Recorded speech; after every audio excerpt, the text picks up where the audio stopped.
Introduction, originally delivered as 5 morning lectures on the Caitanya-caritamrta, the authoritative biography of Lord Chaitanya Mahaprabhu by Krishnadasa Kaviraj Goswami, before the International Society for Krishna Consciousness, New York City, April 10–14, 1967. The word Chaitanya means living force, Carita means character, and Amrita means immortal. As living entities we can move, but a table cannot because it does not possess living force. Movement and activity may be considered signs or symptoms of the living force. Indeed, it may be said that there can be no activity without the living force. Although the living force is present in the material condition, this condition is not Amrita, immortal.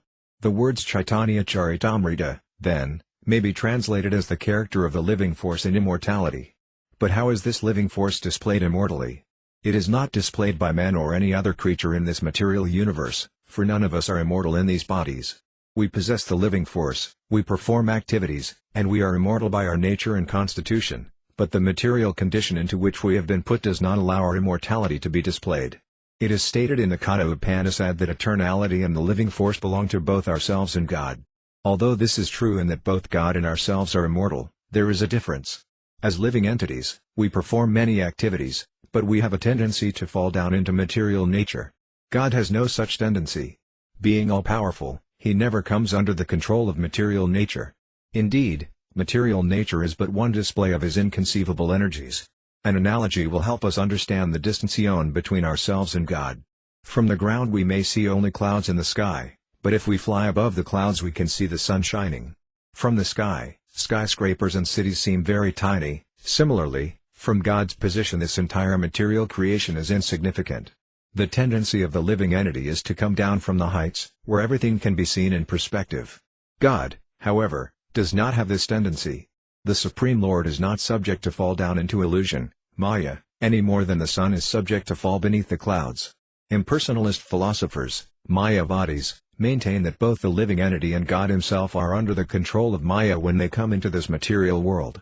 This is the fallacy of their philosophy. Lord Chaitanya Mahaprabhu should therefore not be considered one of us.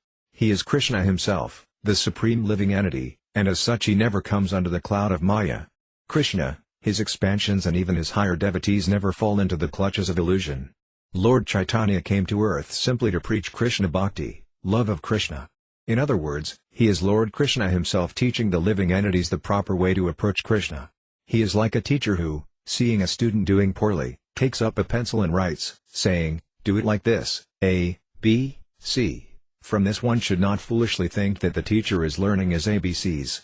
Similarly, although Lord Chaitanya appears in the guise of a devotee, we should not foolishly think he is an ordinary human being. We should always remember that Lord Chaitanya is Krishna, God, Himself teaching us how to become Krishna conscious, and we must study Him in that light. In the Bhagavad Gita, 18.66, Lord Krishna says, "Give up all your nonsense and surrender to me. I will protect you." We say, "Oh, surrender? But I have so many responsibilities." And Maya, illusion, says to us, "Don't do it, or you'll be out of my clutches. Just stay in my clutches, and I'll kick you." It is a fact that we are constantly being kicked by Maya, just as the male ass is kicked in the face by the she-ass when he comes for sex. Similarly, cats and dogs are always fighting and whining when they have sex. Even an elephant in the jungle is caught by the use of a trained she-elephant who leads him into a pit. We should learn by observing these tricks of nature. Maya has many ways to entrap us, and her strongest shackle is the female. Of course, in actuality we are neither male nor female, for these designations refer only to the outer dress, the body.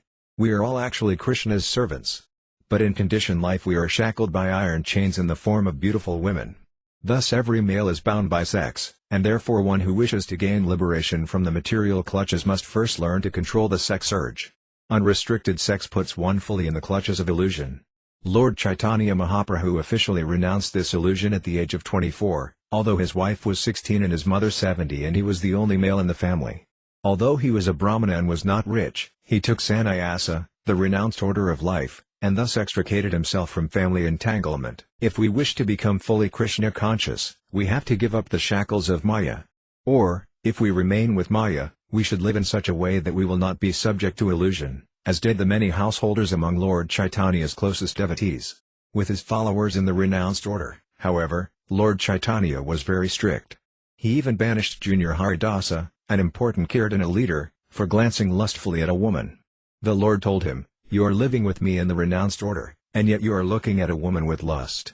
Other devotees of the Lord had appealed to him to forgive Haridasa, but he replied, "All of you can forgive him and live with him. I shall live alone." On the other hand, when the Lord learned that the wife of one of his householder devotees was pregnant, he asked that the baby be given a certain auspicious name.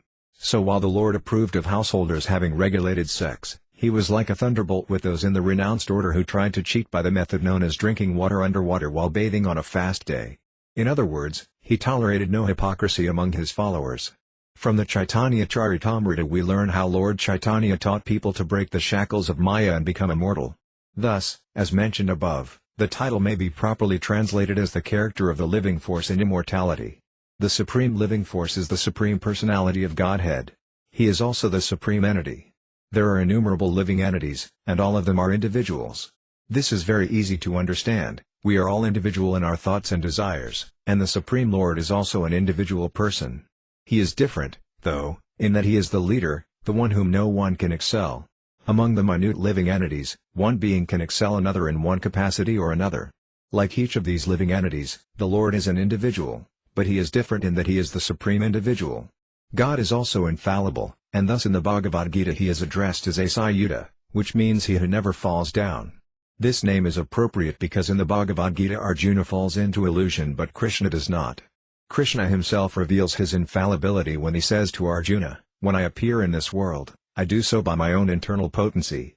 BG 4.6 Thus we should not think that Krishna is overpowered by the material potency when he is in the material world. Neither Krishna nor his incarnations ever come under the control of material nature. They are totally free. Indeed, in Srimad Bhagavatam one who is a godly nature is actually defined as one who is not affected by the modes of material nature although in material nature. If even a devotee can attain this freedom, then what to speak of the Supreme Lord? The real question is, how can we remain unpolluted by material contamination while in the material world? Srila Rupa Goswami explains that we can remain uncontaminated while in the world if we simply make it our ambition to serve Krishna. One may then justifiably ask, how can I serve? It is not simply a matter of meditation, which is just an activity of the mind, but of performing practical work for Krishna. In such work, we should leave no resource unused.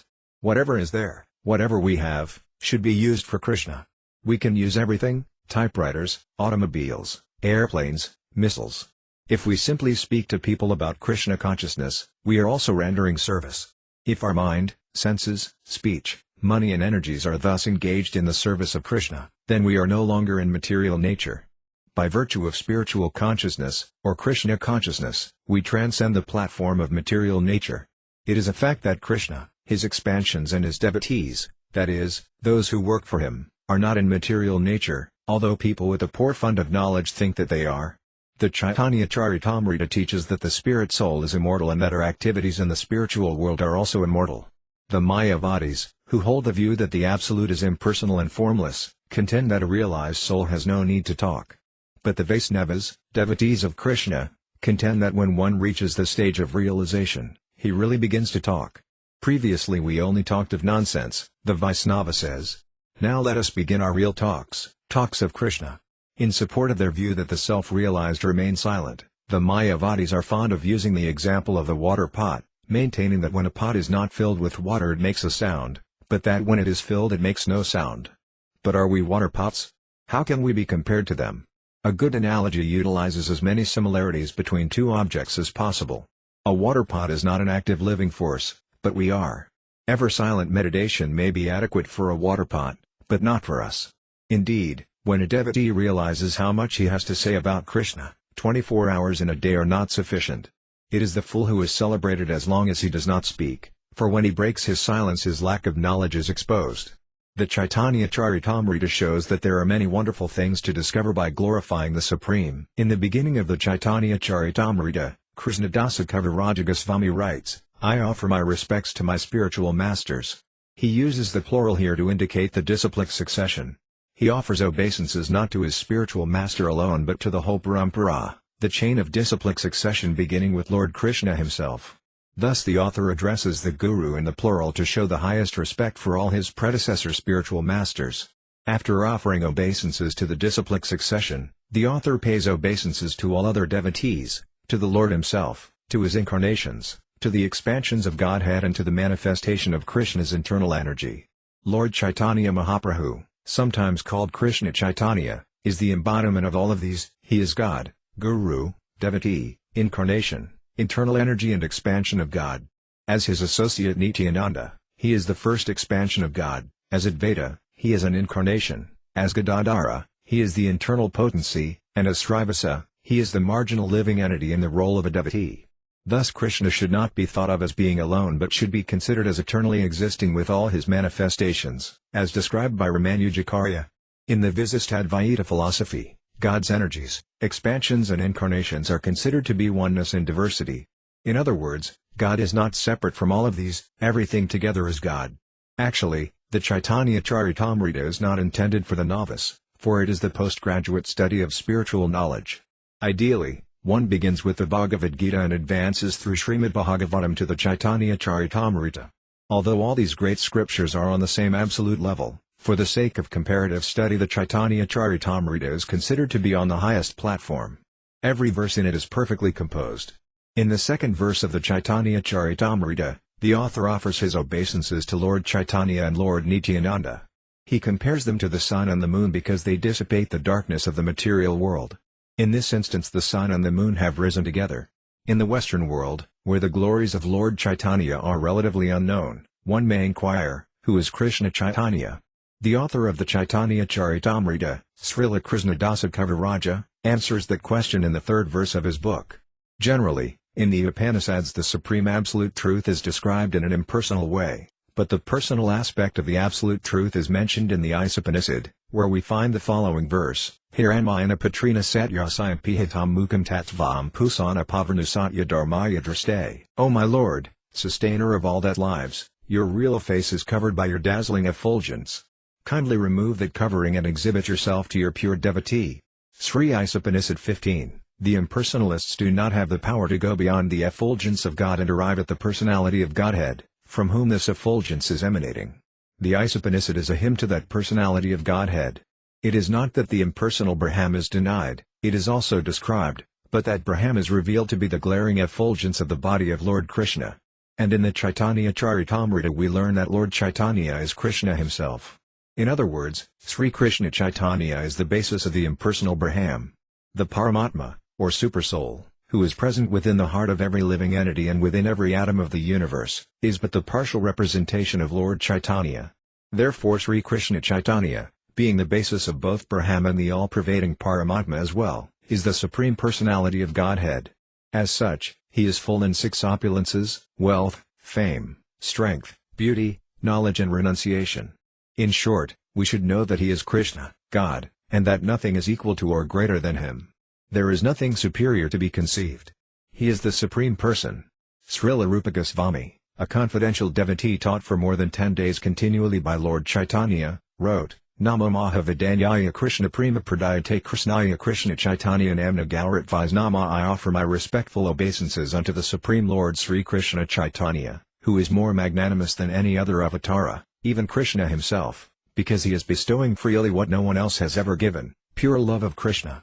Lord Chaitanya's teachings begin from the point of surrender to Krishna.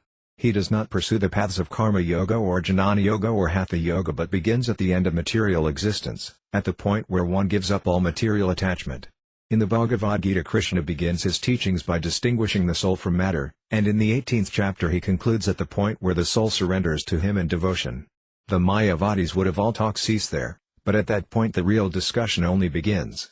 As the Vedanta Sutra says at the very beginning, Athato Brahmajinasa, now let us begin to inquire about the Supreme Absolute Truth. Rupa Goswami thus praises Lord Chaitanya as the most munificent incarnation of all, for he gives the greatest gift by teaching the highest form of devotional service. In other words, he answers the most important inquiries that anyone can make. There are different stages of devotional service and God realization. Strictly speaking, anyone who accepts the existence of God is situated in devotional service. To acknowledge that God is great is something, but not much. Lord Chaitanya, preaching as an Acharya, a great teacher, taught that we can enter into a relationship with God and actually become God's friend, parent or lover. In the Bhagavad Gita Krishna showed Arjuna his universal form because Arjuna was his very dear friend. Upon seeing Krishna as the Lord of the universes, However, Arjuna asked Krishna to forgive the familiarity of his friendship. Lord Chaitanya goes beyond this point. Through Lord Chaitanya we can become friends with Krishna, and there will be no limit to this friendship. We can become friends of Krishna not in awe or adoration but in complete freedom. We can even relate to God as his father or mother. This is the philosophy not only of the Caitanya-caritamrta but of Srimad Bhagavatam as well. There are no other scriptures in the world in which God is treated as the son of a devotee. Usually God is seen as the Almighty Father who supplies the demands of his sons. The great devotees, however, sometimes treat God as a son in their execution of devotional service. The son demands, and the father and mother supply, and in supplying Krishna the devotee becomes like a father or mother. Instead of taking from God, we give to God. It was in this relationship that Krishna's mother, Yasoda, told the Lord, "Here, eat this or you'll die. Eat nicely." In this way Krishna, although the proprietor of everything, depends on the mercy of his devotee. This is a uniquely high level of friendship, in which the devotee actually believes himself to be the father or mother of Krishna. However, Lord Chaitanya's greatest gift was his teaching that Krishna can be treated as one's lover.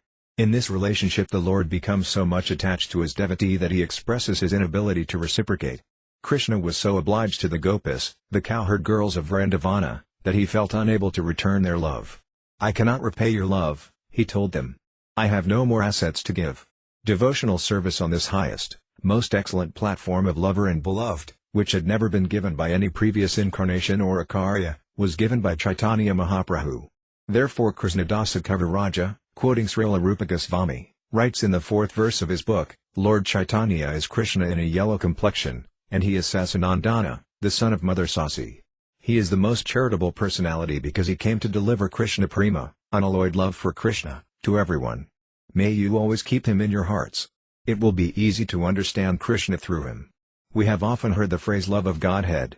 How far this love of Godhead can actually be developed can be learned from the Vaishnava philosophy. Theoretical knowledge of love of God can be found in many places and in many scriptures, but what that love of Godhead actually is and how it is developed can be found in the Vaishnava literatures. It is the unique and highest development of love of God that is given by Chaitanya Mahaprabhu. Even in this material world we can have a little sense of love. How is this possible? It is due to the presence of our original love of God. Whatever we find within our experience within this conditioned life is situated in the Supreme Lord, who is the ultimate source of everything. In our original relationship with the Supreme Lord there is real love, and that love is reflected pervertedly through material conditions. Our real love is continuous and unending, but because that love is reflected pervertedly in this material world, it lacks continuity and is inebriating. If we want real, transcendental love, we have to transfer our love to the supreme lovable object, Krishna, the Supreme Personality of Godhead. This is the basic principle of Krishna consciousness. In material consciousness we are trying to love that which is not at all lovable. We give our love to cats and dogs, running the risk that at the time of death we may think of them and consequently take birth in a family of cats or dogs. Our consciousness at the time of death determines our next life. That is one reason why the Vedic scriptures stress the chastity of women. If a woman is very much attached to her husband, at the time of death she will think of him, and in the next life she will be promoted to a man's body. Generally a man's life is better than a woman's because a man usually has better facilities for understanding the spiritual science. But Krishna consciousness is so nice that it makes no distinction between man and woman.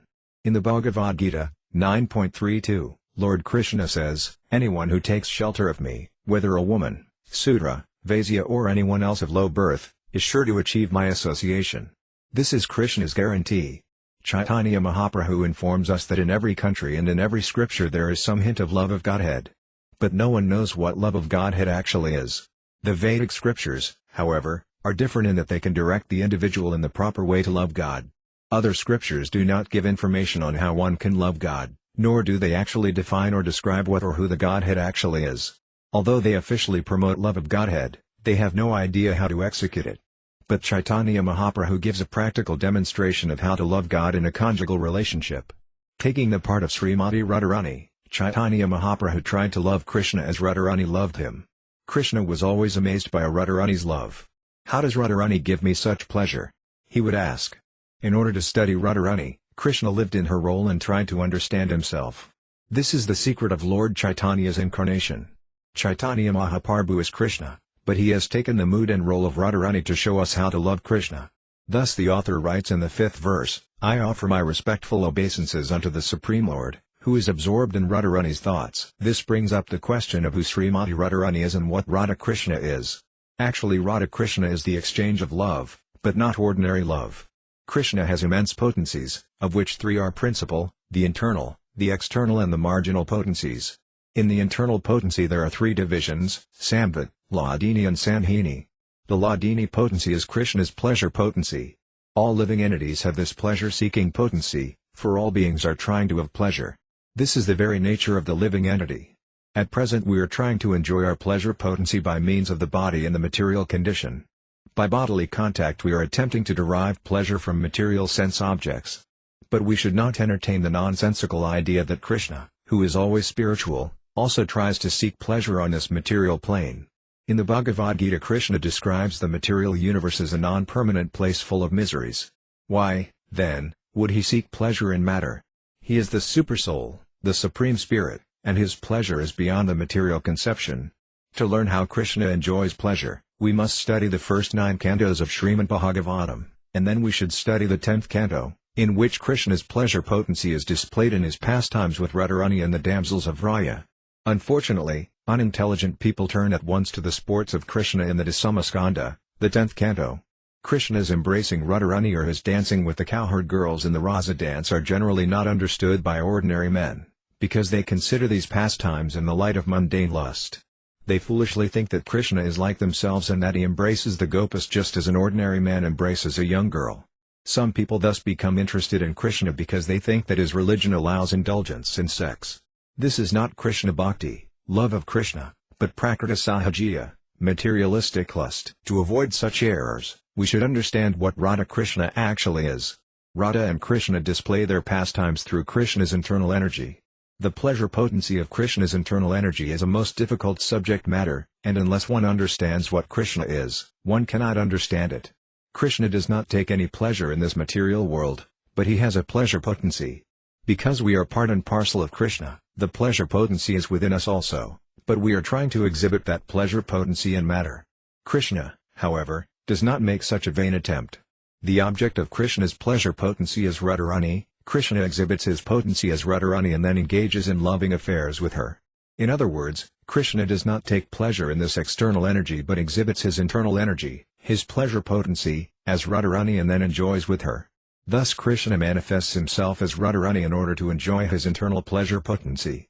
Of the many extensions, expansions and incarnations of the Lord, this pleasure potency is the foremost and chief. It is not that Radharani is separate from Krishna. Radharani is also Krishna, for there is no difference between the energy and the energetic. Without energy, there is no meaning to the energetic, and without the energetic, there is no energy. Similarly, without Radha there is no meaning to Krishna, and without Krishna there is no meaning to Radha. Because of this, the Vaisnava philosophy first of all pays obeisance to and worships the internal pleasure potency of the Supreme Lord. Thus the Lord and his potency are always referred to as Radha Krishna. Similarly, those who worship Narayana first of all utter the name of Lakshmi, as Lakshmi Narayana. Similarly, those who worship Lord Rama first of all utter the name of Sita. In any case, Sita Rama, Radha Krishna, Lakshmi Narayana, the potency always comes first.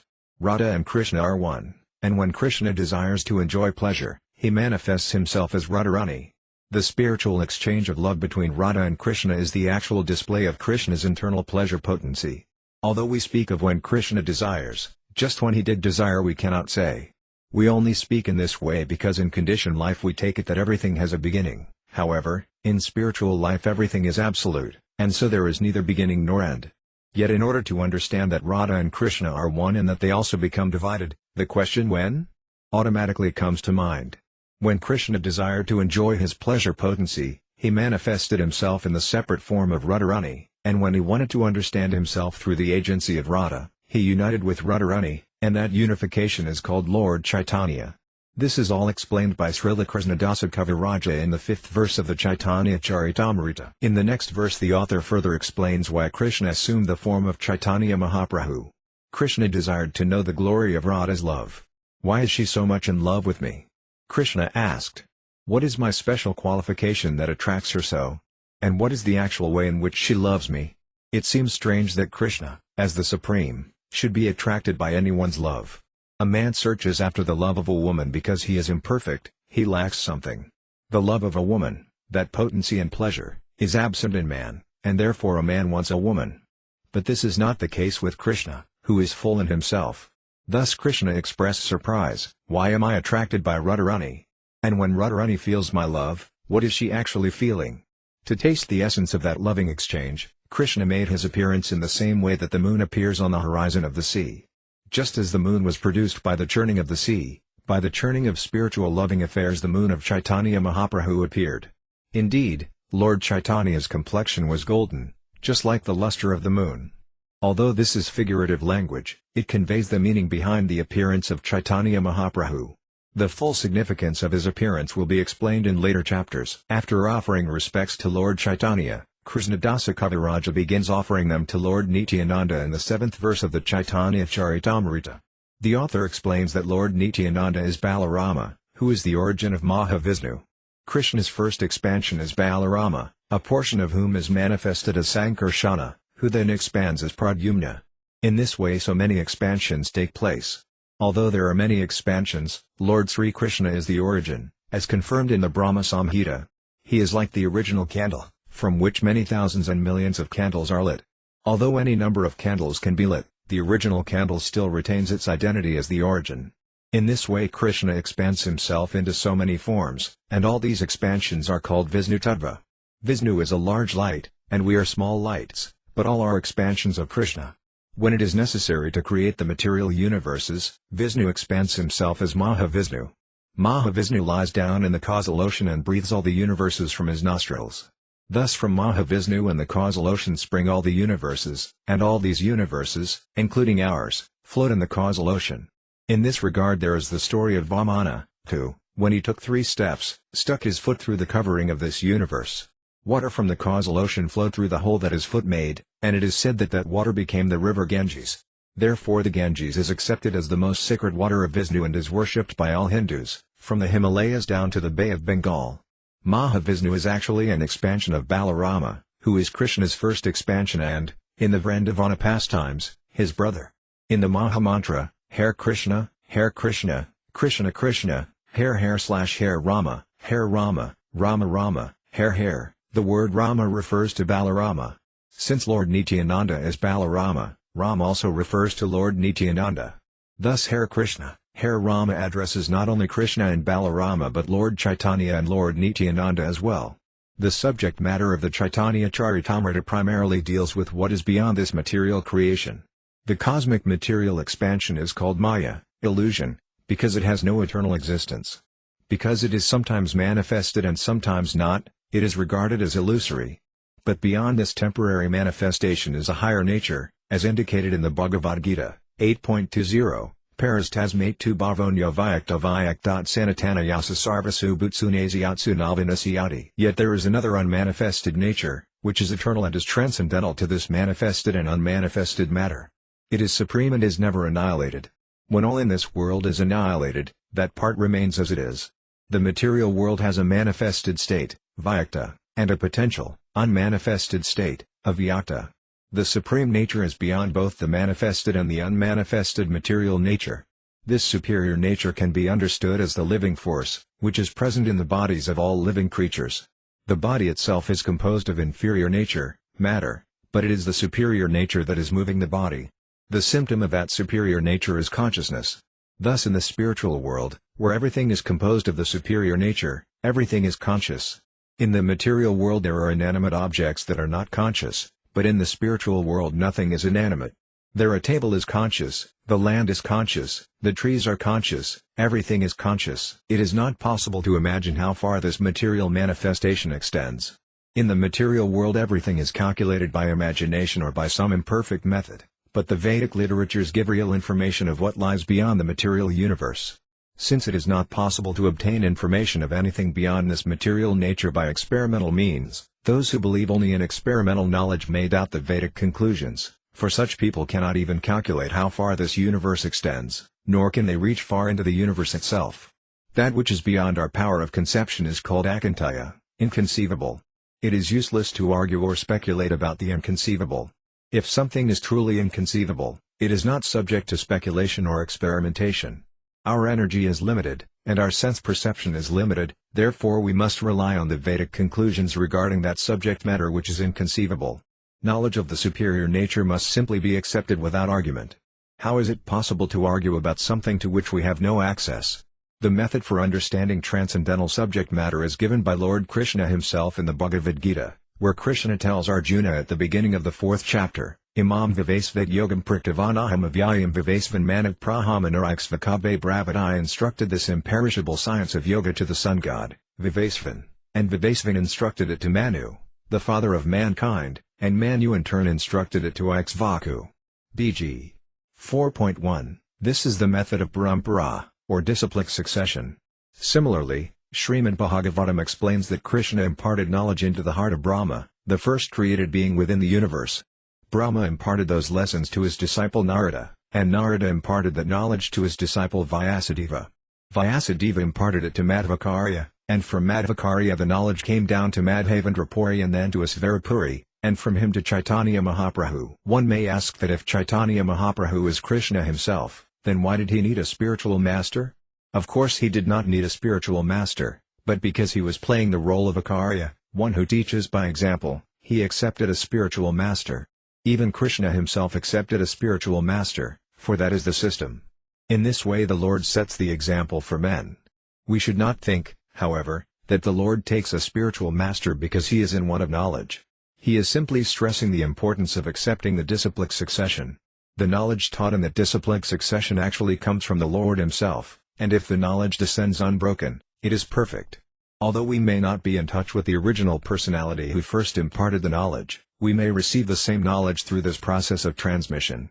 In Srimad Bhagavatam it is stated that Krishna, the Absolute Truth, the Personality of Godhead, transmitted transcendental knowledge into the heart of Brahma.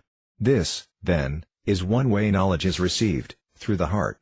Thus there are two processes by which one may receive knowledge. One depends directly upon the Supreme Personality of Godhead, who is situated as the Supersoul within the heart of all living entities, and the other depends upon the Guru, or spiritual master, who is an expansion of Krishna.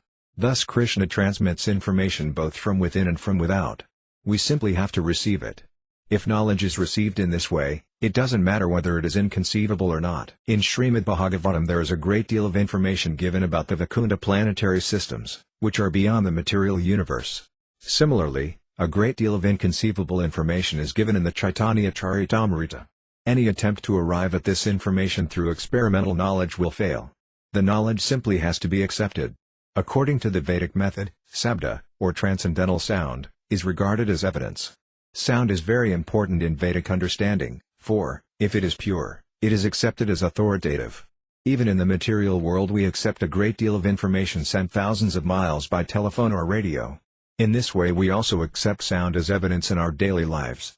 Although we cannot see the informant, we accept his information as valid on the basis of sound.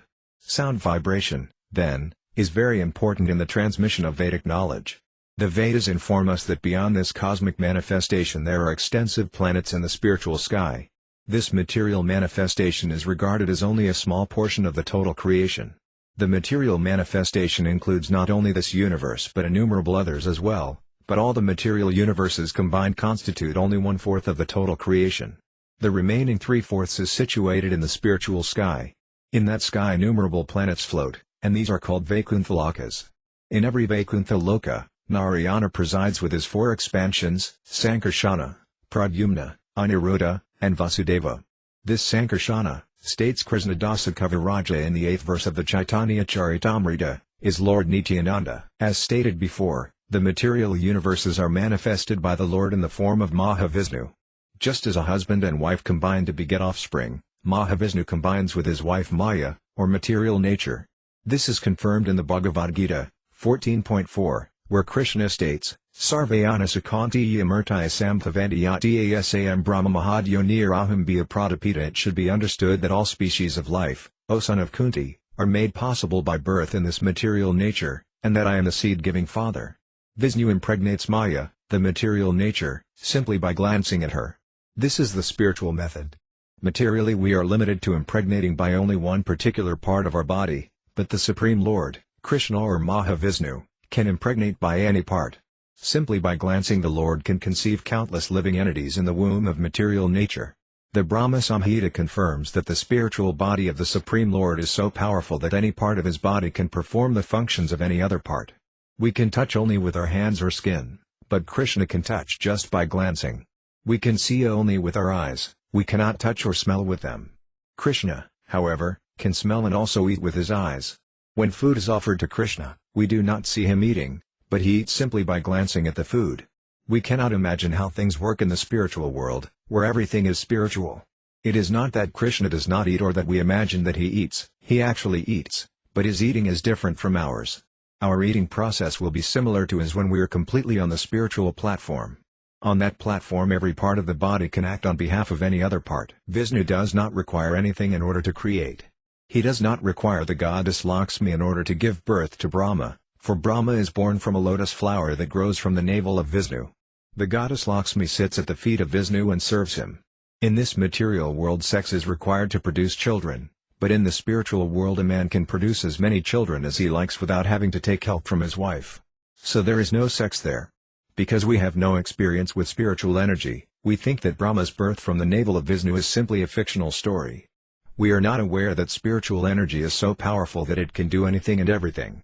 Material energy is dependent on certain laws, but spiritual energy is fully independent. Countless universes reside like seeds within the skin pores of Mahavishnu, and when he exhales, they are all manifested. In the material world we have no experience of such a thing, but we do experience a perverted reflection in the phenomenon of perspiration. We cannot imagine, however, the duration of one breath of Mahavishnu, for within one breath all the universes are created and annihilated. This is stated in the Brahma Samhita. Lord Brahma lives only for the duration of one breath, and according to our time scale 4,320,000,000 years constitute only 12 hours for Brahma, and Brahma lives 100 of his years. Yet the whole life of Brahma is contained within one breath of Mahavishnu. Thus it is not possible for us to imagine the breathing power of Mahavishnu, who is but a partial manifestation of Lord Nityananda.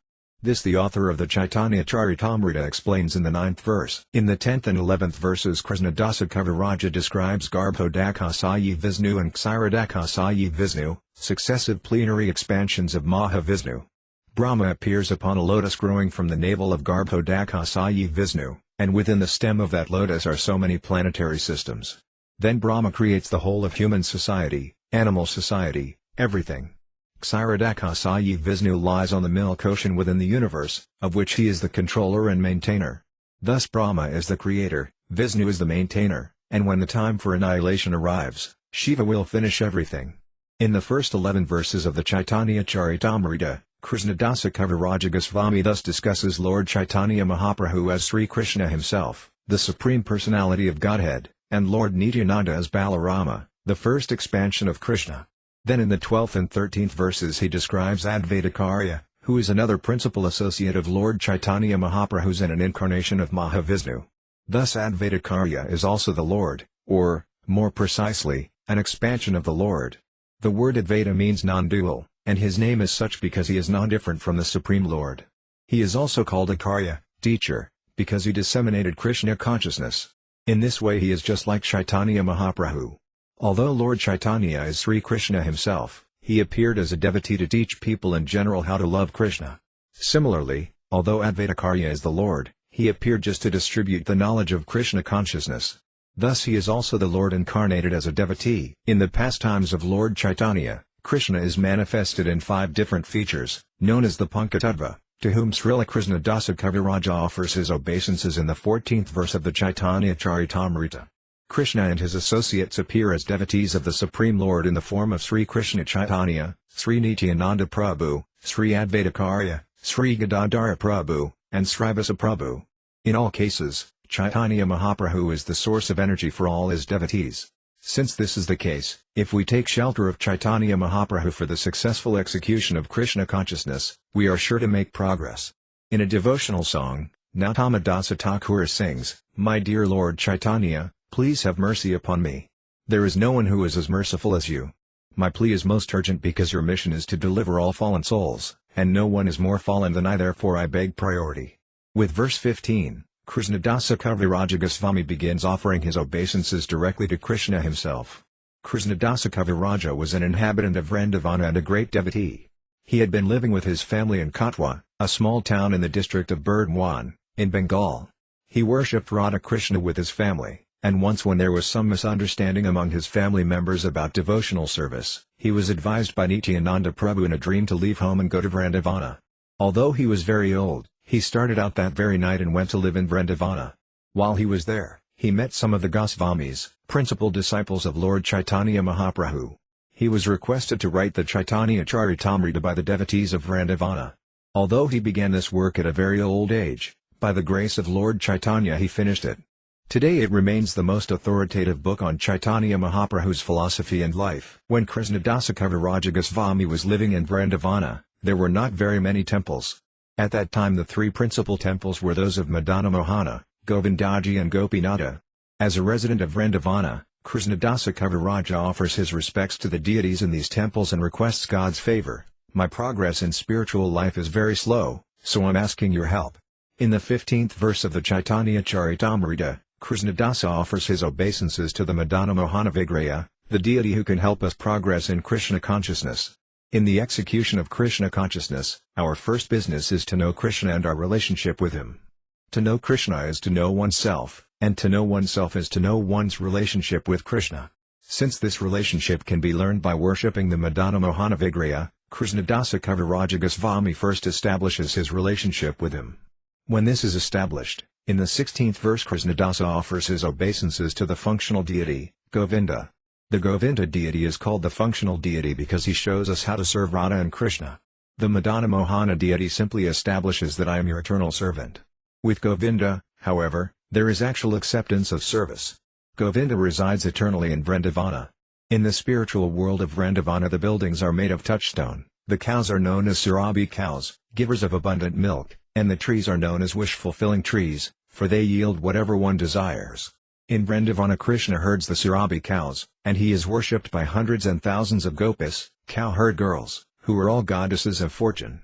When Krishna descends to the material world, this same Vrindavana descends with him, just as an entourage accompanies an important personage. Because when Krishna comes his land also comes, Vrindavana is considered to exist beyond the material world. Therefore devotees take shelter of the Vrindavana in India, for it is considered to be a replica of the original Vrindavana.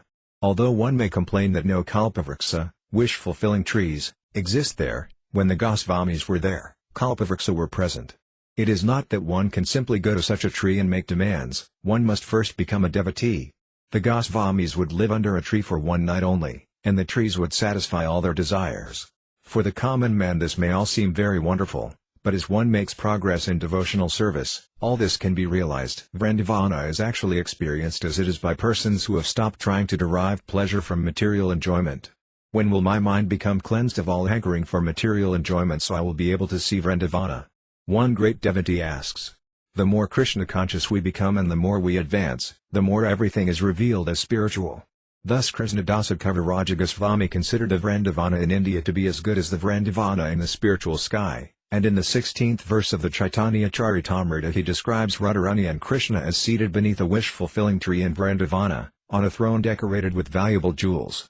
There Krishna's dear gopi friends serve Radha and Krishna by singing, dancing, offering betel nuts and refreshments, and decorating their lordships with flowers. Even today in India people decorate swinging thrones and recreate this scene during the month of July to August. Generally at that time people go to Vrindavana to offer their respects to the deities there. Finally Krishnadasa Kaviraja Goswami offers his blessings to his readers in the name of the Gopinatha deity, who is Krishna as master and proprietor of the gopis. When Krishna played upon his flute, all the gopis, or cow-herd girls, were attracted by the sound and left their household duties, and when they came to him, he danced with them. These activities are all described in the 10th canto of Srimad Bhagavatam. These gopis were childhood friends of Krishna, and many were married, for in India the girls are generally married by the age of 12. The boys, however, are not married before 18, so Krishna, who was 15 or 16 at the time, was not married. Nonetheless, he called these girls from their homes and invited them to dance with him. That dance is called the Rasalila dance, and it is the most elevated of all the Vrindavana pastimes. Krishna is therefore called Gopinatha because he is the beloved master of the gopis. Krishnadasa Kaviraja Goswami petitions the blessings of Lord Gopinatha, may that Gopinatha, the master of the gopis, Krishna, bless you. May you become blessed by Gopinatha. The author of the Caitanya-caritamrta prays that just as Krishna attracted the Gopas by the sweet sound of his flute, he will also attract the reader's mind by that transcendental vibration. Preface: there is no difference between the teachings of Lord Chaitanya presented here and the teachings of Lord Krishna in the Bhagavad Gita. The teachings of Lord Chaitanya are practical demonstrations of Lord Krishna's teachings. Lord Krishna's ultimate instruction in the Bhagavad Gita is that everyone should surrender unto him, Lord Krishna. Krishna promises to take immediate charge of such a surrendered soul. The Lord, the Supreme Personality of Godhead, is already in charge of the maintenance of this creation by virtue of his plenary expansion, Kshirodakasayi Vishnu, but this maintenance is not direct. However, when the Lord says that he takes charge of his pure devotee, he actually takes direct charge. A pure devotee is a soul who is forever surrendered to the Lord, just as a child is surrendered to his parents or an animal to its master. In the surrendering process, one should 1. Accept things favorable for discharging devotional service, 2. Reject things unfavorable, 3. Always believe firmly in the Lord's protection, 4. Feel exclusively dependent on the mercy of the Lord, 5. Have no interests separate from the interest of the Lord, and 6. Always feel oneself meek and humble. The Lord demands that one surrender unto him by following these 6 guidelines. But the unintelligent so-called scholars of the world misunderstand these demands and urge the general mass of people to reject them. At the conclusion of the 9th chapter of the Bhagavad Gita, Lord Krishna directly orders, "Always think of me, become my devotee, worship me alone, and offer obeisances unto me alone." By so doing, the Lord says, one is sure to go to him in his transcendental abode. But the scholarly demons misguide the masses of people by directing them to surrender not to the personality of Godhead but rather to the impersonal, unmanifested, eternal, unborn truth. The impersonalist Mayavadi philosophers do not accept that the ultimate aspect of the absolute truth is the Supreme Personality of Godhead. If one desires to understand the sun as it is, one must first face the sunshine and then the sun globe, and then, if one is able to enter into that globe, one may come face to face with the predominating deity of the sun. Due to a poor fund of knowledge, the Mayavadi philosophers cannot go beyond the Brahma effulgence, which may be compared to the sunshine. The Upanishads confirm that one has to penetrate the dazzling effulgence of Brahman before one can see the real face of the personality of Godhead. Lord Chaitanya therefore teaches direct worship of Lord Krishna, who appeared as the foster child of the king of Vraya. He also teaches that the place known as Vrindavana is as good as Lord Krishna because, Lord Krishna being the absolute truth, there is no difference between him and his name, qualities, form, pastimes, entourage and paraphernalia. That is the absolute nature of the personality of Godhead. Lord Chaitanya also teaches that the highest mode of worship in the highest perfectional stage is the method practiced by the damsels of Vraya. These damsels, Gopas, or cowherd girls, simply loved Krishna without any motive for material or spiritual gain. Lord Chaitanya also teaches that Srimad Bhagavatam is the spotless narration of transcendental knowledge and that the highest goal in human life is to develop unalloyed love for Krishna, the Supreme Personality of Godhead. Lord Chaitanya's teachings are identical to those given by Lord Kapila, the original propounder of Sankhya Yoga, the Sankhya system of philosophy. This authorized system of yoga teaches meditation on the transcendental form of the Lord. There is no question of meditating on something void or impersonal. When one can meditate on the transcendental form of Lord Vishnu even without practicing involved sitting postures, such meditation is called perfect samadhi. That this kind of meditation is perfect samadhi is confirmed at the end of the 6th chapter of the Bhagavad Gita, where Lord Krishna says that of all yogis, the greatest is the one who constantly thinks of the Lord within the core of his heart with love and devotion. On the basis of the Sankhya philosophy of Akantayabdabheda Tattva, which maintains that the Supreme Lord is simultaneously one with and different from his creation, Lord Chaitanya taught that the most practical way for the mass of people to practice Sankhya Yoga meditation is simply to chant the holy name of the Lord. He taught that the holy name of the Lord is the sound incarnation of the Lord and that since the Lord is the absolute whole, there is no difference between his holy name and his transcendental form. Thus by chanting the holy name of the Lord one can directly associate with the Supreme Lord by sound vibration.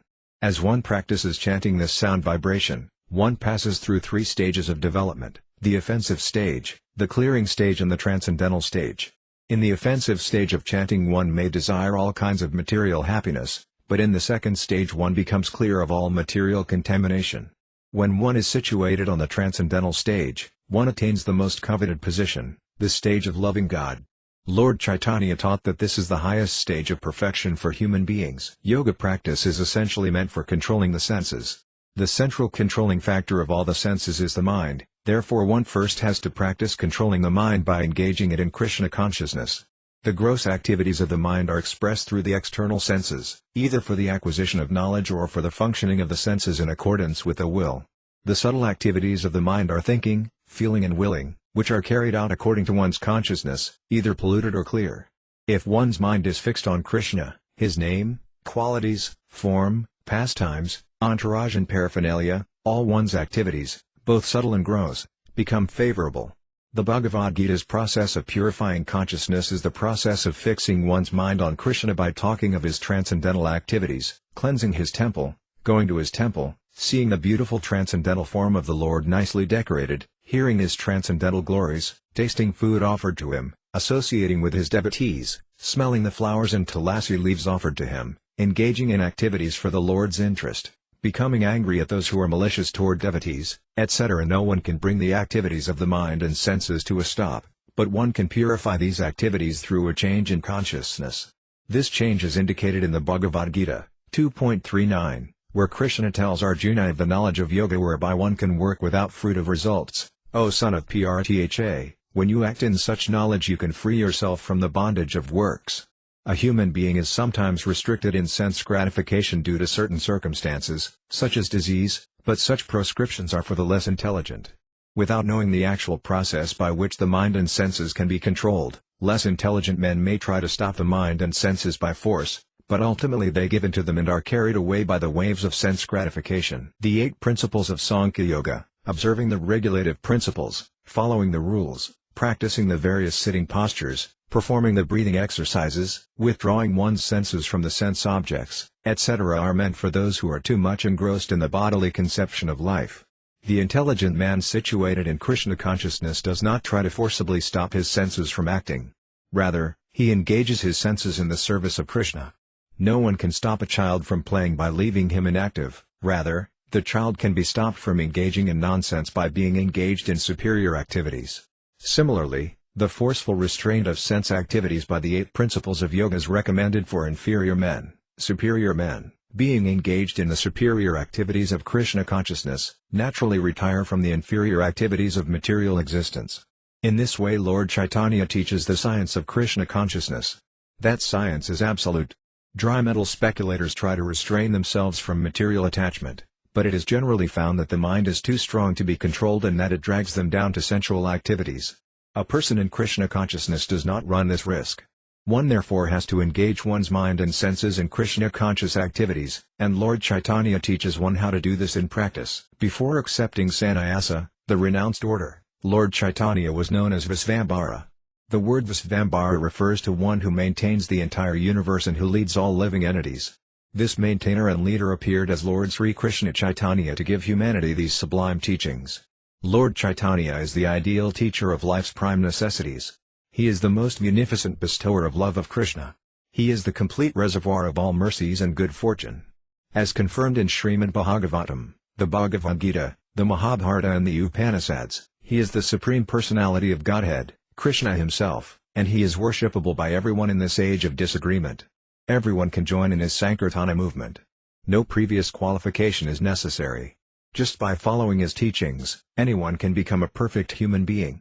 If a person is fortunate enough to be attracted by Lord Caitanya, he is sure to be successful in his life's mission.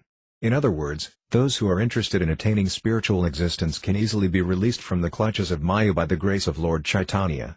The teachings presented in this book are not different from the Lord. The conditioned soul, engrossed in the material body, increases the pages of history by all kinds of material activities. The teachings of Lord Caitanya can help the members of human society stop such unnecessary and temporary activities and be elevated to the topmost platform of spiritual activities, which begin after liberation from material bondage. Such liberated activities in Krishna consciousness constitute the goal of human perfection. The false prestige one acquires by attempting to dominate material nature is illusory. Illuminating knowledge can be acquired by studying the teachings of Lord Caitanya, and by such knowledge one can advance in spiritual existence. Everyone has to suffer or enjoy the fruits of his activity. No one can check the laws of material nature that govern such things. As long as one is engaged in fruit of activity, one is sure to be baffled in the attempt to attain the ultimate goal of life. I sincerely hope that by understanding the teachings of Lord Chaitanya presented in this book, Sri Caitanya-caritamrta, human society will experience a new light of spiritual life, which will open the field of activity for the pure soul. Om Tat Sat A.C. Bhaktivedanta Swami March 4, 1968. The birthday of Lord Chaitanya. Sri Sri Radha Krishna Temple, New York, New York. Forward. Sri Caitanya-caritamrta, by Srila Krishnadasa Kaviraj Goswami, is the principal work on the life and teachings of Sri Krishna Caitanya Mahaprabhu. Chaitanya Mahaprabhu is the pioneer of a great social and religious movement that began in India about 500 years ago and that has directly and indirectly influenced the subsequent course of religious and philosophical thinking not only in India but throughout the world. That Sri Krishna Chaitanya's influence has spread so far is due in large part to the efforts of His Divine Grace A.C. Bhaktivedanta Swami Prabhupada, the present work's translator and commentator and the founder and Acharya, spiritual guide, of the International Society for Krishna Consciousness. Chaitanya Mahaprabhu is thus a figure of great historical significance. However, our conventional method of historical analysis, that of seeing a man as a product of his times, fails here, for Sri Krishna Chaitanya is a personality who transcends the limited scope of historical settings. At a time when, in the West, man was directing his explorative spirit toward studying the structure of the physical universe and circumnavigating the world in search of new oceans and continents, Sri Krishna Chaitanya, in the East, was inaugurating and masterminding a revolution directed toward a scientific understanding of the highest knowledge of man's spiritual nature. The chief historical sources for the life of Sri Krishna Caitanya are the Kadakas, diaries, kept by Murari Gupta and Svarupa Damodar Goswami. Murari Gupta, a physician and close associate of Sri Krishna Chaitanya's, recorded extensive notes on the first 24 years of his life, culminating in his initiation into the renounced order, sannyasa. The events of the rest of Chaitanya Mahaprabhu's 48 years were recorded in the diary of Svarupa Damodar Goswami, another of his intimate associates. Sri Caitanya-caritamrta is divided into 3 sections, called līlās, a word that literally means pastimes, the Adi Līlā, recounting the early period of Lord Chaitanya's pastimes, the Madhya Līlā, recounting the middle period, and the Andhya Līlā, recounting the final period. The notes of Murari Gupta form the basis of the Adi Līlā, and Svarupa Damodar's diary provides the details for the Madhya and Andhya Līlās. The first 12 chapters of the Adi Līlā constitute the preface for the entire work. By referring to Vedic scriptural evidence, Krishnadasa Kaviraj establishes that Chaitanya Mahaprabhu is the avatara, incarnation, of God for the age of Kali, the current epoch, which began 5,000 years ago and is characterized by materialism, hypocrisy, and dissension. The author also proves that Chaitanya Mahaprabhu is identical to Lord Krishna and explains that he descends to liberally grant the fallen souls of this degraded age pure love of God by propagating Sankirtana, literally, congregational glorification of God, especially by organizing massive public chanting of the Maha Mantra, Hare Krishna, Krishna Krishna, Hare Rama, Rama Rama, Hare. In addition, in the 12th-chapter preface Krishnadasa Kaviraj reveals the esoteric purpose of Lord Chaitanya's appearance in the world, describes his co-avatars and principal devotees, and summarizes his teachings. In the remaining portion of the Adi Līlā, chapters 13 through 17, the author briefly recounts Lord Chaitanya's divine birth and his life until he accepted the renounced order. This account includes his childhood miracles, schooling, marriage, and early philosophical confrontations, as well as his organization of the widespread Sankirtana movement and his civil disobedience against the repression of the Muslim government. The Madhya Līlā, the longest of the 3 divisions, narrates in detail Lord Chaitanya's extensive and eventful travels throughout India as a renounced mendicant, teacher, philosopher, spiritual preceptor, and mystic. During this period of 6 years, Sri Caitanya Mahaprabhu transmits his teachings to his principal disciples. He debates and converts many of the renowned philosophers and theologians of his time, including Sankarites, Buddhists, and Muslims, and incorporates their many thousands of followers and disciples into his own burgeoning numbers. The author also includes in this section a dramatic account of Chaitanya Mahaprabhu's miraculous activities at the giant Ratha Yatra, car festival, in Jagannath Puri, Orissa. The Andhya Līlā concerns the last 18 years of Sri Chaitanya's presence, spent in semi-seclusion near the famous Jagannath temple in Puri. During these final years, Sri Krishna Caitanya drifted deeper and deeper into trances of spiritual ecstasy unparalleled in all of religious and literary history, Eastern or Western. His perpetual and ever-increasing religious beatitude, graphically described in the eyewitness accounts of Svarupa Damodar Goswami, his constant companion during this period, clearly defy the investigative and descriptive abilities of modern psychologists and phenomenologists of religious experience. The author of this great classic, Krishnadasa Kaviraj Goswami, born around the beginning of the 16th century, was a disciple of Raghunatha Dasa Goswami, a confidential follower of Chaitanya Mahaprabhu's. Raghunatha Dasa, a renowned ascetic saint, heard and memorized all the activities of Chaitanya Mahaprabhu told to him by Svarupa Damodara Goswami. After the passing away of Sri Caitanya Mahaprabhu and Svarupa Damodara, Raghunatha Dasa, unable to bear the pain of separation from these objects of his complete devotion, travelled to Vrindavana, intending to commit suicide by jumping from Govardhana hill. In Vrindavana, however, he encountered Srila Rupa Goswami and Srila Sanatana Goswami, two of the most confidential disciples of Chaitanya Mahaprabhu. They convinced him to give up his planned suicide and impelled him to reveal to them the spiritually inspiring events of Lord Chaitanya's later life. Krishnadasa Kaviraj Goswami was also residing in Vrindavana at this time, and Raghunatha Dasa Goswami endowed him with a full comprehension of the transcendental life of Sri Caitanya Mahaprabhu. By this time, contemporary and near-contemporary scholars and devotees had already written several biographical works on the life of Sri Krishna Caitanya Mahaprabhu. These included Sri Caitanya-caritamrta, by Murari Gupta, Chaitanya Mangala, by Lokanadasa Thakura, and Chaitanya Bhagavata. This latter work, by Vrindavana Dasa Thakura, who was then considered the principal authority on Sri Chaitanya's life, was highly revered. While composing his important work, Vrindavana Dasa, fearing that it would become too voluminous, avoided elaborately describing many of the events of Sri Caitanya Mahaprabhu's life, particularly the later ones. Anxious to hear of these later pastimes, the devotees in Vrindavana requested Krishnadasa Kaviraj Goswami, whom they respected as a great saint and scholar, to compose a book narrating these episodes in detail. Upon this request, and with the permission and blessings of the Madana Mohana deity of Vrindavana, he began compiling Sri Caitanya-caritamrta, which, due to its literary excellence and philosophical thoroughness, is today universally regarded as the foremost work on the life and profound teachings of Sri Caitanya Mahaprabhu. Krishnadasa Kaviraj Goswami commenced work on the text at a very advanced age and in failing health, as he vividly describes in the text itself. I have now become too old and disturbed by invalidity. While writing, my hands tremble. I cannot remember anything, nor can I see or hear properly. Still I write, and this is a great wonder. That he completed the greatest literary gem of medieval India under such debilitating conditions is surely one of the wonders of literary history. As mentioned above, this English translation and commentary is the work of His Divine Grace A.C. Bhaktivedanta Swami Prabhupada, the world's most distinguished teacher of Indian religious and philosophical thought. Srila Prabhupada's commentary is based upon two Bengali commentaries, one by his guru, Srila Bhaktisiddhanta Sarasvati Goswami, the eminent Vedic scholar, teacher, and saint who predicted, "The time will come when the people of the world will learn Bengali to read Sri Caitanya-caritamrta," and the other by Srila Bhaktisiddhanta Sarasvati's father and instructing spiritual master, Srila Bhakti Vinod Thakura, who pioneered the propagation of Sri Caitanya Mahaprabhu's teachings in the modern era. Srila Prabhupada is himself a disciplic descendant of Sri Caitanya Mahaprabhu, and is the first scholar to execute systematic English translations of the major works of Sri Caitanya Mahaprabhu's followers. His consummate Bengali and Sanskrit scholarship and intimate familiarity with the precepts of Sri Krishna Caitanya are a fitting combination that eminently qualifies him to present this important classic to the English-speaking world. The ease and clarity with which he expounds upon difficult philosophical concepts enable even a reader totally unfamiliar with the Indian religious tradition to understand and appreciate this profound and monumental work.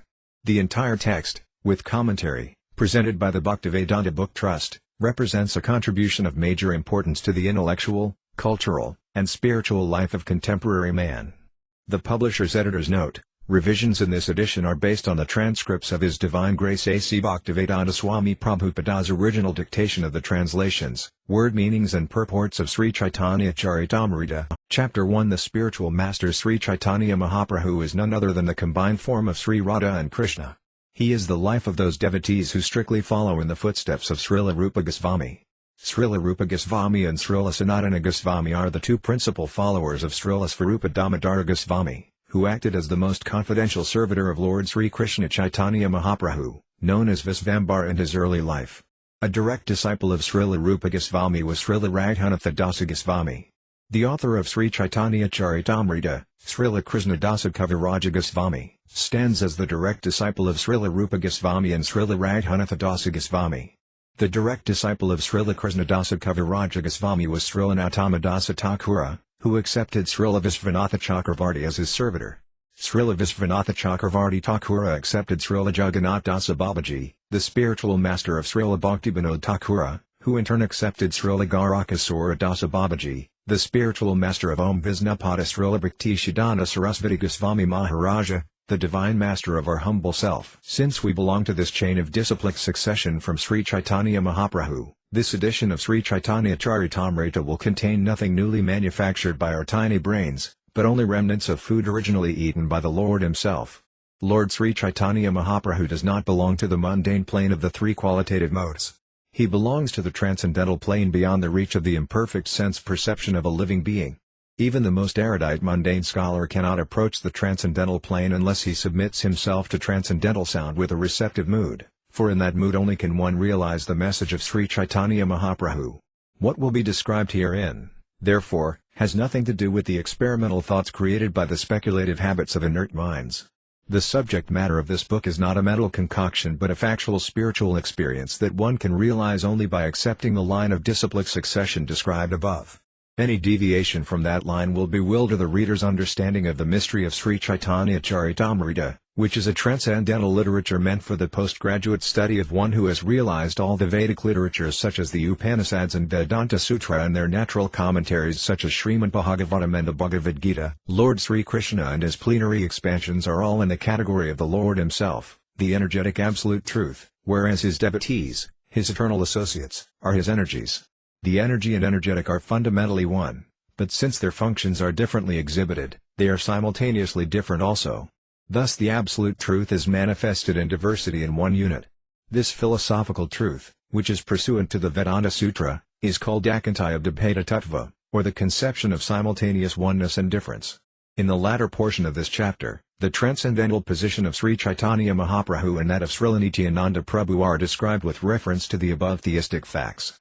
Text 1. I offer my respectful obeisances unto the spiritual masters, the devotees of the Lord's incarnations, his plenary portions, his energies and the primeval Lord himself, Sri Krishna Caitanya. Text 2. I offer my respectful obeisances unto Sri Krishna Caitanya and Lord Nityananda, who are like the sun and moon. They have arisen simultaneously on the horizon of Gauda to dissipate the darkness of ignorance and thus wonderfully bestow benediction upon all. Text 3. What the Upanishads describe as the impersonal Brahman is but the effulgence of his body, and the Lord known as the Supersoul is but his localized plenary portion. Lord Caitanya is the Supreme Personality of Godhead, Krishna himself, full with six opulences. He is the absolute truth, and no other truth is greater than or equal to him. Text 4. May the Supreme Lord who is known as the son of Srimati Sasi Devi be transcendentally situated in the innermost chambers of your heart. Resplendent with the radiance of molten gold, he has appeared in the age of Kali by his causeless mercy to bestow what no incarnation has ever offered before, the most sublime and radiant mellow of devotional service, the mellow of conjugal love. Text 5. The loving affairs of Sri Radha and Krishna are transcendental manifestations of the Lord's internal pleasure-giving potency. Although Radha and Krishna are one in their identity, previously they separated themselves. Now these two transcendental identities have again united, in the form of Sri Krishna Caitanya. I bow down to him, who has manifested himself with the sentiment and complexion of Srimati Radharani although he is Krishna himself. Text 6. Desiring to understand the glory of Radharani's love, the wonderful qualities in him that she alone relishes through her love, and the happiness she feels when she realizes the sweetness of his love, the Supreme Lord Hari, richly endowed with her emotions, appeared from the womb of Srimati Sasi Devi, as the moon appeared from the ocean. Text 7. May Sri Nityananda Rama be the object of my constant remembrance. Sankarsana, Sesanaga and the Visnas who lie on the Karana ocean, Garbha ocean and ocean of milk are his plenary portions and the portions of his plenary portions. Text 8. I surrender unto the lotus feet of Sri Nityananda Rama, who is known as Sankarsana in the midst of the Chaturvyuha, consisting of Vasudeva, Sankarsana, Pradyumna and Aniruddha. He possesses full opulences and resides in Vaikuntha-loka, far beyond the material creation. Text 9. I offer my full obeisances unto the feet of Sri Nityananda Rama, whose partial representation called Karanodakasayi Vishnu, lying on the Karana ocean, is the original Purusa, the master of the illusory energy, and the shelter of all the universes. Text 10. I offer my full obeisances unto the feet of Sri Nityananda Rama, a partial part of whom is Garbhodakasaya Vishnu. From the navel of Garbhodakasaya Vishnu sprouts the lotus that is the birthplace of Brahma, the engineer of the universe. The stem of that lotus is the resting place of the multitude of planets. Text 11. I offer my respectful obeisances unto the feet of Sri Nityananda Rama, whose secondary part is the Vishnu lying in the ocean of milk. That Kshirodakasaya Vishnu is the supersoul of all living entities and the maintainer of all the universes. Sesanaga is his further subpart. Text 12. Lord Advaita Acharya is the incarnation of Mahavishnu, whose main function is to create the cosmic world through the actions of Maya. Text 13. Because he is non-different from Hari, the Supreme Lord, he is called Advaita, and because he propagates the cult of devotion, he is called Acharya. He is the Lord and the incarnation of the Lord's devotee. Therefore I take shelter of him. Text 14. I offer my obeisances unto the Supreme Lord, Krishna, who is non-different from his features as a devotee, devotional incarnation, devotional manifestation, pure devotee and devotional energy. Text 15. Glory to the all-merciful Radha and Madana Mohana. I am lame and ill-advised, yet they are my directors, and their lotus feet are everything to me. Text 16. In a temple of jewels in Vrindavana, underneath a desire tree, Sri Radha Govinda, served by their most confidential associates, sit upon an effulgent throne. I offer my humble obeisances unto them. Text 17. Sri Srila Gopinatha, who originated the transcendental mellow of the Rasa dance, stands on the shore in Vamsaveda and attracts the attention of the cowherd damsels with the sound of his celebrated flute. May they all confer upon us their benediction. Text 18. Glory to Sri Caitanya and Nityananda. Glory to Advaita Kendra. And glory to all the devotees of Sri Gaura, Lord Chaitanya. Text 19. These three deities of Vrindavana, Madana Mohana, Govinda and Gopinatha, have absorbed the heart and soul of the Gaudiya Vaisnavas, followers of Lord Chaitanya. I worship their lotus feet, for they are the lords of my heart. Text 20. In the beginning of this narration, simply by remembering the spiritual master, the devotees of the Lord, and the personality of Godhead, I have invoked their benedictions. Text 21. Such remembrance destroys all difficulties and very easily enables one to fulfill his own desires. Text 22. The invocation involves three processes: defining the objective, offering benedictions and offering obeisances. Text 23. The first two verses offer respectful obeisances, generally and specifically, to the Lord, who is the object of worship. Text 24. In the third verse I indicate the absolute truth, who is the ultimate substance. With such a description, one can visualize the supreme truth. Text 25. In the fourth verse I have invoked the benediction of the Lord upon all the world, praying to Lord Chaitanya for his mercy upon all. Text 26. In that verse I have also explained the external reason for Lord Chaitanya's incarnation. But in the fifth and sixth verses I have explained the prime reason for his advent. Text 27. In these 6 verses I have described the truth about Lord Chaitanya, whereas in the next 5 I have described the glory of Lord Nityananda. Text 28. The next 2 verses describe the truth of Advaita Prabhu, and the following verse describes the Pankatattva, the Lord, his plenary portion, his incarnation, his energies and his devotees. Text 29. These 14 verses, therefore, offer auspicious invocations and describe the supreme truth. Text 30. I offer my obeisances unto all my Vaisnava readers as I begin to explain the intricacies of all these verses. Text 31. I request all my Vaisnava readers to read and hear with rapt attention this narration of Sri Krishna Caitanya as inculcated in the revealed scriptures. Text 32. Lord Krishna enjoys by manifesting himself as the spiritual masters, the devotees, the diverse energies, the incarnations and the plenary portions. They are all 6 in one. Text 33. I therefore worship the lotus feet of these 6 diversities of the one truth by invoking their benedictions. Text 34. I offer my respectful obeisances unto the spiritual masters, the devotees of the Lord's incarnations, his plenary portions, his energies and the primeval Lord himself, Sri Krishna Caitanya. Text 35. I first offer my respectful obeisances at the lotus feet of my initiating spiritual master and all my instructing spiritual masters. Text 36. My instructing spiritual masters are Sri Rupa Goswami, Sri Sanatana Goswami, Sri Bhadda Raghunatha, Sri Yiva Goswami, Sri Gopala Bhatta Goswami and Srila Raghunatha Dasa Goswami. Text 37. These 6 are my instructing spiritual masters, and therefore I offer millions of respectful obeisances unto their lotus feet. Text 38. There are innumerable devotees of the Lord, of whom Srivasa Thakura is the foremost. I offer my respectful obeisances thousands of times unto their lotus feet.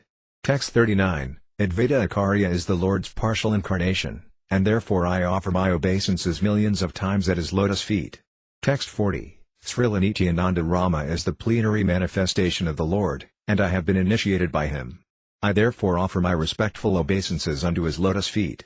Text 41, I offer my respectful obeisances unto the internal potencies of the Lord, of whom Sri Gadadhara Prabhu is the foremost. Text 42, Lord Sri Krishna Caitanya Mahaprabhu is the personality of Godhead himself, and therefore I offer innumerable prostrations at his lotus feet. Text 43, having offered obeisances unto the Lord and all his associates, I shall now try to explain these 6 diversities in one. Text 44, although I know that my spiritual master is a servitor of Sri Caitanya, I know him also as a plenary manifestation of the Lord. Text 45, according to the deliberate opinion of all revealed scriptures, the spiritual master is not different from Krishna. Lord Krishna in the form of the spiritual master delivers his devotees. Text 46, one should know the Acharya as myself and never disrespect him in any way. One should not envy him, thinking him an ordinary man, for he is the representative of all the demigods. Text 47, one should know the instructing spiritual master to be the personality of Krishna. Lord Krishna manifests himself as the Supersoul and is the greatest devotee of the Lord. Text 48, O my Lord! Transcendental poets and experts in spiritual science could not fully express their indebtedness to you, even if they were endowed with the prolonged lifetime of Brahma, for you appear in 2 features, externally as the Acharya and internally as the Supersoul, to deliver the embodied living being by directing him how to come to you. Text 49, to those who are constantly devoted to serving me with love, I give the understanding by which they can come to me. Text 50, the Supreme Personality of Godhead, Svayam Bhagavan, taught Brahma and made himself realized. Text 51, please hear attentively what I shall speak to you, for transcendental knowledge about me is not only scientific but also full of mysteries. Text 52, by my causeless mercy, be enlightened in truth about my personality, manifestations, qualities and pastimes. Text 53, prior to the cosmic creation, only I exist, and no phenomena exist, either gross, subtle or primordial. After creation, only I exist in everything, and after annihilation, only I remain eternally. Text 54, what appears to be truth without me is certainly my illusory energy, for nothing can exist without me. It is like a reflection of a real light in the shadows, for in the light there are neither shadows nor reflections. Text 55, as the material elements enter the bodies of all living beings and yet remain outside them all, I exist within all material creations and yet am not within them. Text 56, a person interested in transcendental knowledge must therefore always directly and indirectly inquire about it to know the all-pervading truth. Text 57, all glories to Kantamani and my initiating spiritual master, Samahiri. All glories to my instructing spiritual master, the Supreme Personality of Godhead, who wears peacock feathers in his crown. Under the shade of his lotus feet, which are like desire trees, Jayasri, Radharani, enjoys the transcendental mellow of an eternal consort. Text 58, since one cannot visually experience the presence of the Supersoul, he appears before us as a liberated devotee. Such a spiritual master is none other than Krishna himself. Text 59, one should therefore avoid bad company and associate only with devotees. With their realized instructions, such saints can cut the knot connecting one with activities unfavorable to devotional service. Text 60, the spiritually powerful message of Godhead can be properly discussed only in a society of devotees, and it is greatly pleasing to hear in that association. If one hears from devotees, the way of transcendental experience quickly opens, and gradually one attains firm faith that in due course develops into attraction and devotion. Text 61, a pure devotee constantly engaged in the loving service of the Lord is identical with the Lord, who is always seated in his heart. Text 62, saints are my heart, and only I am their hearts. They do not know anyone but me, and therefore I do not recognize anyone besides them as mine. Text 63, saints of your caliber are themselves places of pilgrimage. Because of their purity, they are constant companions of the Lord, and therefore they can purify even the places of pilgrimage. Text 64, such pure devotees are of 2 types, personal associates, parasits, and neophyte devotees, sadhakas. Text 65-66, there are 3 categories of incarnations of Godhead, partial incarnations, qualitative incarnations and empowered incarnations. The Purusas and Matsya are examples of partial incarnations. Text 67, Brahma, Vishnu and Shiva are qualitative incarnations. Empowered incarnations are those like the Kumaras, King Prithawan Mahamuni Vyasa, the compiler of the Vedas. Text 68. The personality of Godhead exhibits himself in two kinds of forms, prakasa and vilasa. Text 69-70. When the personality of Godhead expands himself in many forms, all non-different in their features, as Lord Krishna did when he married 16,000 queens and when he performed his rasa dance, such forms of the Lord are called manifested forms, prakasa vigrahas. Text 71. It is astounding that Lord Sri Krishna, who is one without a second, expanded himself in 16,000 similar forms to marry 16,000 queens in their respective homes. Text 72. When Lord Krishna, surrounded by groups of cowherd girls, began the festivities of the rasa dance, the Lord of all mystic powers placed himself between each two girls. Text 73-74. When the cowherd girls and Krishna thus joined together, each girl thought that Krishna was dearly embracing her alone. To behold this wonderful pastime of the Lord's, the denizens of heaven and their wives, all very eager to see the dance, flew in the sky in their hundreds of airplanes. They showered flowers and beat sweetly on drums. Text 75. If numerous forms, all equal in their features, are displayed simultaneously, such forms are called prakasa vigrahas of the Lord. Text 76. But when the numerous forms are slightly different from one another, they are called vilasa vigrahas. Text 77. When the Lord displays numerous forms with different features by his inconceivable potency, such forms are called vilasa vigrahas. Text 78. Examples of such vilasa vigrahas are Baladeva, Narayana and Vakunda Dhamma, and the Chaturvyuha, Vasudeva, Sankarsana, Pradyumna, and Aniruddha. Text 79-80. The energies, consorts, of the Supreme Lord are of three kinds, the Lakshmis in Vakunta, the queens in Dvaraka and the Gopas in Vrindavana. The Gopas are the best of all, for they have the privilege of serving Sri Krishna, the primeval Lord, the son of the king of Vraya. Text 81. The personal associates of the primeval Lord, Sri Krishna, are his devotees, who are identical with him. He is complete with his entourage of devotees. Text 82. Now I have worshipped all the various levels of devotees. Worshipping them is the source of all good fortune. Text 83. In the first verse I have invoked a general benediction, but in the second I have prayed to the Lord in a particular form. Text 84. I offer my respectful obeisances unto Sri Krishna Caitanya and Lord Nityananda, who are like the sun and moon. They have arisen simultaneously on the horizon of Gauda to dissipate the darkness of ignorance and thus wonderfully bestow benediction upon all. Texts 85-86. Sri Krishna and Balarama, the personalities of Godhead, who formerly appeared in Vrindavana and were millions of times more effulgent than the sun and moon, have arisen over the eastern horizon of Gaudadesa, West Bengal, being compassionate for the fallen state of the world. Text 87. The appearance of Sri Krishna Caitanya and Prabhu Nityananda has surcharged the world with happiness. Texts 88-89. As the sun and moon drive away darkness by their appearance and reveal the nature of everything, these two brothers dissipate the darkness of ignorance covering the living beings and enlighten them with knowledge of the absolute truth. Text 90. The darkness of ignorance is called Kaitava, the way of cheating, which begins with religiosity, economic development, sense gratification and liberation. Text 91. The great scripture Srimad Bhagavatam, compiled by Mahamuni Vyasadeva from 4 original verses, describes the most elevated and kind-hearted devotees and completely rejects the cheating ways of materially motivated religiosity. It propounds the highest principle of eternal religion, which can factually mitigate the threefold miseries of a living being and award the highest benediction of full prosperity and knowledge. Those willing to hear the message of this scripture in a submissive attitude of service can at once capture the Supreme Lord in their hearts. Therefore there is no need for any scripture other than Srimad Bhagavatam. Text 92. The foremost process of cheating is to desire to achieve liberation by merging into the Supreme, for this causes the permanent disappearance of loving service to Krishna. Text 93. The prefix pra, in the verse from Srimad Bhagavatam, indicates that the desire for liberation is completely rejected. Text 94. All kinds of activities, both auspicious and inauspicious, that are detrimental to the discharge of transcendental loving service to Lord Sri Krishna are actions of the darkness of ignorance. Text 95. By the grace of Lord Caitanya and Lord Nityananda, this darkness of ignorance is removed and the truth is brought to light. Text 96. The absolute truth is Sri Krishna, and loving devotion to Sri Krishna exhibited in pure love is achieved through congregational chanting of the holy name, which is the essence of all bliss.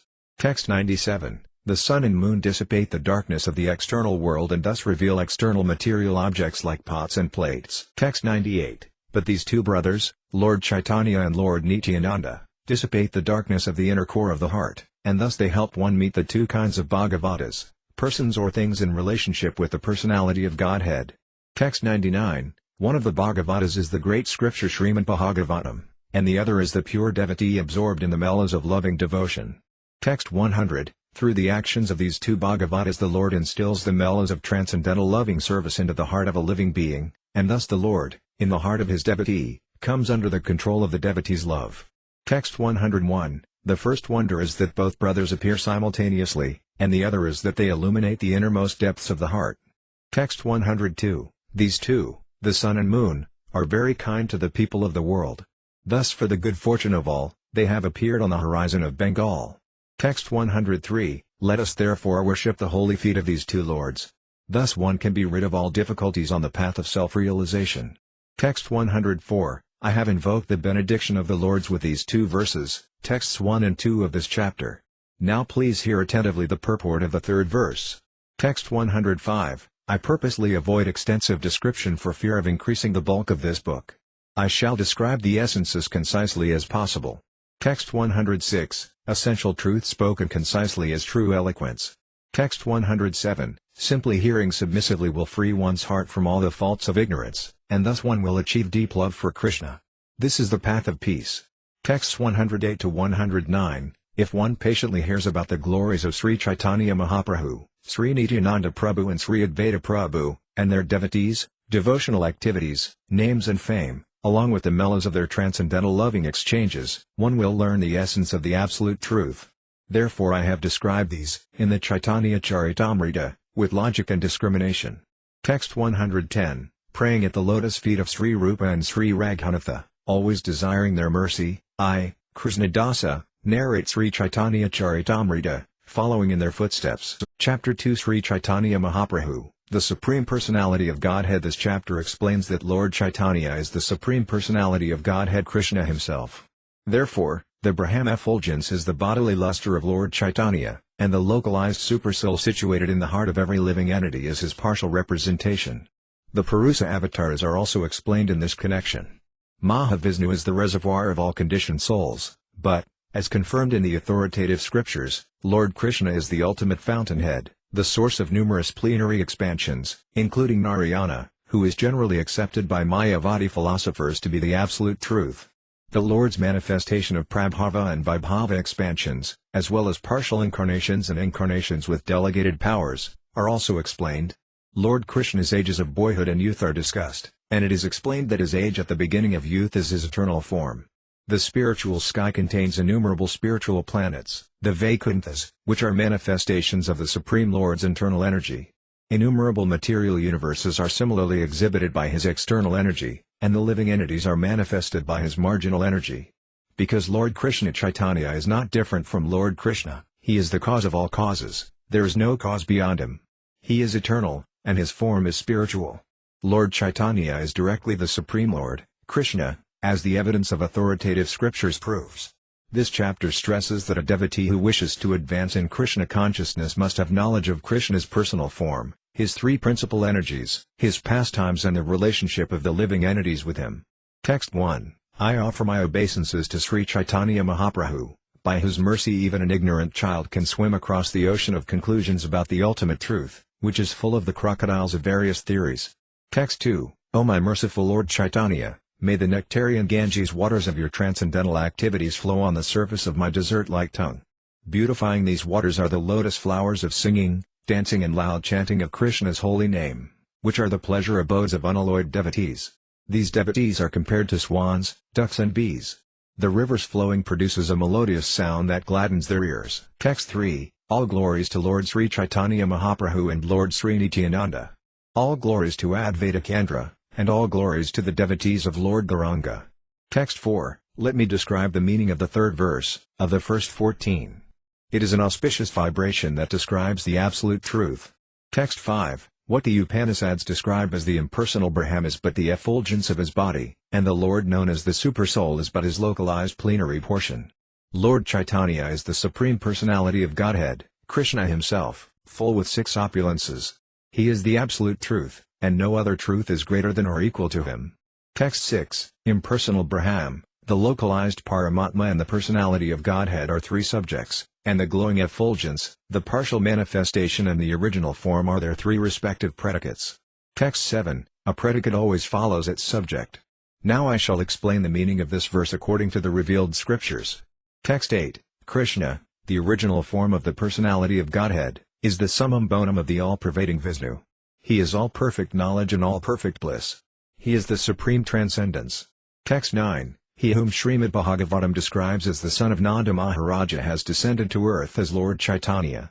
Text 10. In terms of his various manifestations, he is known in three features, called the impersonal Brahman, the localized Paramatma and the original personality of Godhead.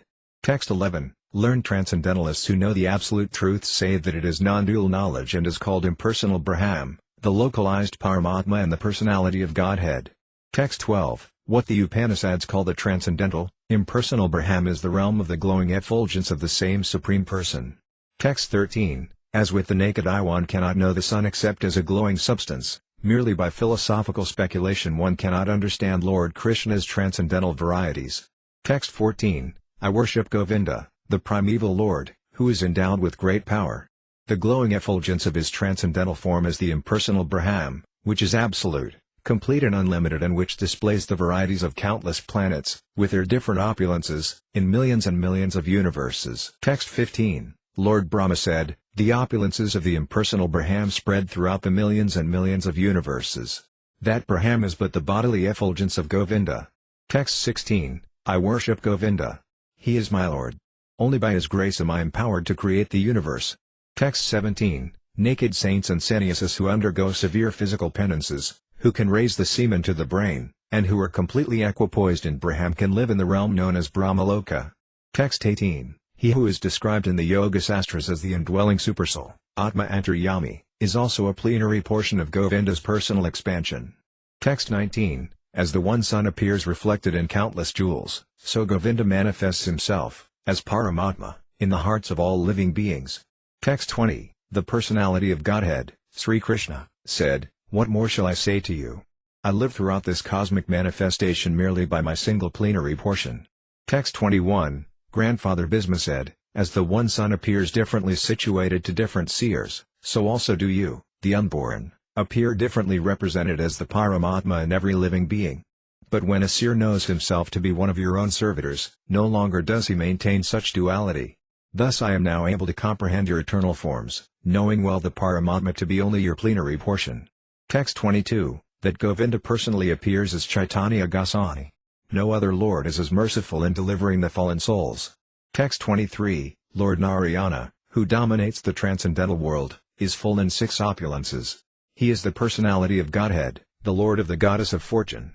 Text 24, the personality of Godhead is he who is described as the absolute whole in the Vedas, Bhagavatam, Upanishads and other transcendental literatures. No one is equal to him. Text 25, through their service, devotees see that personality of Godhead, just as the denizens of heaven see the personality of the sun. Text 26, those who walk the paths of knowledge and yoga worship only him, for it is him they perceive as the impersonal Brahman and localized Paramatma. Text 27, thus one may understand the glories of the Lord through different modes of worship, as the example of the sun illustrates. Text 28, Narayana and Sri Krishna are the same personality of Godhead, but although they are identical, their bodily features are different. Text 29, this personality of Godhead, Sri Krishna, has 2 hands and holds a flute, whereas the other, Narayana, has 4 hands, with conch, wheel, mace and lotus. Text 30, O Lord of Lords, you are the seer of all creation. You are indeed everyone's dearest life. Are you not, therefore, my father, Narayana? Narayana refers to one whose abode is in the water born from Nara, Garbhodakasayi Vishnu, and that Narayana is your plenary portion. All your plenary portions are transcendental. They are absolute and are not creations of Maya. Text 31, after Brahma had offended Krishna by stealing his playmates and calves, he begged the Lord's pardon for his offensive act and prayed for the Lord's mercy. Text 32, I took birth from the lotus that grew from your navel. Thus you are both my father and my mother, and I am your son. Text 33, parents never take seriously the offenses of their children. I therefore beg your pardon and ask for your benediction. Text 34, Sri Krishna said, O Brahma, your father is Narayana. I am but a cowherd boy. How can you be my son? Text 35, Brahma replied, Are you not Narayana? You are certainly Narayana. Please listen as I state the proofs. Text 36, All the living beings within the material and spiritual worlds are ultimately born of you, for you are the supersoul of them all. Text 37, As the earth is the original cause and shelter of all pots made of earth, so you are the ultimate cause and shelter of all living beings. Text 38, The word Nara refers to the aggregate of all the living beings, and the word Ayana refers to the refuge of them all. Text 39, You are therefore the original Narayana. This is one reason. Please listen as I state the second. Text 40, The direct lords of the living beings are the Purusa incarnations. But your opulence and power are more exalted than theirs. Text 41, Therefore you are the primeval lord, the original father of everyone. They, the Purusas, are protectors of the universes by your power. Text 42, Since you protect those who are the shelters of all living beings, you are the original Narayana. Text 43, O my Lord, O Supreme Personality of Godhead. Kindly hear my third reason. There are countless universes and fathomless transcendental Vaikunthas. Text 44, Both in this material world and in the transcendental world, you see all the deeds of all living beings, in the past, present and future. Since you are the witness of all such deeds, you know the essence of everything. Text 45, All the worlds exist because you oversee them. None can live, move or have their being without your supervision. Text 46, You oversee the wanderings of all living beings. For this reason also, you are the primeval Lord Narayana. Text 47, Krishna said, Brahma, I cannot understand what you are saying. Lord Narayana is he who sits in the hearts of all living beings and lies down in the waters of the Karan ocean. Text 48, Brahma replied, What I have said is true. The same Lord Narayana who lives on the waters and in the hearts of all living beings is but a plenary portion of you. Text 49, The Karanodakasayi, Garbhodakasayi and Kshirodakasayi forms of Narayana all create in cooperation with the material energy. In this way they are attached to Maya. Text 50, These three Visnas lying in the water are the supersoul of everything. The supersoul of all the universes is known as the first Purusa. Text 51, Garbhodakasayi Vishnu is the supersoul of the aggregate of living entities, and Kshirodakasayi Vishnu is the supersoul of each individual living being. Text 52, Superficially we see that these Purusas have a relationship with Maya, but above them, in the fourth dimension, is Lord Krishna, who has no contact with the material energy. Text 53, In the material world the Lord is designated as Virat, Hiranyagarbha and Karana. But beyond these three designations, the Lord is ultimately in the fourth dimension. Text 54, Although these three features of the Lord deal directly with the material energy, none of them are touched by it. They are all beyond illusion. Text 55, This is the opulence of the Lord, although situated in the material nature, he is never affected by the modes of nature. Similarly, those who have surrendered to him and fixed their intelligence upon him are not influenced by the modes of nature. Text 56, You are the ultimate shelter of these three plenary portions. Thus there is not the slightest doubt that you are the primeval Narayana. Text 57, The source of these three features is the Narayana in the spiritual sky. He is your Vilasa expansion. Therefore you are the ultimate Narayana. Text 58, Therefore according to the authority of Brahma, the Narayana who is the predominating deity in the transcendental world is but the Vilasa feature of Krishna. This has now been conclusively proved. Text 59, The truth indicated in this verse, text 30, is the essence of Srimad Bhagavatam. This conclusion, through synonyms, applies everywhere. Text 60, Not knowing that Brahman, Paramatma and Bhagavan are all features of Krishna, foolish scholars speculate in various ways. Text 61, Because Narayana has four hands whereas Krishna looks just like a man, they say that Narayana is the original God whereas Krishna is but an incarnation. Text 62, In this way their arguments appear in various forms, but the poetry of the Bhagavatam expertly refutes them all. Text 63, Learned transcendentalists who know the absolute truth say that it is non-dual knowledge and is called impersonal Brahman, the localized Paramatma and the personality of Godhead. Text 64, My dear brothers, kindly listen to the explanation of this verse and consider its meaning. The one original entity is known in his three different features. Text 65, Lord Krishna himself is the one undivided absolute truth, the ultimate reality. He manifests himself in three features, as Brahman, Paramatma, and Bhagavan. Text 66, The import of this verse has stopped you from arguing. Now listen to another verse of Srimad Bhagavatam. Text 67, all these incarnations of Godhead are either plenary portions or parts of the plenary portions of the Purusa avatars. But Krishna is the Supreme Personality of Godhead himself. In every age he protects the world through his different features when the world is disturbed by the enemies of Indra. Text 68. The Bhagavatam describes the symptoms and deeds of the incarnations in general and counts Sri Krishna among them. Text 69. This made Suta Goswami greatly apprehensive. Therefore he distinguished each incarnation by its specific symptoms.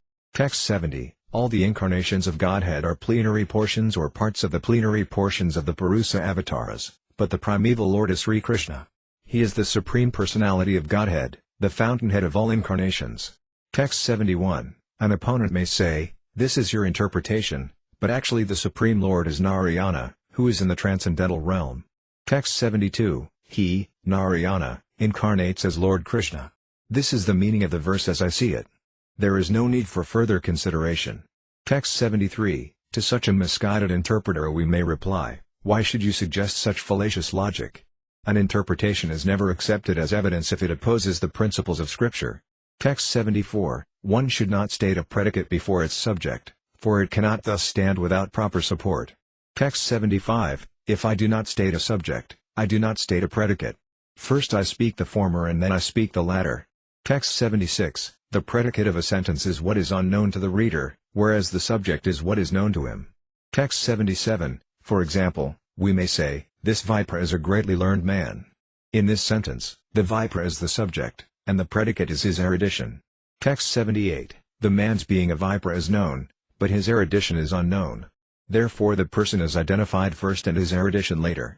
Text 79. In the same way, all these incarnations were known, but whose incarnations they are was unknown. Text 80. First the word ete, these, establishes the subject, the incarnations. Then plenary portions of the Purusa avatar as follows as the predicate. Text 81. In the same way, when Krishna was first counted among the incarnations, specific knowledge about him was still unknown. Text 82. Therefore first the word Krishna appears as the subject, followed by the predicate, describing him as the original personality of Godhead. Text 83. This establishes that Sri Krishna is the original personality of Godhead. The original personality of Godhead is therefore necessarily Krishna. Text 84. Had Krishna been the plenary portion and Narayana the primeval Lord, the statement of Suta Goswami would have been reversed. Text 85. Thus he would have said, Narayana, the source of all incarnations, is the original personality of Godhead. He has appeared as Sri Krishna.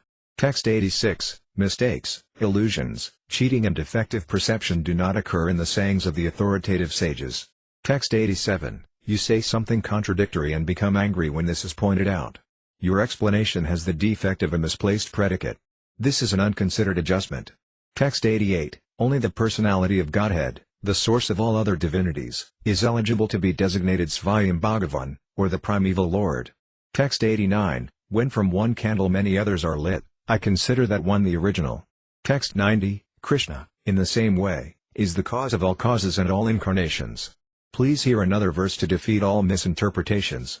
Texts 91 to 92. Here, in Srimad Bhagavatam, 10 subjects are described. 1. The creation of the ingredients of the cosmos. 2. The creations of Brahma. 3. The maintenance of the creation. 4. Special favor given to the faithful. 5. Impetuses for activity. 6. Prescribed duties for law-abiding men.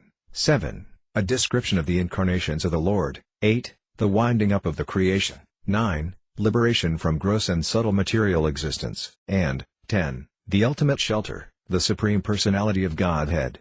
The 10th item is the shelter of all the others. To distinguish this ultimate shelter from the other 9 subjects, the Mahayanas have described these 9, directly or indirectly, through prayers or direct explanations. Text 93. To know distinctly the ultimate shelter of everything that be, I have described the other 9 categories.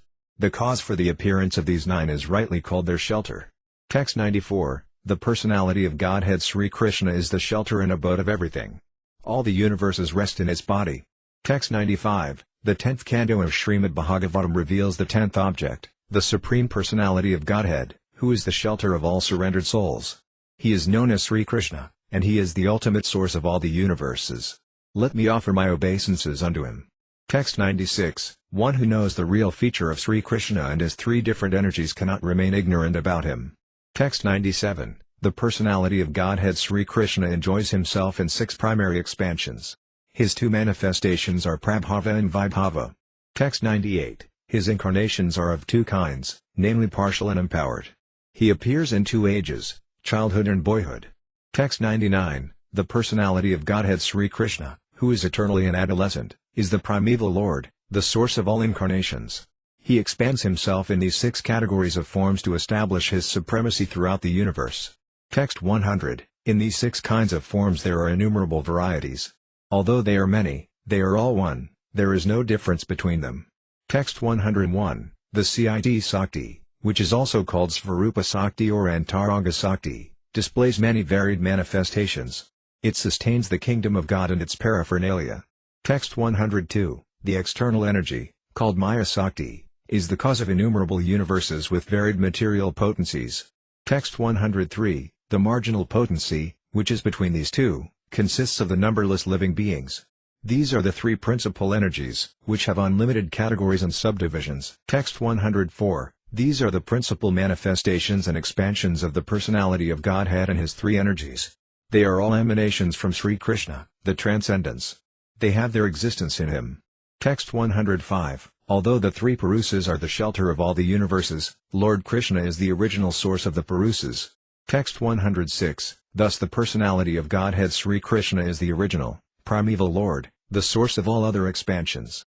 All the revealed scriptures accept Sri Krishna as the Supreme Lord. Text 107. Krishna, who is known as Govinda, is the Supreme Controller.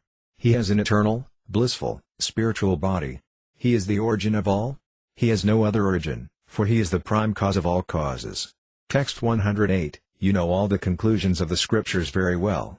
You create these logical arguments just to agitate me. Text 109. That same Lord Krishna, the fountainhead of all incarnations, is known as the son of the king of Vraya. He has descended personally as Lord Sri Caitanya Mahaprabhu. Text 110. Therefore Lord Chaitanya is the supreme absolute truth. To call him Kshirodakasaya Vishnu does not add to his glory. Text 111. But such words from the lips of a sincere devotee cannot be false. All possibilities abide in him, for he is the primeval Lord. Text 112. All other incarnations are situated in potential form in the original body of the primeval Lord. Thus according to one's opinion, one may address him as any one of the incarnations. Text 113. Some say that Sri Krishna is directly Nara-Narayana.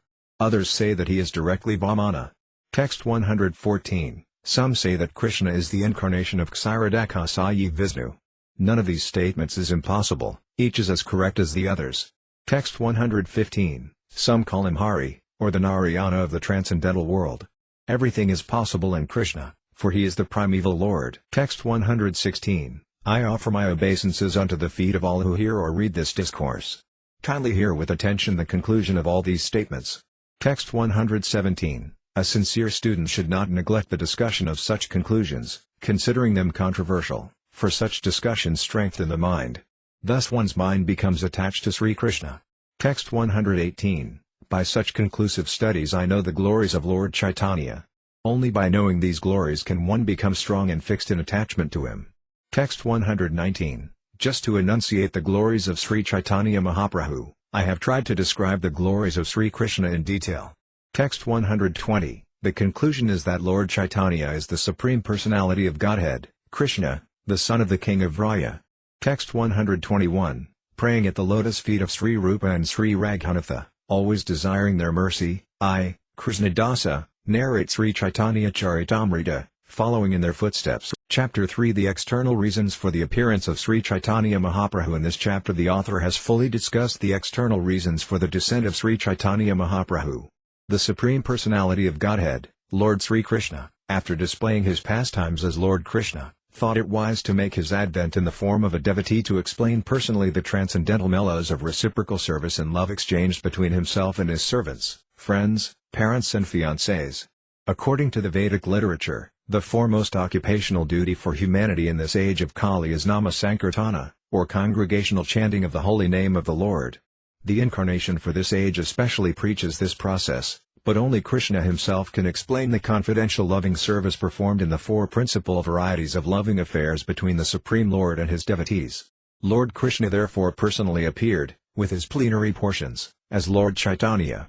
As stated in this chapter, it was for this purpose that Lord Krishna appeared personally in Navadvipa in the form of Sri Krishna Caitanya Mahaprabhu. Krishnadasa Kaviraja has herein presented much authentic evidence from Srimad Bhagavatam and other scriptures to substantiate the identity of Lord Caitanya with Sri Krishna himself. He has described bodily symptoms in Lord Caitanya that are visible only in the person of the Supreme Lord, and he has proved that Lord Caitanya appeared with his personal associates, Sri Nityananda, Advaita, Gadadhara, Srivasa and other devotees, to preach the special significance of chanting Hare Krishna. The appearance of Lord Caitanya is both significant and confidential. He can be appreciated only by pure devotees and only through the process of devotional service.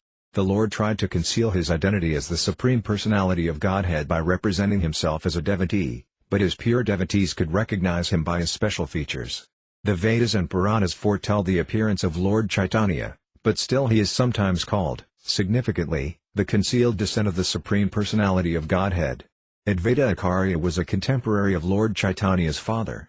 He felt sorry for the condition of the world because even after Lord Krishna's appearance, no one had interest in devotional service to Krishna. This forgetfulness was so overwhelming that Advaita Prabhu was convinced that no one but Lord Krishna himself could enlighten people about devotional service to the Supreme Lord. Therefore Advaita requested Lord Krishna to appear as Lord Caitanya. Offering tulasi leaves and Ganges water, he cried for the Lord's appearance. The Lord, being satisfied by his pure devotees, descends to satisfy them.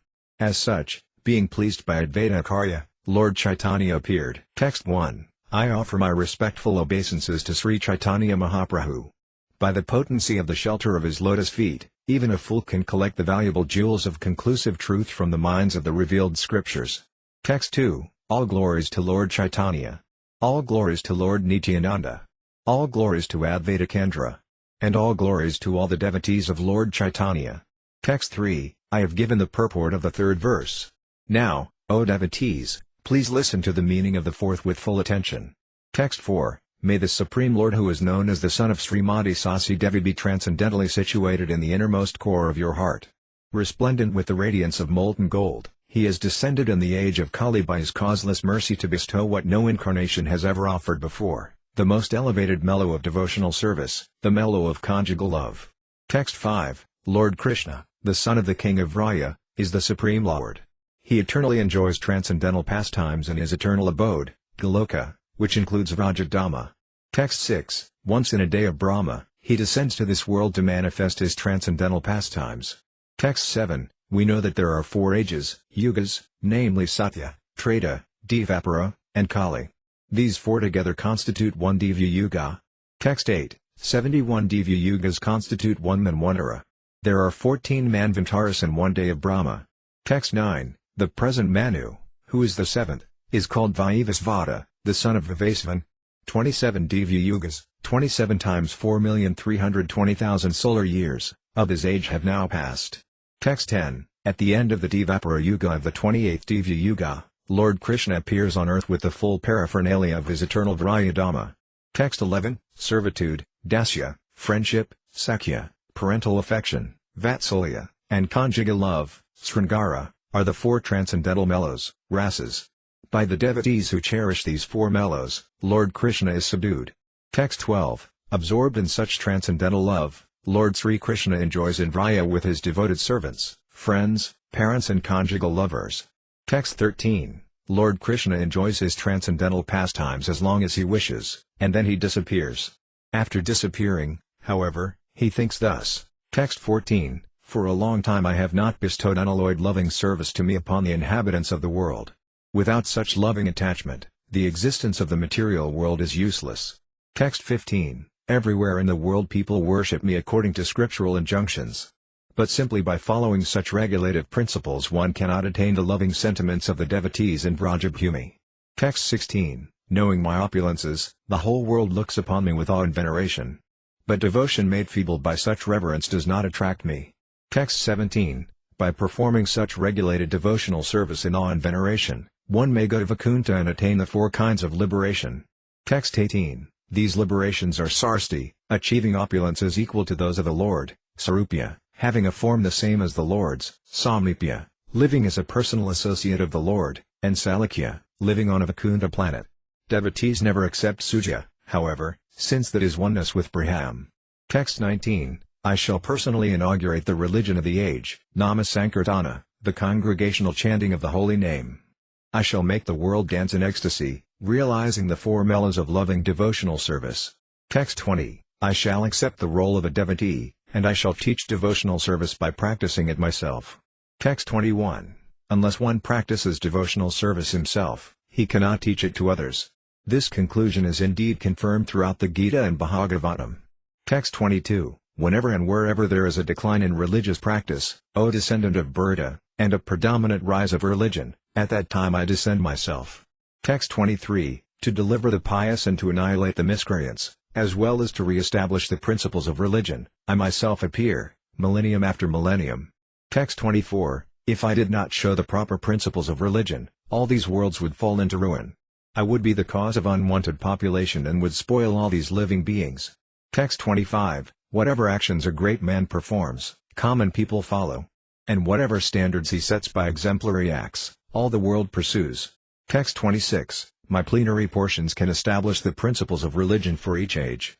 No one but me, however, can bestow the kind of loving service performed by the residents of Raya. Text 27, there may be many all-auspicious incarnations of the personality of Godhead, but who other than Lord Sri Krishna can bestow love of God upon the surrendered souls? Text 28, therefore in the company of my devotees I shall appear on earth and perform various colorful pastimes. Text 29, thinking thus, the personality of Godhead, Sri Krishna himself, descended at Nadia early in the age of Kali. Text 30, thus the lion-like Lord Caitanya has appeared in Navadvipa. He has the shoulders of a lion, the powers of a lion, and the loud voice of a lion. Text 31, may that lion be seated in the core of the heart of every living being. Thus with his resounding roar may he drive away one's elephantine vices. Text 32, in his early pastimes he is known as Visvambara because he floods the world with the nectar of devotion and thus saves the living beings. Text 33, the verbal root dubran, which is the root of the word Visvambara, indicates nourishing and maintaining. He, Lord Caitanya, nourishes and maintains the three worlds by distributing love of God. Text 34, in his later pastimes he is known as Lord Sri Krishna Caitanya. He blesses the whole world by teaching about the name and fame of Lord Sri Krishna. Text 35, knowing him, Lord Caitanya, to be the incarnation for Kali Yuga, Garga Muni, during the naming ceremony of Krishna, predicted his appearance. Text 36, this boy, Krishna, has three other colors, white, red and yellow, as he appears in different ages. Now he has appeared in a transcendental blackish color. Text 37, white, red and yellow, these are the three bodily lustres that the Lord, the husband of the goddess of fortune, assumes in the ages of Satya, Treta and Kali respectively. Text 38, now, in the Dvapara Yuga, the Lord had descended in a blackish hue. This is the essence of the statements in the Puranas and other Vedic literatures with reference to the context. Text 39, in the Dvapara Yuga the personality of Godhead appears in a blackish hue. He is dressed in yellow, he holds his own weapons, and he is decorated with the Kaustuba jewel and marks of Srivatsa. This is how his symptoms are described. Text 40, the religious practice for the age of Kali is to broadcast the glories of the holy name. Only for this purpose has the Lord, in a yellow color, descended as Lord Caitanya. Text 41, the luster of his expansive body resembles molten gold. The deep sound of his voice conquers the thundering of newly assembled clouds. Text 42, one who measures 4 cubits in height and in breadth by his own hand is celebrated as a great personality. Text 43, such a person is called Nayagrata Paramandala. Sri Caitanya Mahaprabhu, who personifies all good qualities, has the body of a Nayagrata Paramandala. Text 44, his arms are long enough to reach his knees, his eyes are just like lotus flowers, his nose is like a sesame flower, and his face is as beautiful as the moon.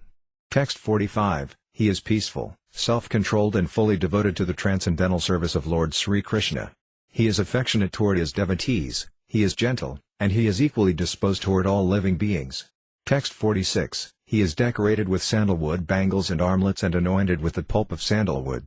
He especially wears these decorations to dance in Sri Krishna Sankirtana.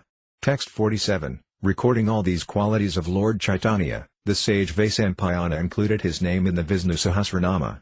Text 48, the pastimes of Lord Caitanya have two divisions, the early pastimes, Adi Līlā, and the later pastimes, Sesa Līlā. He has 4 names in each of these two Leelas. Text 49, In his early pastimes he appears as a householder with a golden complexion. His limbs are beautiful, and his body, smeared with the pulp of sandalwood, seems like molten gold. In his later pastimes he accepts the sannyasa order, and he is equipoised and peaceful. He is the highest abode of peace and devotion, for he silences the impersonalist non-devotees. Text 50. In Srimad Bhagavatam it is repeatedly and clearly said that the essence of religion in the age of Kali is the chanting of the holy name of Krishna. Text 51. O King, in this way people in Dvapara Yuga worship the Lord of the universe. In Kali Yuga they also worship the Supreme Personality of Godhead by the regulations of the revealed scriptures. Kindly now hear of that from me. Text 52. In the age of Kali, intelligent persons perform congregational chanting to worship the incarnation of Godhead who constantly sings the name of Krishna. Although his complexion is not blackish, he is Krishna himself.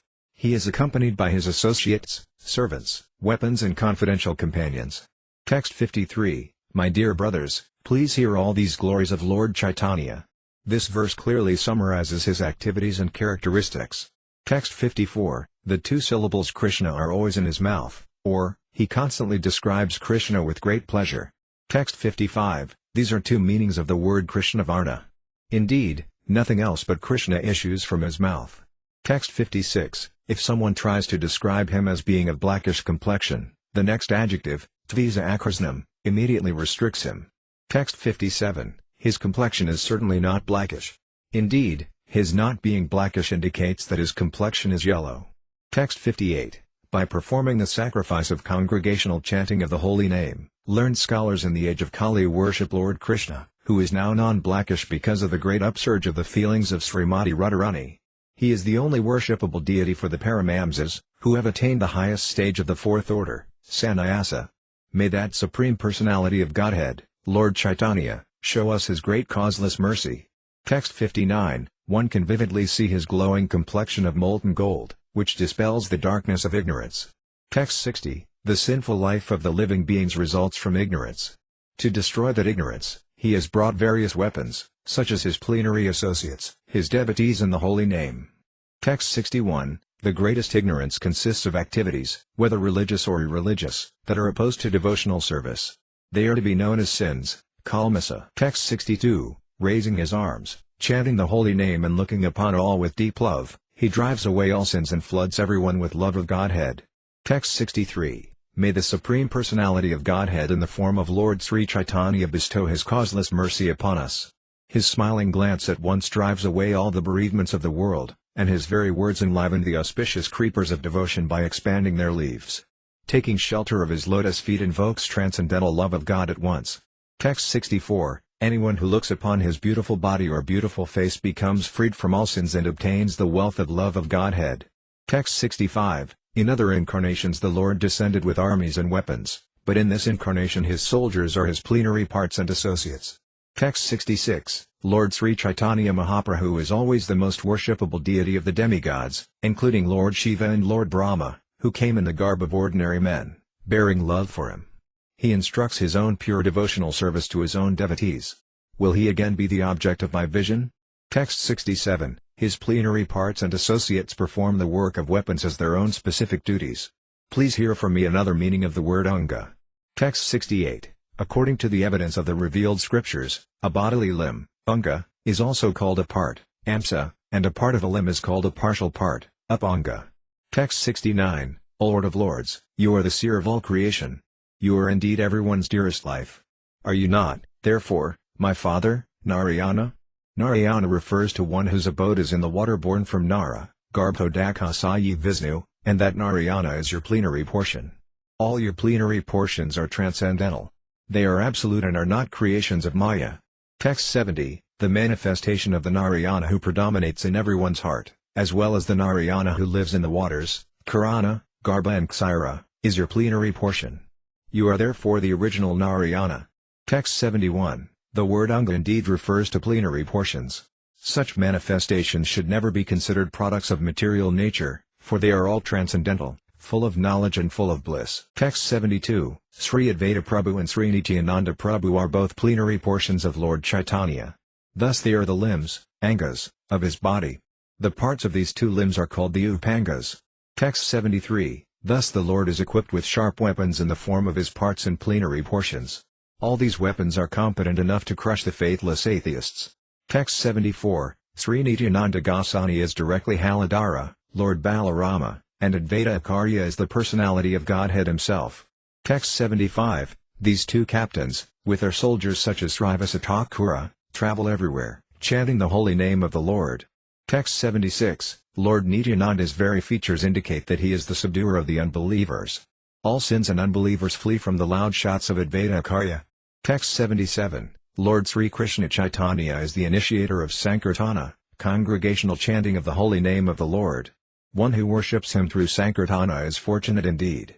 Text 78, such a person is truly intelligent, whereas others, who have but a poor fund of knowledge, must endure the cycle of repeated birth and death. Of all sacrificial performances, the chanting of the Lord's holy name is the most sublime. Text 79, one who says that 10 million Ashvamedha sacrifices are equal to the chanting of the holy name of Lord Krishna is undoubtedly an atheist. He is sure to be punished by Yamaraja. Text 80, in the auspicious introduction to the Bhagavata Sundarbha, Srila Yuva Goswami has given the following verse as an explanation. Text 81, I take shelter of Lord Sri Krishna Caitanya Mahaprabhu, who is outwardly of a fair complexion but is inwardly Krishna himself. In this age of Kali he displays his expansions, his angas and upangas, by performing congregational chanting of the holy name of the Lord. Text 82, in the Upapuranas we hear Sri Krishna showing his mercy to Vyasadeva by speaking to him as follows. Text 83, O learned Brahmana, sometimes I accept the renounced order of life to induce the fallen people of the age of Kali to accept devotional service to the Lord. Text 84, Srimad Bhagavatam, the Mahabharata, the Puranas and other Vedic literatures all give evidence to prove that Lord Sri Krishna Caitanya Mahaprabhu is the incarnation of Krishna. Text 85, one can also directly see Lord Chaitanya's manifest influence in his uncommon deeds and uncommon Krishna conscious realization. Text 86, but faithless unbelievers do not see what is clearly evident, just as owls do not see the rays of the sun.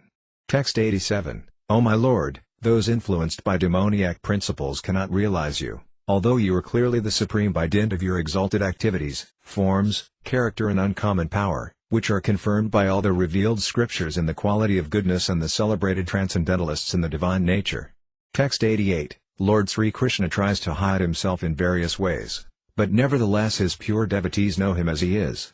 Text 89, O my Lord, everything within material nature is limited by time, space and thought.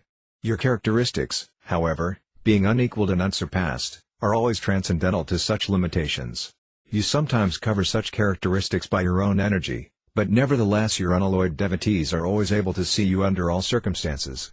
Text 90, those whose nature is demoniac cannot know Krishna at any time, but he cannot hide himself from his pure devotees. Text 91, there are two classes of men in the created world. One consists of the demoniac and the other of the godly. The devotees of Lord Vishnu are the godly, whereas those who are just the opposite are called demons. Text 92, Advaita Acharya Goswami is an incarnation of the Lord as a devotee. His loud calling was the cause for Krishna's incarnation. Text 93, whenever Sri Krishna desires to manifest his incarnation on earth, first he creates the incarnations of his respectable predecessors. Text 94, thus respectable personalities such as his father, mother and spiritual master all take birth on earth first. Text 95, Madhavendra Puri, Asvarapuri, Srimati Sasamata and Srila Jagannath Misra all appeared with Sri Advaita Acharya. Text 96, Advaita Acharya having appeared, he found the world devoid of devotional service to Sri Krishna because people were engrossed in material affairs. Text 97, everyone was engaged in material enjoyment, whether sinfully or virtuously. No one was interested in the transcendental service of the Lord, which can give total relief from the repetition of birth and death. Text 98, seeing the activities of the world, the Acharya felt compassion and began to ponder how he could act for the people's benefit. Text 99, Advaita Acharya thought, if Sri Krishna were to appear as an incarnation, he himself could preach devotion by his personal example. Text 100, in this age of Kali there is no religion other than the chanting of the holy name of the Lord, but how in this age will the Lord appear as an incarnation? Text 101, I shall worship Krishna in a purified state of mind. I shall constantly petition him in humbleness. Text 102, my name, Advaita, will be fitting if I am able to induce Krishna to inaugurate the movement of the chanting of the holy name. Text 103, while he was thinking about how to propitiate Krishna by worship, The following verse came to his mind. Text 104, Sri Krishna, who is very affectionate toward his devotees, sells himself to a devotee who offers him merely a tulasi leaf and a palmful of water. Texts 105 to 106. Advaita Acharya considered the meaning of the verse in this way, not finding any way to repay the debt he owes to one who offers him a tulasi leaf and water. Lord Krishna thinks, there is no wealth in my possession that is equal to a tulasi leaf and water. Text 107. Thus the Lord liquidates the debt by offering himself to the devotee. Considering in this way, the Acharya began worshipping the Lord. Text 108. Thinking of the lotus feet of Sri Krishna, he constantly offered tulasi buds and water from the Ganges. Text 109. He appealed to Sri Krishna with loud calls and thus made it possible for Krishna to appear. Text 110. Therefore the principal reason for Sri Chaitanya's descent is this appeal by Advaita Acharya. The Lord, the protector of religion, appears by the desire of his devotee. Text 111. O my Lord, you always dwell in the vision and hearing of your pure devotees. You also live in their lotus-like hearts, which are purified by devotional service. O my Lord, who are glorified by exalted prayers, you show special favor to your devotees by manifesting yourself in the eternal forms in which they welcome you. Text 112. The essence of the meaning of this verse is that Lord Krishna appears in all his innumerable eternal forms because of the desires of his pure devotees. Text 113. Thus I have surely determined the meaning of the fourth verse. Lord Gauranga, Lord Caitanya, appeared as an incarnation to preach unalloyed love of God.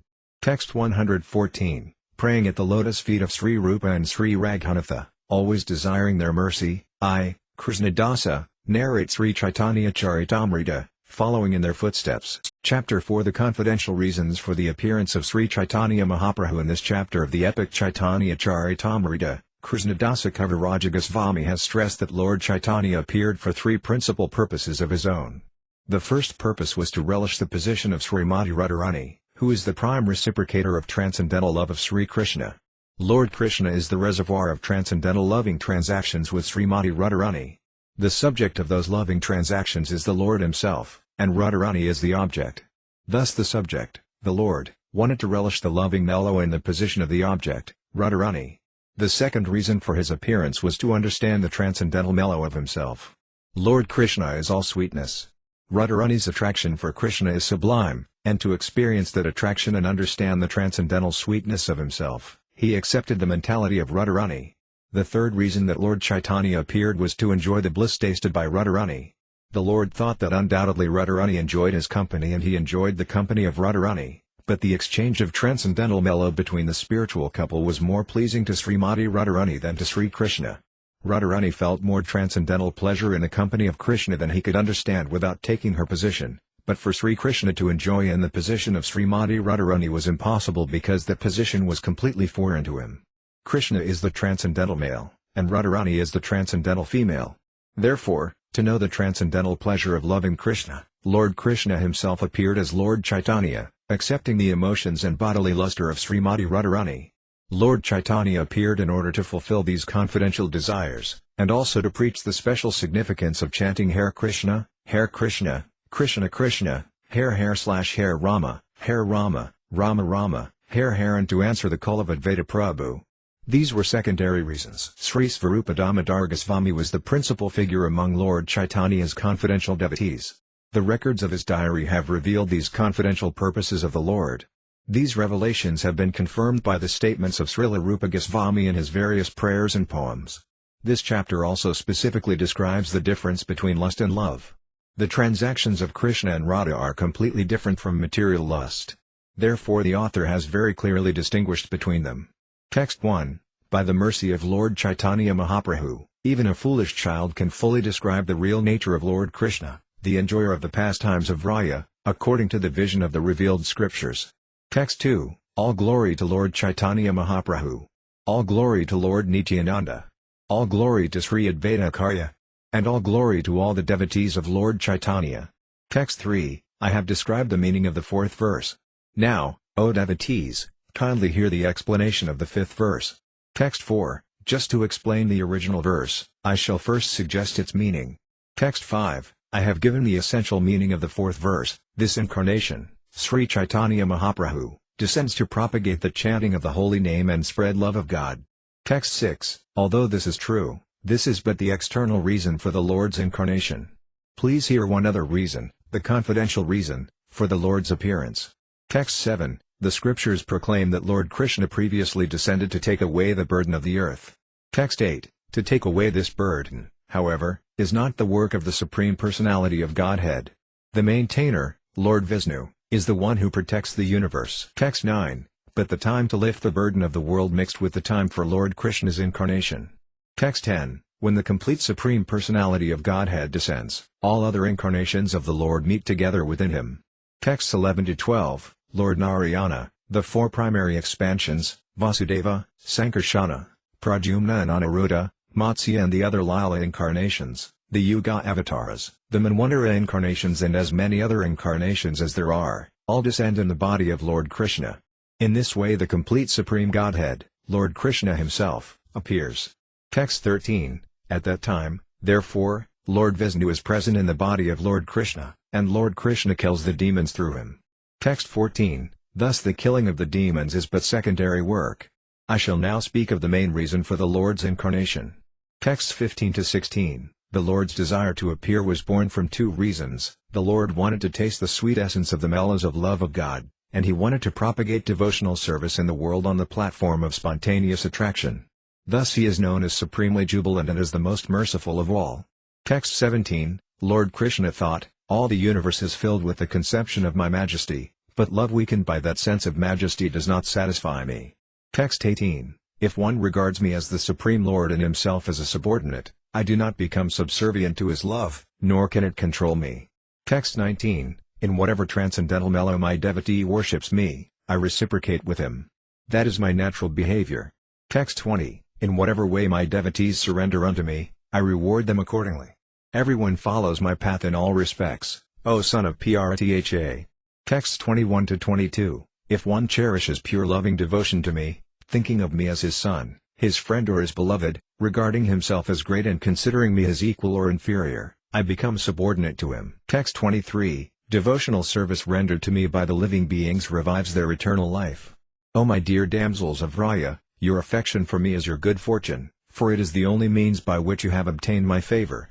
Text 24. Mother sometimes binds me as her son. She nourishes and protects me, thinking me utterly helpless. Text 25. My friends climb on my shoulders in pure friendship, saying, what kind of big man are you? You and I are equal.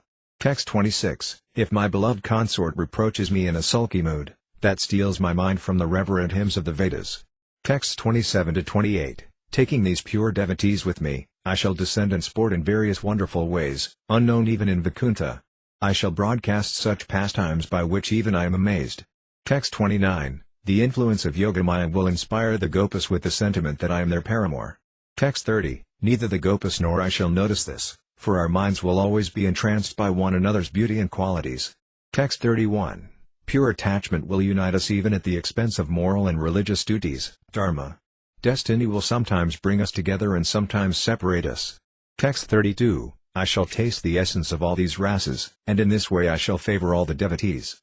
Text 33. Then, by hearing about the pure love of the residents of Raya, devotees will worship me on the path of spontaneous love, abandoning all rituals of religiosity and fruitive activity. Text 34. Krishna manifests his eternal human-like form and performs his pastimes to show mercy to the devotees. Having heard such pastimes, one should engage in service to him. Text 35. Here the use of the verb bhavat, which is in the imperative mood, tells us that this certainly must be done. Non-compliance would be abandonment of duty. Texts 36-37. Just as these desires are the fundamental reason for Krishna's appearance whereas destroying the demons is only an incidental necessity, so for Sri Krishna Caitanya, the Supreme Personality of Godhead, promulgating the Dharma of the age is incidental. Text 38. When the Lord desired to appear for another reason, the time for promulgating the religion of the age also arose. Text 39. Thus with two intentions the Lord appeared with his devotees and tasted the nectar of prema with the congregational chanting of the holy name. Text 40. Thus he spread kirtana even among the untouchables. He wove a wreath of the holy name and prema, with which he garlanded the entire immaterial world. Text 41. In this way, assuming the sentiment of a devotee, he preached devotional service while practicing it himself. Text 42. Four kinds of devotees are the receptacles of the four kinds of mellows in love of God, namely servitude, friendship, parental affection and conjugal love. Text 43, each kind of devotee feels that his sentiment is the most excellent, and thus in that mood he tastes great happiness with Lord Krishna. Text 44, but if we compare the sentiments in an impartial mood, we find that the conjugal sentiment is superior to all others in sweetness. Text 45, increasing love is experienced in various tastes, one above another. But that love which has the highest taste in the gradual succession of desire manifests itself in the form of conjugal love. Text 46, therefore I call it Madhura Rasa. It has two further divisions, namely wedded and unwedded love. Text 47, there is a great increase of mellow in the unwedded conjugal mood. Such love is found nowhere but in Vraya. Text 48, this mood is unbounded in the damsels of Vraya, but among them it finds its perfection in Sri Radha. Text 49, her pure, mature love surpasses that of all others. Her love is the cause of Lord Krishna's tasting the sweetness of the conjugal relationship. Text 50, therefore Lord Gauranga, who is Sri Hari himself, accepted the sentiments of Radha and thus fulfilled his own desires. Text 51, Lord Caitanya is the shelter of the demigods, the goal of the Upanishads, the be-all and end-all of the great sages, the beautiful shelter of his devotees, and the essence of the love of the lotus-eyed gopas. Will he again be the object of my vision? Text 52, Lord Krishna desired to taste the limitless nectarian mellows of the love of one of his multitude of loving damsels, Sri Radha, and so he has assumed the form of Lord Caitanya.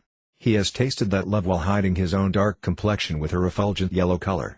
May that Lord Caitanya confer upon us his grace. Text 53, to accept ecstatic love is the main reason he appeared and re-established the religious system for this age. I shall now explain that reason.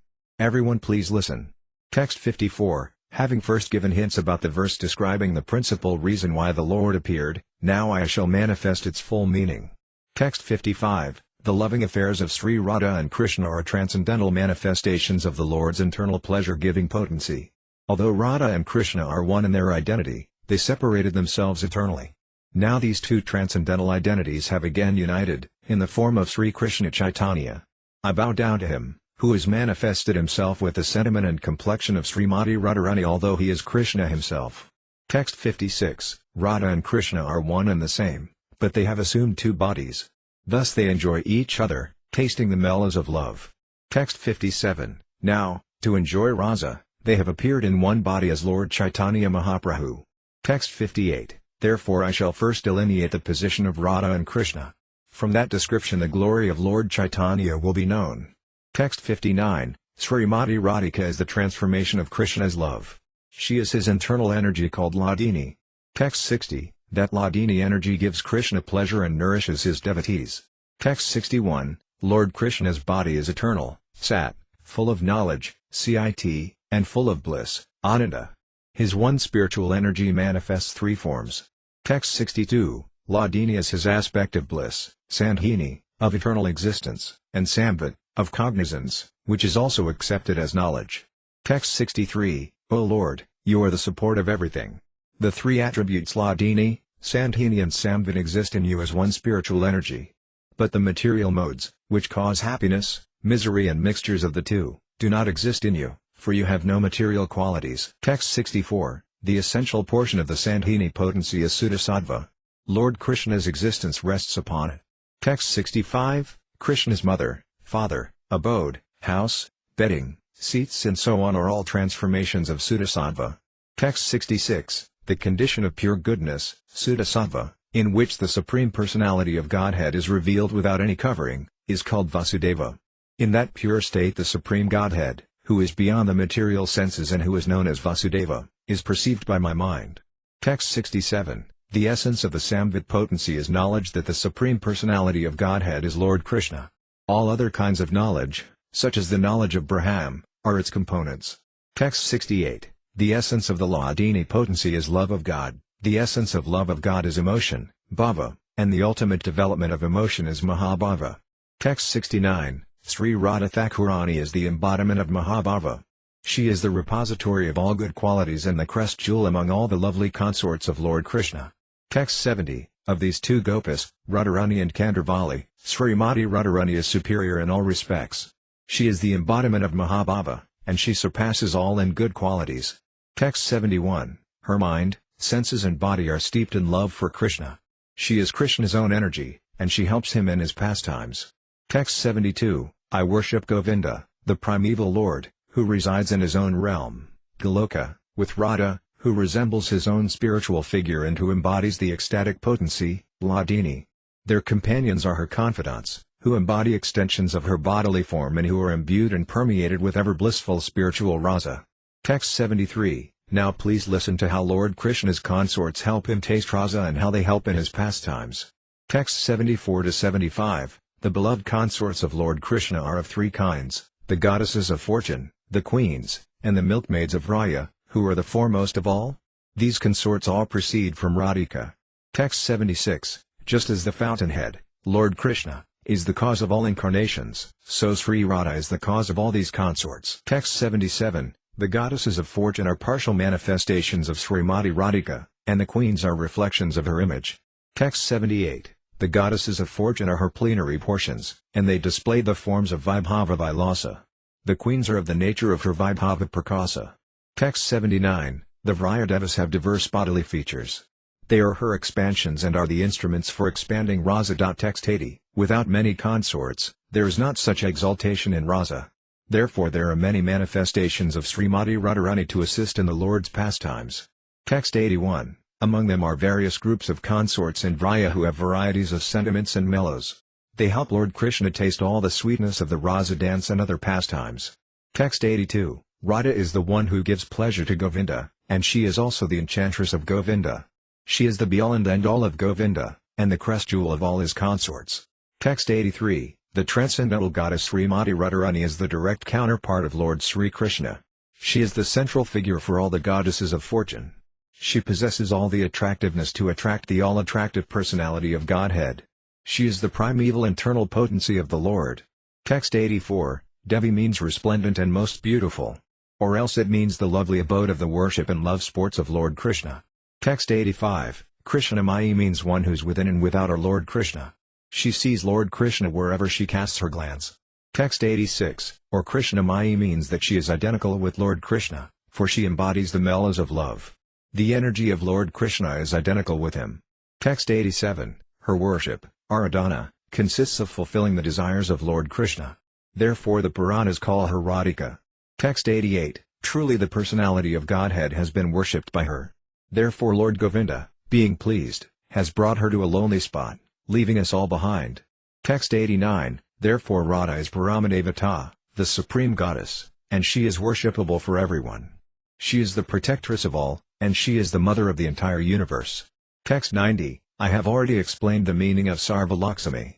Radha is the original source of all the goddesses of fortune. Text 91, or Sarvalakshmi indicates that she fully represents the six opulences of Krishna. Therefore she is the supreme energy of Lord Krishna. Text 92, the word Sarvakandi indicates that all beauty and luster rest in her body. All the Lakshmis derive their beauty from her. Text 93, Kanti may also mean all the desires of Lord Krishna. All the desires of Lord Krishna rest in Srimati Radharani. Text 94, Srimati Radhika fulfills all the desires of Lord Krishna. This is the meaning of Sarvakandi. Text 95, Lord Krishna enchants the world, but Sri Radha enchants even him. Therefore she is the supreme goddess of all. Text 96, Sri Radha is the full power, and Lord Krishna is the possessor of full power. The two are not different, as evidenced by the revealed scriptures. Text 97, they are indeed the same, just as musk and its scent are inseparable, or as fire and its heat are non-different. Text 98, thus Radha and Lord Krishna are one, yet they have taken two forms to enjoy the mellows of pastimes. Texts 99-100, to promulgate Prema Bhakti, devotional service and love of Godhead, Krishna appeared as Sri Krishna Caitanya with the mood and complexion of Sri Radha. Thus I have explained the meaning of the fifth verse. Text 101, to explain the sixth verse, I shall first give a hint of its meaning. Text 102, the Lord came to propagate Sankirtana. That is an external purpose, as I have already indicated. Text 103, there is a principal cause for Lord Krishna's appearance. It grows from his own engagements as the foremost enjoyer of loving exchanges. Text 104, that most confidential cause is threefold. Svarupa Damodara has revealed it. Text 105, Svarupa Goswami is the most intimate associate of the Lord. He therefore knows all these topics well. Text 106, the heart of Lord Chaitanya is the image of Sri Radhika's emotions. Thus feelings of pleasure and pain arise constantly therein. Text 107. In the final portion of his pastimes, Lord Caitanya was obsessed with the madness of separation from Lord Krishna. He acted in erroneous ways and talked deliriously. Text 108. Just as Radhika went mad at the sight of Uddhava, so Lord Caitanya was obsessed day and night with the madness of separation. Text 109. At night he talked incoherently in grief with his arms around Svarupa Damodara's neck. He spoke out his heart in ecstatic inspiration. Text 110. Whenever a particular sentiment arose in his heart, Svarupa Damodara satisfied him by singing songs or reciting verses of the same nature. Text 111. To analyze these pastimes is not necessary now. Later I shall describe them in detail. Text 112. Formerly in Braya Lord Krishna displayed three ages, namely childhood, boyhood and adolescence. His adolescence is especially significant. Text 113. Parental affection made his childhood fruitful. His boyhood was successful with his friends. Text 114. In youth he tasted the essence of rasa, fulfilling his desires in pastimes like the rasa dance with Srimati Radhika and the other gopas. Text 115. In his youth Lord Krishna made all three of his ages, and the entire universe, successful by his pastimes of amorous love like the rasa dance. Text 116. Lord Madhusudana enjoyed his youth with pastimes on autumn nights in the midst of the Jew-like milkmaids. Thus he dispelled all the misfortunes of the world. Text 117. Lord Krishna made Srimati Radharani close her eyes in shame before her friends by his words relating their amorous activities on the previous night.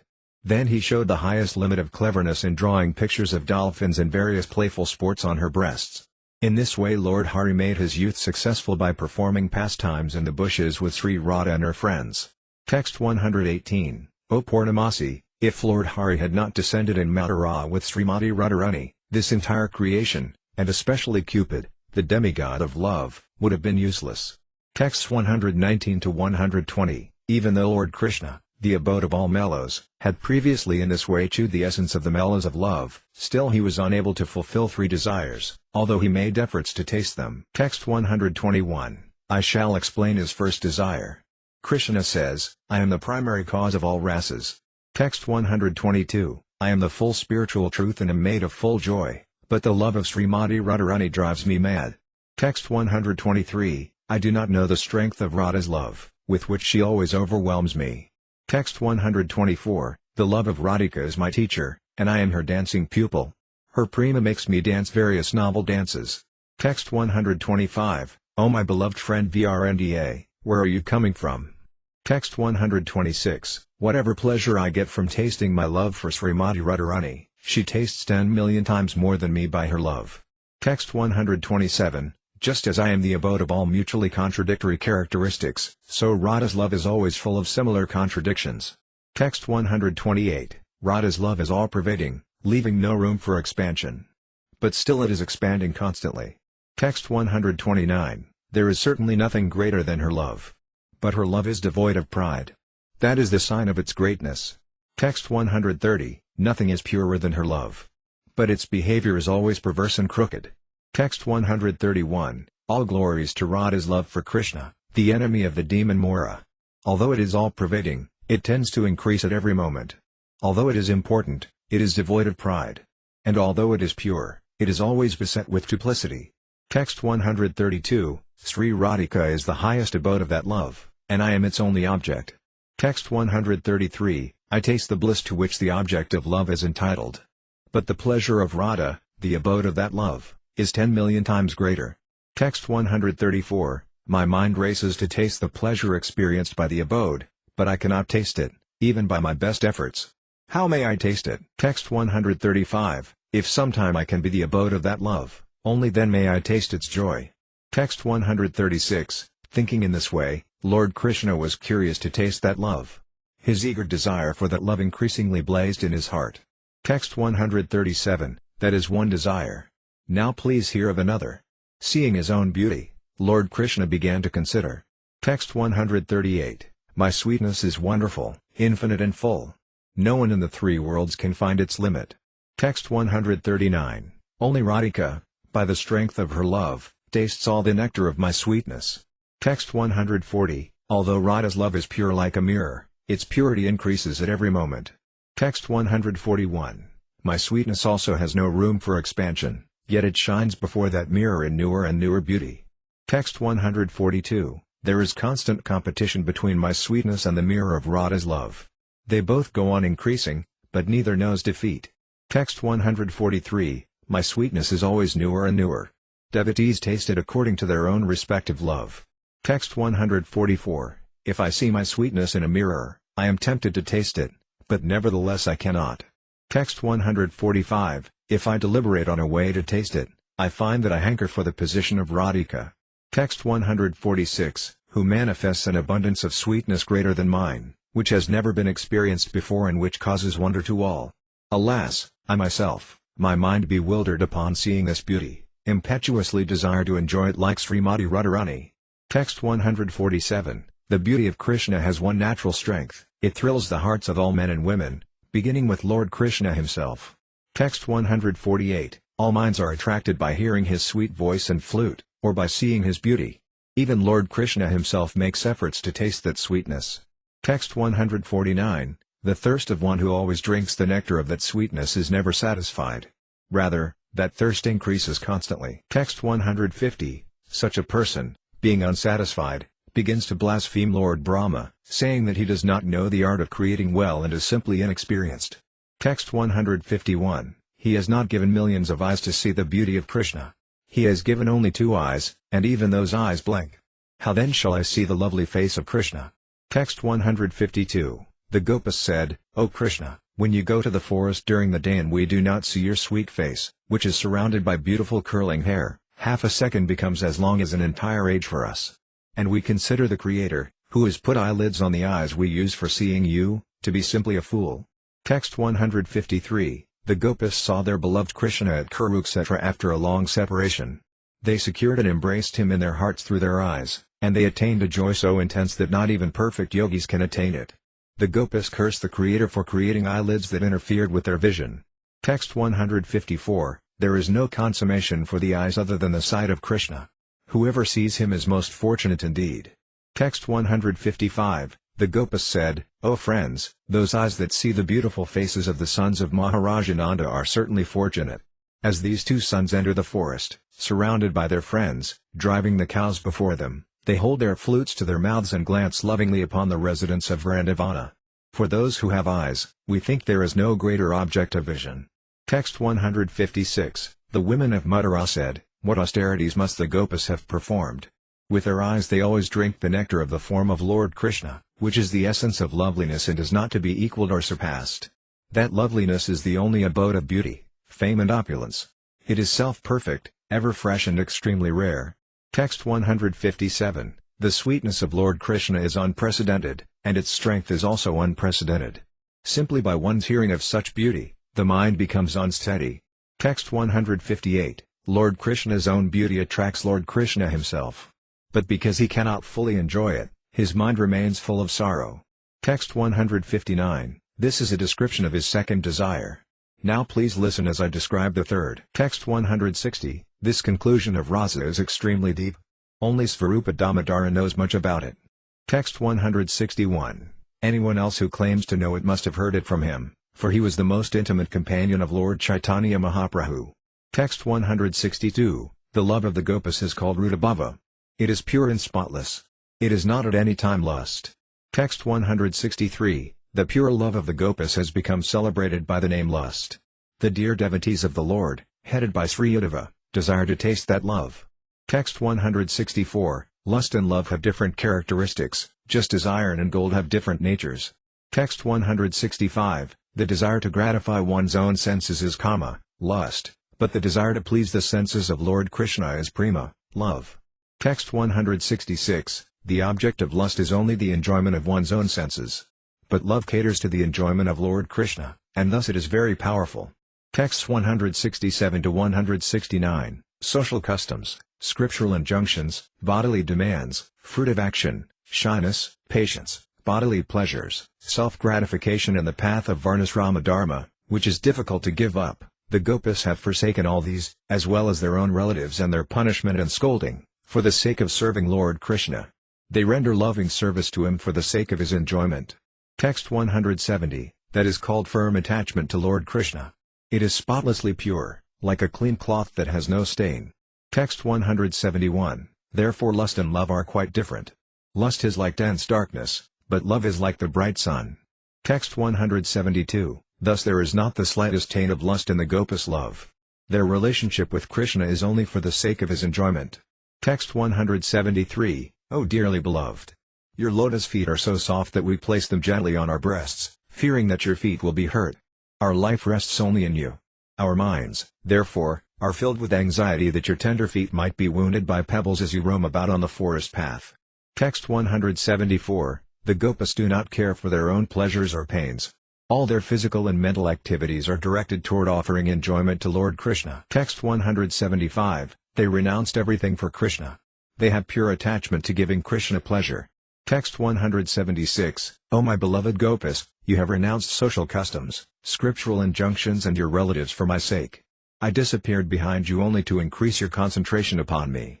Since I disappeared for your benefit, you should not be displeased with me. Text 177. Lord Krishna has a promise from before to reciprocate with his devotees according to the way they worship him. Text 178. In whatever way my devotees surrender unto me, I reward them accordingly. Everyone follows my path in all respects, O son of Pratha. Text 179. That promise has been broken by the worship of the Gopas, as Lord Krishna himself admits. Text 180. O Gopas, I am not able to repay my debt for your spotless service, even within a lifetime of Brahma. Your connection with me is beyond reproach. You have worshipped me, cutting off all domestic ties, which are difficult to break. Therefore please let your own glorious deeds be your compensation. Text 181. Now, whatever affection we see the Gopas show for their own bodies, know it for certain to be only for the sake of Lord Krishna. Text 182. The Gopas think, I have offered this body to Lord Krishna. He is its owner, and it brings him enjoyment. Text 183. Krishna finds joy in seeing and touching this body. It is for this reason that they cleanse and decorate their bodies. Text 184. O Arjuna, there are no greater receptacles of deep love for me than the Gopas, who cleanse and decorate their bodies because they consider them mine. Text 185. There is another wonderful feature of the emotion of the Gopas. Its power is beyond the comprehension of the intelligence. Text 186. When the Gopas see Lord Krishna, they derive unbounded bliss, although they have no desire for such pleasure. Text 187. The Gopas taste a pleasure 10 million times greater than the pleasure Lord Krishna derives from seeing them. Text 188. The Gopas have no inclination for their own enjoyment, and yet their joy increases. That is indeed a contradiction. Text 189. For this contradiction I see only one solution. The joy of the Gopas lies in the joy of their beloved Krishna. Text 190. When Lord Krishna sees the Gopas, his joy increases, and his unparalleled sweetness increases also. Text 191. The Gopas think, Krishna has obtained so much pleasure by seeing me. That thought increases the fullness and beauty of their faces and bodies. Text 192. The beauty of Lord Krishna increases at the sight of the beauty of the Gopas. And the more the Gopas see Lord Krishna's beauty, the more their beauty increases. Text 193. In this way a competition takes place between them in which no one acknowledges defeat. Text 194. Krishna, however, derives pleasure from the beauty and good qualities of the Gopas. And when the Gopas see his pleasure, the joy of the Gopas increases. Text 195. Therefore we find that the joy of the Gopas nourishes the joy of Lord Krishna. For that reason the fault of lust is not present in their love. Text 196. I worship Lord Kesava. Coming back from the forest of Raya, he is worshipped by the Gopas, who mount the roofs of their palaces and meet him on the path with 100 manners of dancing glances and gentle smiles. The corners of his eyes wander, like large black bees, around the Gopas' breasts. Text 197. There is another natural symptom of the Gopas' love that shows it to be without a trace of lust. Text 198. The love of the Gopas nourishes the sweetness of Lord Krishna. That sweetness in turn increases their love, for they are greatly satisfied. Text 199. The happiness of the abode of love is in the happiness of the object of that love. This is not a relationship of desire for personal gratification. Text 200-201. Whenever there is unselfish love, that is its style. The reservoir of love derives pleasure when the lovable object is pleased. When the pleasure of love interferes with the service of Lord Krishna, the devotee becomes angry toward such ecstasy. Text 202. Sri Daruka did not relish his ecstatic feelings of love, for they caused his limbs to become stunned and thus obstructed his service of fanning Lord Krishna. Text 203, the lotus-eyed Radharani powerfully condemned the ecstatic love that caused a flow of tears that hindered her sight of Govinda. Text 204, furthermore, pure devotees never forsake the loving service of Lord Krishna to aspire for their own personal pleasure through the 5 kinds of liberation. Text 205, just as the celestial waters of the Ganges flow unobstructed into the ocean, so when my devotees simply hear of me, their minds come to me, who reside in the hearts of all. Text 206, these are the characteristics of transcendental loving service to pure Sattama, the Supreme Personality of Godhead. It is causeless, and it cannot be obstructed in any way. Text 207, my devotees do not accept Salakya, Sarsti, Sarupya, Samipya or oneness with me, even if I offer these liberations, in preference to serving me. Text 208, my devotees, having fulfilled their desires by serving me, do not accept the 4 kinds of salvation that are easily earned by such service. Why then should they accept any pleasures that are lost in the course of time? Text 209, the natural love of the gopis is devoid of any trace of lust. It is faultless, bright and pure, like molten gold. Text 210, the gopis are the helpers, teachers, friends, wives, dear disciples, confidants and serving maids of Lord Krishna. Text 211, O Partha, I speak to you the truth. The gopis are my helpers, teachers, disciples, servants, friends and consorts. I do not know what they are not to me. Text 212, the gopis know Krishna's desires, and they know how to render perfect loving service for his enjoyment. They perform their service expertly for the satisfaction of their beloved. Text 213, O Partha, the gopis know my greatness, my loving service, respect for me, and my mentality. Others cannot really know these. Text 214, among the gopis, Srimati Radhika is the foremost. She surpasses all in beauty, in good qualities, in good fortune and, above all, in love. Text 215, just as Radha is dear to Lord Krishna, so her bathing place, Radhakunda, is dear to him. She alone is his most beloved of all the gopis. Text 216, O Partha, in all the 3 planetary systems, this earth is especially fortunate, for on earth is the town of Vrindavana. And there the gopis are especially glorious because among them is my Srimati Radharani. Text 217, all the other gopis help increase the joy of Krishna's pastimes with Radharani. The gopis act as the instruments of their mutual enjoyment. Text 218, Radha is the beloved consort of Krishna, and she is the wealth of his life. Without her, the gopis cannot give him pleasure. Text 219, Lord Krishna, the enemy of Kamsa, left aside the other gopis during the Rasa dance and took Srimati Radharani to his heart, for she is the helper of the Lord in realizing the essence of his desires. Text 220, Lord Chaitanya appeared with the sentiment of Radha. He preached the Dharma of this age, the chanting of the holy name and pure love of God. Text 221, in the mood of Srimati Radharani, he also fulfilled his own desires. This is the principal reason for his appearance. Text 222, Lord Sri Krishna Caitanya is Krishna, Virajendra Kumara, the embodiment of rasas. He is amorous love personified. Text 223, he made his appearance to taste the conjugal mellow and incidentally to broadcast all the rasas. Text 224, my dear friends, just see how Sri Krishna is enjoying the season of spring. With the gopis embracing each of his limbs, he is like amorous love personified. With his transcendental pastimes, he enlivens all the gopis and the entire creation. With his soft bluish-black arms and legs, which resemble blue lotus flowers, he has created a festival for Cupid. Text 225, Lord Sri Krishna Caitanya is the abode of Rasa. He himself tasted the sweetness of Rasa in endless ways. Text 226, thus he initiated the Dharma for the age of Kali. The devotees of Lord Chaitanya know all these truths. Text 227-228, Advaita Acharya, Lord Nityananda, Srivasa Pandita, Gadadhara Pandita, Svarupa Damodara, Murari Gupta, Haridasa Thakura and all the other devotees of Sri Krishna Caitanya, bowing down with devotion, I hold their lotus feet on my head. Text 229, I have given a hint of the 6th verse. Now please hear as I reveal the meaning of that original verse.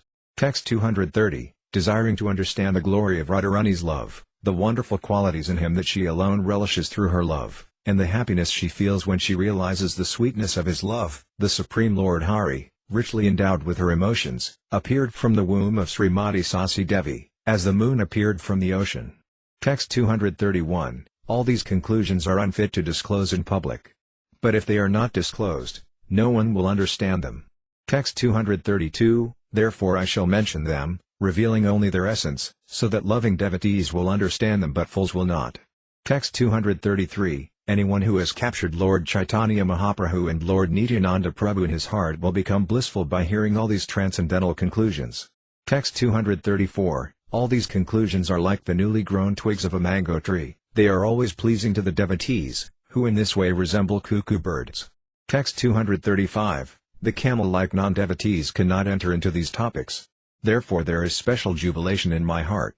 Text 236, for fear of them I do not wish to speak, but if they do not understand, then what can be happier in all the three worlds? Text 237, therefore after offering obeisances to the devotees, for their satisfaction I shall speak without hesitating. Text 238, once Lord Krishna considered within his heart, everyone says that I am complete bliss, full of all rases. Text 239, all the world derives pleasure from me. Is there anyone who can give me pleasure? Text 240, one who has 100 times more qualities than me could give pleasure to my mind.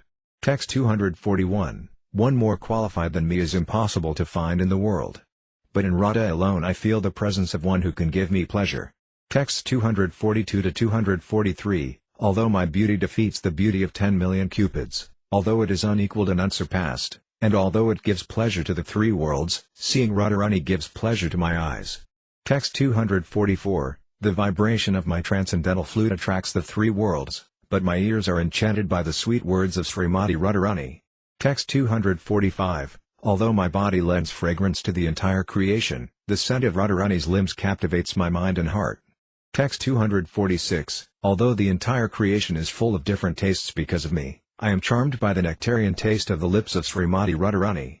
Text 247, and although my touch is cooler than 10 million moons, I am refreshed by the touch of Srimati Radhika. Text 248, thus although I am the source of happiness for the entire world, the beauty and attributes of Sri Radhika are my life and soul. Text 249, in this way my affectionate feelings for Srimati Radharani may be understood, but on analysis I find them contradictory. Text 250, my eyes are fully satisfied when I look upon Srimati Radharani, but by looking upon me, she becomes even more advanced in satisfaction. Text 251, the flute-like murmur of the bamboos rubbing against one another steals Radharani's consciousness, for she thinks it to be the sound of my flute. And she embraces a tamala tree, mistaking it for me. Text 252, I have gotten the embrace of Sri Krishna, she thinks, so now my life is fulfilled. Thus she remains immersed in pleasing Krishna, taking the tree in her arms. Text 253, when a favorable breeze carries to her the fragrance of my body, she is blinded by love and tries to fly into that breeze. Text 254, when she tastes the betel chewed by me, she merges in an ocean of joy and forgets everything else. Text 255, even with hundreds of mouths I could not express the transcendental pleasure she derives from my association. Text 256, seeing the luster of her complexion after our pastimes together, I forget my own identity and happiness. Text 257, the sage Buddha has said that the mellows of lover and beloved are equal. But he does not know the mellows of my Vrindavana. Text 258, the happiness I feel when meeting Radharani is 100 times greater than the happiness I get from meeting others. Text 259, my dear auspicious Radharani, your body is the source of all beauty.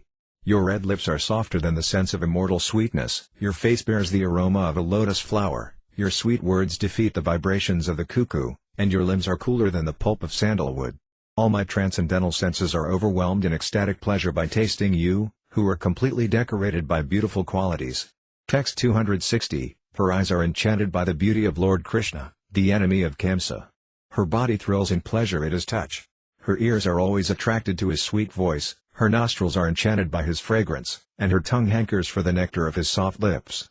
She hangs down her lotus-like face, exercising self-control only by pretense, but she cannot help showing the external signs of her spontaneous love for Lord Krishna. Text 261, considering this, I can understand that some unknown mellow in me controls the entire existence of my captivator, Srimati Radharani. Text 262, I'm always eager to taste the joy that Radharani derives from me. Text 263, in spite of various efforts, I have not been able to taste it. But my desire to relish that pleasure increases as I smell its sweetness. Text 264, Formerly I appeared in the world to taste mellows, and I tasted the mellows of pure love in various ways. Text 265, I taught devotional service that springs from the devotee's spontaneous love by demonstrating it with my pastimes. Text 266, but these three desires of mine were not satisfied, for one cannot enjoy them in a contrary position. Text 267, unless I accept the luster of the ecstatic love of Sri Radhika, these three desires cannot be fulfilled. Text 268, therefore, assuming Radharani's sentiments and bodily complexion, I shall descend to fulfill these three desires. Text 269, in this way Lord Krishna came to a decision. Simultaneously, the time came for the incarnation of the age. Text 270, at that time Sri Advaita was earnestly worshipping him. Advaita attracted him with his loud calls. Text 271 to 272, first Lord Krishna made his parents and elders appear. Then Krishna himself, with the sentiments and complexion of Radhika, appeared in Navadvipa, like the full moon, from the womb of Mother Sasi, which is like an ocean of pure milk. Text 273, meditating on the lotus feet of Sri Rupa Goswami, I have thus explained the sixth verse. Text 274, I can support the explanation of these two verses, verses 5 and 6 of the first chapter, with a verse by Sri Rupa Goswami. Text 275, Lord Krishna desired to taste the limitless nectarian mellows of the love possessed by one of his multitude of loving damsels, Sri Radha, and so he has assumed the form of Lord Caitanya. He has tasted that love while hiding his own dark complexion with her effulgent yellow color. May that Lord Caitanya confer upon us his grace. Text 276, thus the auspicious invocation, the essential nature of the truth of Lord Caitanya, and the need for his appearance have been set forth in 6 verses. Text 277, praying at the lotus feet of Sri Rupa and Sri Raghunatha, always desiring their mercy, I, Krishnadasa, narrate Sri Caitanya-caritamrta, following in their footsteps. Chapter 5 The Glories of Lord Nityananda Balarama. This chapter is chiefly devoted to describing the essential nature and glories of Sri Nityananda Prabhu. Lord Sri Krishna is the absolute personality of Godhead, and his first expansion in a form for pastimes is Sri Balarama. Beyond the limitation of this material world is the spiritual sky, Paravyoma, which has many spiritual planets, the supreme of which is called Krishnalika. Krishnalika, the abode of Krishna, has 3 divisions, which are known as Dvaraka, Mathura, and Gokula. In that abode the personality of Godhead expands himself into 4 plenary portions, Krishna, Balarama, Pradyumna, the transcendental Cupid, and Aniruddha. They are known as the original quadruple forms. In Krishnalika is a transcendental place known as Svetadvipa or Vrindavana. Below Krishnalika in the spiritual sky are the Vaikuntha planets. On each Vaikuntha planet a 4-handed Narayana, expanded from the first quadruple manifestation, is present. The personality of Godhead known as Sri Balarama in Krishnalika is the original Sankarsana, attracting deity, and from this Sankarsana expands another Sankarsana, called Mahasankarsana, who resides in one of the Vaikuntha planets. By his internal potency, Mahasankarsana maintains the transcendental existence of all the planets in the spiritual sky, where all the living beings are eternally liberated souls. The influence of the material energy is conspicuous there by its absence. On those planets the second quadruple manifestation is present. Outside of the Vaikuntha planets is the impersonal manifestation of Sri Krishna, which is known as Brahmaloka. On the other side of Brahmaloka is the spiritual Karana Samudra, or causal ocean. The material energy exists on the other side of the causal ocean, without touching it. In the causal ocean is Mahavishnu, the original Purusa expansion from Sankarsana. Mahavishnu places his glance over the material energy, and by a reflection of his transcendental body he amalgamates himself within the material elements. As the source of the material elements, the material energy is known as Pradhana, and as the source of the manifestations of the material energy it is known as Maya. But material nature is inert in that she has no independent power to do anything. She is empowered to make the cosmic manifestation by the glance of Mahavishnu. Therefore the material energy is not the original cause of the material manifestation. Rather, the transcendental glance of Mahavishnu over material nature produces that cosmic manifestation. Mahavishnu again enters every universe as the reservoir of all living entities, Garbhodakasayi Vishnu. From Garbhodakasayi Vishnu expands Kshirodakasayi Vishnu, the supersoul of every living entity. Garbhodakasayi Vishnu also has his own Vaikuntha planet in every universe, where he lives as the supersoul or supreme controller of the universe. Garbhodakasayi Vishnu reclines in the midst of the watery portion of the universe and generates the first living creature of the universe, Brahma. The imaginary universal form is a partial manifestation of Garbhodakasaya Vishnu. On the Vaikuntha planet in every universe is an ocean of milk, and within that ocean is an island called Svetadvipa, where Lord Vishnu lives. Therefore this chapter describes two Svetadvipas, one in the abode of Krishna and the other in the ocean of milk in every universe. The Svetadvipa and the abode of Krishna is identical with Vrindavanadhama, which is the place where Krishna appears himself to display his loving pastimes.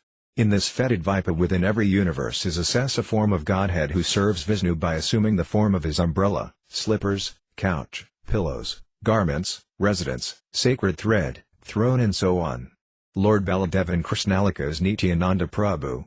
Therefore Nityananda Prabhu is the original Sankarsana, and Mahasankarsana and his expansions as the Purusas in the universes are plenary expansions of Nityananda Prabhu. In this chapter the author has described the history of his leaving home for a personal pilgrimage to Vrindavana and his achieving all success there.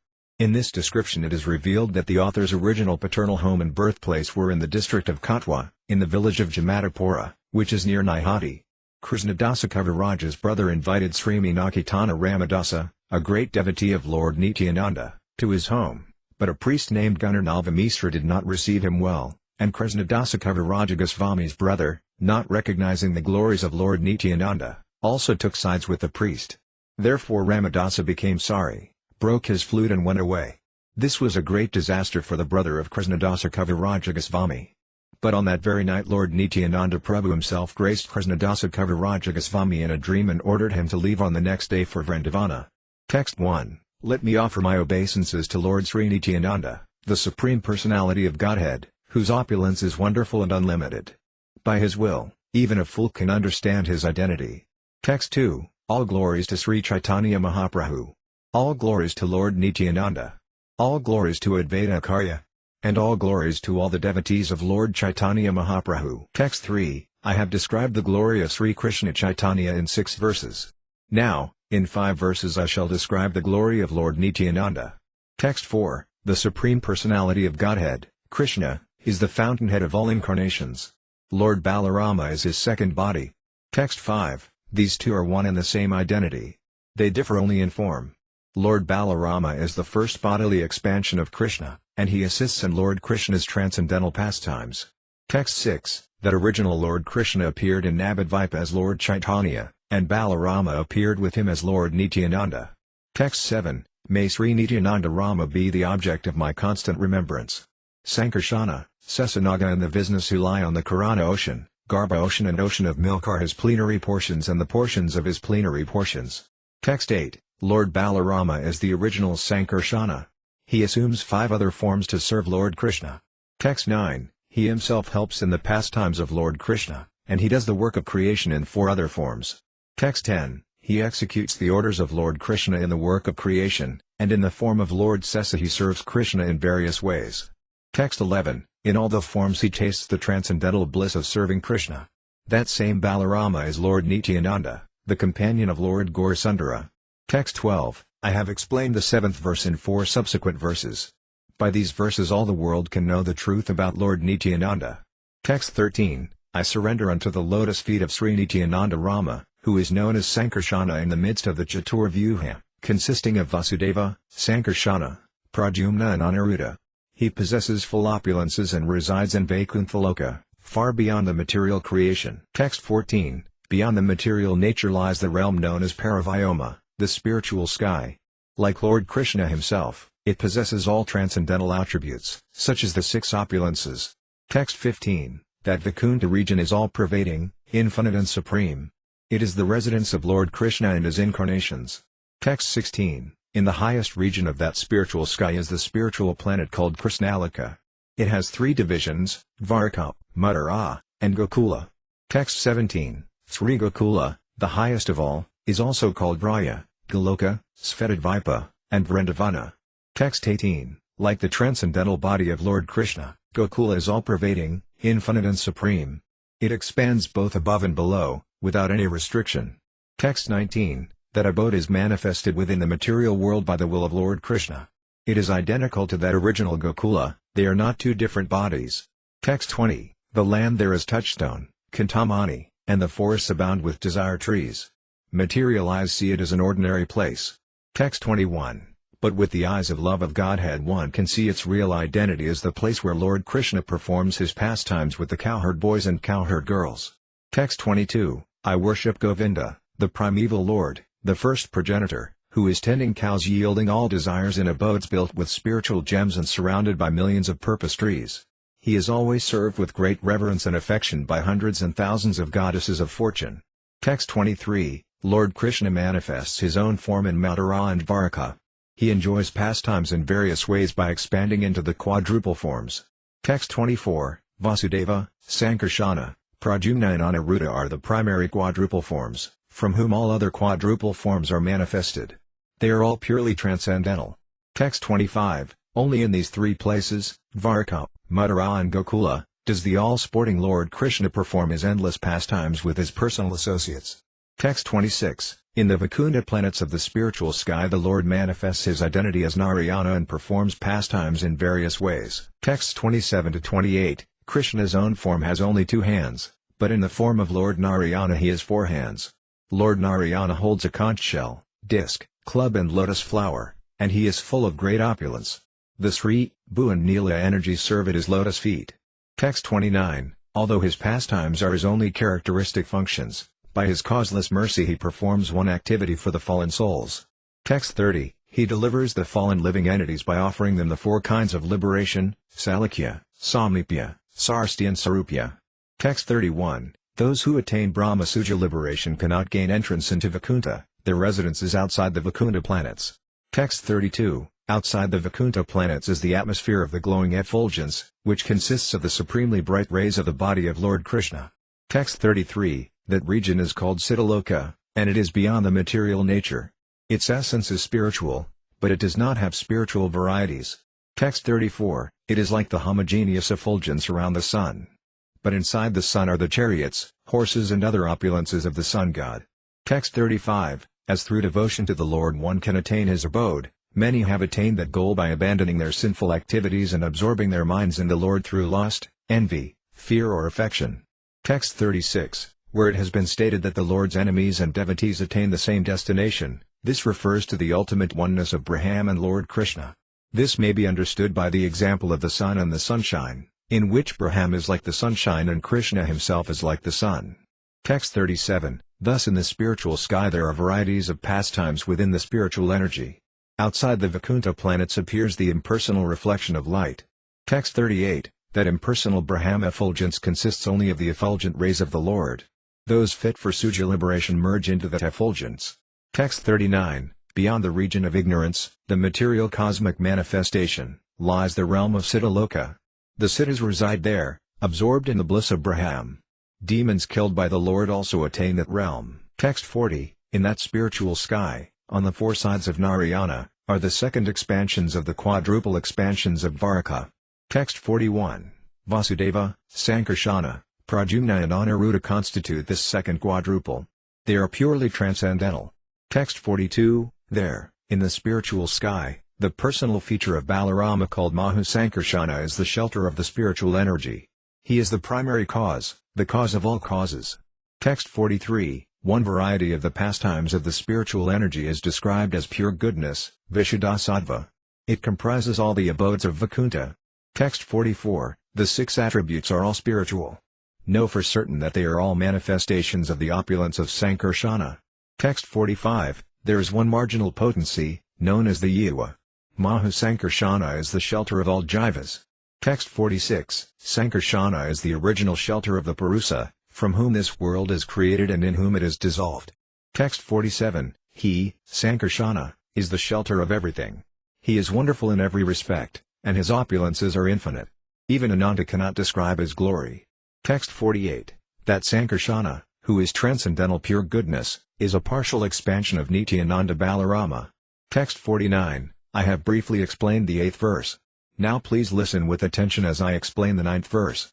Text 50. I offer my full obeisances unto the feet of Sri Nityananda Rama, whose partial representation called Karanodakasayi Vishnu, lying on the Karana ocean, is the original Purusa, the master of the illusory energy, and the shelter of all the universes. Text 51. Outside the Vaikunta planets is the impersonal Brahma effulgence, and beyond that effulgence is the Karana ocean, or causal ocean. Text 52, surrounding the Kunta is a mass of water that is endless, unfathomed and unlimited.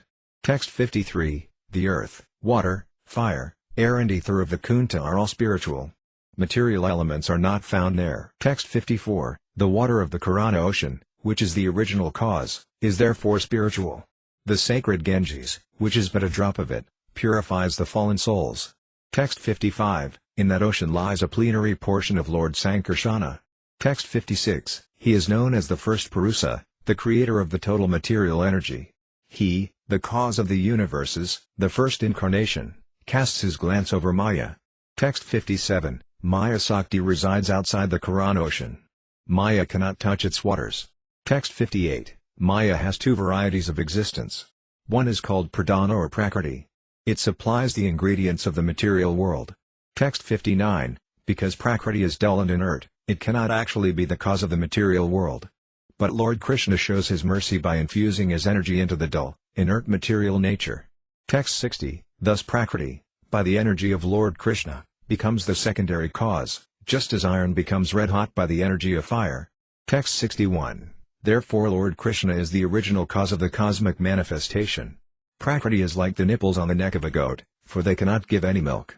Text 62, the Maya aspect of material nature is the immediate cause of the cosmic manifestation. But it cannot be the real cause, for the original cause is Lord Narayana.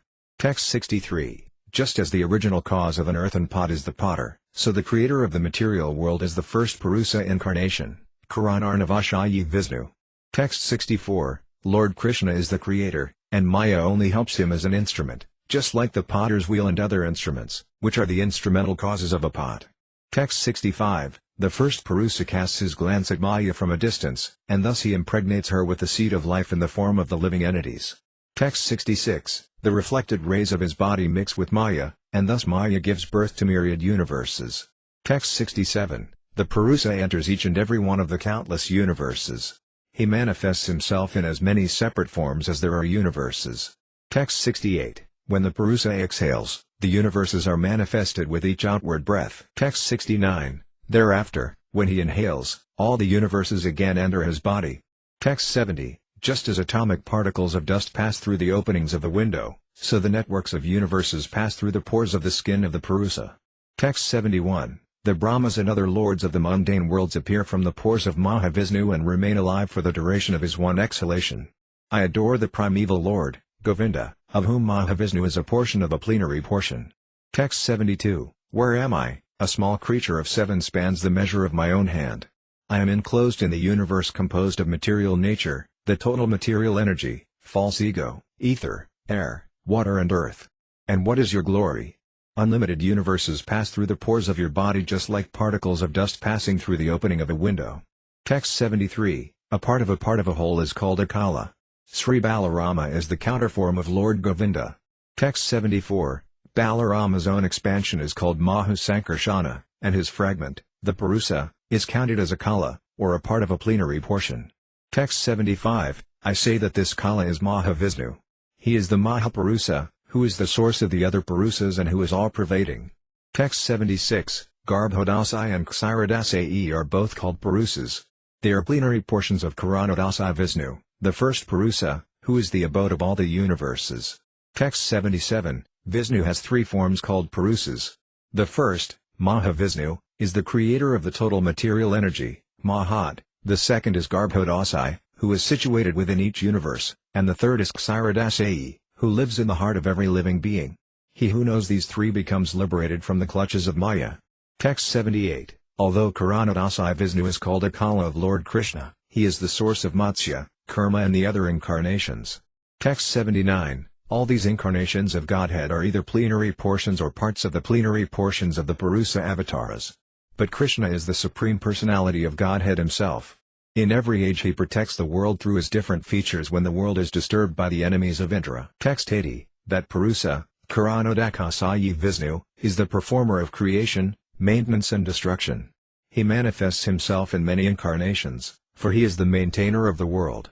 Text 81, that fragment of the Supreme Lord, known as the Mahapurusa, appears for the purpose of creation, maintenance and annihilation and is called an incarnation. Text 82, that Mahapurusa is identical with the personality of Godhead. He is the original incarnation, the seat of all others, and the shelter of everything. Text 83, the Purusa, Mahavishnu, is the primary incarnation of the Supreme Personality of Godhead. Time, nature, prakriti, as cause and effect, the mind, the material elements, false ego, the modes of nature, the senses, the universal form, complete independence and the moving and non-moving beings appear subsequently as his opulences. Text 84, in the beginning of the creation, the Lord expanded himself in the form of the Purusa incarnation, accompanied by all the ingredients of material creation. First he created the 16 principal energies suitable for creation.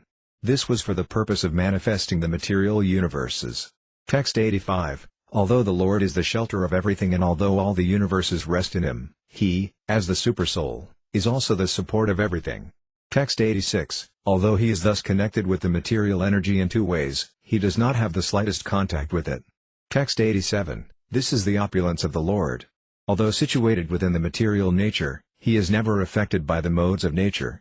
Similarly, those who have surrendered to him and have fixed their intelligence upon him are not influenced by the modes of nature. Text 88, thus the Bhagavad Gita also states again and again that the Absolute Truth always possesses inconceivable power. Text 89, Lord Krishna said, I am situated in the material world, and the world rests in me. But at the same time I am not situated in the material world, nor does it rest in me in truth. Text 90, O Arjuna, you should know this as my inconceivable opulence. This is the meaning propagated by Lord Krishna in the Bhagavad Gita. Text 91, that Mahapurusa, Karanodakasayi Vishnu, is known as a plenary part of him who is Lord Nityananda Balarama, the favorite associate of Lord Caitanya. Text 92, I have thus explained the 9th verse, and now I shall explain the 10th. Please listen with rapt attention. Text 93, I offer my full obeisances unto the feet of Sri Nityananda Rama, a partial part of whom is Garbhodakasayi Vishnu. From the navel of Garbhodakasayi Vishnu sprouts the lotus that is the birthplace of Brahma, the engineer of the universe. The stem of that lotus is the resting place of the multitude of planets. Text 94, after creating millions of universes, the first Purusa entered into each of them in a separate form, as Sri Garbhodakasayi. Text 95, entering the universe, he found only darkness, with no place in which to reside. Thus he began to consider. Text 96, then he created water from the perspiration of his own body and with that water filled half the universe. Text 97, the universe measures 500 million yojanas. Its length and breadth are one and the same. Text 98, after filling half the universe with water, he made his own residence therein and manifested the 14 worlds in the other half. Text 99, there he manifested Vaikuntha as his own abode and rested in the waters on the bed of Lord Sesa. Texts 100 to 101, he lay there with Ananta as his bed. Lord Ananta is a divine serpent having thousands of heads, thousands of faces, thousands of eyes and thousands of hands and feet. He is the seat of all incarnations and is the cause of the material world. Text 102, from his navel grew a lotus flower, which became the birthplace of Lord Brahma. Text 103, within the stem of that lotus were the 14 worlds. Thus the Supreme Lord, as Brahma, created the entire creation. Text 104, and as Lord Vishnu he maintains the entire world. Lord Vishnu, being beyond all material attributes, has no touch with the material qualities. Text 105, assuming the form of Rudra, he destroys the creation.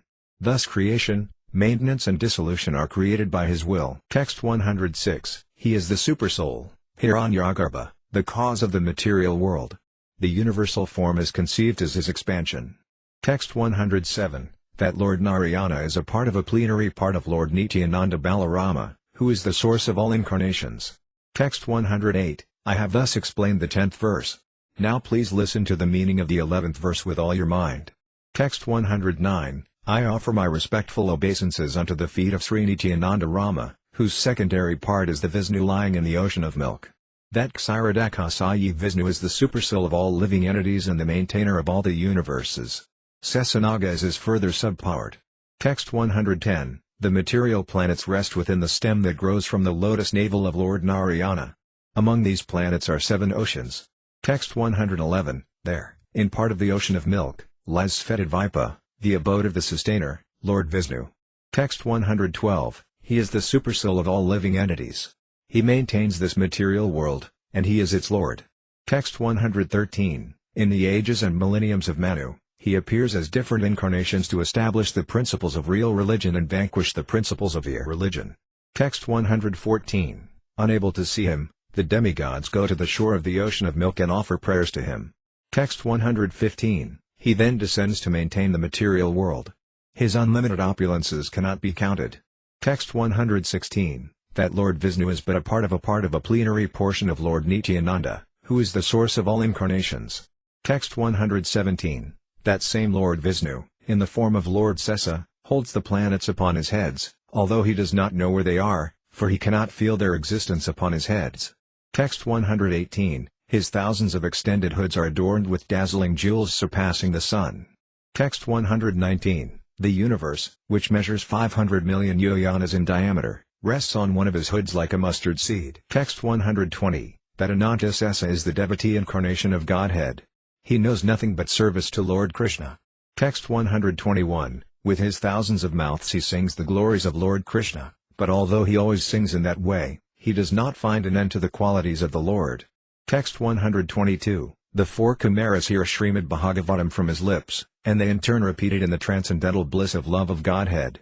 Text 123. He serves Lord Krishna, assuming all the following forms: umbrella, slippers, bedding, pillow, garments, resting chair, residence, sacred thread and throne. Text 124. He is thus called Lord Sesa, for he has attained the ultimate end of servitude to Krishna. He takes many forms for the service of Krishna, and thus he serves the Lord. Text 125. That person of whom Lord Ananta is a kala, or part of a plenary part, is Lord Nityananda Prabhu, who, therefore, can know the pastimes of Lord Nityananda. Text 126. From these conclusions we can know the limit of the truth of Lord Nityananda. But what glory is there in calling him Ananta?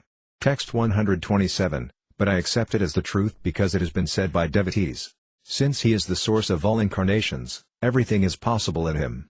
Text 128. They know that there is no difference between the incarnation and the source of all incarnations. Previously Lord Krishna was regarded in the light of different principles by different people. Text 129. Some said that Krishna was directly Lord Naranarayana, and some called him Lord Vamanadeva incarnate. Text 130. Some called Lord Krishna an incarnation of Lord Kshirodakashayi. All these names are true, nothing is impossible. Text 131. When the Supreme Personality of Godhead Krishna appears, he is the shelter of all plenary parts. Thus at that time all his plenary portions join in him. Text 132. In whatever form one knows the Lord, one speaks of him in that way. In this there is no falsity, since everything is possible in Krishna. Text 133. Therefore Lord Caitanya Mahaprabhu has exhibited to everyone all the pastimes of all the various incarnations. Text 134. Thus Lord Nityananda has unlimited incarnations. In transcendental emotion he calls himself a servant of Lord Caitanya. Text 135. Sometimes he serves Lord Caitanya as his guru, sometimes as his friend and sometimes as his servant, just as Lord Balarama played with Lord Krishna in these three different moods in Vraya. Text 136. Playing like a bull, Lord Balarama fights with Krishna head to head. And sometimes Lord Krishna massages the feet of Lord Balarama. Text 137. He considers himself a servant and knows Krishna to be his master. Thus he regards himself as a fragment of his plenary portion. Text 138. Acting just like ordinary boys, they played like roaring bulls as they fought each other, and they imitated the calls of various animals. Text 139. Sometimes when Lord Krishna's elder brother, Lord Balarama, felt tired after playing and lay his head on the lap of a cowherd boy, Lord Krishna himself served him by massaging his feet. Text 140. Who is this mystic power, and where has she come from? Is she a demigod or a demoness? She must be the illusory energy of my master, Lord Krishna, for who else can bewilder me? Text 141. What is the value of a throne to Lord Krishna? The masters of the various planetary systems accept the dust of his lotus feet on their crowned heads. That dust makes the holy places sacred, and even Lord Brahma, Lord Shiva, Lakshmi and I myself, who are all portions of his plenary portion, eternally carry that dust on our heads.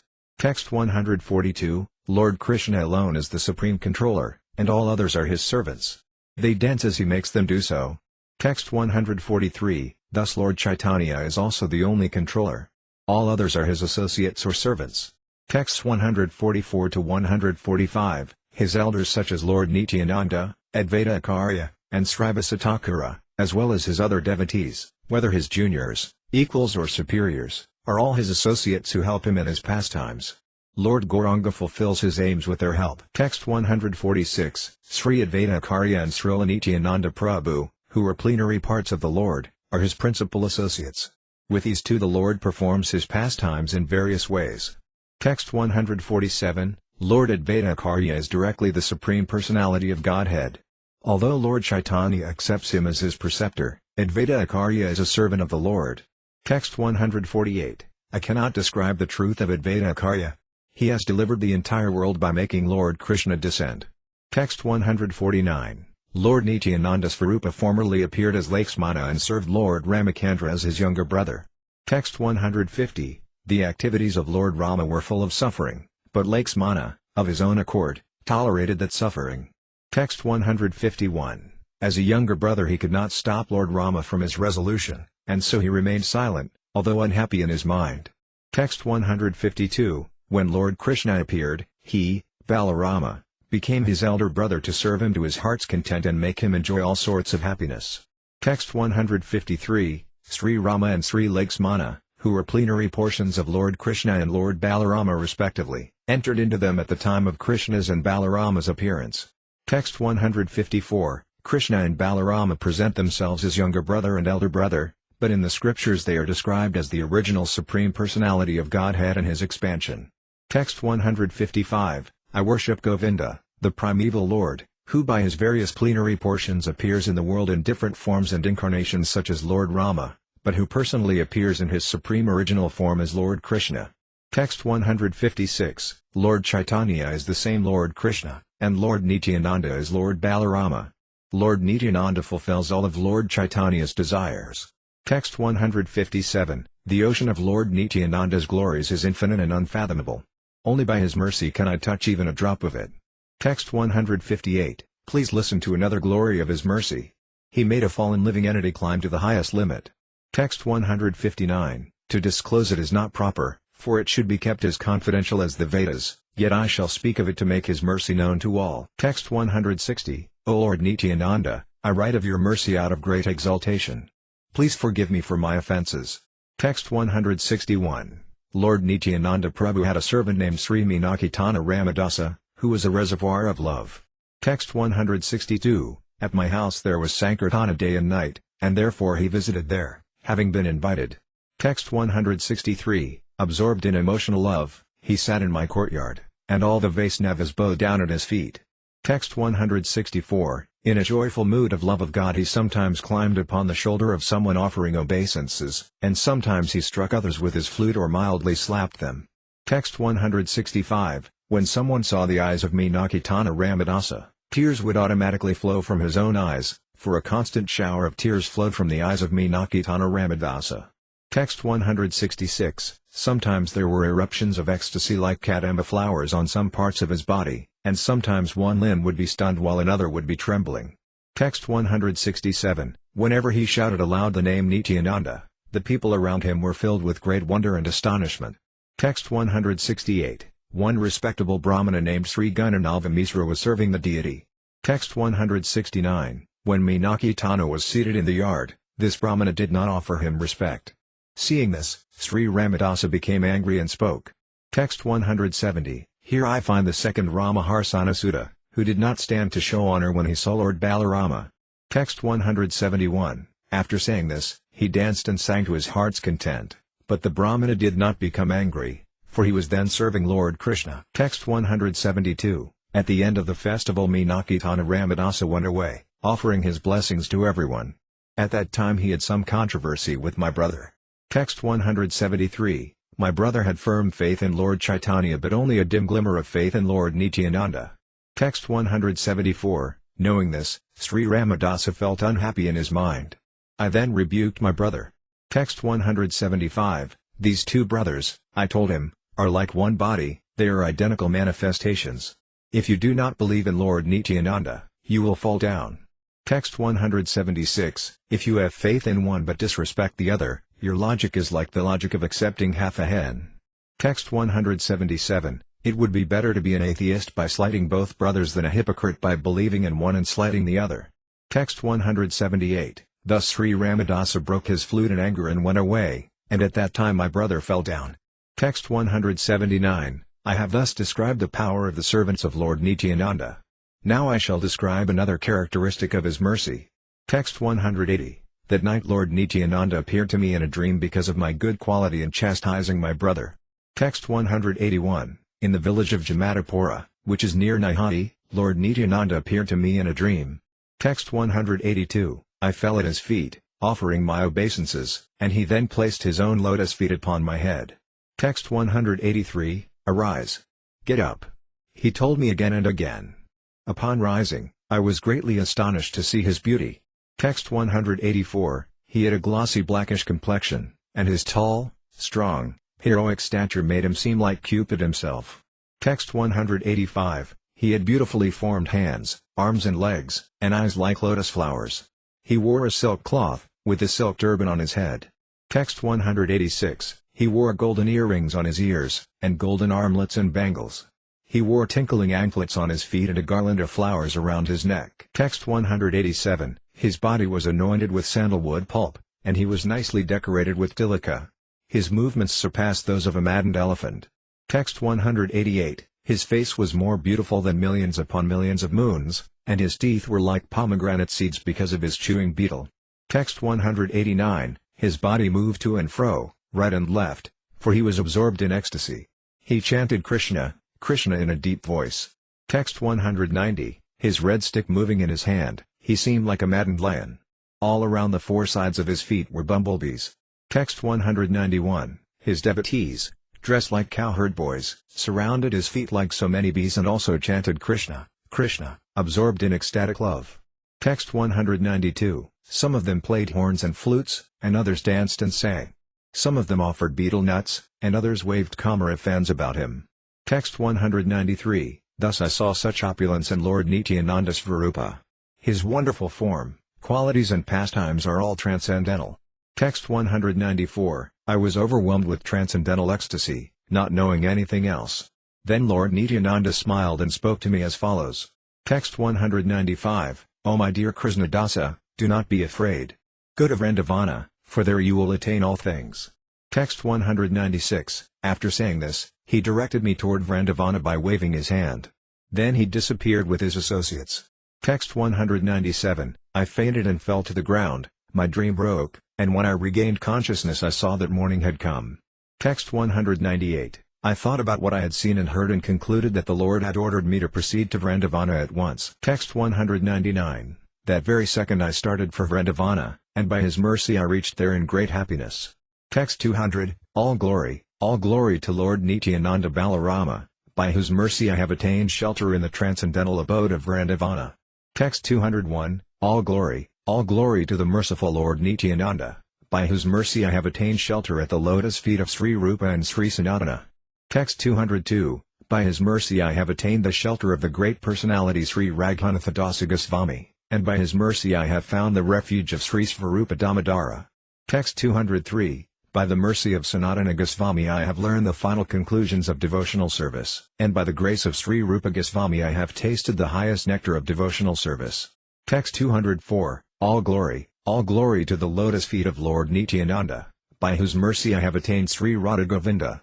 Text 205. I am more sinful than Jagai and Madhai and even lower than the worms in the stuli. Text 206. Anyone who hears my name loses the results of his pious activities. Anyone who utters my name becomes sinful. Text 207. Who in this world but Nityananda could show his mercy to such an abominable person as me? Text 208. Because he is intoxicated by ecstatic love and is an incarnation of mercy, he does not distinguish between the good and the bad. Text 209. He delivers all those who fall down before him. Therefore he has delivered such a sinful and fallen person as me. Text 210. Although I am sinful and I am the most fallen, he has conferred upon me the lotus feet of Sri Rupa Goswami. Text 211. I am not fit to speak all these confidential words about my visiting Lord Madanagopala and Lord Govinda. Text 212. Lord Madanagopala, the chief deity of Vrindavana, is the enjoyer of the Rasa dance and is directly the son of the king of Raya. Text 213. He enjoys the Rasa dance with Srimati Radharani, Sri Lalita and others. He manifests himself as the Cupid of Cupids. Text 214, wearing yellow garments and decorated with a flower garland, Lord Krishna, appearing among the gopas with his smiling lotus face, looked directly like the charmer of the heart of Cupid. Text 215, with Radha and Lalita serving him on his two sides, he attracts the hearts of all by his own sweetness.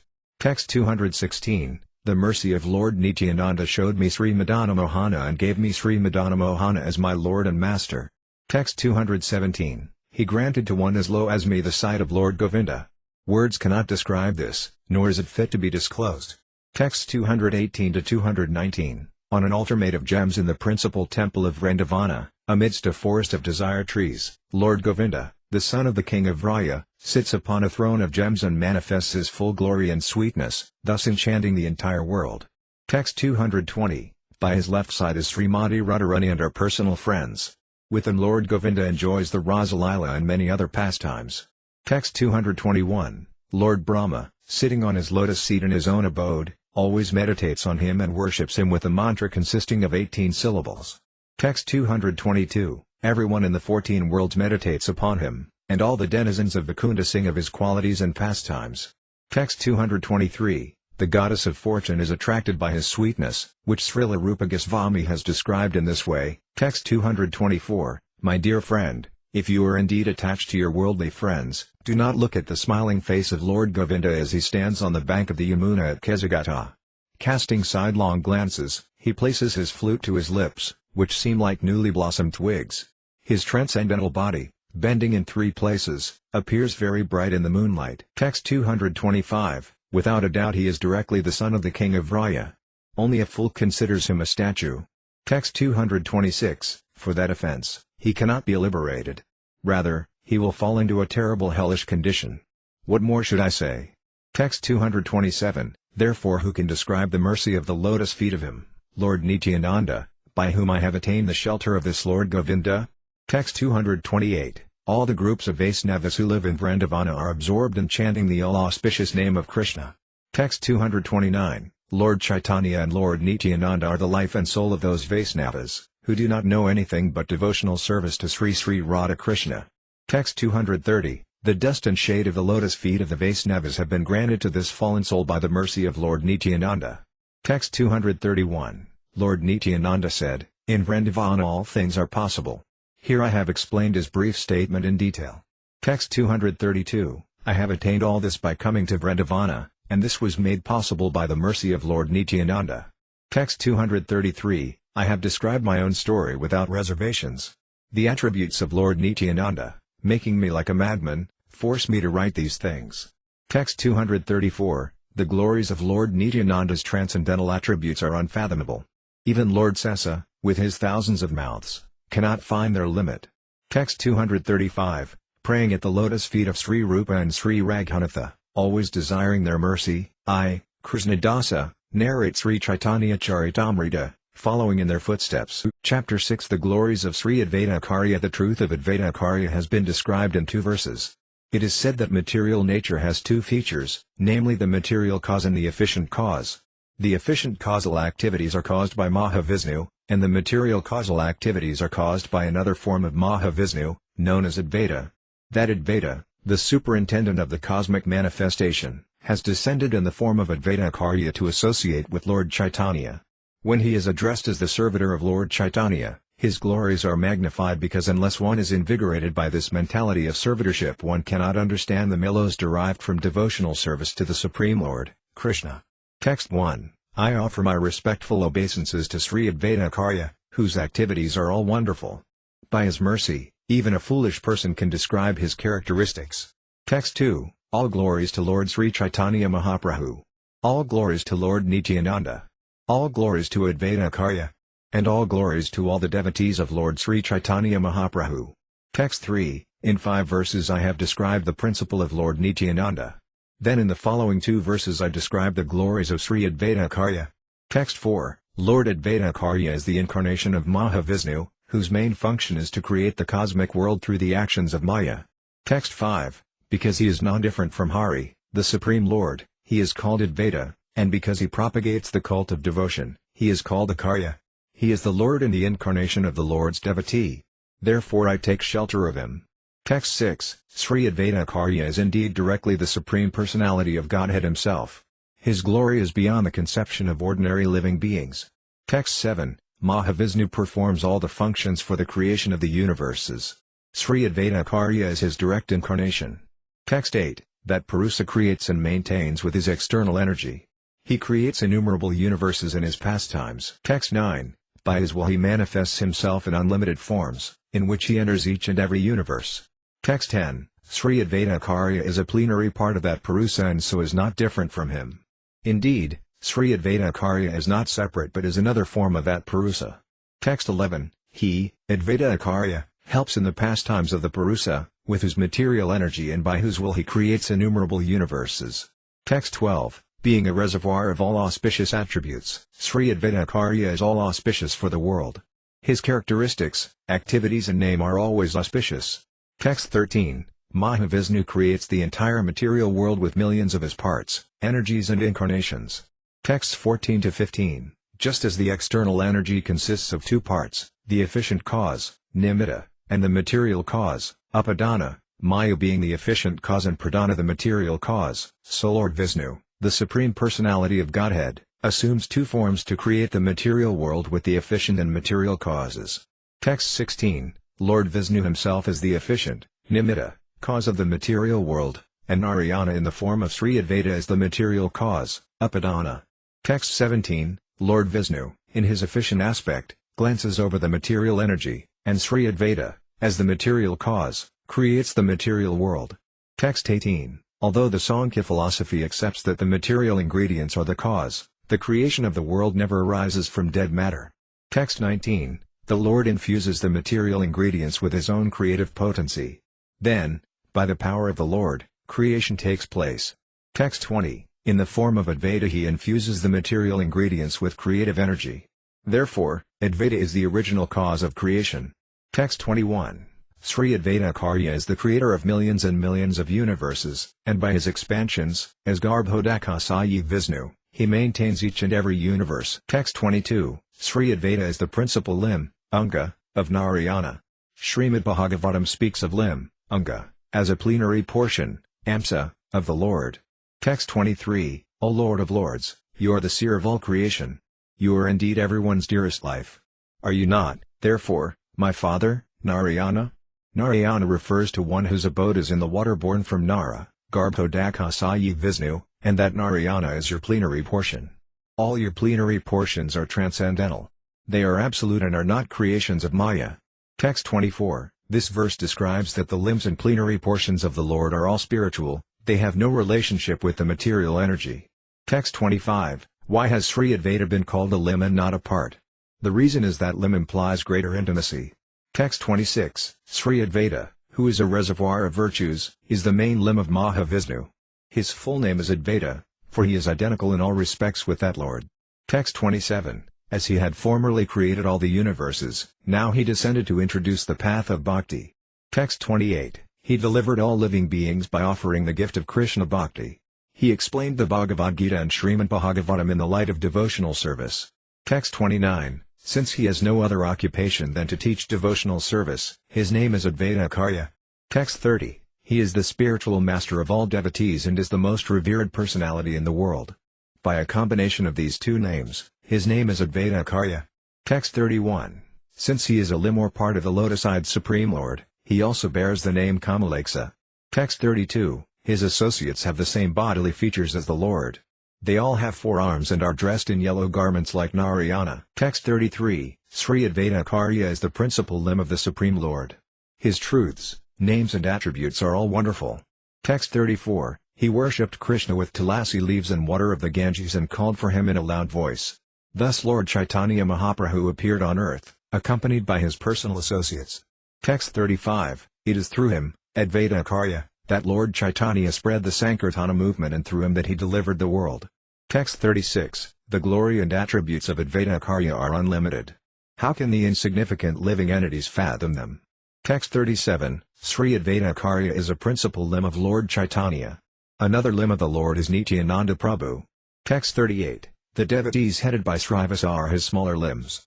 They are like his hands, face and eyes and his disc and other weapons. Text 39, with all of them Lord Caitanya performed his pastimes, and with them he spread his mission. Text 40, thinking he, Sri Caitanya, is a disciple of Sri Madhavendra Puri, Lord Caitanya obeys him, respecting him as his spiritual master. Text 41, to maintain the proper etiquette for the principles of religion, Lord Caitanya bows down at the lotus feet of Sri Caitanya with reverential prayers and devotion. Text 42, Sri Caitanya, however, considers Lord Caitanya Mahaprabhu as master, and he thinks of himself as a servant of Lord Caitanya Mahaprabhu. Text 43, he forgets himself in the joy of that conception and teaches all living entities, you are servants of Sri Caitanya Mahaprabhu. Text 44, the conception of servitude to Sri Krishna generates such an ocean of joy in the soul that even the joy of oneness with the Absolute, if multiplied 10 million times, could not compare to a drop of it. Text 45, he says, Nityananda and I are servants of Lord Caitanya. Nowhere else is there such joy as that which is tasted in this emotion of servitude. Text 46, the most beloved goddess of fortune resides on the chest of Sri Krishna, yet she too, earnestly praying, begs for the joy of service at his feet. Text 47, all the associates of Lord Krishna, such as Brahma, Shiva, Narada, Sukha, and Sanatana Kumara, are very pleased in the sentiment of servitude. Text 48, Sri Nityananda, the wandering mendicant, is the foremost of all the associates of Lord Caitanya. He became mad in the ecstasy of service to Lord Caitanya. Texts 49 to 50, Srivasa, Haridasa, Ramadasa, Gadadhara, Murari, Mukunda, Chandrasekhara and Vikresvara are all glorious and are all learned scholars, but the sentiment of servitude to Lord Caitanya makes them mad in ecstasy. Text 51, thus they dance, sing and laugh like madmen, and they instruct everyone, just be loving servants of Lord Caitanya. Text 52, Sri Caitanya thinks, Lord Caitanya considers me his spiritual master, yet I feel myself to be only his servant. Text 53, love for Krishna has this one unique effect, it imbues superiors, equals and inferiors with the spirit of service to Lord Krishna. Text 54, for evidence, please listen to the examples described in the revealed scriptures, which are corroborated by the realization of great souls. Texts 55 to 56, although no one is a more respected elder for Krishna than Nanda Maharaja in Vraya, who in transcendental paternal love has no knowledge that his son is the Supreme Personality of Godhead, still ecstatic love makes him, what to speak of others, feel himself to be a servant of Lord Krishna. Text 57, he too prays for attachment and devotion to the lotus feet of Lord Krishna, as the words from his own mouth give evidence. Texts 58 to 59, my dear Uddhava, please hear me. In truth Krishna is my son, but even if you think that he is God, I would still bear toward him my own feelings for my son. May my mind be attached to your Lord Krishna. Text 60, may our minds be attached to the lotus feet of your Lord Krishna, may our tongues chant his holy names, and may our bodies lie prostrate before him. Text 61, wherever we wander in the material universe under the influence of karma by the will of the Lord, may our auspicious activities cause our attraction to Lord Krishna to increase. Text 62, Lord Krishna's friends in Vrindavana, headed by Sridama, have pure fraternal affection for Lord Krishna and have no idea of his opulences. Text 63, although they fight with him and climb upon his shoulders, they worship his lotus feet in a spirit of servitude. Text 64, some of the friends of Sri Krishna, the Supreme Personality of Godhead, massaged his feet, and others whose sinful reactions had been destroyed fanned him with handheld fans. Text 65 to 66, even the beloved girlfriends of Lord Krishna in Vrindavana, the Gopis, the dust of whose feet was desired by Sri Uddhava and who were more dear to Krishna than anyone else, regard themselves as Krishna's maidservants. Text 67, O Lord, remover of the afflictions of the inhabitants of Vrindavana. O hero of all women. O Lord who destroy the pride of your devotees by your sweet, gentle smile. O friend. We are your maidservants. Please fulfill our desires and show us your attractive lotus face. Text 68, O Uddhava. It is indeed regrettable that Krishna resides in Mathura. Does he remember his father's household affairs and his friends, the cowherd boys? O great soul! Does he ever talk about us, his maidservants? When will he lay on our heads his guru-scented hand? Text 69 to 70, what to speak of the other gopis, even Sri Radhika, who in every respect is the most elevated of them all and who has bound Sri Krishna forever by her loving attributes, serves his feet as his maidservant. Text 71, O my Lord, O my husband, O most dearly beloved. O mighty armed Lord. Where are ye? Where are ye? O my friend, Reveal yourself to your maidservant, who is very much aggrieved by your absence. Text 72, in Dhamma, all the queens, headed by Rukmini, also consider themselves maidservants of Lord Krishna. Text 73, when Jarasandha and other kings, bows and arrows upraised, stood ready to deliver me in charity to Sisapala, he forcibly took me from their midst, as a lion takes its share of goats and sheep. The dust of his lotus feet is therefore the crown of unconquerable soldiers.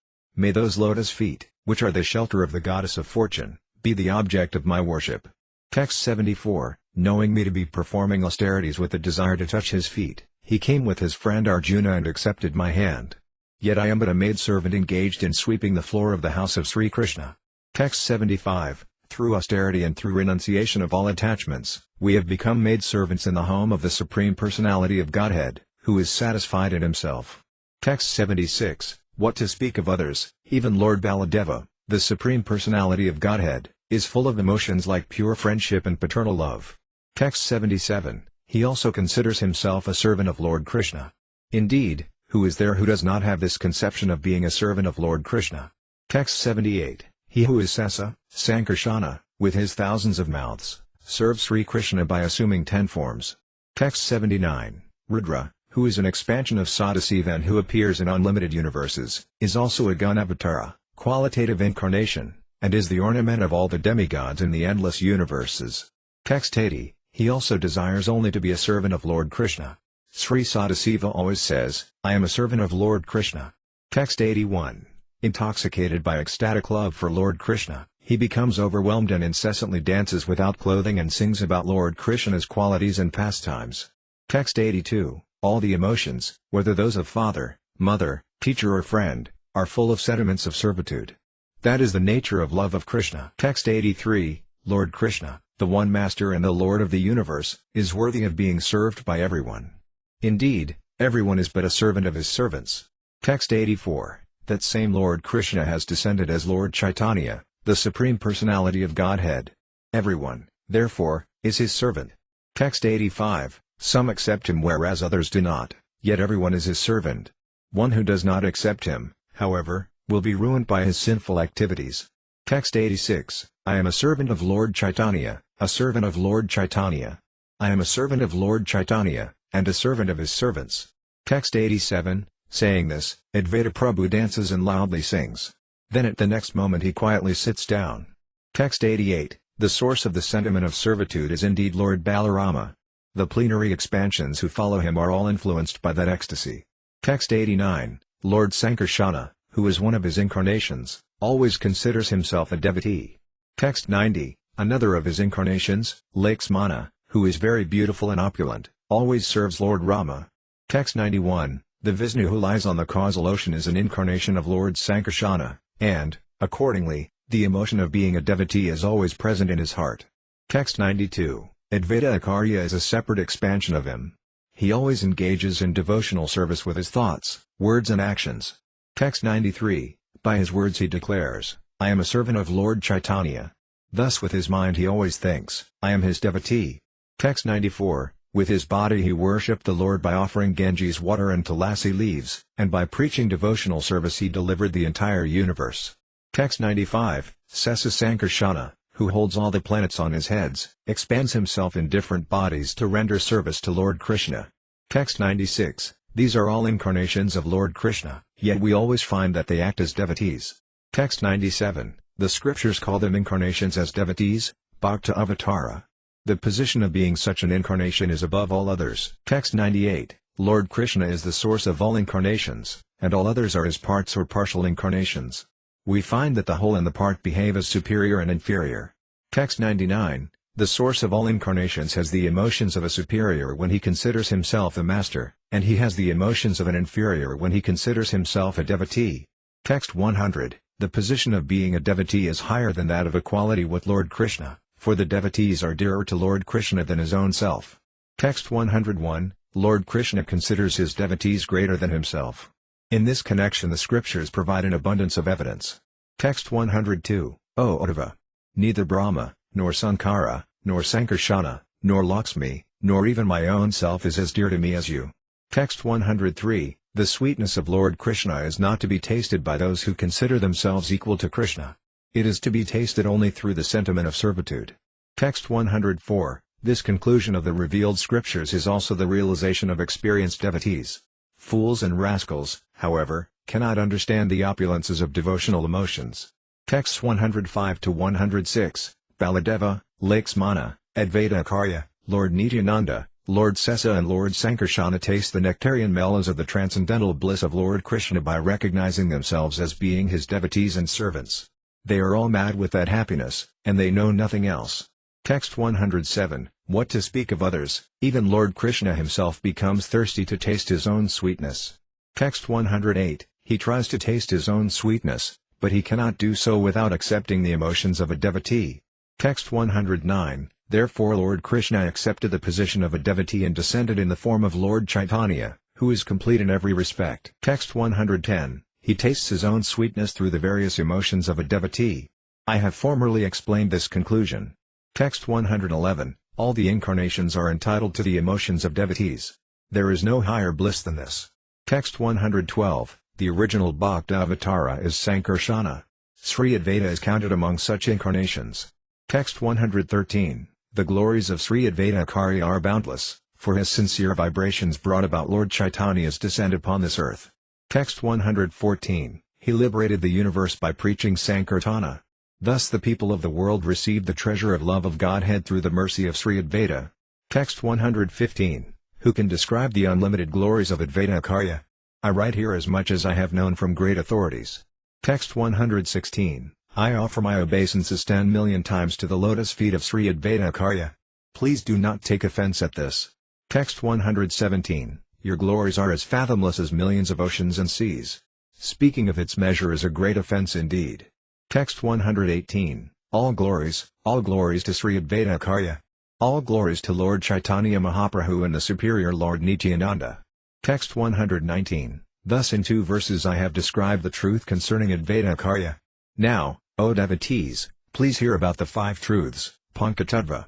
Text 120. Praying at the lotus feet of Sri Rupa and Sri Raghunatha, always desiring their mercy, I, Krishnadasa, narrate Sri Caitanya-caritamrta, following in their footsteps. Chapter 7 Lord Chaitanya in 5 features. Text 1. Let me first offer my respectful obeisances unto Lord Chaitanya Mahaprabhu, who is the ultimate goal of life for one bereft of all possessions in this material world and is the only meaning for one advancing in spiritual life.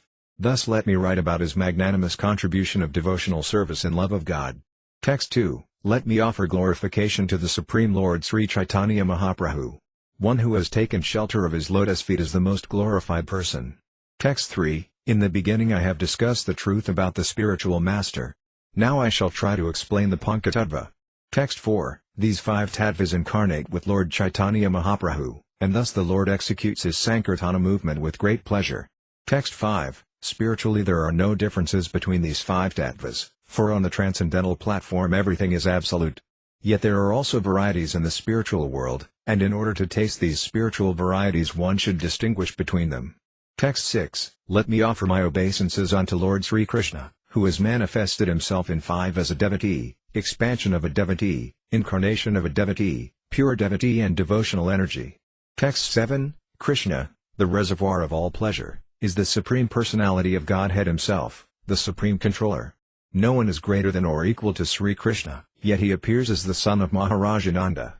Text 8. Lord Sri Krishna, the Supreme Personality of Godhead, is the supreme enjoyer in the Rasa dance. He is the leader of the damsels of Raya, and all others are simply his associates. Text 9. The selfsame Lord Krishna advented himself as Sri Caitanya Mahaprabhu with all his eternal associates, who are also equally glorious. Text 10. Sri Caitanya Mahaprabhu, who is the Supreme Controller, the one personality of Godhead, has ecstatically become a devotee, yet his body is transcendental and not materially tinged. Text 11. The transcendental mellow of conjugal love of Krishna is so wonderful that Krishna himself accepts the form of a devotee to relish and taste it fully. Text 12. For this reason Sri Caitanya Mahaprabhu, the Supreme Teacher, accepts the form of a devotee and accepts Lord Nityananda as his elder brother. Text 13. Sri Advaita Acharya is Lord Chaitanya's incarnation as a devotee.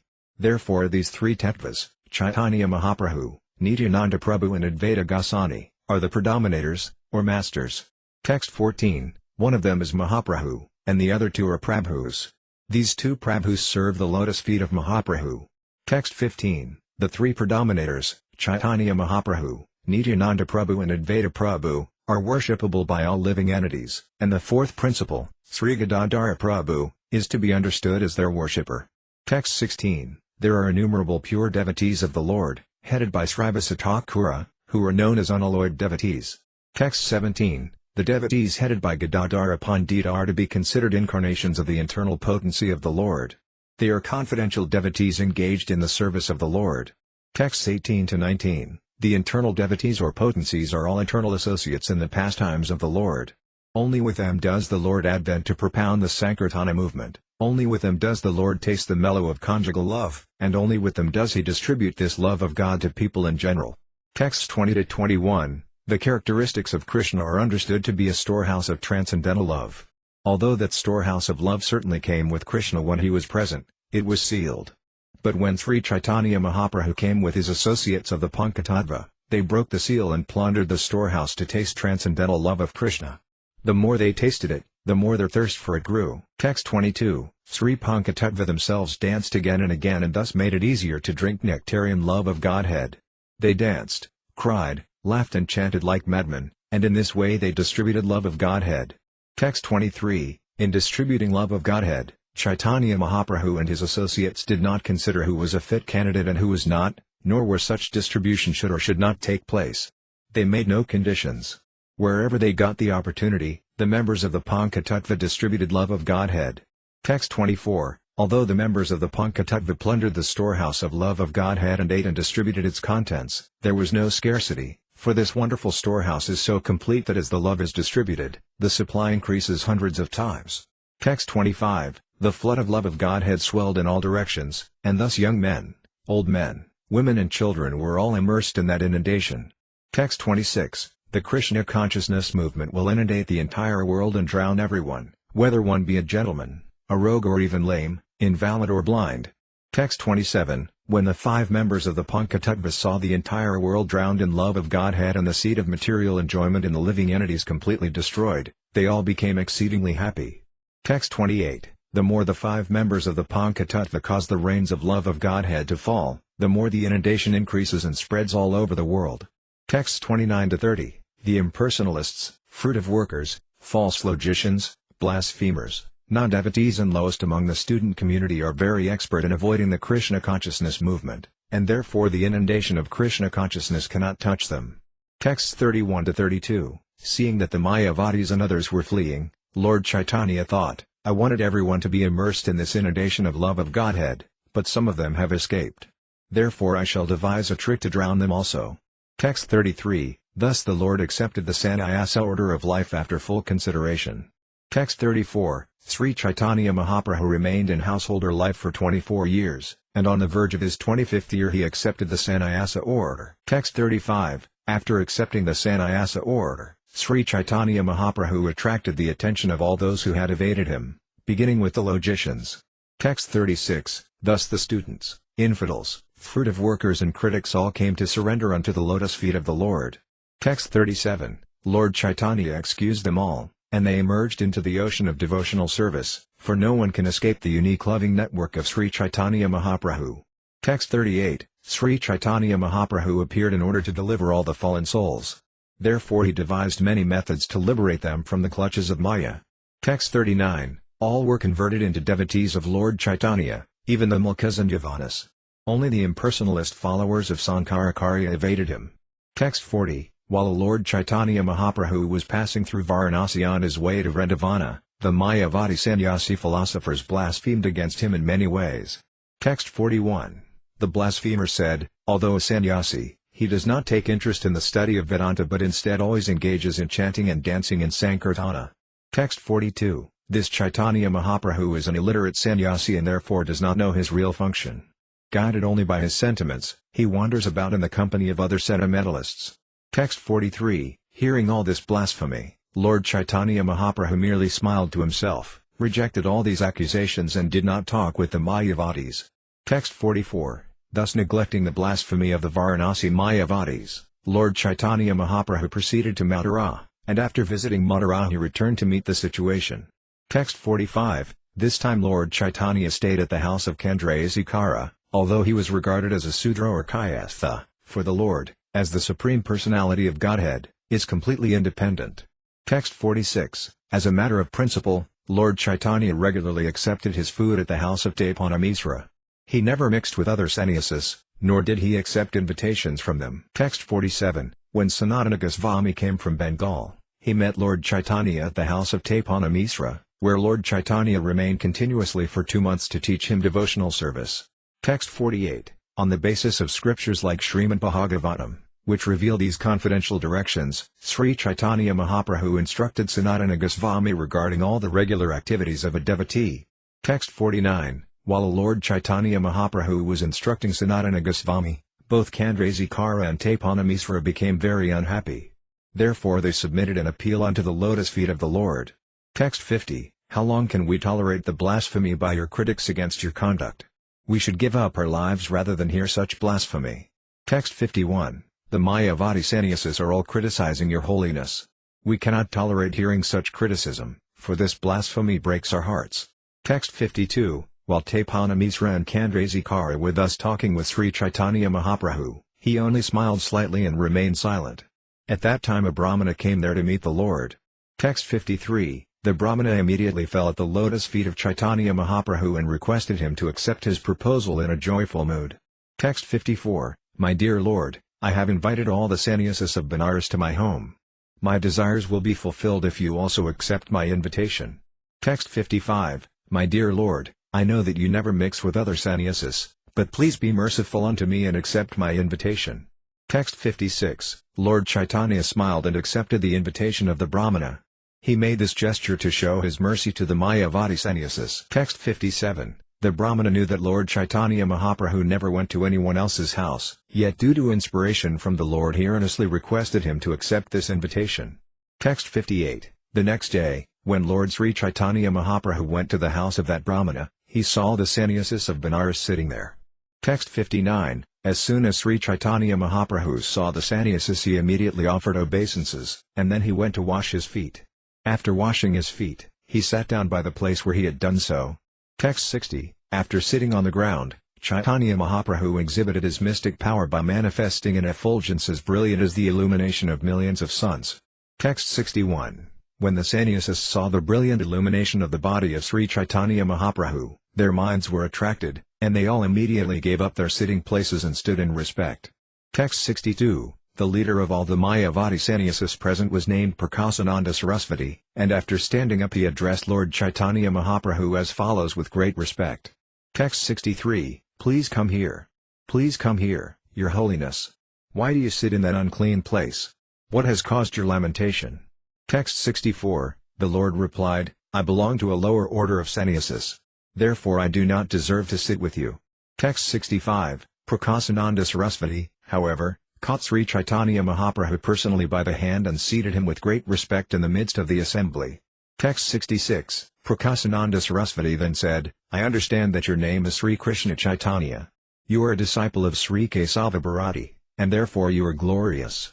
Text 67. You belong to our Sankara Sampradaya and live in our village, Varanasi. Why then do you not associate with us? Why is it that you avoid even seeing us? Text 68. You are a sannyasi. Why then do you indulge in chanting and dancing, engaging in your Sankirtana movement in the company of fanatics? Text 69. Meditation and the study of Vedanta are the sole duties of a sannyasi. Why do you abandon these to dance with fanatics? Text 70. You look as brilliant as if you were Narayana himself. Will you kindly explain the reason that you have adopted the behavior of lower class people? Text 71. Sri Caitanya Mahaprabhu replied to Prakāsananda Sarasvati, My dear sir, kindly hear the reason. My spiritual master considered me a fool, and therefore he chastised me. Text 72. You are a fool, he said. You are not qualified to study Vedanta philosophy, and therefore you must always chant the holy name of Krishna. This is the essence of all mantras, or Vedic hymns. Text 73. Simply by chanting the holy name of Krishna one can obtain freedom from material existence. Indeed, simply by chanting the Hare Krishna mantra one will be able to see the lotus feet of the Lord. Text 74. In this age of Kali there is no religious principle other than the chanting of the holy name, which is the essence of all Vedic hymns. This is the purport of all scriptures. Text 75. After describing the potency of the Hare Krishna Maha Mantra, my spiritual master taught me another verse, advising me to always keep it within my throat. Text 76, for spiritual progress in this age of Kali, there is no alternative, there is no alternative, there is no alternative to the holy name, the holy name, the holy name of the Lord. Text 77, since I received this order from my spiritual master, I always chant the holy name, but I thought that by chanting the holy name I had been bewildered. Text 78, while chanting the holy name of the Lord in pure ecstasy, I lose myself, and thus I laugh, cry, dance and sing just like a madman. Text 79, collecting my patience, therefore, I began to consider that chanting the holy name of Krishna had covered all my spiritual knowledge. Text 80, I saw that I had become mad by chanting the holy name, and I immediately submitted this at the lotus feet of my spiritual master. Text 81, my dear Lord, what kind of mantra have you given me? I have become mad simply by chanting this Maha Mantra. Text 82, chanting the holy name in ecstasy causes me to dance, laugh and cry. When my spiritual master heard all this, he smiled and then began to speak. Text 83, it is the nature of the Hare Krishna Maha Mantra that anyone who chants it immediately develops his loving ecstasy for Krishna. Text 84, religiosity, economic development, sense gratification and liberation are known as the four goals of life, but before love of Godhead, the fifth and highest goal, these appear as insignificant as straw in the street. Text 85, for a devotee who has actually developed bhava, the pleasure derived from dharma, artha, kama and moksha appears like a drop in the presence of the sea. Text 86, the conclusion of all revealed scriptures is that one should awaken his dormant love of Godhead. You are greatly fortunate to have already done so. Text 87, it is a characteristic of love of Godhead that by nature it induces transcendental symptoms in one's body and makes one more and more greedy to achieve the shelter of the lotus feet of the Lord. Text 88, when one actually develops love of Godhead, he naturally sometimes cries, sometimes laughs, sometimes chants and sometimes runs here and there just like a madman. Texts 89-90, perspiration, trembling, standing on end of one's bodily hairs, tears, faltering voice, fading complexion, madness, melancholy, patience, pride, joy and humility, these are various natural symptoms of ecstatic love of Godhead, which causes a devotee to dance and float in an ocean of transcendental bliss while chanting the Hare Krishna mantra. Text 91, it is very good, my dear child, that you have attained the supreme goal of life by developing love of Godhead. Thus you have pleased me very much, and I am very much obliged to you. Text 92, my dear child, continue dancing, chanting and performing Sankirtana in association with devotees. Furthermore, go out and preach the value of chanting Krishna Nama, for by this process you will be able to deliver all fallen souls. Text 93, saying this, my spiritual master taught me a verse from Srimad Bhagavatam. It is the essence of all the Bhagavatam's instructions, therefore he recited this verse again and again. Text 94, when a person is actually advanced and takes pleasure in chanting the holy name of the Lord, who is very dear to him, he is agitated and loudly chants the holy name. He also laughs, cries, becomes agitated and chants just like a madman, not caring for outsiders. Texts 95-96, I firmly believe in these words of my spiritual master, and therefore I always chant the holy name of the Lord, alone and in the association of devotees. That holy name of Lord Krishna sometimes causes me to chant and dance, and therefore I chant and dance. Please do not think that I intentionally do it. I do it automatically. Text 97, compared to the ocean of transcendental bliss that one tastes by chanting the Hare Krishna mantra, the pleasure derived from impersonal Brahman realization, Brahmananda, is like the shallow water in a canal. Text 98, my dear Lord, O Master of the universe, since I have directly seen you, my transcendental bliss has taken the shape of a great ocean.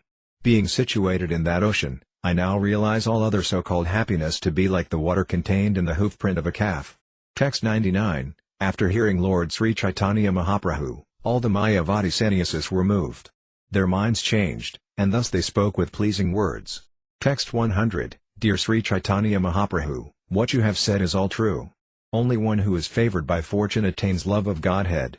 Text 101, Dear Sir, there is no objection to your being a great devotee of Lord Krishna. Everyone is satisfied with this. But why do you avoid discussion on the Vedanta Sutara? What is the fault in it? Text 102, after hearing the Mayavadi sannyasis speak in that way, Lord Caitanya Mahaprabhu smiled slightly and said, My dear sirs, if you don't mind I can say something to you regarding Vedanta philosophy. Text 103, hearing this, The Mayavadi sannyasis became somewhat humble and addressed Chaitanya Mahaprabhu as Narayana himself, who they all agreed he was. Text 104, Dear Chaitanya Mahaprabhu, they said, to tell you the truth, we are greatly pleased to hear your words, and furthermore your bodily features are so pleasing that we feel extraordinary satisfaction in seeing you. Text 105, Dear Sir, by your influence our minds are greatly satisfied, and we believe that your words will never be unreasonable. Therefore you may speak on the Vedanta Sutara. Text 106, the Lord said, Vedanta philosophy consists of words spoken by the Supreme Personality of Godhead Narayana in the form of Vyasadeva. Text 107, the material defects of mistakes, illusions, cheating and sensory inefficiency do not exist in the words of the Supreme Personality of Godhead. Text 108, the Absolute Truth is described in the Upanishads and Brahma Sutra, but one must understand the verses as they are. That is the supreme glory and understanding. Text 109, Sri Caitanya has described all the Vedic literatures in terms of indirect meanings. One who hears such explanations is ruined. Text 110, Sankaracharya is not at fault, for it is under the order of the Supreme Personality of Godhead that he has covered the real purport of the Vedas. Text 111, according to direct understanding, the Absolute Truth is the Supreme Personality of Godhead, who is all spiritual opulences. No one can be equal to or greater than him. Text 112, everything about the Supreme Personality of Godhead is spiritual, including his body, opulence and paraphernalia. Mayavada philosophy, however, governing his spiritual opulence, advocates the theory of impersonalism. Text 113, the Supreme Personality of Godhead is full of spiritual potencies. Therefore his body, name, fame and entourage are all spiritual. The Mayavadi philosopher, due to ignorance, says that these are all merely transformations of the material mode of goodness. Text 114, Sankaracharya, who is an incarnation of Lord Shiva, is faultless because he is a servant carrying out the orders of the Lord. But those who follow his Mayavadi philosophy are doomed. They will lose all their advancement in spiritual knowledge. Text 115, one who considers the transcendental body of Lord Vishnu to be made of material nature is the greatest offender at the lotus feet of the Lord. There is no greater blasphemy against the Supreme Personality of Godhead. Text 116, the Lord is like a great blazing fire, and the living entities are like small sparks of that fire. Text 117, the living entities are energies, not the energetic. The energetic is Krishna. This is very vividly described in the Bhagavad Gita, the Vishnu Purana and other Vedic literatures. Text 118, besides these inferior energies, O mighty armed Arjuna, there is another, superior energy of mine, which comprises the living entities who are exploiting the resources of this material, inferior nature. Text 119, the potency of Lord Vishnu is summarized in three categories, namely, the spiritual potency, the living entities and ignorance. The spiritual potency is full of knowledge. The living entities, although belonging to the spiritual potency, are subject to bewilderment, and the third energy, which is full of ignorance, is always visible in fruit of activities. Text 120, the Mayavada philosophy is so degraded that it has taken the insignificant living entities to be the Lord, the Supreme Truth, thus governing the glory and supremacy of the Absolute Truth with monism. Text 121, in his Vedanta Sutra Srila Vyasadeva has described that everything is but a transformation of the energy of the Lord. Sankaracharya, however, has misled the world by commenting that Vyasadeva was mistaken. Thus he has raised great opposition to theism throughout the entire world. Text 122, according to Sankaracharya, by accepting the theory of the transformation of the energy of the Lord, one creates an illusion by indirectly accepting that the Absolute Truth is transformed. Text 123, transformation of energy is a proven fact. It is the false bodily conception of the self that is an illusion. Text 124, the Supreme Personality of Godhead is opulent in all respects. Therefore by his inconceivable energies he has transformed the material cosmic manifestation. Text 125, using the example of a touchstone, which by its energy turns iron to gold and yet remains the same, we can understand that although the Supreme Personality of Godhead transforms his innumerable energies, he remains unchanged. Text 126, although a touchstone produces many varieties of valuable jewels, it nevertheless remains the same. It does not change its original form. Text 127, if there is such inconceivable potency in material objects, why should we not believe in the inconceivable potency of the Supreme Personality of Godhead? Text 128, The Vedic sound vibration Omkara, the principal word in the Vedic literatures, is the basis of all Vedic vibrations. Therefore one should accept Omkara as the sound representation of the Supreme Personality of Godhead and the reservoir of the cosmic manifestation. Text 129. It is the purpose of the Supreme Personality of Godhead to present Pranava, Omkara, as the reservoir of all Vedic knowledge. The words Tattvamasi are only a partial explanation of the Vedic knowledge. Text 130. Pranava, Omkara, is the Mahavakya, Mahamantra, in the Vedas. Sankaracharya's followers cover this to stress without authority the mantra Tattvamasi. Text 131. In all the Vedic sutras and literatures, it is Lord Krishna who is to be understood, but the followers of Sankaracharya have covered the real meaning of the Vedas with indirect explanations. Text 132. The self-evident Vedic literatures are the highest evidence of all, but if these literatures are interpreted, their self-evident nature is lost. Text 133. To prove their philosophy, the members of the Mayavada school have given up the real, easily understood meaning of the Vedic literature and introduced indirect meanings based on their imaginative powers. Text 134. When Sri Caitanya Mahaprabhu thus showed for each and every sutra the defects in Sankaracharya's explanations, all the assembled Mayavadi sannyasis were struck with wonder. Text 135. All the Mayavadi sannyasis said, "Your Holiness, kindly know from us that we actually have no quarrel with your refutation of these meanings, for you have given a clear understanding of the sutras." Text 136. We know that all this word jugglery springs from the imagination of Sankaracharya, and yet because we belong to his sect, we accept it although it does not satisfy us. Text 137. Now let us see, the Mayavadi sannyasis continued, how well you can describe the sutras in terms of their direct meaning. Hearing this, Lord Caitanya Mahaprabhu began his direct explanation of the Vedanta Sutra. Text 138. Brahman, who is greater than the greatest, is the Supreme Personality of Godhead. He is full in six opulences, and therefore he is the reservoir of ultimate truth and absolute knowledge. Text 139. In his original form the Supreme Personality of Godhead is full with transcendental opulences, which are free from the contamination of the material world. It is to be understood that in all Vedic literature the Supreme Personality of Godhead is the ultimate goal. Text 140. When we speak of the Supreme as impersonal, we deny his spiritual potencies. Logically, if you accept half of the truth, you cannot understand the whole. Text 141. It is only by devotional service, beginning with hearing, that one can approach the Supreme Personality of Godhead. That is the only means to approach him. Text 142. By practicing this regulated devotional service under the direction of the spiritual master, certainly one awakens his dormant love of Godhead. This process is called abhyaya. Text 143. If one develops his love of Godhead and becomes attached to the lotus feet of Krishna, gradually he loses his attachment to everything else. Text 144. Love of Godhead is so exalted that it is considered to be the fifth goal of human life. By awakening one's love of Godhead, one can attain the platform of conjugal love, tasting it even during the present span of life. Text 145. The Supreme Lord, who is greater than the greatest, becomes submissive to even a very insignificant devotee because of his devotional service. It is the beautiful and exalted nature of devotional service that the Infinite Lord becomes submissive to the infinitesimal living entity because of it. In reciprocal devotional activities with the Lord, the devotee actually enjoys the transcendental mellow of devotional service. Text 146. One's relationship with the Supreme Personality of Godhead, activities in terms of that relationship, and the ultimate goal of life, to develop love of God. These three subjects are explained in every aphorism of the Vedanta Sutra, for they form the culmination of the entire Vedanta philosophy. Text 147. When all the Mayavadi sannyasis thus heard the explanation of Caitanya Mahaprabhu on the basis of Sambandha, Abhyaya and Prayana, they spoke very humbly. Text 148. Dear Sir, you are Vedic knowledge personified and are directly Narayana himself. Kindly excuse us for the offenses we previously committed by criticizing you.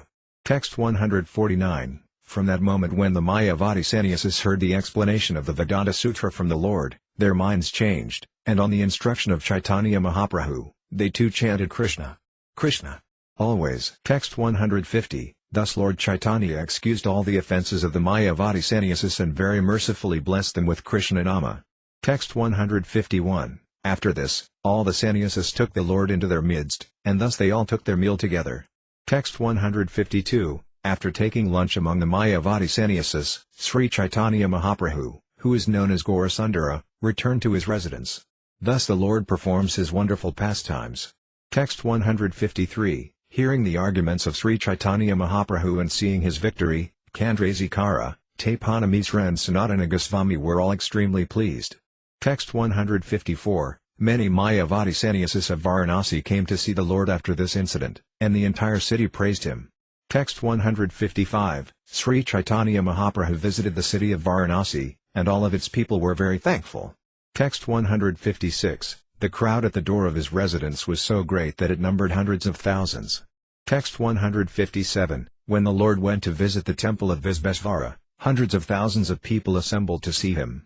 Text 158, whenever Lord Chaitanya went to the banks of the Ganges to take his bath, big crowds of many hundreds of thousands of people assembled there. Text 159, whenever the crowds were too great, Sri Caitanya Mahaprabhu stood up, raised his hands and chanted, Hari, Hari, to which all the people responded, filling both the land and sky with the vibration. Text 160, after thus delivering the people in general, the Lord desired to leave Varanasi. After instructing Sri Sanatana Goswami, he sent him toward Vrindavana. Text 161, because the city of Varanasi was always full of tumultuous crowds, Sri Caitanya Mahaprabhu, after sending Sanatana to Vrindavana, returned to Jagannath Puri. Text 162, I have here given a brief account of these pastimes of Lord Chaitanya, but later I shall describe them in an extensive way. Text 163, Sri Krishna Caitanya Mahaprabhu and his associates of the Pankatattva distributed the holy name of the Lord to invoke love of Godhead throughout the universe, and thus the entire universe was thankful. Text 164, Lord Chaitanya dispatched the two generals Rupa Goswami and Sanatana Goswami to Vrindavana to preach the bhakti cult. Text 165, as Rupa Goswami and Sanatana Goswami were sent toward Mathura, so Nityananda Prabhu was sent to Bengal to preach extensively the cult of Chaitanya Mahaprabhu. Text 166, Sri Caitanya Mahaprabhu personally went to South India, and he broadcast the holy name of Lord Krishna in every village and town. Text 167, thus the Lord went to the southernmost tip of the Indian peninsula, known as Setubanda, Cape Comorin. Everywhere he distributed the bhakti cult and love of Krishna, and in this way he delivered everyone. Text 168, I have thus explained the truth of the Pankatattva. One who hears this explanation increases in knowledge of Sri Caitanya Mahaprabhu. Text 169, while chanting the Pankatattva Mahamantra, one must chant the names of Sri Caitanya, Nityananda, Advaita, Gadadhara and Srivasa with their many devotees. This is the process. Text 170, I again and again offer obeisances unto the Pankatattva. Thus I think that I will be able to describe something about the pastimes of Lord Chaitanya Mahaprabhu. Text 171, praying at the lotus feet of Sri Rupa and Sri Raghunatha, always desiring their mercy, I, Krishnadasa, narrate Sri Caitanya-caritamrta, following in their footsteps. Chapter 8 The author receives the orders of Krishna and Guru. The 8th chapter of Sri Caitanya-caritamrta is summarized by Srila Bhaktivinoda Thakura in his Amrita Pravaha Bhasya. In this chapter the glories of Sri Caitanya Mahaprabhu and Nityananda are described, and it is also stated that one who commits offences in chanting the Hare Krishna mantra does not achieve love of Godhead, even after chanting for many years. In this connection, Srila Bhaktivinoda Thakura warns against artificial displays of the bodily symptoms called astasatvika vikara. That is also an offence. One should seriously and sincerely continue to chant the Pankatattva name Sri Krishna Chaitanya Prabhu Nityananda Sri Advaita Gadadhara Srivasadi Gaura Bhaktivrta. All these akaryas will bestow their causeless mercy upon a devotee and gradually purify his heart. When he is actually purified, automatically he will experience ecstasy in chanting the Hare Krishna Mahamantra. Previous to the composition of Sri Caitanya-caritamrta, Srila Vrindavanadasa Thakur wrote a book called Sri Chaitanya Bhagavata. Only those subjects which were not discussed by Srila Vrindavanadasa Thakur in his Chaitanya Bhagavata have been taken up by Krishnadasa Kaviraj Goswami to be depicted in Sri Caitanya-caritamrta. In his very old age, Krishnadasa Kaviraj Goswami went to Vrindavana, and by the order of Sri Madana Mohanaji he wrote Sri Caitanya-caritamrta. Thus we are now able to relish its transcendental bliss. Text 1. I offer my respects to the Supreme Personality of Godhead, Sri Caitanya Mahaprabhu, by whose desire I have become like a dancing dog and suddenly taken to the writing of Sri Caitanya-caritamrta, although I am a fool. Text 2. Let me offer my respectful obeisances unto Sri Krishna Caitanya Mahaprabhu, who is known as Gaurasundara. I also offer my respectful obeisances unto Nityananda Prabhu, who is always very joyful. Text 3, let me offer my respectful obeisances unto Advaita Acharya, who is very merciful, and also to that great personality Gadadhara Pandita, the learned scholar. Text 4, let me offer my respectful obeisances unto Srivasa Thakura and all the other devotees of the Lord. I fall down to offer them respect. I worship their lotus feet. Text 5, by remembering the lotus feet of the Panchatattva, a dumb man can become a poet, a lame man can cross mountains, and a blind man can see the stars in the sky. Text 6, the education cultivated by so-called learned scholars who do not believe these statements of Sri Caitanya-caritamrta is like the tumultuous croaking of frogs. Text 7, one who does not accept the glories of the Panchatattva but still makes a show of devotional service to Krishna can never achieve the mercy of Krishna or advance to the ultimate goal. Text 8, formerly kings like Jarasandha, the father-in-law of Kamsa, strictly followed the Vedic rituals, thus worshipping Lord Vishnu. Text 9, one who does not accept Krishna as the Supreme Personality of Godhead is certainly a demon. Similarly, anyone who does not accept Sri Caitanya Mahaprabhu as Krishna, the same Supreme Lord, is also to be considered a demon. Text 10, Lord Sri Caitanya Mahaprabhu thought, unless people accept me they will all be destroyed.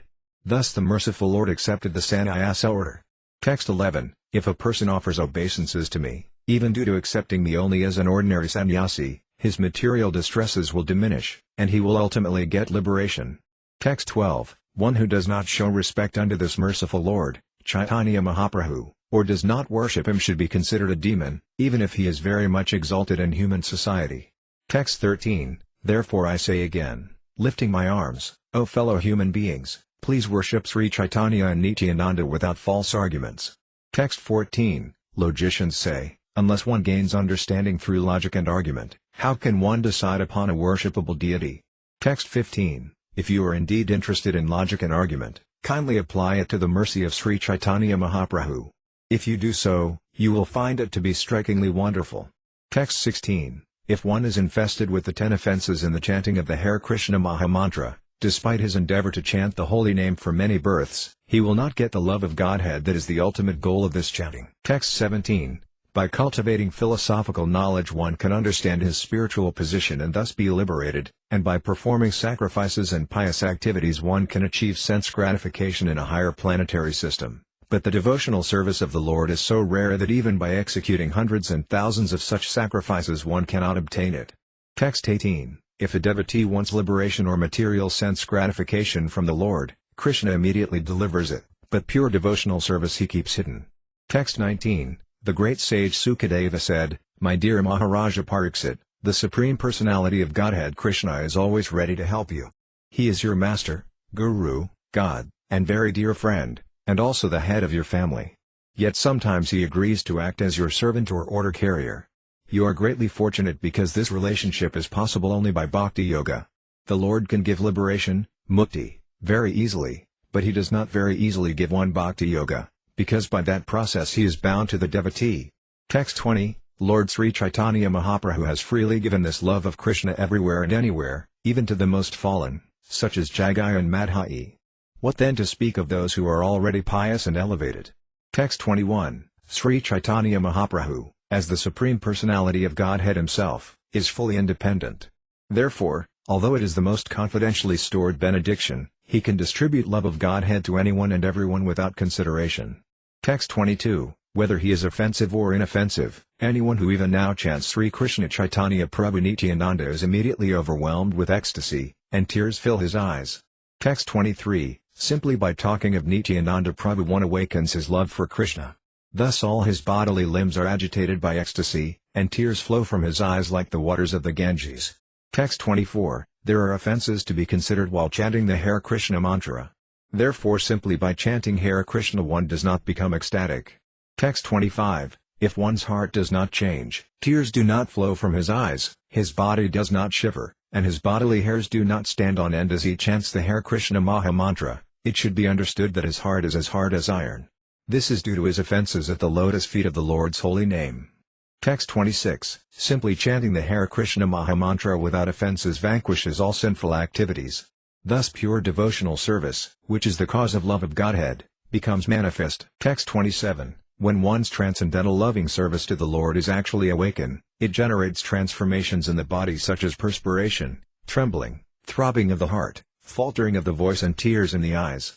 Text 28. As a result of chanting the Hare Krishna Maha Mantra, one makes such great advancement in spiritual life that simultaneously his material existence terminates and he receives love of Godhead. The holy name of Krishna is so powerful that by chanting even one name, one very easily achieves these transcendental riches. Texts 29-30. If one chants the exalted holy name of the Lord again and again and yet his love for the Supreme Lord does not develop and tears do not appear in his eyes, it is evident that because of his offenses in chanting, the seed of the holy name of Krishna does not sprout.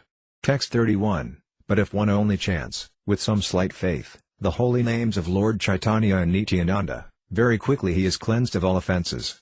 Thus as soon as he chants the Hare Krishna Maha Mantra, he feels the ecstasy of love for God. Text 32. Sri Caitanya Mahaprabhu, the independent Supreme Personality of Godhead, is greatly magnanimous. Unless one worships him, one can never be liberated. Text 33. O fools, just read Sri Caitanya Mangala. By reading this book you can understand all the glories of Sri Caitanya Mahaprabhu. Text 34. As Vyasadeva has compiled all the pastimes of Lord Krishna in Srimad Bhagavatam, Thakur Vrindavanadasa has depicted the pastimes of Lord Chaitanya. Text 35. Thakur Vrindavanadasa has composed Sri Caitanya Mangala. Hearing this book annihilates all misfortune. Text 36. By reading Sri Caitanya Mangala one can understand all the glories and truths of Lord Chaitanya and Nityananda and come to the ultimate conclusion of devotional service to Lord Krishna. Text 37. In Sri Caitanya Mangala, later known as Sri Caitanya Bhagavata, Srila Vrindavanadasa Thakur has given the conclusion and essence of devotional service by quoting the authoritative statements of Srimad Bhagavatam. Text 38. If even a great atheist hears Sri Caitanya Mangala, he immediately becomes a great devotee. Text 39. The subject matter of this book is so sublime that it appears that Sri Caitanya Mahaprabhu has personally spoken through the writings of Sri Vrindavanadasa Thakura. Text 40. I offer millions of obeisances unto the lotus feet of Vrindavanadasa Thakura. No one else could write such a wonderful book for the deliverance of all fallen souls. Text 41. Narayani eternally eats the remnants of the food of Chaitanya Mahaprabhu. Srila Vrindavanadasa Thakura was born of her womb. Text 42. What a wonderful description he has given of the pastimes of Lord Chaitanya. Anyone in the three worlds who hears it is purified. Text 43. I fervently appeal to everyone to adopt the method of devotional service given by Lord Chaitanya and Nityananda and thus be freed from the miseries of material existence and ultimately achieve the loving service of the Lord. Text 44. Srila Vrindavanadasa Thakur has written Sri Caitanya Mangala and therein described in all respects the pastimes of Lord Chaitanya. Text 45. He first summarized all the pastimes of the Lord and later described them vividly in detail. Text 46. The pastimes of Lord Chaitanya are unlimited and unfathomable. Therefore, in describing all those pastimes, the book became voluminous. Text 47. He saw them to be so extensive that he later felt that some had not been properly described. Text 48. He ecstatically described the pastimes of Lord Nityananda, but the later pastimes of Chaitanya Mahaprabhu remained untold. Text 49. The devotees of Vrindavana were all very anxious to hear those pastimes. Text 50. In Vrindavana, in a great place of pilgrimage underneath the desire trees, is a golden throne bedecked with jewels. Text 51. On that throne sits the son of Nanda Maharaja, Sri Govindadeva, the transcendental Cupid. Text 52. Varieties of majestic service are rendered to Govinda there. His garments, ornaments and paraphernalia are all transcendental.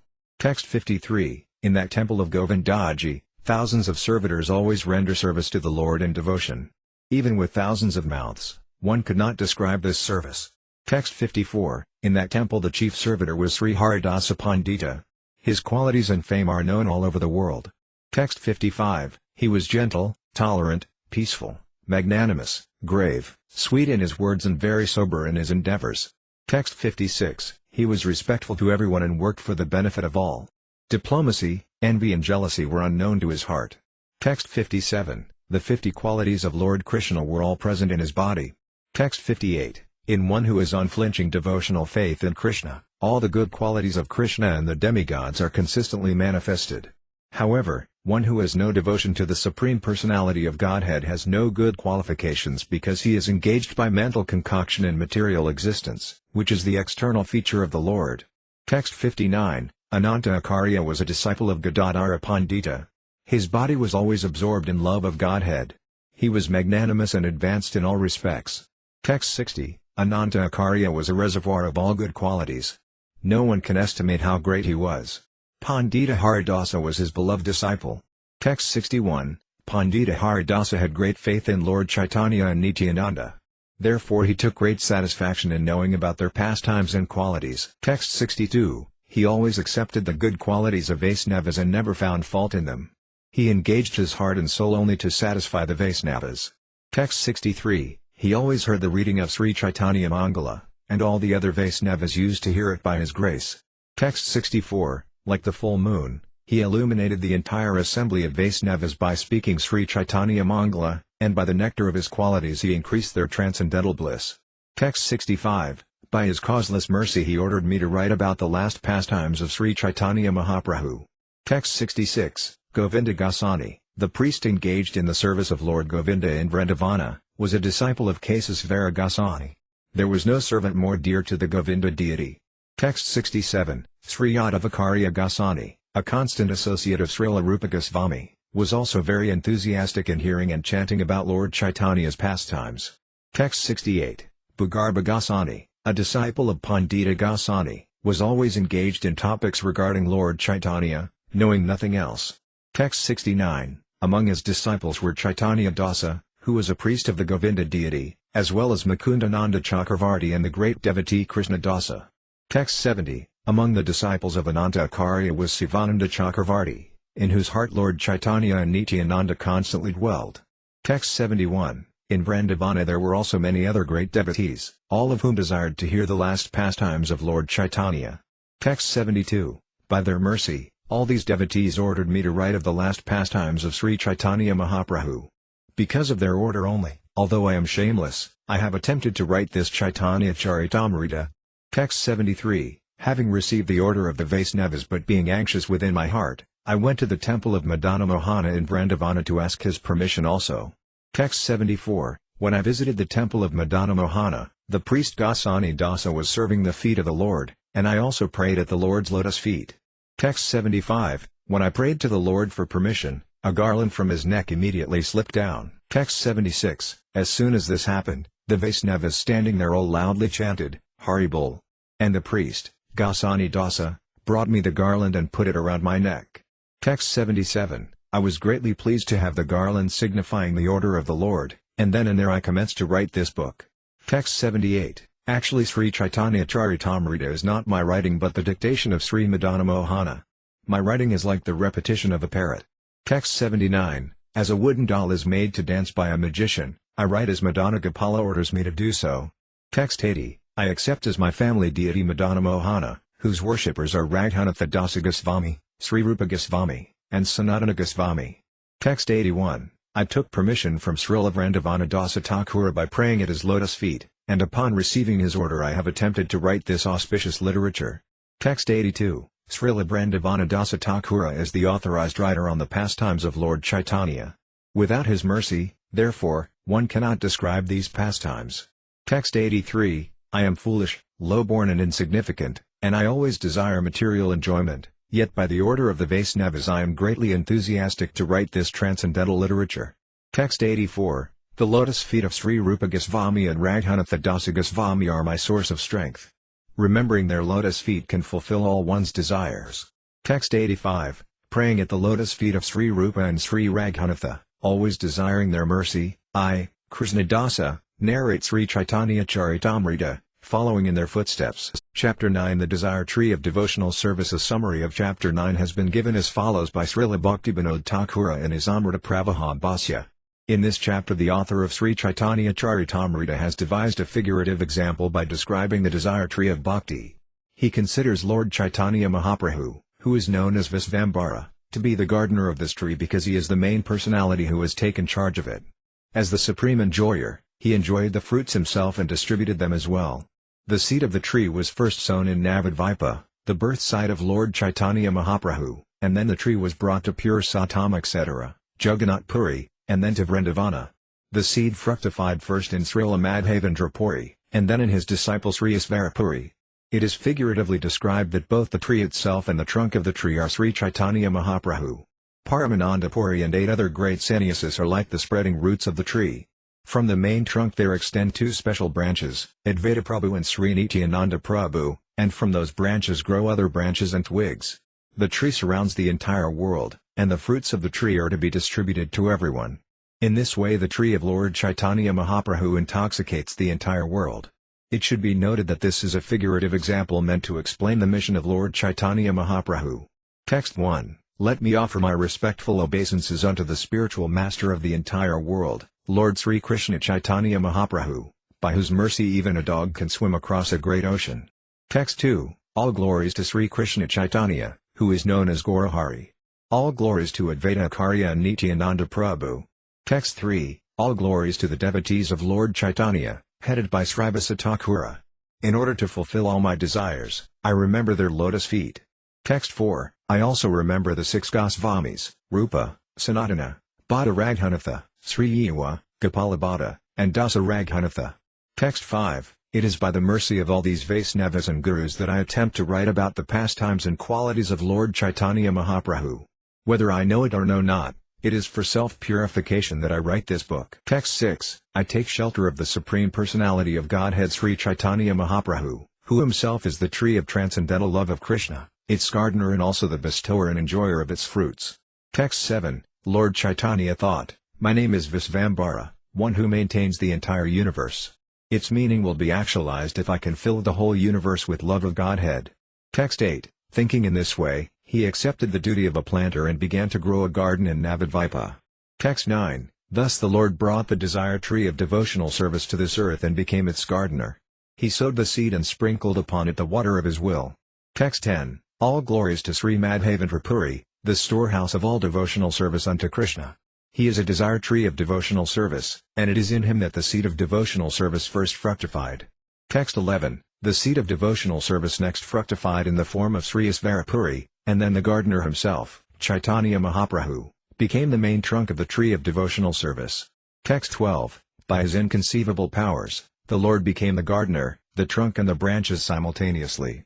Text 13 to 15. Paramananda Puri, Kesava Bharati, Brahmananda Puri, and Brahmananda Bharati, Sri Vishnu Puri, Kesava Puri, Krishnananda Puri, Sri Nrsimhatirtha and Sukhananda Puri, these 9 sannyasi roots all sprouted from the trunk of the tree. Thus the tree stood steadfastly on the strength of these 9 roots. Text 16. With the sober and grave Paramananda Puri as the central root and the other 8 roots in the 8 directions, the tree of Caitanya Mahaprabhu stood firmly. Text 17. From the trunk grew many branches, and above them innumerable others. Text 18. Thus the branches of the Caitanya tree formed a cluster or society, with great branches covering all the universe. Text 19. From each branch grew many hundreds of sub-branches. No one can count how many branches thus grew. Text 20. I shall try to name the foremost of the innumerable branches. Please hear the description of the Caitanya tree. Text 21. At the top of the tree the trunk branched into 2. One trunk was named Sri Advaita Prabhu and the other Sri Nityananda Prabhu. Text 22. From these 2 trunks grew many branches and sub-branches that covered the entire world. Text 23. These branches and sub-branches and their sub-branches became so numerous that no one can actually write about them. Text 24. Thus the disciples and the grand disciples and their admirers spread throughout the entire world, and it is not possible to enumerate them all. Text 25. As a big fig tree bears fruits all over its body, each part of the tree of devotional service bore fruit. Text 26. Since Sri Krishna Caitanya Mahaprabhu was the original trunk, the taste of the fruits that grew on the branches and sub-branches surpassed the taste of nectar. Text 27. The fruits ripened and became sweet and nectarian. The gardener, Sri Caitanya Mahaprabhu, distributed them without asking any price. Text 28. All the wealth in the 3 worlds cannot equal the value of one such nectarian fruit of devotional service. Text 29. Not considering who asked for it and who did not, nor who was fit and who unfit to receive it, Caitanya Mahaprabhu distributed the fruit of devotional service. Text 30. The transcendental gardener, Sri Caitanya Mahaprabhu, distributed handful after handful of fruit in all directions, and when the poor, hungry people ate the fruit, the gardener smiled with great pleasure. Text 31. Lord Caitanya thus addressed the multifarious varieties of branches and sub-branches of the tree of devotional service. Text 32. Since the tree of devotional service is transcendental, every one of its parts can perform the action of all the others. Although a tree is supposed to be immovable, this tree nevertheless moves. Text 33, all the parts of this tree are spiritually cognizant, and thus as they grow they spread all over the world. Text 34, I am the only gardener. How many places can I go? How many fruits can I pick and distribute? Text 35, it would certainly be a very laborious task to pick the fruits and distribute them alone, and still I suspect that some would receive them and others would not. Text 36, therefore I order every man within this universe to accept this Krishna consciousness movement and distribute it everywhere. Text 37, I am the only gardener. If I do not distribute these fruits, what shall I do with them? How many fruits can I alone eat? Text 38, by the transcendental desire of the Supreme Personality of Godhead, water has been sprinkled all over the tree, and thus there are innumerable fruits of love of Godhead. Text 39, distribute this Krishna consciousness movement all over the world. Let people eat these fruits and ultimately become free from old age and death. Text 40, if the fruits are distributed all over the world, my reputation as a pious man will be known everywhere, and thus all people will glorify my name with great pleasure. Text 41, one who has taken his birth as a human being in the land of India, Bharatavarsa, should make his life successful and work for the benefit of all other people. Text 42, it is the duty of every living being to perform welfare activities for the benefit of others with his life, wealth, intelligence and words. Text 43, by his work, thoughts and words, an intelligent man must perform actions which will be beneficial for all living entities in this life and the next. Text 44, I am merely a gardener. I have neither a kingdom nor a very great riches. I simply have some fruits and flowers that I wish to utilize to achieve piety in my life. Text 45, although I am acting as a gardener, I also want to be the tree, for thus I can bestow benefit upon all. Text 46, just see how these trees are maintaining every living entity. Their birth is successful. Their behavior is just like that of great personalities, for anyone who asks anything from a tree never goes away disappointed. Text 47, the descendants of the tree, the devotees of Sri Caitanya Mahaprabhu, were very glad to receive this order directly from the Lord. Text 48, the fruit of love of God is so delicious that wherever a devotee distributes it, those who relish the fruit, anywhere in the world, immediately become intoxicated. Text 49, the fruit of love of Godhead distributed by Caitanya Mahaprabhu is such a great intoxicant that anyone who eats it, filling his belly, immediately becomes maddened by it, and automatically he chants, dances, laughs and enjoys. Text 50, when Sri Caitanya Mahaprabhu, the great gardener, sees that people are chanting, dancing and laughing and that some of them are rolling on the floor and some are making loud humming sounds, he smiles with great pleasure. Text 51, the great gardener, Lord Caitanya, personally eats this fruit, and as a result he constantly remains mad, as if helpless and bewildered. Text 52, with his Sankirtana movement the Lord made everyone mad like himself. We do not find anyone who is not intoxicated by his Sankirtana movement. Text 53, persons who had formerly criticized Lord Caitanya Mahaprabhu, calling him a drunkard, also ate the fruit and began to dance, saying, very good. Very good. Text 54, after describing the Lord's distribution of the fruit of love of Godhead, I now wish to describe the different branches of the tree of Lord Caitanya Mahaprabhu. Text 55, praying at the lotus feet of Sri Rupa and Sri Raghunatha, always desiring their mercy, I, Krishnadasa, narrate Sri Caitanya-caritamrta, following in their footsteps. Chapter 10 The trunk, branches and sub-branches of the Caitanya tree. This chapter describes the branches of the tree named Sri Caitanya Mahaprabhu. Text 1, let me repeatedly offer my respectful obeisances unto the bee-like devotees who always taste the honey of the lotus feet of Lord Caitanya Mahaprabhu. If even a doggish non-devotee somehow takes shelter of such devotees, he enjoys the aroma of the lotus flower. Text 2, all glories to Lord Caitanya Mahaprabhu and Lord Nityananda. All glories to Advaita Prabhu, and all glories to the devotees of Lord Caitanya, headed by Srivasa. Text 3, the description of Lord Caitanya as the gardener and the tree is inconceivable. Now hear with attention about the branches of this tree. Text 4, the associates of Sri Caitanya Mahaprabhu were many, but none of them should be considered lower or higher. This cannot be ascertained. Text 5, all the great personalities in the line of Lord Caitanya enumerated these devotees, but they could not distinguish between the greater and the lesser. Text 6, I offer my obeisances unto them as a token of respect.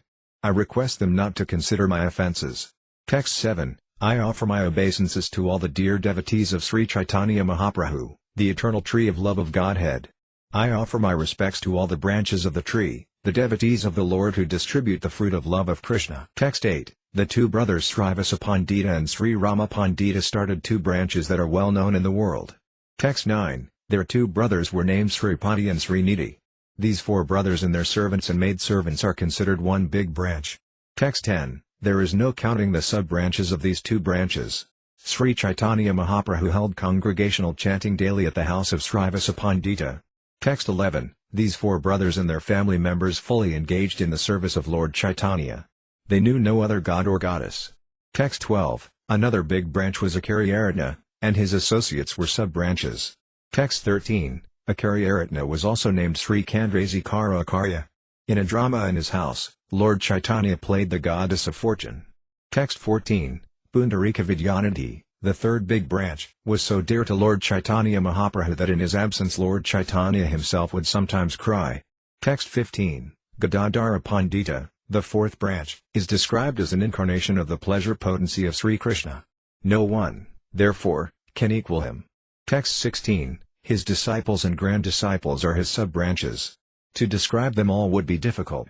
Text 17, Vakresvara Pandita, the fifth branch of the tree, was a very dear servant of Lord Chaitanya's. He could dance with constant ecstasy for 72 hours. Text 18, Sri Caitanya Mahaprabhu personally sang while Vakresvara Pandita danced, and thus Vakresvara Pandita fell at the lotus feet of the Lord and spoke as follows. Text 19, O Chandramukha, please give me 10,000 Gandharvas. Let them sing as I dance, and then I will be greatly happy. Text 20, Lord Chaitanya replied, I have only one wing like you, but if I had another, certainly I would fly in the sky. Text 21, Pandita Jagadananda, the sixth branch of the Chaitanya tree, was celebrated as the life and soul of the Lord. He is known to have been an incarnation of Satyabhama, one of the chief queens of Lord Krishna. Text 22, Jagadananda Pandita, as an incarnation of Satyabhama, always wanted to see to the comfort of Lord Chaitanya, but since the Lord was a sannyasi he did not accept the luxuries that Jagadananda Pandita offered. Text 23, they sometimes appeared to fight over trifles, but these quarrels were based on their affection, of which I shall speak later. Text 24, Raghava Pandita, Lord Sri Caitanya Mahaprabhu's original follower, is understood to have been the seventh branch. From him proceeded another sub-branch, headed by Makaradvajacara. Text 25, Raghava Pandita's sister Damayanti was the dear maidservant of the Lord. She always collected various ingredients with which to cook for Lord Chaitanya. Text 26, the foods Damayanti cooked for Lord Chaitanya when he was at Puri were carried in bags by her brother Raghava without the knowledge of others. Text 27, the Lord accepted these foods throughout the entire year. Those bags are still celebrated as Raghaviraj Holi, the bags of Raghava Pandita. Text 28, I shall describe the contents of the bags of Raghava Pandita later in this book. Hearing this narration, devotees generally cry, and tears glide down from their eyes.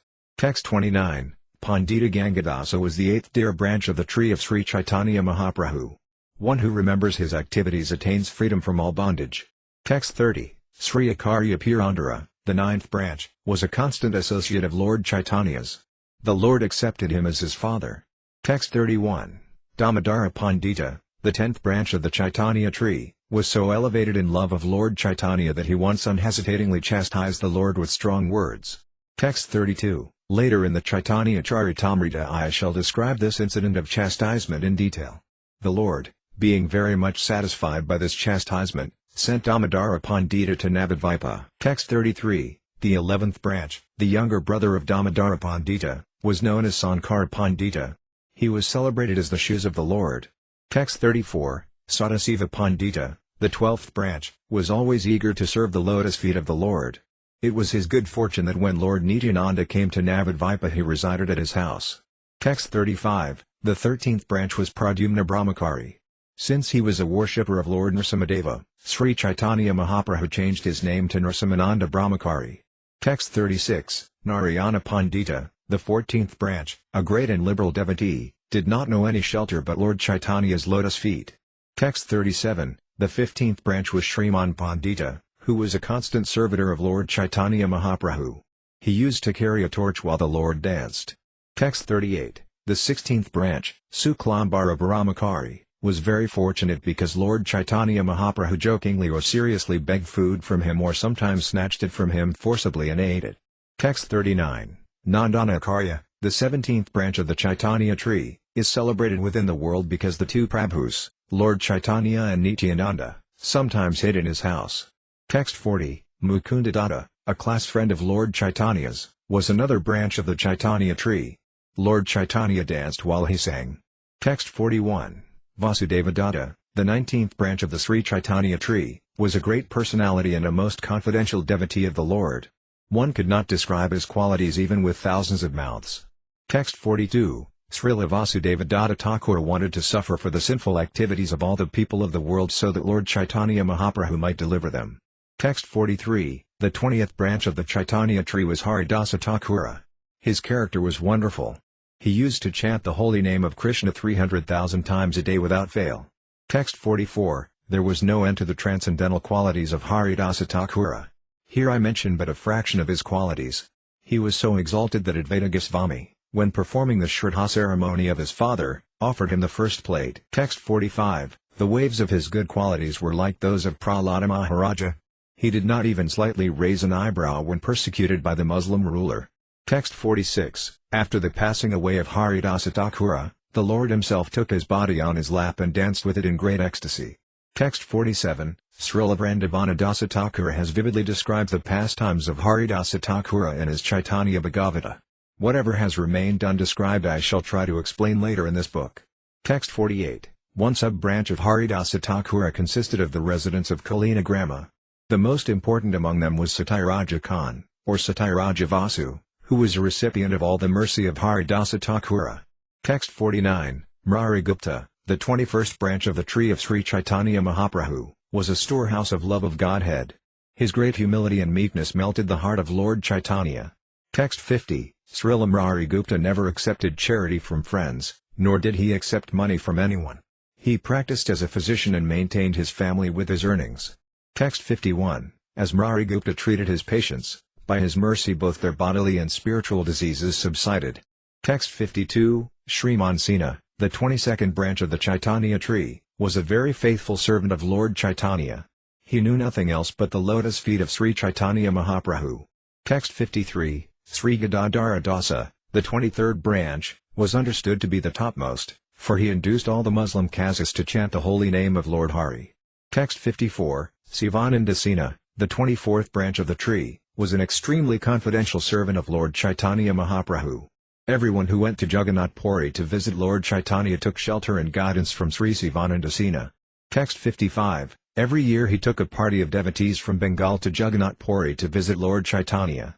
He maintained the entire party as they journeyed on the road. Text 56, Lord Sri Caitanya Mahaprabhu bestows his causeless mercy upon his devotees in three features: his own direct appearance, saksati, his prowess within someone he empowers, avesa, and his manifestation, abhirbhava. Text 57, the appearance of Lord Sri Caitanya Mahaprabhu in every devotee's presence is called saksati. His appearance in Nakula Brahmachari as a symptom of special prowess is an example of avesa. Text 58, the former Pradyumna Brahmachari was given the name Nrsimhananda Brahmachari by Sri Caitanya Mahaprabhu. Text 59, in his body there were symptoms of abhirbhava. Such appearances are uncommon, but Lord Chaitanya Mahaprabhu displayed many such pastimes through his different features. Text 60, Srila Sivananda Sena experienced the three features of saksati, avesa and abhirbhava. Later I shall vividly describe this transcendentally blissful subject. Text 61, the sons, servants and family members of Sivananda Sena constituted a sub-branch. They were all sincere servants of Lord Sri Chaitanya Mahaprabhu.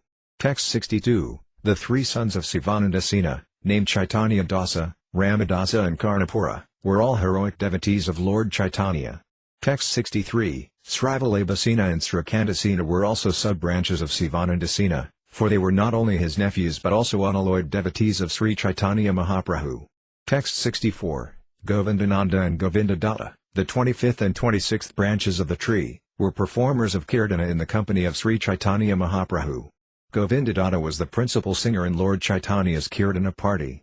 Text 65, Sri Vijayadasa, the 27th branch, another of the Lord's chief singers, gave the Lord many books written by hand. Text 66, Sri Caitanya Mahaprabhu gave Vijayadasa the name Ratnabahu, jewel-handed, because he copied many manuscripts for him. The 28th branch was Krishnadasa, who was very dear to the Lord. He was known as Akhinkana Krishnadasa. Text 67, the 29th branch was Sridhara, a trader in banana tree bark. He was a very dear servant of the Lord. On many occasions, the Lord played jokes on him. Text 68, every day Lord Caitanya Mahaprabhu jokingly snatched fruits, flowers and pulp from Sridhara and drank from his broken iron pot. Text 69, the 30th branch was Bhagavan Pandita. He was an extremely dear servant of the Lord, but even previously he was a great devotee of Lord Krishna who always kept the Lord within his heart. Text 70, the 31st branch was Jagadisa Pandita, and the 32nd was Hiranya Mahasaya, unto whom Lord Caitanya in his childhood showed his causeless mercy. Text 71, in their two houses Lord Caitanya Mahaprabhu begged food on the Ekadashi day and personally ate it. Text 72, the 33rd and 34th branches were the two students of Caitanya Mahaprabhu named Purushotama and Sanjaya, who were stalwart students in grammar. They were very great personalities. Text 73, Vanamali Pandita, the 35th branch of the tree, was very much celebrated in this world. He saw a golden club and plough in the hands of the Lord. Text 74, the 36th branch, Buddhamata Khan, was extremely dear to Lord Caitanya Mahaprabhu. He was always prepared to carry out the Lord's orders, and therefore he was considered to be a chief servant of the Lord. Text 75, Garuda Pandita, the 37th branch of the tree, always engaged in chanting the auspicious name of the Lord. Because of the strength of this chanting, even the effects of poison could not touch him. Text 76, Gopinatha Simha, the 38th branch of the tree, was a faithful servant of Lord Caitanya Mahaprabhu. The Lord jokingly addressed him as Akrura. Text 77, Devananda Pandita was a professional reciter of Srimad Bhagavatam, but by the mercy of the Krisvara Pandita and the grace of the Lord he understood the devotional interpretation of the Bhagavatam. Text 78-79, Sri Kandavasi Mukunda and his son Raghunandana were the 39th branch of the tree, Narahari was the 40th, Saranjiva the 41st and Sulakana the 42nd. They were all big branches of the all-merciful tree of Caitanya Mahaprabhu. They distributed the fruits and flowers of love of Godhead anywhere and everywhere. Text 80, Satyaraja, Ramananda, Yajunatha, Purushotama, Sankara and Vidyananda all belonged to the 20th branch. They were inhabitants of the village known as Kulinagrama. Text 81, all the inhabitants of Kulinagrama village, headed by Vaninatha Vasu, were servants of Lord Caitanya, who was their only life and wealth. Text 82, the Lord said, what to speak of others, even a dog in the village of Kulinagrama is my dear friend. Text 83, no one can describe the fortunate position of Kulinagrama. It is so sublime that even sweepers who tend their hogs there also chant the Hare Krishna Mahamantra. Text 84, on the western side were the 43rd, 44th and 45th branches, Sri Sanatana, Sri Rupa, and Anupama. They were the best of all? Text 85, among these branches, Rupa and Sanatana were principal. Anupama, Yiva Goswami and others, headed by Rajendra, were their sub-branches. Text 86, by the will of the Supreme Gardener, the branches of Srila Rupa Goswami and Sanatana Goswami grew many times over, expanding throughout the western countries and covering the entire region. Text 87, extending to the borders of the river Sindhu and the Himalayan mountain valleys, these two branches expanded throughout India, including all the places of pilgrimage, such as Vrindavana, Mathura, and Haridvara. Text 88, the fruits of love of Godhead which fructified on these two branches were distributed in abundance. Tasting these fruits, everyone became mad after them. Text 89, the people in general on the western side of India were neither intelligent nor well-behaved, but by the influence of Srila Rupa Goswami and Sanatana Goswami they were trained in devotional service and good behavior. Text 90, in accordance with the directions of the revealed scriptures, both Goswamis excavated the lost places of pilgrimage and inaugurated the worship of deities in Vrindavana. Text 91, Srila Raghunatha Dasa Goswami, the 46th branch of the tree, was one of the most dear servants of Lord Caitanya Mahaprabhu. He left all his material possessions to surrender completely unto the Lord and live at his lotus feet. Text 92, when Raghunatha Dasa Goswami approached Sri Caitanya Mahaprabhu at Jagannath Puri, the Lord entrusted him to the care of Svarupa Damodara, his secretary.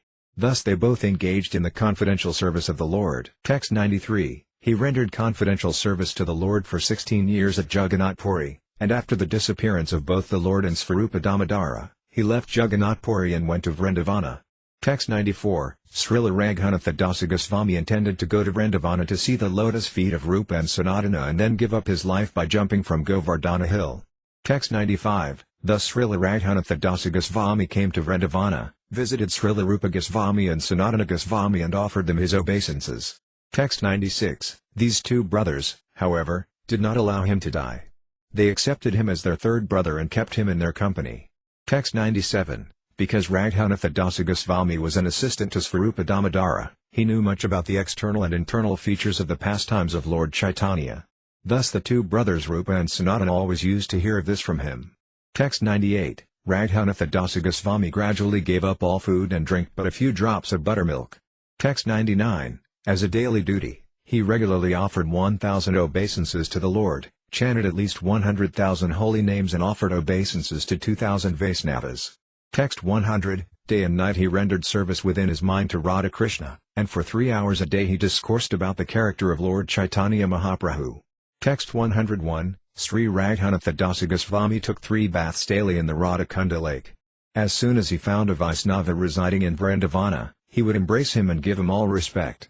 Text 102. He engaged himself in devotional service for more than 22.5 hours a day, and for less than 2 hours he slept, although on some days that also was not possible. Text 103. I am struck with wonder when I hear about the devotional service he executed. I accept Srila Rupa Goswami and Raghunatha Dasa Goswami as my guides. Text 104. I shall later explain very elaborately how all these devotees met Sri Caitanya Mahaprabhu.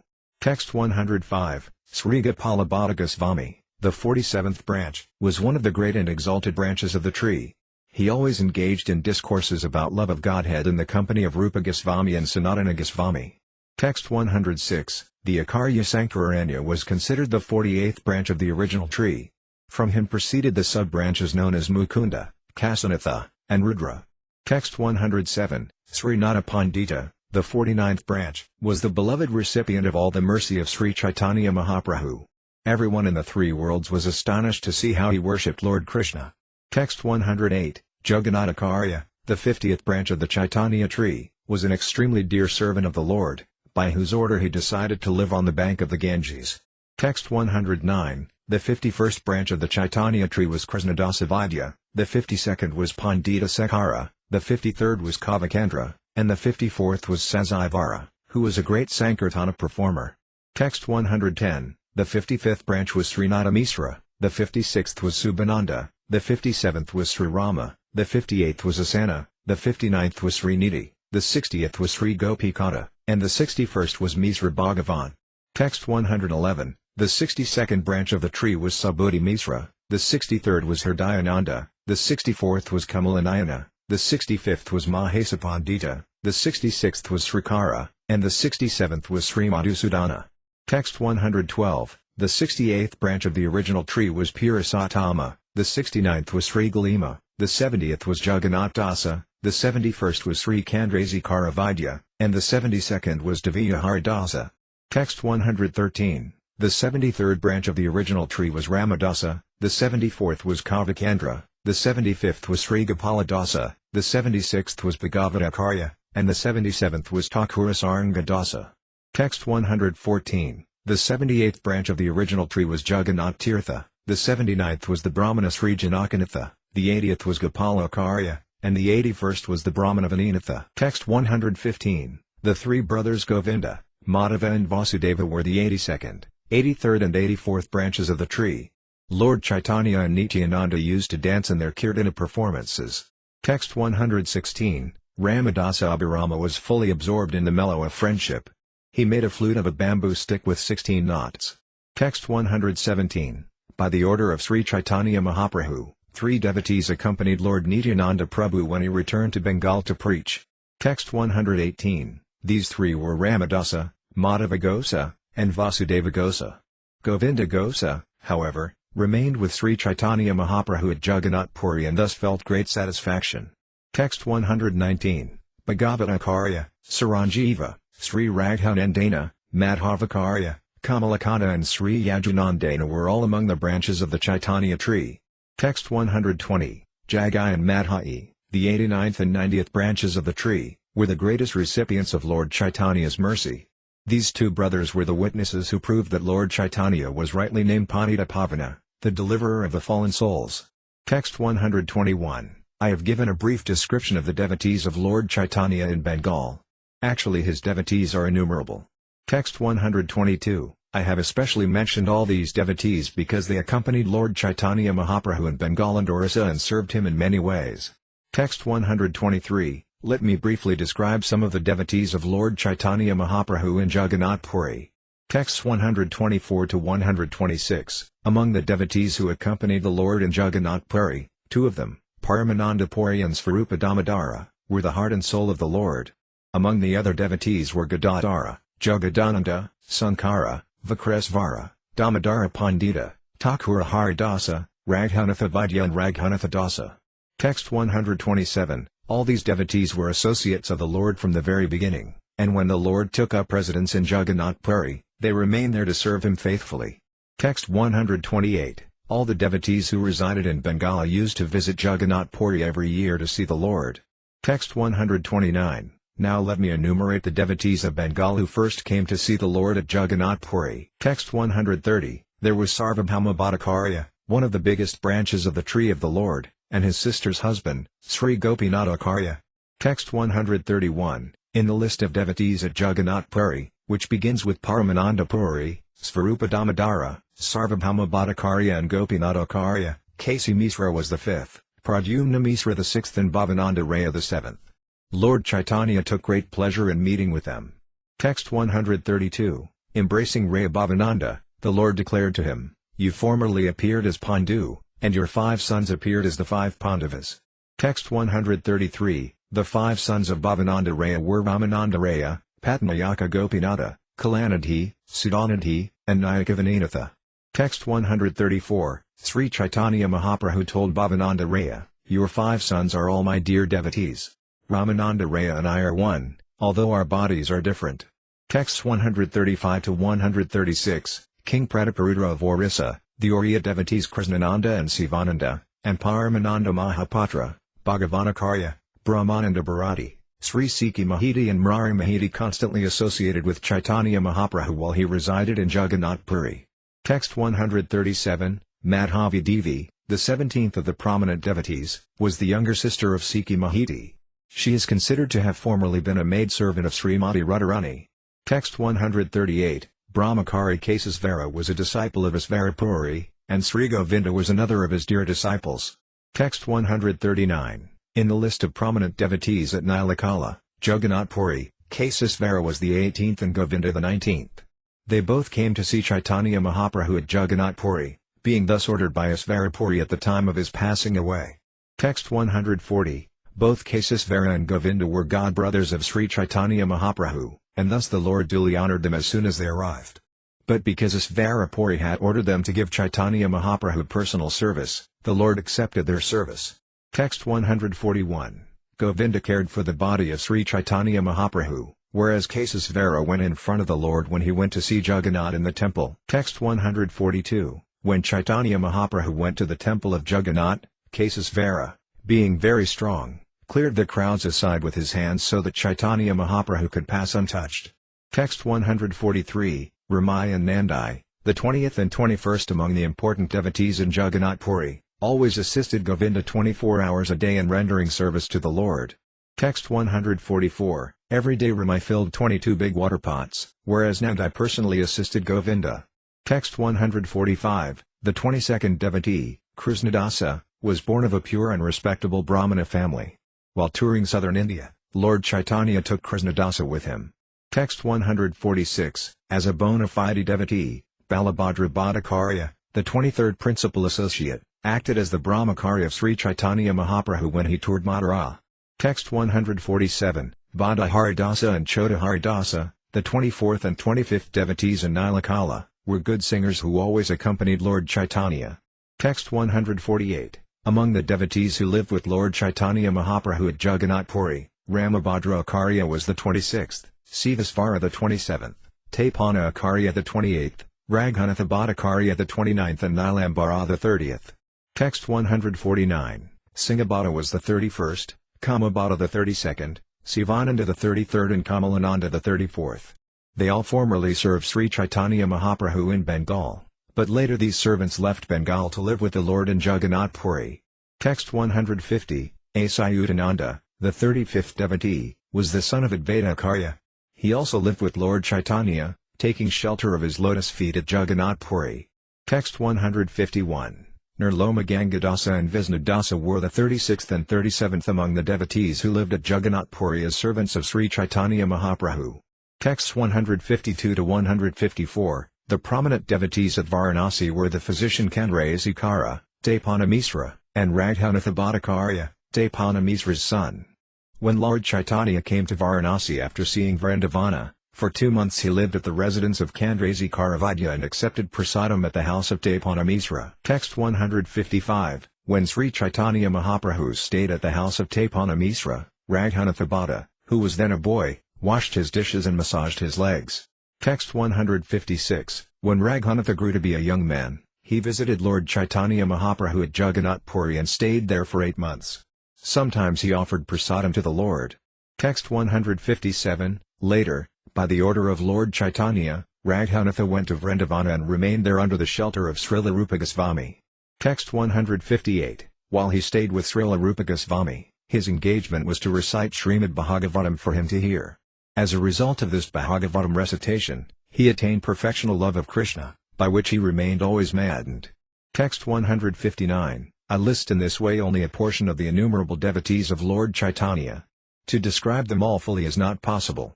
Text 160. From each branch of the tree have grown hundreds and thousands of sub-branches of disciples and grand-disciples. Text 161. Every branch and sub-branch of the tree is full of innumerable fruits and flowers. They inundate the world with the waters of love of Krishna. Text 162. Each and every branch of Sri Caitanya Mahaprabhu's devotees has unlimited spiritual power and glory. Even if one had thousands of mouths, it would be impossible to describe the limits of their activities. Text 163. I have briefly described the devotees of Lord Caitanya Mahaprabhu in different places. Even Lord Sesa, who has thousands of mouths, could not list them all. Text 164. Praying at the lotus feet of Sri Rupa and Sri Raghunatha, always desiring their mercy, I, Krishnadasa, narrate Sri Caitanya-caritamrta, following in their footsteps. Chapter 11. The expansions of Lord Nityananda as the branches and sub-branches of Lord Caitanya Mahaprabhu were described in the 10th chapter. In this 11th chapter the branches and sub-branches of Sri Nityananda Prabhu are similarly listed. Text 1. After offering my obeisances unto all the devotees of Sri Nityananda Prabhu, who are like bumblebees collecting honey from his lotus feet, I shall try to describe those who are the most prominent. Text 2. All glories to Sri Caitanya Mahaprabhu. Anyone who has taken shelter at his lotus feet is glorious. Text 3. All glories to Sri Advaita Prabhu, Nityananda Prabhu and all the devotees of Lord Caitanya Mahaprabhu. Text 4. Sri Nityananda Prabhu is the topmost branch of the indestructible tree of eternal love of Godhead, Sri Krishna Caitanya Mahaprabhu. I offer my respectful obeisances to all the sub-branches of that topmost branch. Text 5. Sri Nityananda Prabhu is an extremely heavy branch of the Sri Caitanya tree. From that branch grow many branches and sub-branches. Text 6. Watered by the desire of Sri Caitanya Mahaprabhu, these branches and sub-branches have grown unlimitedly and covered the entire world with fruits and flowers. Text 7. These branches and sub-branches of devotees are innumerable and unlimited. Who could count them? For my personal purification I shall try to enumerate only the most prominent among them. Text 8. After Nityananda Prabhu, the greatest branch is Virabhadra Goswami, who also has innumerable branches and sub-branches. It is not possible to describe them all. Text 9. Although Virabhadra Goswami was the Supreme Personality of Godhead, he presented himself as a great devotee. And although the Supreme Godhead is transcendental to all Vedic injunctions, he strictly followed the Vedic rituals. Text 10. He is the main pillar in the hall of devotional service erected by Sri Caitanya Mahaprabhu. He knew within himself that he acted as the Supreme Lord Vishnu, but externally he was prideless. Text 11. It is by the glorious mercy of Sri Virabhadra Goswami that people all over the world now have the chance to chant the names of Caitanya and Nityananda. Text 12. I therefore take shelter of the lotus feet of Virabhadra Goswami, so that by his mercy my great desire to write Sri Caitanya-caritamrta will be properly guided. Text 13. Two devotees of Lord Caitanya named Sri Ramadasa and Gadadaradasa always lived with Sri Virabhadra Goswami.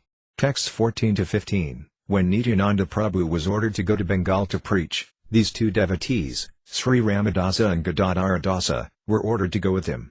Thus they are sometimes counted among the devotees of Lord Chaitanya and sometimes among the devotees of Lord Nityananda. Similarly, Madhava Gosa and Vasudeva Gosa belonged to both groups of devotees simultaneously. Text 16, Ramadasa, one of the chief branches, was full of fraternal love of Godhead. He made a flute from a stick with 16 knots. Text 17, Srila Gadadhara Dasa was always fully absorbed in ecstasy as a gopi. In his house Lord Nityananda enacted the drama Dainakali. Text 18, Sri Madhava Gosa was a principal performer of kirtana. While he sang, Nityananda Prabhu danced. Text 19, when Vasudeva Gosa described Lord Chaitanya and Nityananda while performing kirtana, even wood and stone would melt upon hearing it. Text 20, there were many extraordinary activities performed by Murari, a great devotee of Lord Chaitanya Mahaprabhu. Sometimes in his ecstasy he would slap the cheek of a tiger, and sometimes he would play with a venomous snake. Text 21, all the associates of Lord Nityananda were formerly cowherd boys in Vrajabhumi. Their symbolic representations were the horns and sticks they carried, their cowherd dress and the peacock plumes on their heads. Text 22, the physician Raghunatha, also known as Upadhyaya, was so great a devotee that simply by seeing him one would awaken his dormant love of Godhead. Text 23, Sundarananda, another branch of Sri Nityananda Prabhu, was Lord Nityananda's most intimate servant. Lord Nityananda Prabhu perceived the life of Vrajabhumi in his company. Text 24, Kamalakara Pipala is said to have been the third Gopala. His behavior and love of Godhead were uncommon, and thus he is celebrated all over the world. Text 25, Shriyadasa Sarakila and his younger brother Krishnadasa Sarakila both possessed firm faith in Nityananda Prabhu. They were a reservoir of love of Godhead. Text 26, Gaurdasa Pandita, the emblem of the most elevated devotional service and love of Godhead, had the greatest potency to receive and deliver such love. Text 27, making Lord Chaitanya and Lord Nityananda the lords of his life, Gaurdasa Pandita sacrificed everything for the service of Lord Nityananda, even the fellowship of his own family. Text 28, the 13th important devotee of Sri Nityananda Prabhu was Pandita Purandara, who moved in the ocean of love of Godhead just like the Madara hill. Text 29, Paramasvaradasa, said to be the fifth Kapala of Krishna Līlā, completely surrendered to the lotus feet of Nityananda. Anyone who remembers his name, Paramasvaradasa, will get love of Krishna very easily. Text 30, Jagadisa Pandita, the 15th branch of Lord Nityananda's followers, was the deliverer of the entire world. Devotional love of Krishna showered from him like torrents of rain. Text 31, the 16th dear servant of Nityananda Prabhu was Dhananjaya Pandita. He was very much renounced and always merged in love of Krishna. Text 32, Mahesa Pandita, the 7th of the 12 Gopalas, was very liberal. In great love of Krishna he danced to the beating of a kettle drum like a madman. Text 33, Purushottama Pandita, a resident of Navadvipa, was the 8th Gopala. He would become almost mad as soon as he heard the holy name of Nityananda Prabhu. Text 34, Balarama Dasa always fully tasted the nectar of love of Krishna. Upon hearing the name of Nityananda Prabhu, he would become greatly maddened. Text 35, Yajanatha Kavakandra was a great devotee. Lord Nityananda Prabhu always danced in his heart. Text 36, the 21st devotee of Sri Nityananda in Bengal was Krishnadasa Brahmana, who was a first-class servant of the Lord. Text 37, the 22nd devotee of Lord Nityananda Prabhu was Kala Krishnadasa, who was the 9th cowherd boy. He was a first-class Vaishnava and did not know anything beyond Nityananda Prabhu. Text 38, the 23rd and 24th prominent devotees of Nityananda Prabhu were Siddhasiva Kaviraja and his son Purushottama Dasa, who was the 10th Gopala. Text 39, from birth, Purushottama Dasa was merged in the service of the lotus feet of Lord Nityananda Prabhu, and he always engaged in childish play with Lord Krishna. Text 40, Sri Caitanya, a very respectable gentleman, was the son of Purushottama Dasa Thakura. He was such a great devotee that Lord Krishna always lived in his body. Text 41, Adharana Datta Thakura, the 11th among the 12 cowherd boys, was an exalted devotee of Lord Nityananda Prabhu. He worshipped the lotus feet of Lord Nityananda in all respects. Text 42, the 27th prominent devotee of Nityananda Prabhu was Acharya Vaisnavananda, a great personality in devotional service. He was formerly known as Raghunatha Puri. Text 43, another important devotee of Lord Nityananda Prabhu was Visnudasa, who had two brothers, Nandana and Gangadasa. Lord Nityananda Prabhu sometimes stayed at their house. Text 44, Paramananda Upadhyaya was Nityananda Prabhu's great servitor. Sri Yuva Pandita glorified the qualities of Sri Nityananda Prabhu. Text 45, the 31st devotee of Lord Nityananda Prabhu was Paramananda Gupta, who was greatly devoted to Lord Krishna and highly advanced in spiritual consciousness. Formerly Nityananda Prabhu also resided at his house for some time. Text 46, the 32nd, 33rd, 34th and 35th prominent devotees were Narayana, Krishnadasa, Manohara, and Devananda, who always engaged in the service of Lord Nityananda. Text 47, the 36th devotee of Lord Nityananda was Hoda Krishnadasa, whose life and soul was Nityananda Prabhu. He was always dedicated to the lotus feet of Nityananda, and he knew no one else but him. Text 48, among Lord Nityananda's devotees, Nikati was the 37th, Mukunda the 38th, Surya the 39th, Madhava the 40th, Sridhara the 41st, Ramananda the 42nd, Jagannath the 43rd and Mahadara the 44th. Text 49, Srimanda was the 45th, Gokula Dasa the 46th, Hariharananda the 47th, Shiva the 48th, Nandai the 49th and Paramananda the 50th. Text 50, Vasanta was the 51st, Navani Hoda the 52nd, Gopala the 53rd, Sanatana the 54th, Visna the 55th, Krishnananda the 56th and Sulakana the 57th. Text 51, the 58th great devotee of Lord Nityananda Prabhu was Kamsari Sena, the 59th was Ramasena, the 60th was Ramakandra Kaviraja, and the 61st, 62nd and 63rd were Govinda, Sriranga, and Mukunda, who were all physicians. Text 52, among the devotees of Lord Nityananda Prabhu, Pitambara was the 64th, Madhavakarya the 65th, Damodara Dasa the 66th, Sankara the 67th, Mukunda the 68th, Janana Dasa the 69th and Manohara the 70th. Text 53, the dancer Gopala was the 71st, Ramabhadra the 72nd, Gauranga Dasa the 73rd, Nrsimha Chaitanya the 74th and Meenakitana Ramadasa the 75th.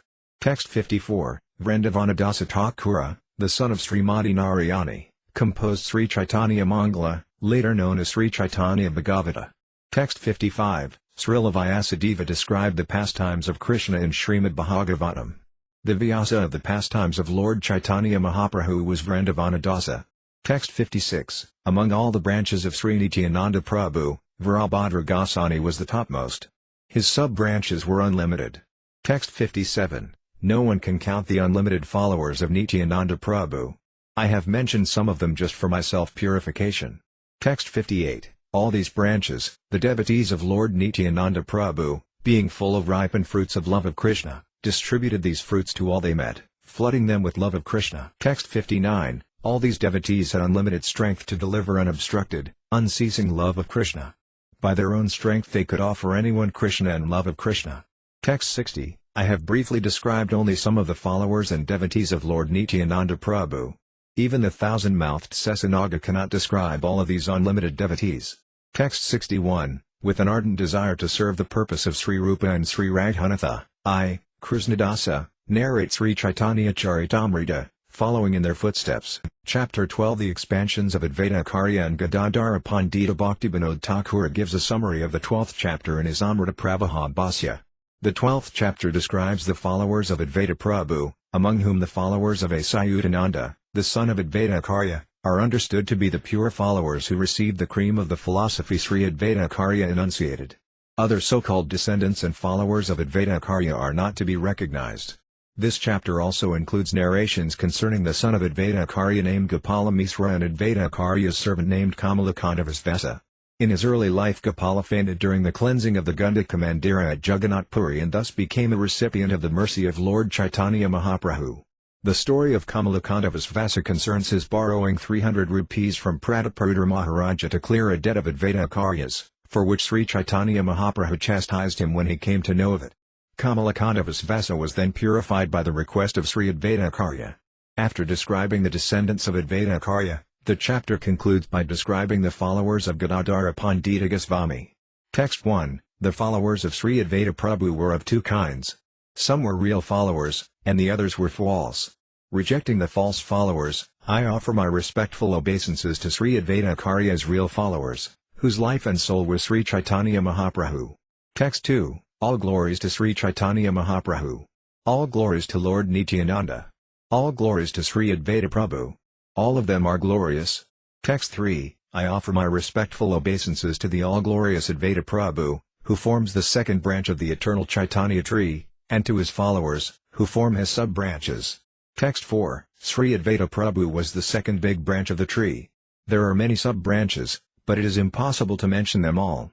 Text 5, Sri Caitanya Mahaprabhu was also the gardener, and as he poured the water of his mercy on the tree, all the branches and sub-branches grew, day after day. Text 6, the fruits of love of Godhead that grew on those branches of the Chaitanya tree were so large that they flooded the entire world with love of Krishna. Text 7, as the trunk and branches were watered, the branches and sub-branches spread lavishly, and the tree grew full with fruits and flowers. Text 8, at first all the followers of Advaita Acharya shared a single opinion. But later they followed two different opinions, as ordained by Providence. Text 9, some of the disciples strictly accepted the orders of the Acharya, and others deviated, independently concocting their own opinions under the spell of Daivi Maya. Text 10, the order of the spiritual master is the active principle in spiritual life. Anyone who disobeys the order of the spiritual master immediately becomes useless. Text 11, there is no need to name those who are useless. I have mentioned them only to distinguish them from the useful devotees. Text 12, paddy is mixed with straw at first, and one must fan it to separate the paddy from the straw. Text 13, a big branch of Advaita Acharya was his son Achyutananda. From the beginning of his life he engaged in the service of the lotus feet of Lord Chaitanya. Text 14, when Achyutananda heard from his father that Kesava Bharati was the spiritual master of Lord Chaitanya Mahaprabhu, he was very unhappy. Text 15, he told his father, your instruction that Kesava Bharati is the spiritual master of Chaitanya Mahaprabhu will spoil the entire country. Text 16, Lord Chaitanya Mahaprabhu is the spiritual master of the 14 worlds, but you say that someone else is his spiritual master. This is not supported by any revealed scripture. Text 17, when Advaita Acharya heard this statement from his 5-year-old son Achyutananda, he felt great satisfaction because of his conclusive judgment. Text 18, Krishna Misra was a son of Advaita Acharya. Lord Chaitanya Mahaprabhu always sat in his heart. Text 19, Sri Gopala was another son of Sri Advaita Acharya Prabhu. Now just hear about his characteristics, for they are all very wonderful. Text 20, when Lord Chaitanya personally cleansed the Gundika Mandira in Jagannath Puri, Gopala danced in front of the Lord with great love and happiness. Text 21, while Lord Chaitanya Mahaprabhu and Advaita Prabhu chanted the Hare Krishna mantra and danced, there were various ecstatic symptoms in their bodies, and their minds were very pleased. Text 22, while all of them danced, Gopala, dancing and dancing, fainted and fell to the ground unconscious. Text 23, Advaita Acharya Prabhu became very unhappy. Taking his son on his lap, he began to chant the Nrsimha mantra for his protection. Text 24, Advaita Acharya chanted various mantras, but Gopala did not come to consciousness. Thus all the Vaisnavas present cried in sorrow at his plight. Text 25, Lord Chaitanya Mahaprabhu then put his hand on the chest of Gopala and told him, my dear Gopala, get up and chant the holy name of the Lord. Text 26, when he heard this sound and felt the touch of the Lord, Gopala immediately got up, and all the Vaisnavas chanted the Hare Krishna Maha mantra in jubilation. Text 27, the other sons of Advaita Acharya were Sri Balarama, Svarupa, and Jagadisa. Text 28, Advaita Acharya's very confidential servant named Kamalakanta Visvasa knew all the dealings of Advaita Acharya. Text 29, when Kamalakanta Visvasa was in Jagannath Puri, he sent a note through someone to Maharaja Prataparudra. Text 30, no one knew of that note, but somehow or other it reached the hands of Sri Caitanya Mahaprabhu. Text 31, that note established Advaita Acharya as an incarnation of the Supreme Personality of Godhead. Text 32, but it also mentioned that Advaita Acharya had recently incurred a debt of about 300 rupees that Kamalakanta Visvasa wanted to liquidate. Text 33, Lord Chaitanya Mahaprabhu became unhappy upon reading the note, although his face still shone as brightly as the moon. Thus, smiling, he spoke as follows. Text 34, he has established Advaita Acharya as an incarnation of the Supreme Personality of Godhead. There is nothing wrong in this, for he is indeed the Lord himself. Text 35, but he has made the incarnation of Godhead a poverty-stricken beggar. Therefore I shall punish him in order to correct him. Text 36, the Lord ordered Govinda, from today on, do not allow that Baliya Kamalakanta Visvasa to come here. Text 37, when Kamalakanta Visvasa heard about this punishment by Sri Caitanya Mahaprabhu, he was very unhappy, but when Advaita Prabhu heard about it, he was greatly pleased. Text 38. Seeing Kamalakantava's Vasa unhappy, Advaita Acharya Prabhu told him, "You are greatly fortunate to have been punished by the Supreme Lord, the Personality of Godhead, Lord Chaitanya Mahaprabhu." Text 39. Formerly Lord Chaitanya Mahaprabhu always respected me as his senior, but I did not like such respect. Therefore, my mind being afflicted by unhappiness, I made a plan. Text 40. Thus I expounded the Yoga Vashishta, which considers liberation the ultimate goal of life. For this the Lord became angry at me and treated me with apparent disrespect. Text 41. When chastised by Lord Chaitanya, I was very happy to receive a punishment similar to that awarded Sri Mukunda. Text 42. A similar punishment was awarded to Mother Sasadevi. Who could be more fortunate than she to receive such punishment? Text 43. After pacifying Kamalakantava's Vasa in this way, Sri Advaita Acharya Prabhu went to see Chaitanya Mahaprabhu. Text 44. Sri Advaita Acharya told Lord Chaitanya, "I cannot understand your transcendental pastimes. You have shown more favor to Kamalakanta than you generally show to me." Text 45. The favor you have shown Kamalakanta is so great that even to me you have never shown such favor. What offense have I committed at your lotus feet so as not to be shown such favor? Text 46. Hearing this, Lord Chaitanya Mahaprabhu laughed with satisfaction and immediately called Kamalakantava's Vasa. Text 47. Advaita Acharya then said to Chaitanya Mahaprabhu, "Why have you called back this man and allowed him to see you? He has cheated me in two ways." Text 48. When Chaitanya Mahaprabhu heard this, his mind was satisfied. Only they could understand each other's minds. Text 49. Lord Chaitanya Mahaprabhu instructed Kamalakanta, "You are a Baliya, one who does not know things as they are. Why do you act in this way? Why do you invade the privacy of Advaita Acharya and damage his religious principles?" Text 50. Advaita Acharya, my spiritual master, should never accept charity from rich men or kings, because if a spiritual master accepts money or grains from such materialists his mind becomes polluted. Text 51. When one's mind is polluted, it is very difficult to remember Krishna, and when remembrance of Lord Krishna is hampered, one's life is unproductive. Text 52. Thus one becomes unpopular in the eyes of the people in general, for this damages his religiosity and fame. A Vaisnava, especially one who acts as a spiritual master, must not act in such a way. One should always be conscious of this fact. Text 53. When Chaitanya Mahaprabhu gave this instruction to Kamalakanta, all present considered it to be meant for everyone. Thus Advaita Acharya was greatly pleased. Text 54. Only Lord Chaitanya Mahaprabhu could understand the intentions of Advaita Acharya, and Advaita Acharya appreciated the grave instruction of Lord Chaitanya Mahaprabhu.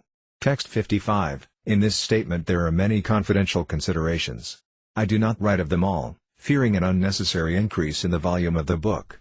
Text 56. The fifth branch of Advaita Acharya was Sri Yajunandana Acharya, who had so many branches and sub-branches that it is impossible to write of them. Text 57. Sri Yajunandana Acharya was a student of Vasudeva Datta, and he received all his mercy. Therefore he could accept Lord Chaitanya's lotus feet, from all angles of vision, as the supreme shelter. Text 58. Bhagavata Acharya, Visnudasa Acharya, Caitanya Acharya and Ananda Acharya were the sixth, seventh, eighth and ninth branches of Advaita Acharya. Text 59. Nandini, Kamadeva, Chaitanya Dasa, Durlabha Visvasa and Vanamali Dasa were the 10th, 11th, 12th, 13th and 14th branches of Sri Advaita Acharya. Text 60. Jagannath Kara, Bhavanatha Kara, Hridayananda Sena and Bhalanatha Dasa were the 15th, 16th, 17th and 18th branches of Advaita Acharya. Text 61. Yadava Dasa, Vijaya Dasa, Janardana Dasa, Ananda Dasa, Kanu Pandita and Narayana Dasa were the 19th, 20th, 21st, 22nd, 23rd and 24th branches of Advaita Acharya.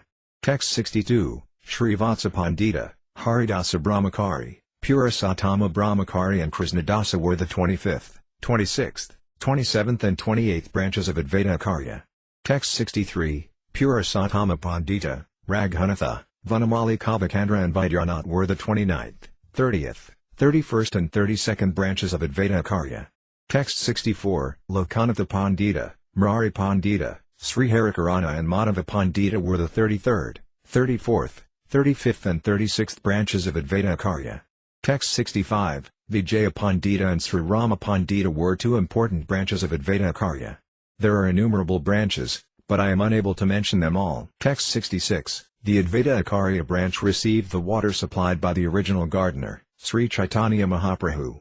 In this way, the sub-branches were nourished, and their fruits and flowers grew luxuriantly. Text 67. After the disappearance of Lord Caitanya Mahaprabhu, some of the branches, for unfortunate reasons, deviated from his path. Text 68. Some branches did not accept the original trunk that vitalized and maintained the entire tree. When they thus became ungrateful, the original trunk was angry at them. Text 69. Thus Lord Caitanya did not sprinkle upon them the water of his mercy, and they gradually withered and died. Text 70. A person without Krishna consciousness is no better than dry wood or a dead body. He is understood to be dead while living, and after death he is punishable by Yamaraja. Text 71. Not only the misguided descendants of Advaita Acharya but anyone who is against the cult of Sri Caitanya Mahaprabhu should be considered an atheist subject to be punished by Yamaraja. Text 72. Be he a learned scholar, a great ascetic, a successful householder or a famous sannyasi, one who is against the cult of Sri Caitanya Mahaprabhu is destined to suffer the punishment meted out by Yamaraja. Text 73. The descendants of Advaita Acharya who accepted the path of Sri Caitanya were all great devotees. Text 74. By the mercy of Advaita Acharya, the devotees who strictly followed the path of Caitanya Mahaprabhu attained the shelter of Lord Chaitanya's lotus feet without difficulty. Text 75. It should be concluded, therefore, that the path of Achyutananda is the essence of spiritual life. Those who did not follow this path simply scattered. Text 76. I therefore offer my respectful obeisances millions of times to Achyutananda's actual followers, whose life and soul was Sri Caitanya Mahaprabhu. Text 77. Thus I have briefly described the three branches, Achyutananda, Krishna Misra and Gopala, of Sri Advaita Acharya's descendants. Text 78. There are multifarious branches and sub-branches of Advaita Acharya. It is very difficult to enumerate them fully. I have simply given a glimpse of the whole trunk and its branches and sub-branches. Text 79. After describing the branches and sub-branches of Advaita Acharya, I shall now attempt to describe some of the descendants of Sri Gadadhara Pandita, the most important among the branches. Text 80. The chief branches of Sri Gadadhara Pandita were 1. Sri Dhruvananda, 2. Sridhara Brahmachari, 3. Haridasa Brahmachari and 4. Raghunatha Bhagavata Acharya. Text 81. The fifth branch was Ananda Acharya, the sixth, Kavadatta, the seventh, Nayana Misra, the eighth, Gangamantri, the ninth, Mahmud Thakura, and the 10th, Kanthabharana.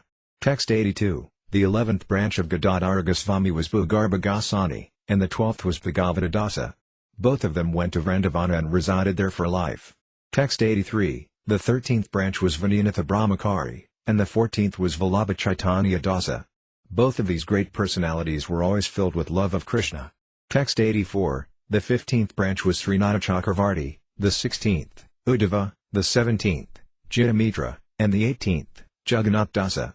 Text 85. The 19th branch was Sri Hari Acharya, the 20th, Siddhipariya Gopala, the 21st, Krishnadasa Brahmachari, and the 22nd, Puspa Gopala. Text 86. The 23rd branch was Sriharsa, the 24th, Raghu Misra, the 25th, Lakshminatha Pandita, the 26th, Bhagavati Chaitanya Dasa, and the 27th, Raghunatha. Text 87. The 28th branch was Amaga Pandita, the 29th, Hasta Gopala, the 30th, Chaitanya Vallabha, the 31st, Yadu Ganguli, and the 32nd, Mangala Vaisnava. Text 88. Sivananda Chakravarti, the 33rd branch, who always lived in Vrandavana with firm conviction, is considered an important branch of Gadadhara Pandita. Text 89. Thus I have briefly described the branches and sub-branches of Gadadhara Pandita. There are still many more that I have not mentioned here. Text 90. All the followers of Gadadhara Pandita are considered great devotees because they have Lord Sri Caitanya Mahaprabhu as their life and soul. Text 91. Simply by remembering the names of all these branches and sub-branches of the three trunks I have described, Nityananda, Advaita and Gadadhara, one attains freedom from the entanglement of material existence. Text 92. Simply by remembering the names of all these Vaisnavas, one can attain the lotus feet of Sri Caitanya Mahaprabhu. Indeed, simply by remembering their holy names, one achieves the fulfillment of all desires. Text 93. Therefore, offering my obeisances at the lotus feet of them all, I shall describe the pastimes of the gardener, Sri Caitanya Mahaprabhu, in chronological order. Text 94. The ocean of the pastimes of Lord Chaitanya Mahaprabhu is immeasurable and unfathomable. Who can have the courage to measure that great ocean? Text 95, it is not possible to dip into that great ocean, but its sweet mellow fragrance attracts my mind. I therefore stand on the shore of that ocean to try to taste but a drop of it. Text 96, praying at the lotus feet of Sri Rupa and Sri Raghunatha, always desiring their mercy, I, Krishnadasa, narrate Sri Caitanya-caritamrta, following in their footsteps. Chapter 13 The Advent of Lord Sri Caitanya Mahaprabhu. The 13th chapter describes Lord Chaitanya Mahaprabhu's appearance. The entire Adi Līlā describes Lord Chaitanya Mahaprabhu's household life, and similarly the Antya Līlā describes his life in the sannyasa order. Within the Lord's Antya Līlā, the first 6 years of his sannyasa life are called the Madhya Līlā. During this time, Chaitanya Mahaprabhu toured southern India, went to Vrindavana, returned from Vrindavana and preached the Sankirtana movement. A learned Brahmana named Upendra Misra, who resided in the district of Srihata, was the father of Jagannath Misra, who came to Navadvipa to study under the direction of Nilambara Chakravarti and then settled there after marrying Nilambara Chakravarti's daughter, Sasadevi. Sri Sasadevi gave birth to 8 children, all daughters, who died one after another immediately after birth. After her 9th pregnancy she gave birth to a son, who was named Visvarupa. Then, in 1407 Saka era, AD 1486, in the full moon evening of the month of Falguna, with the constellation of Simha, Leo, on the horizon, Lord Chaitanya Mahaprabhu appeared as the son of Sri Sasadevi and Jagannath Misra. After hearing of the birth of Chaitanya Mahaprabhu, learned scholars and brahmanas, bringing many gifts, came to see the newborn baby. Nilambara Chakravarti, who was a great astrologer, immediately prepared a horoscope, and by astrological calculation he saw that the child was a great personality. This chapter describes the symptoms of this great personality. Text 1, I wish the grace of Lord Chaitanya Mahaprabhu, by whose mercy even one who has fallen can describe the pastimes of the Lord. Text 2, all glories to Sri Krishna Caitanya Mahaprabhu. All glories to Advaita Kendra. All glories to Lord Nityananda Prabhu. Text 3, all glories to Gadadhara Prabhu. All glories to Srivasa Thakura. All glories to Mukunda Prabhu and Vasudeva Prabhu. All glories to Haridasa Thakura. Text 4, all glories to Svarupa Damodara and Murari Gupta. All these brilliant moons have together dissipated the darkness of this material world. Text 5, all glories to the moons who are devotees of the principal moon, Lord Caitanya-candra. Their bright moonshine illuminates the entire universe. Text 6, thus I have spoken the preface of the Caitanya-caritamrta. Now I shall describe Chaitanya Mahaprabhu's pastimes in chronological order. Text 7, first let me give a synopsis of the Lord's pastimes. Then I shall describe them in detail. Text 8, Lord Sri Caitanya Mahaprabhu, adventing himself in Navadvipa, was visible for 48 years, enjoying his pastimes. Text 9, in the year 1407 of the Saka era, AD 1486, Lord Sri Caitanya Mahaprabhu appeared, and in the year 1455, AD 1534, he disappeared from this world. Text 10, for 24 years Lord Chaitanya lived in the Gazasrama, household life, always engaging in the pastimes of the Hare Krishna movement. Text 11, after 24 years he accepted the renounced order of life, sannyasa, and he resided for 24 years more at Jagannath Puri. Text 12, of these last 24 years, he spent the first 6 continually touring India, sometimes in South India, sometimes in Bengal and sometimes in Vrindavana. Text 13, for the remaining 18 years he continuously stayed in Jagannath Puri. Chanting the nectarian Hare Krishna Maha Mantra, he inundated everyone there in a flood of love of Krishna. Text 14, the pastimes of his household life are known as the Adi Līlā, or the original pastimes. His later pastimes are known as the Madhya Līlā and Antya Līlā, or the middle and final pastimes. Text 15, all the pastimes enacted by Lord Sri Caitanya Mahaprabhu in his Adi Līlā were recorded in summary form by Murari Gupta. Text 16, his later pastimes, the Madhya Līlā and Antya Līlā, were recorded in the form of notes by his secretary, Svarupa Damodara Goswami, and thus kept within a book. Text 17, by seeing and hearing the notes recorded by these two great personalities, a Vaisnava, a devotee of the Lord, can know these pastimes one after another. Text 18, in his original pastimes there are 4 divisions, Balya, Paganta, Kesara and Yauvana, childhood, early boyhood, later boyhood and youth. Text 19, I offer my respectful obeisances unto the full moon evening in the month of Falguna, an auspicious time full of auspicious symptoms, when Lord Sri Caitanya Mahaprabhu advented himself with the chanting of the holy name, Hare Krishna. Text 20, On the full moon evening of the month of Falguna when the Lord took birth, coincidentally there was also a lunar eclipse. Text 21. In jubilation everyone was chanting the holy name of the Lord, Hari, Hari, and Lord Sri Caitanya Mahaprabhu then appeared, after first causing the appearance of the holy name. Text 22. At his birth, in his childhood and in his early and later boyhood, as well as in his youth, Lord Caitanya Mahaprabhu, under different pleas, induced people to chant the holy name of Hari, the Hare Krishna Mahamantra. Text 23. In his childhood, when the Lord was crying he would stop immediately upon hearing the holy names Krishna and Hari. Text 24. All the friendly ladies who came to see the child would chant the holy names, Hari, Hari, as soon as the child would cry. Text 25. When all the ladies saw this fun, they enjoyed laughing and called the Lord Gaurahari. From then on, Gaurahari became another of his names. Text 26. His childhood lasted until the date of Hatkati, the beginning of his education, and his age from the end of his childhood until he married is called Paganda. Text 27. After his marriage his youth began, and in his youth he induced everyone to chant the Hare Krishna Mahamantra anywhere and everywhere. Text 28. During his Paganda age he became a serious student and also taught disciples. In this way he used to explain the holy name of Krishna everywhere. Text 29. When teaching a course in grammar, Vyakarana, and explaining it with notes, Sri Caitanya Mahaprabhu taught his disciples about the glories of Lord Krishna. All explanations culminated in Krishna, and his disciples would understand them very easily. Thus his influence was wonderful.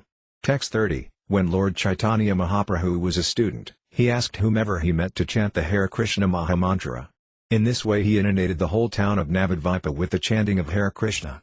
Text 31. Just prior to his youthful life, he began the Sankirtana movement. Day and night he used to dance in ecstasy with his devotees. Text 32. The Sankirtana movement went on from one part of the town to another, as the Lord wandered everywhere performing kirtana. In this way he inundated the whole world by distributing love of Godhead. Text 33. Lord Caitanya Mahaprabhu lived in the Navadvipa area for 24 years, and he induced every person to chant the Hare Krishna Mahamantra and thus merge in love of Krishna. Text 34. For his remaining 24 years, Sri Caitanya Mahaprabhu, after accepting the renounced order of life, stayed at Jagannath Puri with his devotees. Text 35. For 6 of these 24 years in Nilakala, Jagannath Puri, he distributed love of Godhead by always chanting and dancing. Text 36. Beginning from Cape Comorin and extending through Bengal to Vrindavana, during these 6 years he toured all of India, chanting, dancing and distributing love of Krishna. Text 37. The activities of Lord Caitanya Mahaprabhu in his travels after he accepted sannyasa are his principal pastimes. His activities during his remaining 18 years are called the Antya Līlā, or the final portion of his pastimes. Text 38. For 6 of the 18 years he continuously stayed in Jagannath Puri, he regularly performed kirtana, inducing all the devotees to love Krishna simply by chanting and dancing. Text 39. For the remaining 12 years he stayed in Jagannath Puri, he taught everyone how to taste the transcendental mellow ecstasy of love of Krishna by tasting it himself. Text 40. Day and night Lord Caitanya Mahaprabhu felt separation from Krishna. Manifesting symptoms of this separation, he cried and talked very inconsistently, like a madman. Text 41. As Srimati Radharani talked inconsistently when she met Uddhava, so also Sri Caitanya Mahaprabhu relished, both day and night, such ecstatic talk in the mood of Srimati Radharani. Text 42. The Lord used to read the books of Vidyapati, Jayadeva, and Candidasa, relishing their songs with his confidential associates like Sri Ramananda Raya and Svarupa Damodar Goswami. Text 43. In separation from Krishna, Sri Caitanya Mahaprabhu relished all these ecstatic activities, and thus he fulfilled his own desires. Text 44. The pastimes of Lord Caitanya Mahaprabhu are unlimited. How much can a small living entity elaborate about those transcendental pastimes? Text 45. If Sesanagananda personally were to make the pastimes of Lord Caitanya into sutras, even with his thousands of mouths there is no possibility that he could find their limit. Text 46. Devotees like Sri Svarupa Damodar and Murari Gupta have recorded all the principal pastimes of Lord Caitanya in the form of notes, after deliberate consideration. Text 47. The notes kept by Sri Svarupa Damodar and Murari Gupta are the basis of this book. Following those notes, I write of all the pastimes of the Lord. The notes have been described elaborately by Vrindavanadasa Thakura. Text 48. Srila Vrindavanadasa Thakura, the authorized writer of the pastimes of Sri Caitanya Mahaprabhu, is as good as Srila Vyasadeva. He has described the pastimes in such a way as to make them sweeter and sweeter. Text 49. Being afraid of his books becoming too voluminous, he left some places without vivid descriptions. I shall try to fill those places as far as possible. Text 50. The transcendental pastimes of Lord Caitanya have actually been relished by Srila Vrindavanadasa Thakura. I am simply trying to chew the remnants of food left by him. Text 51. My dear devotees of Lord Caitanya, let me now write a synopsis of the Adi Līlā. I write of these pastimes in brief because it is not possible to describe them in full. Text 52. To fulfill a particular desire within his mind, Lord Krishna, Virajendra Kumara, decided to descend to this planet after mature contemplation. Text 53. Lord Krishna therefore first allowed his family of superiors to descend to the earth. I shall try to describe them in brief because it is not possible to describe them fully.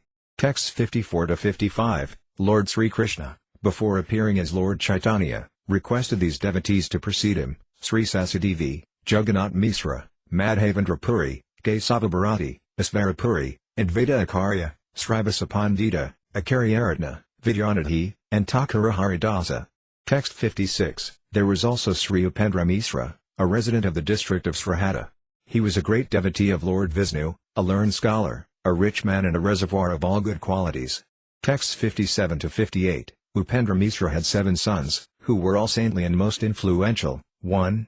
Kemsari, 2. Paramananda, 3.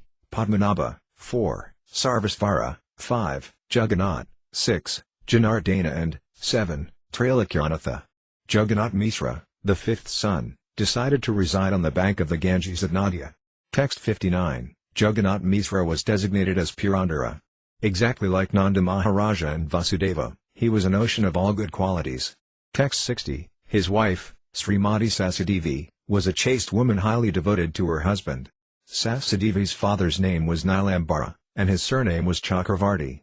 Text 61. In Radhadesa, the part of Bengal where the Ganges is not visible, Nityananda Prabhu, Gangadasa Pandita, Mrarigupta and Mukunda took birth.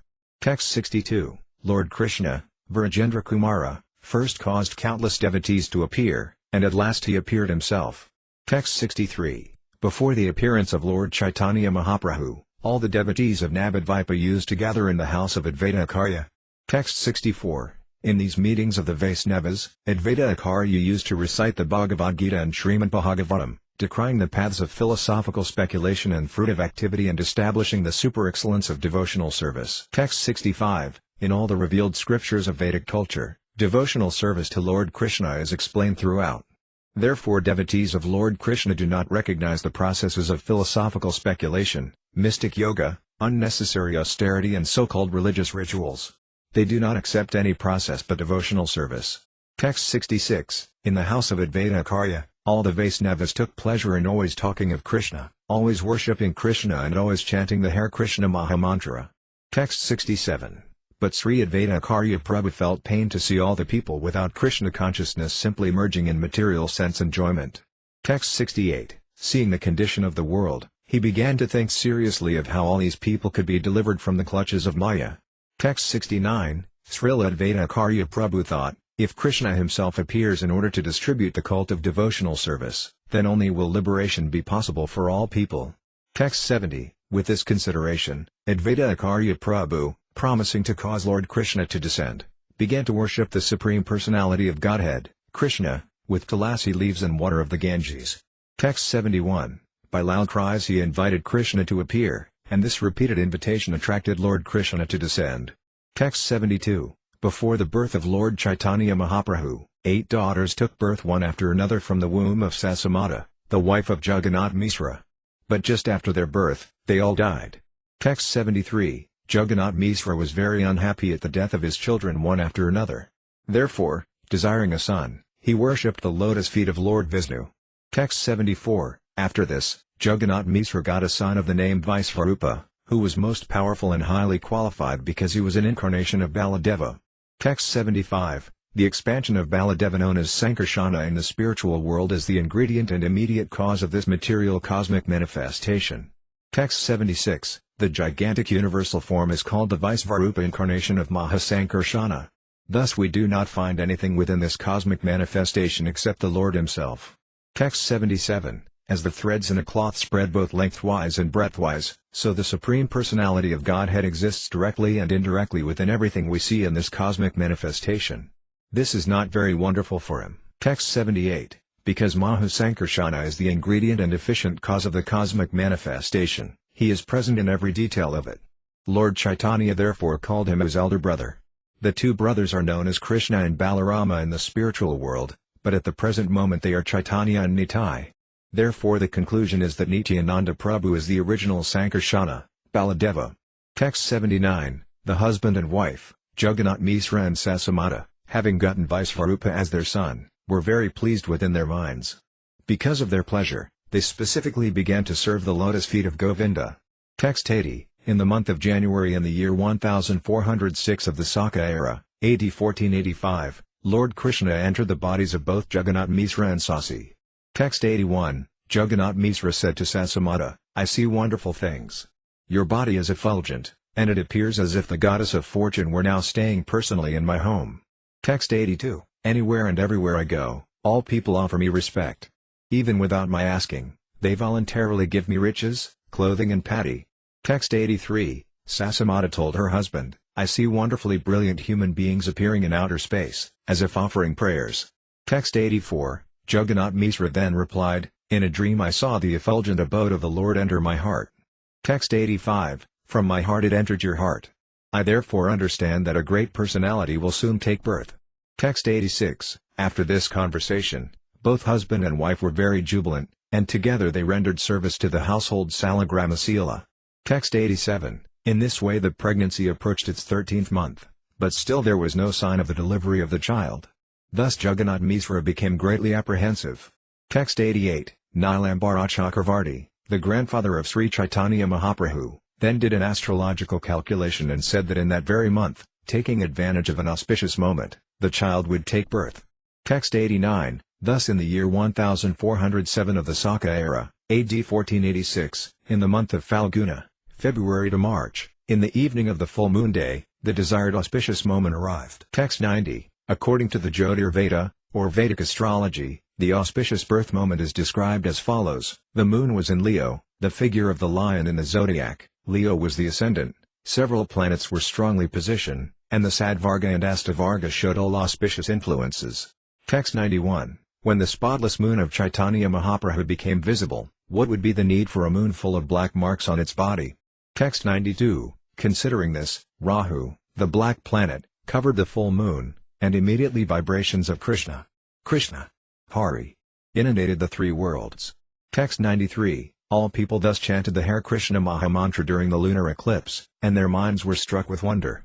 Text 94. When the whole world was thus chanting the holy name of the Supreme Personality of Godhead, Krishna in the form of Gaura Hari advented himself on the earth. Text 95. The whole world was pleased. While the Hindus chanted the holy name of the Lord, the non-Hindus, especially the Muslims, jokingly imitated the words. Text 96. While all the ladies vibrated the holy name of Hari on earth, in the heavenly planets dancing and music were going on, for the demigods were very curious. Text 97. In this atmosphere, all the 10 directions became jubilant, as did the waves of the rivers. Moreover, all beings, moving and non-moving, were overwhelmed with transcendental bliss. Text 98. Thus by his causeless mercy the full moon, Gaura Hari, rose in the district of Nadia, which is compared to Udayagiri, where the sun first becomes visible. His rising in the sky dissipated the darkness of sinful life, and thus the three worlds became joyful and chanted the holy name of the Lord. Text 99. At that time Sri Advaita Acharya Prabhu, in his own house at Sandipura, was dancing in a pleasing mood. Taking Haridasa Thakura with him, he danced and loudly chanted Hare Krishna. But why they were dancing, no one could understand. Text 100. Seeing the lunar eclipse and laughing, Advaita Acharya and Haridasa Thakura immediately went to the bank of the Ganges and bathed in the river in great jubilation. Taking advantage of the occasion of the lunar eclipse, Advaita Acharya, by his mental strength, distributed various types of charity to the Brahmanas. Text 101. When he saw that the whole world was jubilant, Haridasa Thakura, his mind astonished, directly and indirectly expressed himself to Advaita Acharya, your dancing and distributing charity are very pleasing to me. I can understand that there is some special purpose in these actions. Text 102. Acharya Kandrazikara, and Srivasatthakura were overwhelmed with joy, and immediately they went to the bank of the Ganges to bathe in her waters. Their minds full of happiness, they chanted the Hare Krishna mantra and gave charity by mental strength. Text 103. In this way all the devotees, wherever they were situated, in every city and every country, danced, performed Sankirtana and gave charity by mental strength on the plea of the lunar eclipse, their minds overwhelmed with joy. Text 104. All sorts of respectable Brahmana gentlemen and ladies, carrying plates filled with various gifts, came with their presentations. Seeing the newborn child, whose form resembled natural glaring gold, all of them happily offered their blessings. Text 105. Dressing themselves as the wives of Brahmanas, all the celestial ladies, including the wives of Lord Brahma, Lord Shiva, Lord Nrsimhadeva, King Indra, and Vashishta Rsi, along with Ramba, a dancing girl of heaven, came there with varieties of gifts. Text 106. In outer space all the demigods, including the inhabitants of Gandharvaloka, Siddhaloka, and Karanaloka, offered their prayers and danced to the accompaniment of music, songs and the beating of drums. Similarly, in Navadvipa city all the professional dancers, musicians and blessers gathered together, dancing in great jubilation. Text 107. No one could understand who was coming and who was going, who was dancing and who was singing. Nor could they understand one another's language. Yet all unhappiness and lamentation were immediately dissipated, and people became all jubilant. Thus Jagannath Misra was also overwhelmed with joy. Text 108. Caitanya-caritamrta and Srivasatthakura both came to Jagannath Misra and drew his attention in various ways. They performed the ritualistic ceremonies prescribed at the time of birth according to religious principles. Jagannath Misra also gave varieties of charity. Text 109. Whatever riches Jagannath Misra collected in the form of gifts and presentations, and whatever he had in his house, he distributed among the Brahmanas, professional singers, dancers, bhattas and the poor. He honored them all by giving them riches and charity. Text 110. The wife of Srivasatthakura, whose name was Malini, accompanied by the wife of Chandrasekara, Caitanya, and other ladies, came there in great happiness to worship the baby with paraphernalia such as vermilion, turmeric, oil, fused rice, bananas and coconuts. Text 111. One day shortly after Lord Caitanya Mahaprabhu was born, Advaita Acharya's wife, Sitadevi, who is worshipable by the whole world, took her husband's permission and went to see the topmost child with all kinds of gifts and presentations. Text 112. She brought different kinds of golden ornaments, including armlets, necklaces, anklets and bangles for the hands. Text 113. There were also tiger nails set in gold, waist decorations of silk and lace, ornaments for the hands and legs, nicely printed silken saris, and a child's garment, also made of silk. Many other riches, including gold and silver coins, were also presented to the child. Text 114. Riding in a palanquin covered with cloth and accompanied by maidservants, Sita Thakurani came to the house of Jagannath Misra, bringing with her many auspicious articles such as fresh grass, paddy, gorakana, turmeric, kunkuma and sandalwood. All these presentations filled a large basket. Text 115. When Sita Thakurani came to the house of Sasidevi, bringing with her many kinds of eatables, dresses and other gifts, she was astonished to see the newborn child, for she appreciated that except for a difference in color, the child was directly Krishna of Gokula himself. Text 116. Seeing the transcendental bodily effulgence of the child, each of his nicely constructed limbs full of auspicious signs and resembling a form of gold, Sita Thakurani was very pleased, and because of her maternal affection, she felt as if her heart were melting. Text 117. She blessed the newborn child by placing fresh grass and paddy on his head and saying, "May you be blessed with a long duration of life." But being afraid of ghosts and witches, she gave the child the name Nimai. Text 118. On the day the mother and son bathed and left the maternity home, Sita Thakurani gave them all kinds of ornaments and garments and then also honored Jagannath Misra. Then Sita Thakurani, being honored by Mother Sasidevi and Jagannath Misra, was greatly happy within her mind, and thus she returned home. Text 119. In this way Mother Sasidevi and Jagannath Misra, having obtained a son who was the husband of the goddess of fortune, had all their desires fulfilled. Their house was always filled with riches and grains. As they saw the beloved body of Sri Caitanya Mahaprabhu, day after day their pleasure increased. Text 120. Jagannath Misra was an ideal Vaisnava. He was peaceful, restrained in sense gratification, pure and controlled. Therefore he had no desire to enjoy material opulence. Whatever money came because of the influence of his transcendental son, He gave it in charity to the Brahmanas for the satisfaction of Vishnu. Text 121. After calculating the birth moment of Lord Caitanya Mahaprabhu, Nilambara Chakravarti privately said to Jagannath Misra that he saw the different symptoms of a great personality in both the body and birth moment of the child. Thus he understood that in the future this child would deliver all the three worlds. Text 122. In this way Lord Caitanya Mahaprabhu, out of his causeless mercy, made his advent in the house of Sasidevi. Lord Caitanya is very merciful to anyone who hears this narration of his birth, and thus such a person attains the lotus feet of the Lord. Text 123. Anyone who attains a human body but does not take to the cult of Sri Caitanya Mahaprabhu is baffled in his opportunity. Amritadhuni is a flowing river of the nectar of devotional service. If after getting a human body one drinks the water in a poison pit of material happiness instead of the water of such a river, it would be better for him not to have lived, but to have died long ago. Text 124. Taking on my head as my own property the lotus feet of Sri Caitanya Mahaprabhu, Nityananda Prabhu, Akarya Advaita Kendra, Svarupa Damodara, Rupa Goswami and Raghunatha Dasa Goswami, I, Krishnadasa Kaviraja Goswami, have thus described the advent of Sri Caitanya Mahaprabhu. Chapter 14 Lord Chaitanya's childhood pastimes. Srila Bhaktivinoda Thakur has given a summary of this chapter in his Amrita Pravaha Bhashya. In the 14th chapter there is a description of how Lord Caitanya Mahaprabhu enjoyed his childhood pastimes, crawling, crying, eating dirt and giving intelligence to his mother, favoring a Brahmana guest, riding on the shoulders of two thieves and misleading them to his own house, and, on the plea of being diseased, taking prasadam in the house of Hiranya and Jagadish on the Ekadashi day. The chapter further describes how he displayed himself as a naughty boy, how when his mother fainted he brought a coconut to her on his head, how he joked with girls of the same age on the banks of the Ganges, how he accepted worshipful paraphernalia from Srimati Lakshmi Devi, how he sat down in a garbage pit and instructed his mother in transcendental knowledge, how he left the pit on the order of his mother, and how he dealt with his father with full affection. Text 1. Things that are very difficult to do become easy to execute if one somehow or other simply remembers Lord Caitanya Mahaprabhu. But if one does not remember him, even easy things become very difficult. To this Lord Caitanya Mahaprabhu I offer my respectful obeisances. Text 2. All glories to Lord Caitanya Mahaprabhu, Nityananda Prabhu, Advaita Prabhu and all the devotees of Lord Caitanya. Text 3. I have thus described in brief the advent of Sri Caitanya Mahaprabhu, who appeared as the son of Mother Sasi exactly as Krishna appeared as the son of Mother Yasoda. Text 4. I have already briefly spoken about the pastimes of his birth in chronological order. Now I shall give a synopsis of his childhood pastimes. Text 5. Let me offer my respectful obeisances unto the childhood pastimes of Lord Sri Caitanya Mahaprabhu, who is Lord Krishna himself.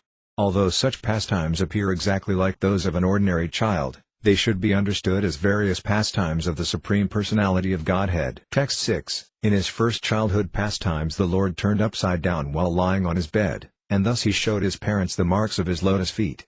Text 7. When the Lord tried to walk, in his small footprints the specific marks of Lord Vishnu were visible, namely the flag, thunderbolt, conch shell, disc and fish. Text 8. Seeing all these marks, neither his father nor his mother could understand whose footprints they were. Thus struck with wonder, they could not understand how those marks could be possible in their home. Text 9. Jagannath Misra said, certainly child Krishna is with the Salagrama Sila. Taking his childhood form, he is playing within the room. Text 10. While Mother Sasi and Jagannath Misra were talking, child Nimai woke up and began to cry, and Mother Sasi took him on her lap and allowed him to suck her breast. Text 11. While Mother Sasi was feeding the child from her breast, she saw on his lotus feet all the marks that were visible on the floor of the room, and she called for Jagannath Misra.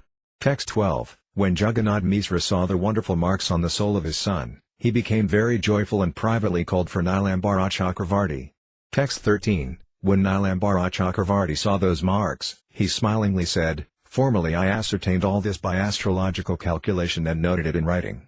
Text 14. There are 32 bodily marks that symptomize a great personality, and I see all those marks on the body of this child. Text 15. There are 32 bodily symptoms of a great personality, 5 of his bodily parts are large, 5 fine, 7 reddish, 6 raised, 3 small, 3 broad and 3 grave. Text 16. This baby has all the symptoms of Lord Narayana on his palms and soles. He will be able to deliver all the 3 worlds. Text 17. This child will preach the Vaisnava cult and deliver both his maternal and paternal families. Text 18. I propose to perform a name-giving ceremony. We should observe a festival and call for the brahmanas because today is very auspicious. Text 19. In the future this child will protect and maintain all the world. For this reason he is to be called Visvambara. Text 20. After hearing Nilambara Chakravarti's prediction, Sasamana and Jagannath Misra observed the name-giving festival in great joy, inviting all the brahmanas and their wives. Text 21. After some days the Lord began to crawl on his knees, and he caused various wonderful things to be seen. Text 22. The Lord caused all the ladies to chant the holy names of the Hare Krishna Mahamantra on the plea of his crying, and while they chanted the Lord would smile. Text 23. After some days the Lord began to move his legs and walk. He mixed with other children and exhibited various sports. Text 24. One day while the Lord was enjoying his playful sports with the other little children, Mother Sasi brought a dish filled with fused rice and sweetmeats and asked the child to sit down and eat them. Text 25. But when she returned to her household duties, the child hid from his mother and began to eat dirt. Text 26. Seeing this, Mother Sasi hastily returned and exclaimed, "What is this? What is this?" She snatched the dirt from the hands of the Lord and inquired why he was eating it.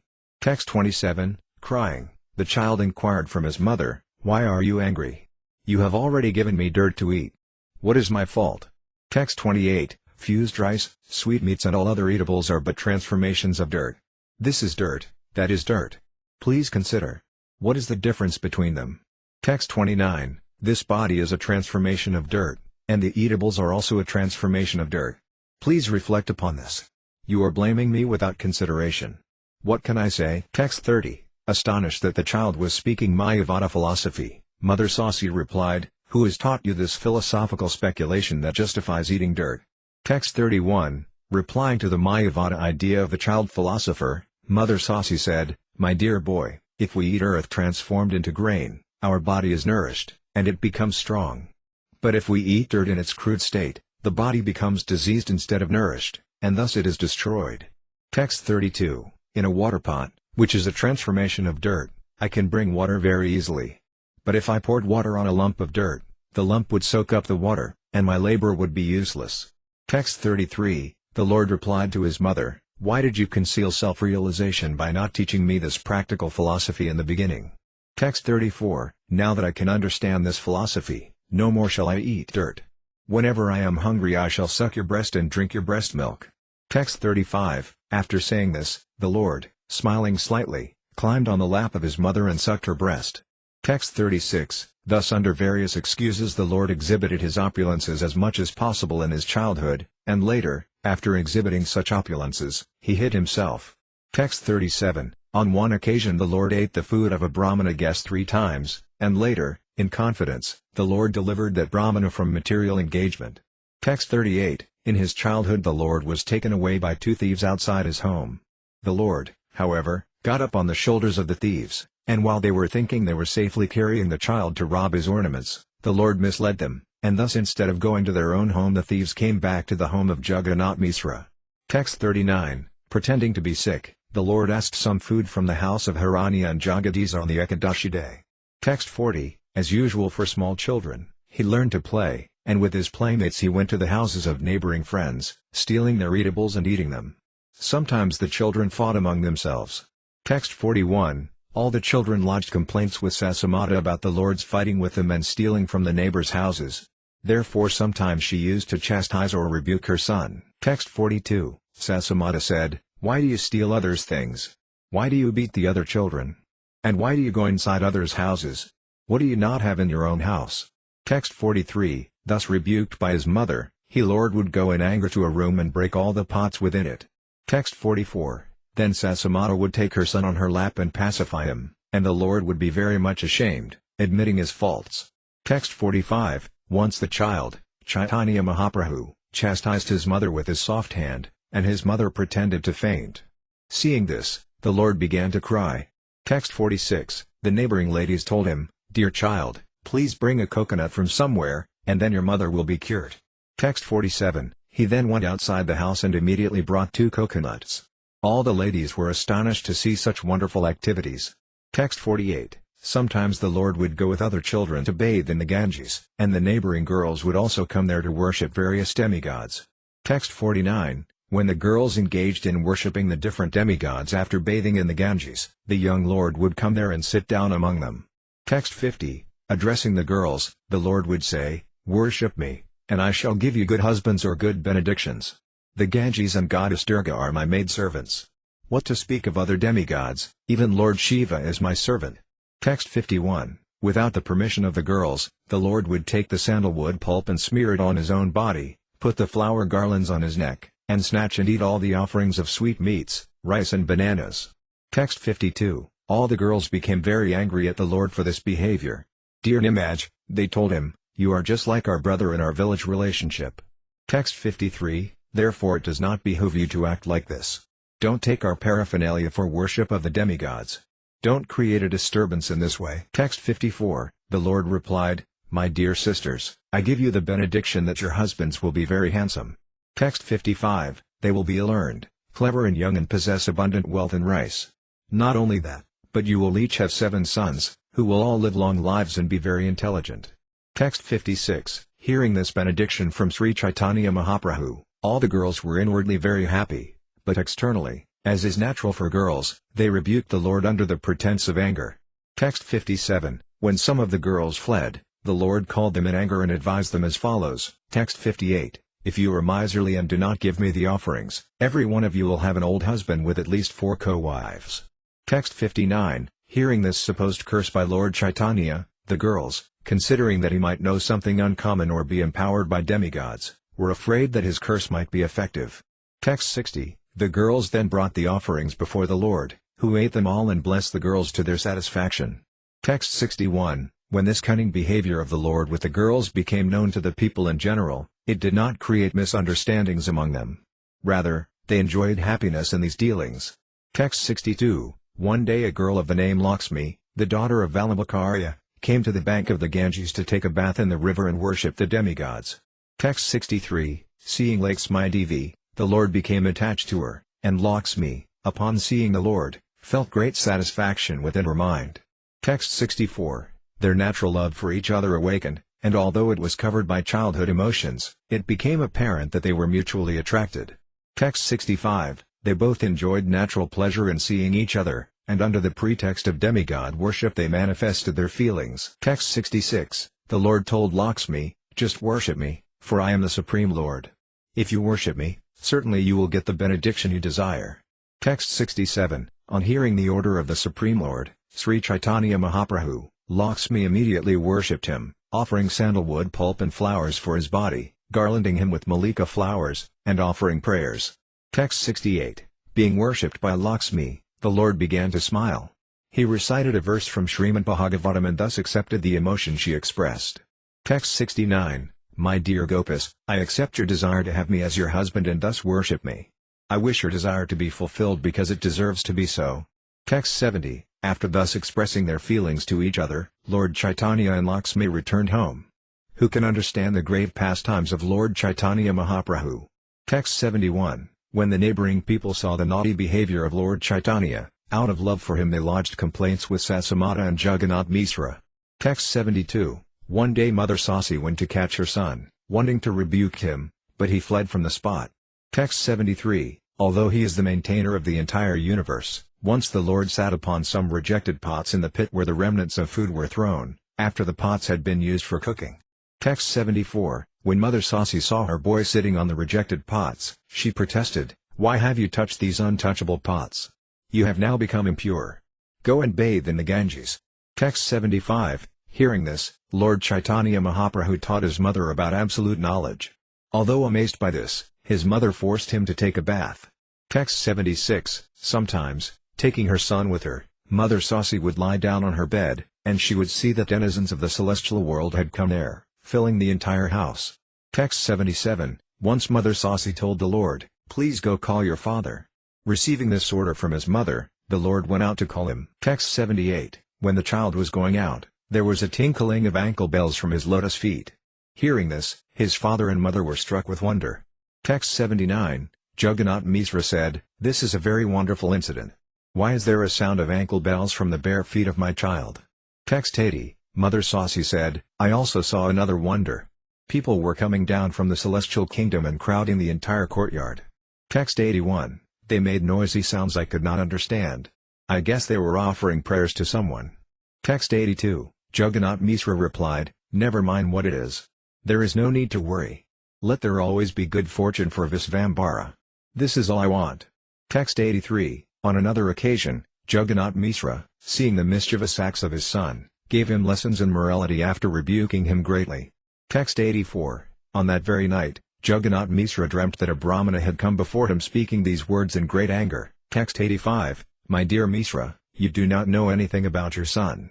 You think him your son, and therefore you rebuke and chastise him. Text 86. Jagannath Misra replied, this boy may be a demigod, a mystic yogi or a great saintly person. It doesn't matter what he is, for I think he is only my son. Text 87. It is the duty of a father to educate his son in both religion and morality. If I do not give him this education, how will he know of it? Text 88. The Brahmana replied, if your son is a transcendental mystic boy with self-effulgent perfect knowledge, what is the use of your education? Text 89. Jagannath Misra replied, even if my son is not a common man but Narayana, still it is the duty of a father to instruct his son. Text 90. In this way Jagannath Misra and the Brahmana discussed the principles of religion in the dream, yet Jagannath Misra was absorbed in unalloyed parental mellow and did not want to know anything else. Text 91. Being very pleased, the Brahmana left after talking with Jagannath Misra, and when Jagannath Misra awakened from his dream, he was very much astonished. Text 92. He related the dream to his friends and relatives, and every one of them was very much astonished to hear of it.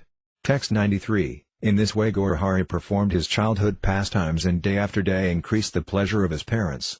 Text 94. After some days Jagannath Misra inaugurated the primary education of his son by performing the Hate Kadi ceremony. Within a very few days the Lord learned all the letters and combinations of letters. Text 95. This is a synopsis of the childhood pastimes of Lord Chaitanya Mahaprabhu, placed here within chronological order. Vrindavana Dasa Thakura has already elaborately explained these pastimes in his book Chaitanya Bhagavata. Text 96. I have therefore made only a brief summary. Being afraid of repetition, I have not elaborated upon this subject matter. Text 97. Praying at the lotus feet of Sri Rupa and Sri Raghunatha, always desiring their mercy, I, Krishnadasa, narrate Sri Caitanya-caritamrta, following in their footsteps. Chapter 15. The Lord's Paganda Līlā. A synopsis of the 15th chapter is as follows. The Lord took lessons in grammar from Gangadasa Pandita and became very expert in commenting upon grammar. He forbade his mother to take grains on the Ekadashi day. He narrated a story that Visvarupa, after accepting the sannyasa order, invited him in a dream to accept sannyasa also, but the Lord refused and was therefore sent back home. When Jagannath Misra passed away, the Lord married the daughter of Vallabhakarya, whose name was Lakshmi. All these events are summarized in this chapter. Text 1. I offer my respectful obeisances unto the lotus feet of Lord Chaitanya because simply by offering a flower at his lotus feet even the most ardent materialist becomes a devotee. Text 2. All glories to Lord Chaitanya Mahaprabhu. All glories to Lord Nityananda Prabhu. All glories to Advaita Acharya. And all glories to all the devotees of Lord Chaitanya. Text 3. Let me now enumerate the activities of the Lord between the ages of 5 and 10. His chief occupation during this period was to engage himself in study. Text 4. The pastimes of the Lord during his Paganda age were very extensive. His education was his chief occupation, and after that his very beautiful marriage took place. Text 5. When the Lord was studying grammar at the place of Gangadasa Pandita, he would immediately learn grammatical rules and definitions by heart simply by hearing them once. Text 6. He soon became so expert in commenting on the Panjitika that he could win victory over all the other students, although he was a neophyte. Text 7. In his book Chaitanya Mangala, which later became Chaitanya Bhagavata, Srila Vrindavana Dasa Thakura has very elaborately described the Lord's pastimes of study. Text 8. One day Sri Caitanya Mahaprabhu fell down at the feet of his mother and requested her to give him one thing in charity. Text 9. His mother replied, My dear son, I will give you whatever you ask. Then the Lord said, My dear mother, please do not eat grains on the Ekadashi day. Text 10. Mother Sasi said, You have spoken very nicely. I shall not eat grains on Ekadashi. From that day, she began to observe fasting on Ekadashi. Text 11. Thereafter, seeing that Visvarupa was a grown-up youth, Jagannath Misra wanted to find a girl and arrange a marriage ceremony for him. Text 12. Hearing of this, Vaisvarupa immediately left home and went away to accept sannyasa and travel from one place of pilgrimage to another. Text 13. When Sasamata and Jagannath Misra heard of the departure of their elder son, Vaisvarupa, they were very unhappy, but Lord Chaitanya tried to console them. Text 14. My dear mother and father, the Lord said, it is very good that Vaisvarupa has accepted the sannyasa order, for thus he has delivered both his father's family and his mother's family. Text 15. Sri Caitanya Mahaprabhu assured his parents that he would serve them, and thus the minds of his father and mother were satisfied. Text 16. One day Sri Caitanya Mahaprabhu ate betel nuts offered to the deity, but they acted as an intoxicant, and he fell down on the ground unconscious. Text 17. After his father and mother sprinkled water on his mouth with great haste, the Lord revived and said something wonderful they had never heard before. Text 18. The Lord said, Vaisvarupa took me away from here, and he requested me to accept the sannyasa order. Text 19. I replied to Vaisvarupa, I have my helpless father and mother, and also I am but a child. What do I know about the sannyasa order of life? Text 20. Later I shall become a householder and thus serve my parents, for this action will very much satisfy Lord Narayana and his wife, the goddess of fortune. Text 21. Then Vaisvarupa returned me home and requested, offer thousands and thousands of obeisances unto my mother, Sasidevi. Text 22. In this way Lord Chaitanya Mahaprabhu performed various pastimes, but why he did so I cannot understand. Text 23. After some days, Jagannath Misra passed away from this world to the transcendental world, and both mother and son were very much aggrieved in their hearts. Text 24. Friends and relatives came there to pacify Lord Chaitanya and his mother. Then Lord Chaitanya, even though he was the Supreme Personality of Godhead, executed the rituals for his dead father according to the Vedic system. Text 25. After some days the Lord thought, I did not take sannyasa, and since I am remaining at home it is my duty to act as a gasa. Text 26. Without a wife, Lord Chaitanya considered, there is no meaning to householder life. Thus the Lord decided to marry. Text 27. Merely a house is not a home, for it is a wife who gives a home its meaning. If one lives at home with his wife, together they can fulfill all the interests of human life. Text 28. One day when the Lord was coming back from school he accidentally saw the daughter of Vallabhakari on the way to the Ganges. Text 29. When the Lord and Lakshmi Devi met, their relationship awakened, having already been settled, and coincidentally the marriage maker Vanamali came to see Sasamata. Text 30. Following the indications of Sasidevi, Vanamali Ghataka arranged the marriage, and thus in due course the Lord married Lakshmi Devi. Text 31. Vrindavanadasa Thakura has elaborately described all these pastimes of the Lord's early age. What I have given is but a condensed presentation of the same pastimes. Text 32. The Lord performed many varieties of pastimes in his early age, and Srila Vrindavanadasa Thakura has described them elaborately. Text 33. I have given but a single hint of these pastimes, for Vrindavanadasa Thakura, in his book Chaitanya Mangala, now Chaitanya Bhagavata, has described them all vividly. Text 34. Praying at the lotus feet of Sri Rupa and Sri Raghunatha, always desiring their mercy, I, Krishnadasa, narrate Sri Caitanya-caritamrta, following in their footsteps. Chapter 16 The pastimes of the Lord in his childhood and youth. This chapter fully describes Lord Chaitanya's case or līlā, or the activities he performed just before attaining youth. During this time he studied deeply and was victorious over greatly learned scholars. During his case or līlā the Lord also sported in the water. He went to East Bengal to secure financial assistance, cultivate knowledge and introduce the Sankirtana movement, and there he met Taipana Misra, whom he instructed about spiritual advancement and ordered to go to Varanasi. While Lord Chaitanya Mahaprabhu was touring East Bengal, his wife, Lakshmi Devi, was bitten by a serpent or by the serpent of separation, and thus she left this world. When the Lord returned home, he saw that his mother was overwhelmed with grief because of Lakshmi Devi's death. Therefore at her request he later married his second wife, Vishnupriya Devi. This chapter also describes the Lord's argument with Kesava Kasmiri, the celebrated scholar, and the Lord's criticism of his prayer glorifying Mother Ganges. In this prayer the Lord found 5 kinds of literary ornaments and 5 kinds of literary faults, thus defeating the Pandita. Later the Kasmiri Pandita, who was known to have been victorious all over the country, submitted himself to the goddess of learning, and by her order he met Lord Chaitanya Mahaprabhu on the morning of the next day and surrendered unto him. Text 1. I worship Lord Sri Caitanya Mahaprabhu, whose nectarian mercy flows like a great river, inundating the entire universe. Just as a river flows downstream, Lord Chaitanya especially extends himself to the fallen. Text 2, All glories to Lord Sri Caitanya Mahaprabhu. All glories to Lord Nityananda. All glories to Advaita Kendra. And all glories to all the devotees of the Lord. Text 3, Long live Lord Chaitanya Mahaprabhu in his Kaisora age. Both the goddess of fortune and the goddess of learning worshipped him. The goddess of learning, Sarasvati, worshipped him in his victory over the scholar who had conquered all the world, and the goddess of fortune, Lakshmi Devi, worshipped him at home. Since he is therefore the husband or lord of both goddesses, I offer my obeisances unto him. Text 4, At the age of 11 Sri Caitanya Mahaprabhu began to teach students. This marks the beginning of his Kaisora age. Text 5, As soon as the Lord became a teacher, many students came to him, every one of them astonished to hear his mode of explanation. Text 6, The Lord defeated all kinds of scholars in discourses about all the scriptures, yet because of his gentle behavior, none of them were unhappy.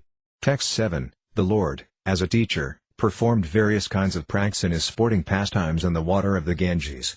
Text 8, After some days the Lord went to East Bengal, and wherever he went he introduced the Sankirtana movement.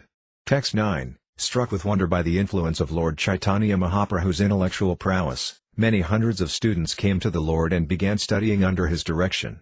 Text 10, In East Bengal there was a Brahmana named Taipana Misra, who could not ascertain the objective of life or how to attain it. Text 11, If one becomes a bookworm, reading many books and scriptures and hearing many commentaries and the instructions of many men, this will produce doubt within his heart. One cannot in this way ascertain the real goal of life. Text 12, Taipana Misra, being thus bewildered, was directed by a Brahmana in a dream to go to Nimai Pandita, Chaitanya Mahaprabhu. Text 13, Because he is the Lord, Isvara, the Brahmana told him, undoubtedly he can give you proper direction.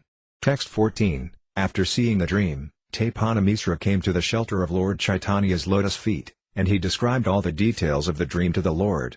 Text 15, The Lord, being satisfied, instructed him about the object of life and the process for attaining it. He instructed him that the basic principle of success is to chant the holy name of the Lord, the Hare Krishna Maha Mantra. Text 16, Taipana Misra desired to live with the Lord in Navadvipa, but the Lord asked him to go to Varanasi, Benares. Text 17, The Lord assured Taipana Misra that they would meet again in Varanasi. Receiving this order, Taipana Misra went there. Text 18, I cannot understand the inconceivable pastimes of Lord Chaitanya Mahaprabhu, for although Taipana Misra wanted to live with him in Navadvipa, the Lord advised him to go to Varanasi.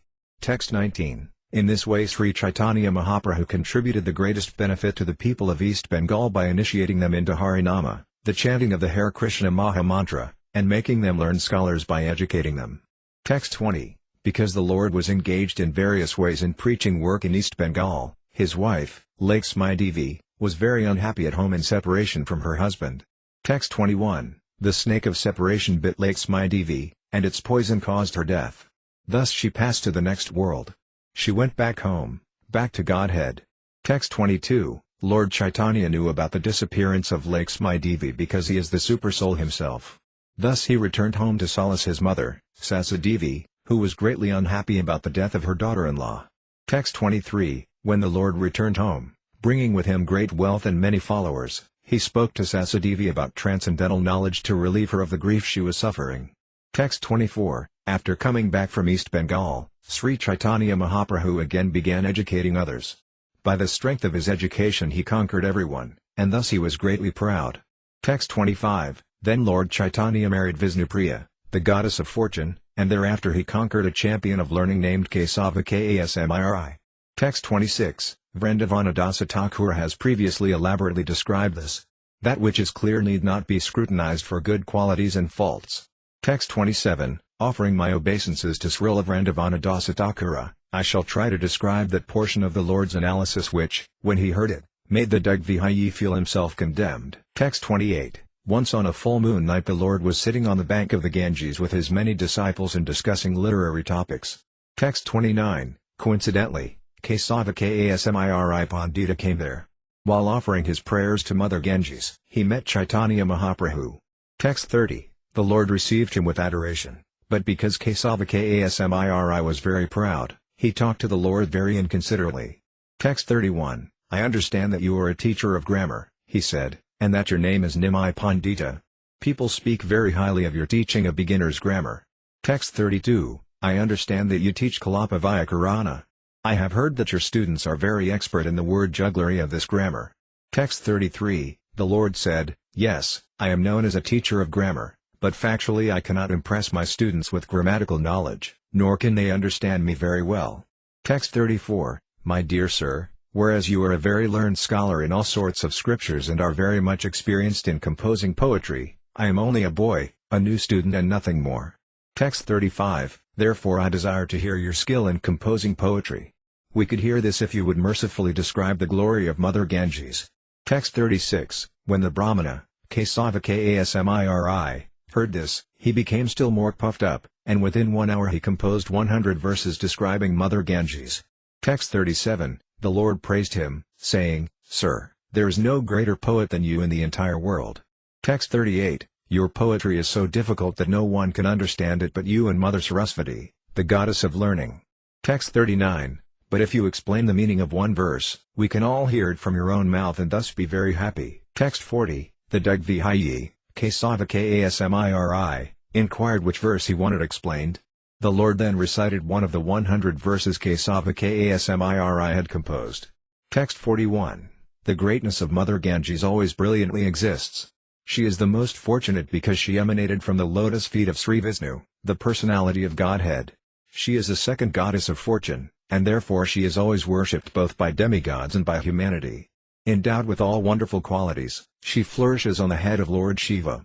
Text 42, when Lord Chaitanya Mahaprabhu asked him to explain the meaning of this verse, the champion, very much astonished, inquired from him as follows.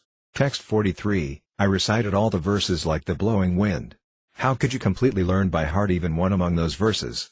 Text 44, the Lord replied, by the grace of the Lord someone may become a great poet, and similarly by his grace someone else may become a great Srutidhara who can memorize anything immediately. Text 45, satisfied by the statement of Lord Chaitanya Mahaprabhu, the Brahmana, Caitanya-caritamrta, explained the quoted verse. Then the Lord said, now kindly explain the special qualities and faults in the verse. Text 46, the Brahmana replied, there is not a tinge of fault in that verse. Rather, it has the good qualities of similes and alliteration. Text 47, the Lord said, my dear sir, I may say something to you if you will not become angry. Can you explain the faults in this verse? Text 48, there is no doubt that your poetry is full of ingenuity, and certainly it has satisfied the Supreme Lord. Yet if we scrutinizingly consider it we can find both good qualities and faults. Text 49, the Lord concluded, now, therefore, let us carefully scrutinize this verse. Text 50, you are an ordinary student of grammar. What do you know about literary embellishments? You cannot review this poetry because you do not know anything about it. Text 51, taking a humble position, Sri Caitanya Mahaprabhu said, because I am not on your level, I have asked you to teach me by explaining the faults and good qualities in your poetry. Text 52, certainly I have not studied the art of literary embellishments. But I have heard about it from higher circles, and thus I can review this verse and find in it many faults and many good qualities. Text 53, the poet said, all right, let me see what good qualities and faults you have found. Text 54, my dear sir, in this verse there are 5 faults and 5 literary ornaments. I shall state them one after another. Kindly hear me and then give your judgment. Text 55, in this verse the fault of avimrshta vidhayamsha occurs twice, and the faults of vrudamati, banyakrama and punarata occur once each. Text 56, the glorification of the Ganges, Mahadvam Gangaya, is the principal unknown subject matter in this verse, and the known subject matter is indicated by the word idam, which has been placed after the unknown. Text 57, because you have placed the known subject at the end and that which is unknown at the beginning, the composition is faulty, and the meaning of the words has become doubtful. Text 58, without first mentioning what is known, one should not introduce the unknown, for that which has no solid basis can never be established anywhere. Text 59, in the word devotee Sri Lakshmi, a second all-opulent goddess of fortune, the quality of being a second Lakshmi is the unknown. In making this compound word, the meaning became secondary and the originally intended meaning was lost. Text 60, because the word devateya, second, is the unknown, in its combination in this compound word the intended meaning of equality with Lakshmi is lost. Text 61, not only is there the fault of imrshta vidhayamsha, but there is also another fault, which I shall point out to you. Kindly hear me with great attention. Text 62, here is another great fault. You have arranged the word Bhavani Barter to your great satisfaction, but this betrays the fault of contradiction. Text 63, the word Bhavani means the wife of Lord Shiva. But when we mention her husband, one might conclude that she has another husband. Text 64, it is contradictory to hear that Lord Shiva's wife has another husband.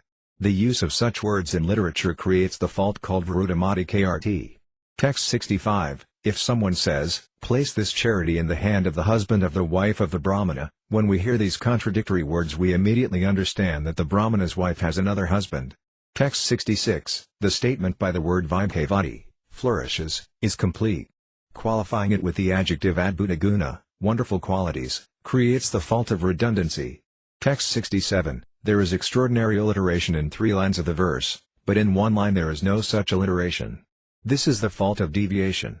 Text 68, although there are 5 literary ornaments decorating this verse, the entire verse has been spoiled by these 5 most faulty presentations. Text 69, if there are 10 literary ornaments in a verse but even 1 faulty expression, the entire verse is nullified. Text 70, one's beautiful body may be decorated with jewels, but 1 spot of white leprosy makes the entire body abominable. Text 71, as one's body, although well decorated with ornaments, is made unfortunate by even 1 spot of white leprosy, so an entire poem is made useless by a fault, despite alliteration, similes and metaphors. Text 72, now hear the description of the 5 literary embellishments. There are 2 ornaments of sound and 3 ornaments of meaning. Text 73, there is a sound ornament of alliteration in 3 lines. And in the combination of the words Sri and Lakshmi there is the ornament of a tinge of redundancy. Text 74, in the arrangement of the first line the letter ta occurs 5 times, and the arrangement of the third line repeats the letter ra 5 times. Text 75, in the 4th line the letter ba occurs 4 times. This arrangement of alliteration is a pleasing ornamental use of sounds. Text 76, although the words Sri and Lakshmi convey the same meaning and are therefore almost redundant, they are nevertheless not redundant. Text 77, describing Lakshmi as possessed of Sri, opulence, offers a difference in meaning with a tinge of repetition. This is the 2nd ornamental use of words. Text 78, the use of the words Lakshmi Iva, like Lakshmi, manifests the ornament of meaning called upama, analogy. There is also the further ornament of meaning called virodabhasa, or a contradictory indication. Text 79, everyone knows that lotus flowers grow in the water of the Ganges. But to say that the Ganges takes birth from a lotus flower seems extremely contradictory. Text 80, the existence of Mother Ganges begins from the lotus feet of the Lord. Although this statement that water comes from a lotus flower is a contradiction, in connection with Lord Vishnu it is a great wonder. Text 81, in this birth of the Ganges by the inconceivable potency of the Lord, there is no contradiction although it appears contradictory. Text 82, everyone knows that lotus flowers grow in the water but water never grows from a lotus. All such contradictions, however, are wonderfully possible in Krishna. The great river Ganges has grown from his lotus feet. Text 83, the real glory of Mother Ganges is that she has grown from the lotus feet of Lord Vishnu. Such a hypothesis is another ornament, called anumana. Text 84, I have simply discussed the 5 gross faults and 5 literary embellishments of this verse, but if we consider it in fine detail we will find unlimited faults. Text 85, you have achieved poetic imagination and ingenuity by the grace of your worshipable demigod. But poetry not well reviewed is certainly subject to criticism. Text 86, poetic skill used with due consideration is very pure, and with metaphors and analogies it is dazzling. Text 87, after hearing the explanation of Lord Caitanya Mahaprabhu, the champion poet was struck with wonder. His cleverness stunned, he could not say anything. Text 88, he wanted to say something, but no reply would come from his mouth. He then began to consider this puzzle within his mind. Text 89, this mere boy has blocked my intelligence. I can therefore understand that Mother Saraswati has become angry with me. Text 90, the wonderful explanation the boy has given could not have been possible for a human being. Therefore Mother Saraswati must have spoken personally through his mouth. Text 91, thinking this, the Pandita said, my dear Nimai Pandita, please hear me. Hearing your explanation, I am simply struck with wonder. Text 92, I am surprised. You are not a literary student and do not have long experience in studying the sastras. How have you been able to explain all these critical points? Text 93, hearing this and understanding the Pandita's heart, Sri Caitanya Mahaprabhu replied in a humorous way. Text 94, my dear sir, I do not know what is good composition and what is bad. But whatever I have spoken must be understood to have been spoken by Mother Sarasvati. Text 95. When he heard this judgment from Lord Chaitanya Mahaprabhu, the Pandita sorrowfully wondered why Mother Sarasvati wanted to defeat him through a small boy. Text 96. I shall offer prayers and meditation to the goddess of learning, the champion concluded, and ask her why she has insulted me so greatly through this boy. Text 97. Sarasvati had in fact induced the champion to compose his verse in an impure way. Furthermore, when it was discussed she covered his intelligence, and thus the Lord's intelligence was triumphant. Text 98. When the poetic champion was thus defeated, all the Lord's disciples sitting there began to laugh loudly. But Lord Chaitanya Mahaprabhu asked them not to do so, and he addressed the poet as follows. Text 99. You are the most learned scholar and the topmost of all great poets, for otherwise how could such fine poetry come from your mouth? Text 100. Your poetic skill is like the constant flow of the waters of the Ganges. I find no one in the world who can compete with you. Text 101. Even in the poetic compositions of such great poets as Bhavabhuti, Jayadeva and Kalidasa there are many examples of faults. Text 102. Such mistakes should be considered negligible. One should see only how such poets have displayed their poetic power. Text 103. I am not even fit to be your disciple. Therefore kindly do not take seriously whatever childish impudence I have shown. Text 104. Please go back home, and tomorrow we may meet again so that I may hear discourses on the sastras from your mouth. Text 105. In this way both the poet and Chaitanya Mahaprabhu went back to their homes, and at night the poet worshipped Mother Sarasvati. Text 106. In a dream the goddess informed him of the Lord's position, and the poetic champion could understand that Lord Chaitanya Mahaprabhu is the Supreme Personality of Godhead himself. Text 107. The next morning the poet came to Lord Chaitanya and surrendered unto his lotus feet. The Lord bestowed his mercy upon him and cut off all his bondage to material attachment. Text 108. The poetic champion was certainly most fortunate. His life was successful by dint of his vast learning and erudite scholarship, and thus he attained the shelter of Lord Chaitanya Mahaprabhu. Text 109. Srila Vrindavanadasa Thakura has described all these incidents elaborately. I have only presented the specific incidents he has not described. Text 110. The nectarian drops of Sri Caitanya Mahaprabhu's pastimes can satisfy the senses of everyone who hears them.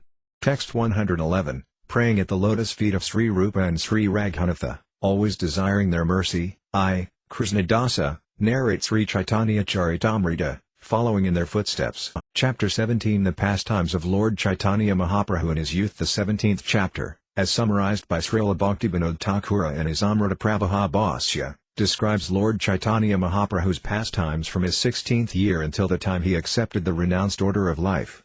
Srila Vrindavanadasa Thakura has already vividly described these pastimes in the Chaitanya Bhagavata, therefore Krishnadasa Kaviraj Goswami describes them only briefly. Vivid descriptions of some portions of his pastimes are seen in this chapter, however, because Vrindavanadasa Thakura has not elaborately described them. In this chapter we shall find descriptions of the Mango Distribution Festival and Lord Chaitanya's discourses with Chankazi. Finally, the chapter shows that the same son of Mother Yasoda, Lord Krishna, tasted 4 transcendental mellows of devotional service in his form of Sasanandana, the son of Mother Sasi. To understand Srimati Radharani's ecstatic love for him, Lord Sri Krishna assumed the form of Lord Chaitanya Mahaprabhu. The attitude of Srimati Radharani is considered the super-excellent devotional mentality. As Chaitanya Mahaprabhu, Krishna himself assumed the position of Srimati Radharani to taste her ecstatic situation. No one else could do this. When Sri Krishna assumed the form of the 4-armed Narayana, the gopis showed their respect, but they were not very interested in him. In the ecstatic love of the gopis, all worshipable forms but Krishna are rejected. Among all the gopis, Srimati Radharani has the highest ecstatic love. When Krishna in his form of Narayana saw Radharani, he could not keep his position as Narayana and again assumed the form of Krishna. The king of Rajabhumi is Nanda Maharaja, and the same person in Navadvipa is Jagannath Mishra, the father of Chaitanya Mahaprabhu. Similarly, Mother Yasoda is the queen of Rajabhumi, and in the pastimes of Lord Chaitanya she is Sasamata. Therefore the son of Sasi is the son of Yasoda. Sri Nityananda occupies an ecstatic position of parental love in servitude and fraternal attraction. Sri Advaita Prabhu exhibits the ecstasy of both fraternity and servitude. All the Lord's other associates, situated in their original love, engage in the service of Lord Chaitanya Mahaprabhu. The same absolute truth who enjoys as Krishna, Syamasundara, who plays his flute and dances with the gopis, sometimes takes birth in a Brahmana family and plays the part of Sri Caitanya Mahaprabhu, accepting the renounced order of life. It appears contradictory that the same Krishna accepted the ecstasy of the gopis, and of course this is very difficult for an ordinary person to understand. But if we accept the inconceivable energy of the Supreme Personality of Godhead, we can understand that everything is possible. There is no need of mundane arguments in this connection, because mundane arguments are meaningless in regard to inconceivable potency. At the end of the 17th chapter, Srila Krishnadasa Kaviraj Goswami, following in the footsteps of Srila Vyasadeva, has summarized all the Adi Lila pastimes separately. Text 1. Let me offer my respectful obeisances to Sri Caitanya Mahaprabhu, by whose mercy even unclean Yavanas become perfectly well-bred gentlemen by chanting the holy name of the Lord. Such is the power of Lord Sri Caitanya Mahaprabhu. Text 2. All glories to Lord Caitanya Mahaprabhu. All glories to Lord Nityananda Prabhu. All glories to Advaita Acharya. And all glories to all the devotees of Lord Chaitanya. Text 3. I have already given a synopsis of the case or līlā of Sri Caitanya Mahaprabhu. Now let me enumerate his youthful pastimes in chronological order. Text 4. Exhibiting his scholarship, beauty and fine dress, Lord Chaitanya danced and chanted as he distributed the holy name of the Lord to awaken dormant love of Krishna. Thus Lord Sri Gaurasundara shone in his youthful pastimes. Text 5. As he entered his youth, the Lord decorated himself with ornaments, dressed himself in fine cloth, garlanded himself with flowers and smeared himself with sandalwood. Text 6. By dint of pride in his education, Sri Caitanya Mahaprabhu, not caring for anyone else, defeated all kinds of learned scholars while executing his studies. Text 7. In his youth the Lord exhibited his ecstatic love of Krishna on the plea of disturbances of the bodily airs. Accompanied by his confidential devotees, he enjoyed various pastimes in this way. Text 8. Thereafter the Lord went to Gaya. There he met Srila Svarapuri. Text 9. In Gaya, Sri Caitanya Mahaprabhu was initiated by Svarapuri, and immediately afterwards he exhibited signs of love of Godhead. He again displayed such symptoms after returning home. Text 10. Thereafter the Lord delivered love of Krishna to his mother, Sasidevi, nullifying her offense at the feet of Advaita Acharya. Thus there was a meeting with Advaita Acharya, who later had a vision of the Lord's universal form. Text 11. Srivasa Thakura then worshipped Lord Chaitanya Mahaprabhu by the process of Abhiseka. Sitting on a cot, the Lord exhibited transcendental opulence. Text 12. After this function at the house of Srivasa Thakura, Nityananda Prabhu appeared, and when he met with Lord Chaitanya he got the opportunity to see him in his six-armed form. Text 13. One day Lord Chaitanya Mahaprabhu exhibited to Lord Nityananda Prabhu a six-armed form bearing a conch shell, disc, club, lotus flower, bow and flute. Text 14. Thereafter the Lord showed him his four-armed form, standing in a three-curved posture. With two hands he played upon a flute, and in the other two he carried a conch shell and disc. Text 15. Finally the Lord showed Nityananda Prabhu his two-armed form of Krishna, the son of Maharajananda, simply playing on his flute, his bluish body dressed in yellow garments. Text 16. Nityananda Prabhu then arranged to offer Vyasa Puja, or worship of the spiritual master, to Lord Sri Gaurasundara. But Lord Chaitanya carried the plough-like weapon called Musala in the ecstasy of being Nityananda Prabhu. Text 17. Thereafter Mother Sasidevi saw the brothers Krishna and Balarama in their manifestation of Lord Chaitanya and Nityananda. Then the Lord delivered the two brothers Jagai and Madhai. Text 18. After this incident, the Lord remained in an ecstatic position for 21 hours, and all the devotees saw his specific pastimes.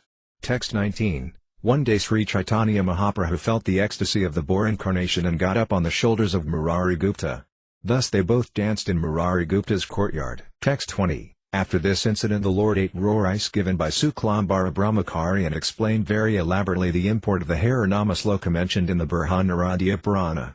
Text 21. In this age of Kali there is no other means for self-realization than chanting the holy name, chanting the holy name, chanting the holy name of Lord Hari. Text 22. In this age of Kali, the holy name of the Lord, the Hare Krishna Maha Mantra, is the incarnation of Lord Krishna. Simply by chanting the holy name, one associates with the Lord directly.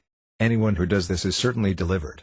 Text 23. This verse repeats the word Deva, certainly, 3 times for emphasis, and it also 3 times repeats Harinama, the holy name of the Lord, just to make common people understand. Text 24. The use of the word Kevala, only, prohibits all other processes, such as the cultivation of knowledge, practice of mystic yoga, or performance of austerities and fruitive activities. Text 25. This verse clearly states that anyone who accepts any other path cannot be delivered. This is the reason for the triple repetition nothing else, nothing else, nothing else, which emphasizes the real process of self-realization. Text 26. To chant the holy name always, one should be humbler than the grass in the street and devoid of all desire for personal honor, but one should offer others all respectful obeisances. Text 27. A devotee engaged in chanting the holy name of the Lord should practice forbearance like that of a tree. Even if rebuked or chastised, he should not say anything to others to retaliate. Text 28. For even if one cuts a tree, it never protests, and even if it is drying up and dying, it does not ask anyone for water. Text 29. Thus a Vaisnava should not ask anything from anyone else. If someone gives him something without being asked, he should accept it, but if nothing comes, a Vaisnava should be satisfied to eat whatever vegetables and fruits are easily available. Text 30. One should strictly follow the principle of always chanting the holy name, and one should be satisfied with whatever he gets easily. Such devotional behavior solidly maintains one's devotional service. Text 31. One who thinks himself lower than the grass, who is more tolerant than a tree, and who does not expect personal honor yet is always prepared to give all respect to others can very easily always chant the holy name of the Lord. Text 32. Raising my hands, I declare, everyone please hear me. String this verse on the thread of the holy name and wear it on your neck for continuous remembrance. Text 33. One must strictly follow the principles given by Lord Chaitanya Mahaprabhu in this verse. If one simply follows in the footsteps of Lord Chaitanya and the Goswamis, certainly he will achieve the ultimate goal of life, the lotus feet of Sri Krishna. Text 34. Sri Caitanya Mahaprabhu regularly led congregational chanting of the Hare Krishna Mahamantra in the house of Srivasa Thakura every night for 1 full year. Text 35. This ecstatic chanting was performed with the doors closed so that non-believers who came to make fun could not gain entrance.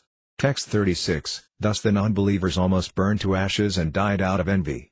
To retaliate, they planned various ways to give trouble to Srivasa Thakura. Texts 37-38. One night while Kirtana was going on inside Srivasa Thakura's house, a Brahmana named Gopala, the chief of the non-believers, who was talkative and very rough in his speech, placed all the paraphernalia for worshipping the goddess Durga outside Srivasa Thakura's door. Text 39. On the upper portion of a plantain leaf he placed such paraphernalia for worship as a dafula, turmeric, vermilion, red sandalwood and rice. Text 40. He placed a pot of wine beside all this, and in the morning when Srivasa Thakura opened his door he saw this paraphernalia. Text 41. Srivasa Thakura called for all the respectable gentlemen of the neighborhood and smilingly addressed them as follows. Text 42. Gentlemen, every night I worship the goddess Bhavani. Since the paraphernalia for the worship is present here, now all you respectable brahmanas and members of the higher castes can understand my position. Text 43. Then all the assembled gentlemen exclaimed, "What is this?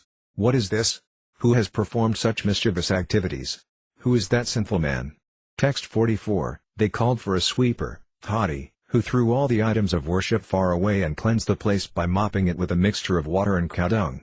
Text 45. After 3 days, leprosy attacked Gopala, and blood oozed from sores all over his body.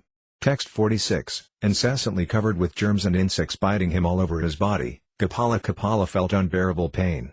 His entire body burned in distress. Text 47. Since leprosy is an infectious disease, Gopala left the village to sit down on the bank of the Ganges underneath a tree. One day, however, he saw Chaitanya Mahaprabhu passing by and spoke to him as follows. Text 48. My dear nephew, I am your maternal uncle in our village relationship. Please see how greatly this attack of leprosy has afflicted me. Text 49. As an incarnation of God, you are delivering so many fallen souls. I am also a greatly unhappy fallen soul. Kindly deliver me by your mercy. Text 50. Hearing this, Chaitanya Mahaprabhu appeared greatly angry, and in that angry mood he spoke some words chastising him. Text 51. O sinful person, envious of pure devotees, I shall not deliver you. Rather, I shall have you bitten by these germs for many millions of years. Text 52. You have made Srivasa Thakura appear to have been worshipping the goddess Bhavani. Simply for this offense, you will have to fall down into hellish life for 10 million births. Text 53. I have appeared in this incarnation to kill the demons, pasandis, and, after killing them, to preach the cult of devotional service. Text 54. After saying this, the Lord left to take his bath in the Ganges, and that sinful man did not give up his life but continued to suffer. Texts 55-56, when Sri Caitanya, after accepting the renounced order of life, went to Jagannath Puri and then came back to the village of Kulia, upon his return that sinful man took shelter at the Lord's lotus feet. The Lord, being merciful to him, gave him instructions for his benefit. Texts 57-58, you have committed an offense at the lotus feet of Srivasa Thakura, the Lord said. First you must go there and beg for his mercy, and then if he gives you his blessings and you do not commit such sins again, you will be freed from these reactions. Text 59, then the Brahmana, Kapala, went to Srivasa Thakura and took shelter of his lotus feet, and by Srivasa Thakura's mercy he was freed from all sinful reactions. Text 60, another Brahmana came to see the Kirtana performance, but the door was closed, and he could not enter the hall. Text 61, he returned home with an unhappy mind, but on the next day he met Lord Caitanya on the bank of the Ganges and spoke to him. Text 62, that Brahmana was expert in talking harshly and cursing others. Thus he broke his sacred thread and declared, I shall now curse you, for your behavior has greatly aggrieved me. Text 63, the Brahmana cursed the Lord, you shall be bereft of all material happiness. When the Lord heard this, he felt great jubilation within himself. Text 64, any faithful person who hears of this Brahmana's cursing Lord Caitanya is delivered from all Brahminical curses. Text 65, Lord Sri Caitanya Mahaprabhu blessed Mukunda Datta with punishment and in that way vanquished all his mental depression. Text 66, Lord Caitanya respected Advaita Acharya as his spiritual master, but Advaita Acharya Prabhu was greatly aggrieved by such behavior. Text 67, thus he whimsically began to explain the path of philosophical speculation, and the Lord, in his anger, seemingly disrespected him. Text 68, at that time Advaita Acharya was greatly pleased. The Lord understood this, and he was somewhat ashamed, but he offered Advaita Acharya his benediction. Text 69, Mrarigupta was a great devotee of Lord Ramacandra. When Lord Caitanya heard Lord Ramacandra's glories from his mouth, he immediately wrote on his forehead Ramadasa, the eternal servant of Lord Ramacandra. Text 70, once Lord Caitanya Mahaprabhu went to the house of Sridhara after Kirtana and drank water from his damaged iron pot. Then he bestowed his benediction upon all the devotees according to their desires. Text 71, after this incident the Lord blessed Haridasa Thakura and vanquished the offense of his mother at the home of Advaita Acharya. Text 72, once when the Lord explained the glories of the holy name to the devotees, some ordinary students who heard him fashioned their own interpretation. Text 73, when a student interpreted the glories of the holy name as a prayer of exaggeration, Sri Caitanya Mahaprabhu, greatly unhappy, immediately warned everyone not to see the student's face henceforward. Text 74, without even removing his garments, Lord Caitanya took a bath in the Ganges with his companions. There he explained the glories of devotional service. Text 75, by following the paths of speculative philosophical knowledge, fruitive activity or mystic yoga to control the senses, one cannot satisfy Krishna, the Supreme Lord. Unalloyed devotional love for Krishna is the only cause for the Lord's satisfaction. Text 76, the Supreme Personality of Godhead, Krishna, said, my dear Uddhava, neither through Astanga Yoga, the mystic yoga system to control the senses, nor through impersonal monism or an analytical study of the absolute truth, nor through study of the Vedas, nor through austerities, charity or acceptance of sannyasa can one satisfy me as much as by developing unalloyed devotional service unto me. Text 77, Lord Caitanya then praised Mrarigupta, saying, you have satisfied Lord Krishna. Hearing this, Mrarigupta quoted a verse from Srimad Bhagavatam. Text 78, since I am but a poor, sinful Brahma Bandhu, not Brahmanically qualified although born in a Brahmana family, and you, Lord Krishna, are the shelter of the goddess of fortune, it is simply wonderful, my dear Lord Krishna, that you have embraced me with your arms. Text 79, one day the Lord performed Sankirtana with all his devotees, and when they were greatly fatigued they sat down. Text 80, the Lord then sowed a mango seed in the yard, and immediately the seed fructified into a tree and began to grow. Text 81, as people looked on, the tree became fully grown, with fruits that fully ripened. Thus everyone was struck with wonder. Text 82, the Lord immediately picked about 200 fruits, and after washing them he offered them to Krishna to eat. Text 83, the fruits were all red and yellow, with no seed inside and no skin outside, and eating one fruit would immediately fill a man's belly. Text 84, seeing the quality of the mangoes, the Lord was greatly satisfied, and thus after eating first, he fed all the other devotees. Text 85, The fruits had no seeds or skins. They were full of nectarian juice and were so sweet that a man would be fully satisfied by eating only one. Text 86. In this way, fruits grew on the tree every day throughout the 12 months of the year, and the Vaisnavas used to eat them, to the Lord's great satisfaction. Text 87. These are confidential pastimes of the son of Sasi. Other than devotees, no one knows of this incident. Text 88. In this way the Lord performed Sankirtana every day, and at the end of Sankirtana there was a mango-eating festival every day for 12 months.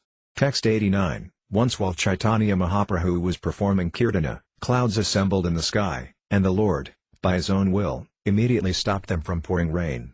Text 90. One day the Lord ordered Srivasa Thakura to read the Brihat Sahasranama, the 1,000 names of Lord Vishnu, for he wanted to hear them at that time. Text 91. As he read the 1,000 names of the Lord, in due course the holy name of Lord Nrsimha appeared. When Caitanya Mahaprabhu heard the holy name of Lord Nrsimha, he became fully absorbed in thought.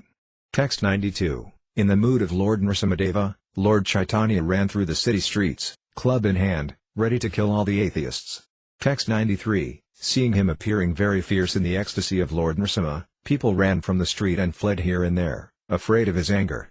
Text 94. Seeing the people so afraid, the Lord came to his external senses and thus returned to the house of Srivasa Thakura and threw away the club. Text 95. The Lord became morose and said to Srivasa Thakura, when I adopted the mood of Lord Nrsimhadeva, people were greatly afraid. Therefore I stopped, since causing fear among people is an offense. Text 96. Srivasa Thakura replied, anyone who takes your holy name vanquishes 10 million of his offenses immediately. Text 97. There was no offense in your appearing as Nrsimhadeva. Rather, any man who saw you in that mood was immediately liberated from the bondage of material existence. Text 98. After saying this, Srivasa Thakura worshipped the Lord, who was then greatly satisfied and returned to his own home. Text 99. On another day a great devotee of Lord Shiva, chanting of Lord Shiva's qualities, came to Lord Chaitanya's house, where he began dancing in the courtyard and playing his damaru, a musical instrument. Text 100. Then Lord Caitanya, adopting the mood of Lord Shiva, got on the man's shoulders, and thus they danced together for a long time. Text 101. On another day a mendicant came to beg alms from the Lord's house, but when he saw the Lord dancing, he also began to dance. Text 102. He danced with the Lord because he was favored by love of Krishna. Thus he flowed in the mellows of love of Godhead. Text 103. On another day an astrologer came who was said to know everything, past, present and future. Thus Sri Caitanya Mahaprabhu received him with all honor and put this question before him. Text 104. Please tell me who I was in my previous birth, the Lord said. Please tell me by your astrological computations. Hearing the words of the Lord, the astrologer immediately began to calculate. Text 105. Through calculation and meditation, the all-knowing astrologer saw the greatly effulgent body of the Lord, which is the resting place of all the unlimited Vaikunta planets. Text 106. Seeing Lord Caitanya Mahaprabhu to be the same absolute truth, the Supreme Brahman, the Personality of Godhead, the astrologer was confused. Text 107. Struck with wonder, the astrologer remained silent, unable to speak. But when the Lord again put the question before him, he replied as follows. Text 108. My dear sir, in your previous birth you were the shelter of all creation, the Supreme Personality of Godhead, full of all opulences. Text 109. You are now the same Personality of Godhead that you were in your previous birth. Your identity is inconceivable eternal happiness. Text 110. When the astrologer was speaking so highly of him, Sri Caitanya Mahaprabhu stopped him and began to smile. My dear sir, he said, I think you do not know very clearly what I was, for I know that in my previous birth I was a cowherd boy. Text 111. In my last birth I was born in the family of cowherd men, and I gave protection to the calves and cows. Because of such pious activities, I have now become the son of a Brahmana. Text 112. The astrologer said, what I saw in meditation was full of opulence, and therefore I was confused. Text 113. I am certain that your form and the form I saw in my meditation are one and the same. If I see any difference, this is an act of your illusory energy. Text 114. The all-knowing astrologer concluded, whatever you may be or whoever you may be, I offer my respectful obeisances unto you.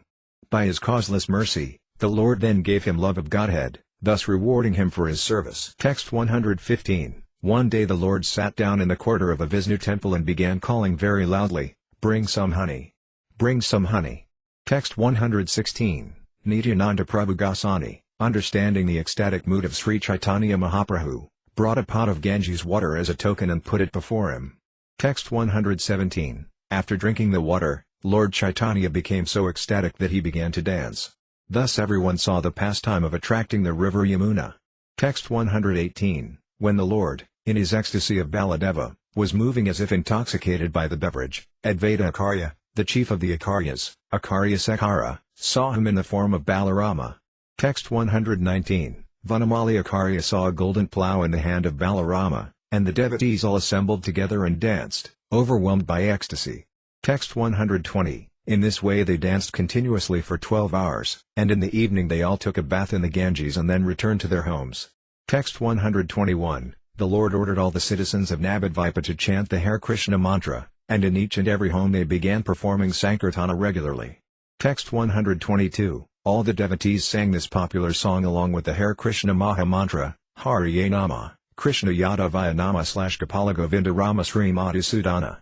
Text 123. When the Sankirtana movement thus started, no one in Navadvipa could hear any sound other than the words Hari, Hari, and the beating of the mranga and clashing of handbells. Text 124. Hearing the resounding vibration of the Hare Krishna mantra, the local Muslims, greatly angry, submitted a complaint to the Qazi. Text 125. Chand Qazi angrily came to one home in the evening, and when he saw Kirtana going on, he broke mranga and spoke as follows. Text 126. For so long you did not follow the regulative principles of the Hindu religion, but now you are following them with great enthusiasm. May I know by whose strength you are doing so? Text 127. No one should perform Sankirtana on the streets of the city. Today I am excusing the offense and returning home.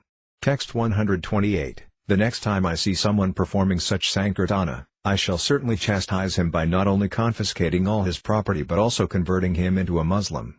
Text 129. After saying this, the Qazi returned home, and the devotees, greatly shocked that they were forbidden to chant Hare Krishna, submitted their grief to Lord Chaitanya Mahaprabhu. Text 130. Lord Chaitanya ordered, Go perform Sankirtana. Today I shall kill all the Muslims.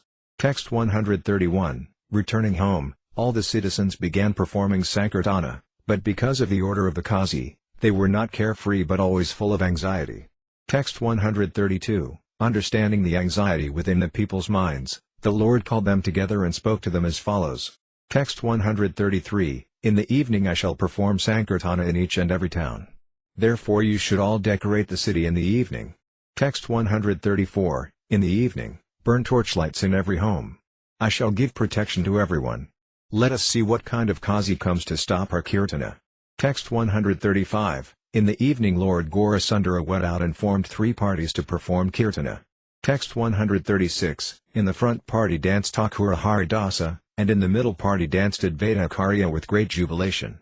Text 137. Lord Gaurasundara himself danced in the rear party, and Sri Nityananda Prabhu moved with Lord Chaitanya's dancing. Text 138. By the grace of the Lord, Srila Vrindavanadasa Thakura has elaborately described this incident in his Chaitanya Mangala, now Chaitanya Bhagavata. Text 139. Performing Kirtana in this way, circumambulating through every nook and corner of the city, they finally reached the door of the Qazi. Text 140. Murmuring in anger and making a roaring sound, the people, under the protection of Lord Chaitanya, became mad through such indulgence. Text 141. The loud sound of the chanting of the Hare Krishna mantra certainly made the Qazi very much afraid, and he hid himself within his room.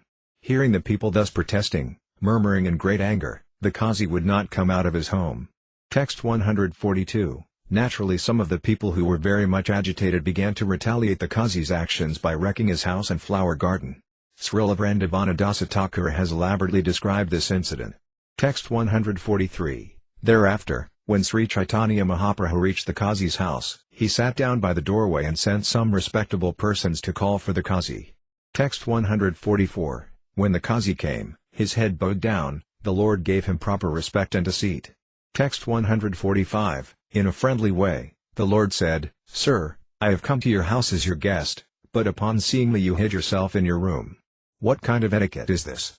Text 146. The Qazi replied, You have come to my house in a very angry mood.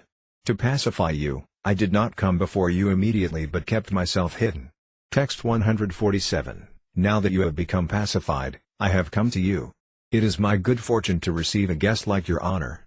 Text 148. In our village relationship, Nilambara Chakravarti Thakura was my uncle. Such a relationship is stronger than a bodily relationship.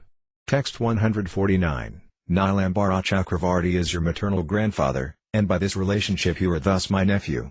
Text 150. When a nephew is very angry, his maternal uncle is tolerant, and when the maternal uncle commits an offense, the nephew does not take it very seriously. Text 151. In this way the Qazi and the Lord talked with each other with various indications, but no outsider could understand the inner meaning of their conversation. Text 152. The Lord said, "My dear uncle, I have come to your home just to ask you some questions." Text 153. The Lord said, "You drink cow's milk, therefore the cow is your mother. And the bull produces grains for your maintenance, therefore he is your father." Text 154. Since the bull and cow are your father and mother, how can you kill and eat them? What kind of religious principle is this? On what strength are you so daring that you commit such sinful activities? Text 155. The Qazi replied, "As you have your scriptures called the Vedas and Puranas, we have our scripture, known as the Holy Quran." Text 156. According to the Quran, there are two ways of advancement, through increasing the propensity to enjoy, and through decreasing the propensity to enjoy. On the path of decreasing attachment, Nivritti Marga, the killing of animals is prohibited. Text 157. On the path of material activities, there is regulation for killing cows. If such killing is done under the guidance of Scripture, there is no sin. Text 158. As a learned scholar, the Qazi challenged Caitanya Mahaprabhu, "In your Vedic scriptures there is an injunction for killing a cow." On the strength of this injunction, great sages performed sacrifices involving cow killing. Text 159. Refuting the Qazi's statement, the Lord immediately replied, "The Vedas clearly enjoin that cows should not be killed. Therefore every Hindu, whoever he may be, avoids indulging in cow killing." Text 160. In the Vedas and Puranas there are injunctions declaring that if one can revive a living being, one can kill it for experimental purposes. Text 161. Therefore the great sages sometimes killed old cows, and by chanting Vedic hymns they brought them back to life for perfection. Text 162. The killing and rejuvenation of such old and invalid cows was not truly killing but an act of great benefit. Text 163. Formerly there were powerful brahmanas who could make such experiments using Vedic hymns, but now, because of the Kali Yuga, brahmanas are not so powerful. Therefore the killing of cows and bulls for rejuvenation is forbidden. Text 164. In this age of Kali, 5 acts are forbidden: the offering of a horse in sacrifice, the offering of a cow in sacrifice, the acceptance of the order of sannyasa, the offering of oblations of flesh to the forefathers, and a man's begetting children in his brother's wife. Text 165. Since you Muslims cannot bring killed cows back to life, you are responsible for killing them. Therefore you are going to hell, there is no way for your deliverance. Text 166. Cow killers are condemned to rot in hellish life for as many thousands of years as there are hairs on the body of the cow. Text 167. There are many mistakes and delusions in your scriptures. Their compilers, not knowing the essence of knowledge, gave orders that were against reason and argument. Text 168. After hearing these statements by Sri Caitanya Mahaprabhu, the Qazi, his arguments stunned, could not put forward any more words. Thus, after due consideration, the Qazi accepted defeat and spoke as follows. Text 169. My dear Nimai Pandita, what you have said is all true. Our scriptures have developed only recently, and they are certainly not logical and philosophical. Text 170. I know that our scriptures are full of imagination and mistaken ideas, yet because I am a Muslim I accept them for the sake of my community, despite their insufficient support. Text 171. The reasoning and arguments in the scriptures of the meat-eaters are not very sound, the Qazi concluded. Upon hearing this statement, Sri Caitanya Mahaprabhu smiled and inquired from him as follows. Text 172. My dear maternal uncle, I wish to ask you another question. Please tell me the truth. Do not try to cheat me with tricks. Text 173. In your city there is always congregational chanting of the holy name. A tumultuous uproar of music, singing and dancing is always going on. Text 174. As a Muslim magistrate, you have the right to oppose the performance of Hindu ceremonies, but now you do not forbid them. I cannot understand the reason why. Text 175. The Qazi said, everyone calls you Guru Hari. Please let me address you by that name. Text 176, Kindly listen, O Gauravahari. If you come to a private place, I shall then explain the reason. Text 177, the Lord replied, All these men are my confidential associates. You may speak frankly. There is no reason to be afraid of them. Texts 178 to 179, the Qazi said, When I went to the Hindu's house, broke the drum and forbade the performance of congregational chanting, in my dreams that very night I saw a greatly fearful lion, roaring very loudly, his body like a human being's and his face like a lion's. Text 180, While I was asleep, the lion jumped on my chest, laughing fiercely and gnashing his teeth. Text 181, Placing its nails on my chest, the lion said in a great voice, I shall immediately bifurcate your chest as you broke the mranga drum. Text 182, You have forbidden the performance of my congregational chanting. Therefore I must destroy you. Being very much afraid of him, I closed my eyes and trembled. Text 183, Seeing me so afraid, the lion said, I have defeated you just to teach you a lesson, but I must be merciful to you. Text 184, On that day you did not create a very great disturbance. Therefore I have excused you and not taken your life. Text 185, But if you perform such activities again, I shall not be tolerant. At that time I shall kill you, your entire family and all the meat-eaters. Text 186, After saying this, the lion left, but I was very much afraid of him. Just see the marks of his nails on my heart. Text 187, After this description, the Qazi showed his chest. Having heard him and seen the marks, all the people there accepted the wonderful incident. Text 188, the Qazi continued, I did not speak to anyone about this incident, but on that very day one of my orderlies came to see me. Text 189, After coming to me, the orderly said, When I went to stop the congregational chanting, suddenly flames struck my face. Text 190, My beard was burned, and there were blisters on my cheeks. Every orderly who went gave the same description. Text 191, After seeing this, I was very much afraid. I asked them not to stop the congregational chanting but to go sit down at home. Text 192, Then all the meat-eaters, hearing that there would be unrestricted congregational chanting in the city, came to submit a petition. Text 193, The religion of the Hindus has increased unlimitedly. There are always vibrations of Hari. Hari. We do not hear anything but this. Text 194, One meat-eater said, The Hindus say, Krishna, Krishna, and they laugh, cry, dance, chant and fall on the ground, smearing their bodies with dirt. Text 195, Vibrating Hari, Hari, the Hindus make a tumultuous sound. If the king, Padasaha, hears it, certainly he will punish you. Text 196, I then inquired from these Yavanas, I know that these Hindus by nature chant Hari, Hari. Text 197, The Hindus chant the name Hari because that is the name of their god. But you are Muslim meat-eaters. Why do you chant the name of the Hindus' god? Text 198, the meat-eater replied, Sometimes I joke with the Hindus. Some of them are called Krishnadasa, and some are called Ramadasa. Text 199, Some of them are called Haridasa. They always chant Hari, Hari, and thus I thought they would steal the riches from someone's house. Text 200, Since that time, my tongue also always vibrates the sound Hari, Hari. I have no desire to say it, but still my tongue says it. I do not know what to do. Text 201 to 202, Another meat-eater said, Sir, please hear me. Since the day I joked with some Hindus in this way, my tongue chants the Hare Krishna hymn and cannot give it up. I do not know what mystic hymns and herbal potions these Hindus know. Text 203, After hearing all this, I sent all the mulkas back to their homes. 5 or 7 non-believing Hindus then approached me. Text 204, Coming to me, the Hindus complained, Nimai Pandita has broken the Hindu religious principles. He has introduced the Sankirtana system, which we never heard from any scripture. Text 205, When we keep a night-long vigil to observe religious performances for the worship of Mangalakandi and Visahari, playing on musical instruments, dancing and chanting are certainly fitting customs. Text 206, Nimai Pandita was previously a very good boy, but since he has returned from Gaya he conducts himself differently.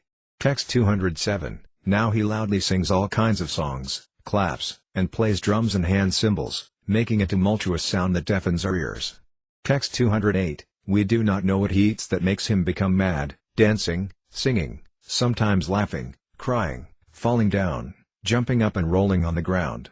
Text 209, He has made all the people practically mad by always performing congregational chanting.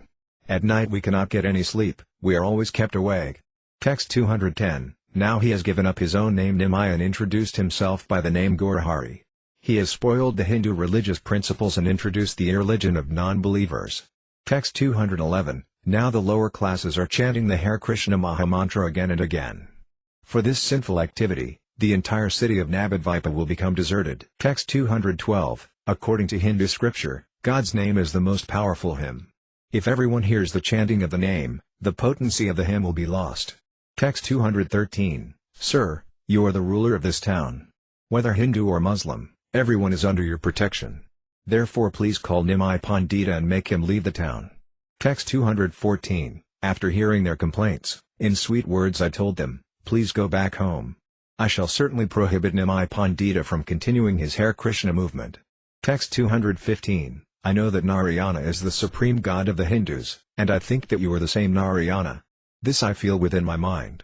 Text 216, after hearing the Qazi speak so nicely, Sri Caitanya Mahaprabhu touched him and smilingly spoke as follows. Text 217, the chanting of the holy name of Krishna from your mouth has performed a wonder, it has nullified the reactions of all your sinful activities. Now you have become supremely pure. Text 218, because you have chanted 3 holy names of the Lord, Hari, Krishna and Narayana, you are undoubtedly the most fortunate and pious. Text 219, after the Qazi heard this, tears flowed down from his eyes. He immediately touched the lotus feet of the Lord and spoke the following sweet words. Text 220, only by your mercy have my bad intentions vanished. Kindly favor me so that my devotion may always be fixed upon you. Text 221, the Lord said, I wish to beg you for one favor in charity. You must pledge that this Sankirtana movement will not be checked, at least in the district of Nadia. Text 222, the Qazi said, to as many descendants as take birth in my dynasty in the future, I give this grave admonition, no one should check the Sankirtana movement. Text 223, hearing this, the Lord got up, chanting Hari, Hari.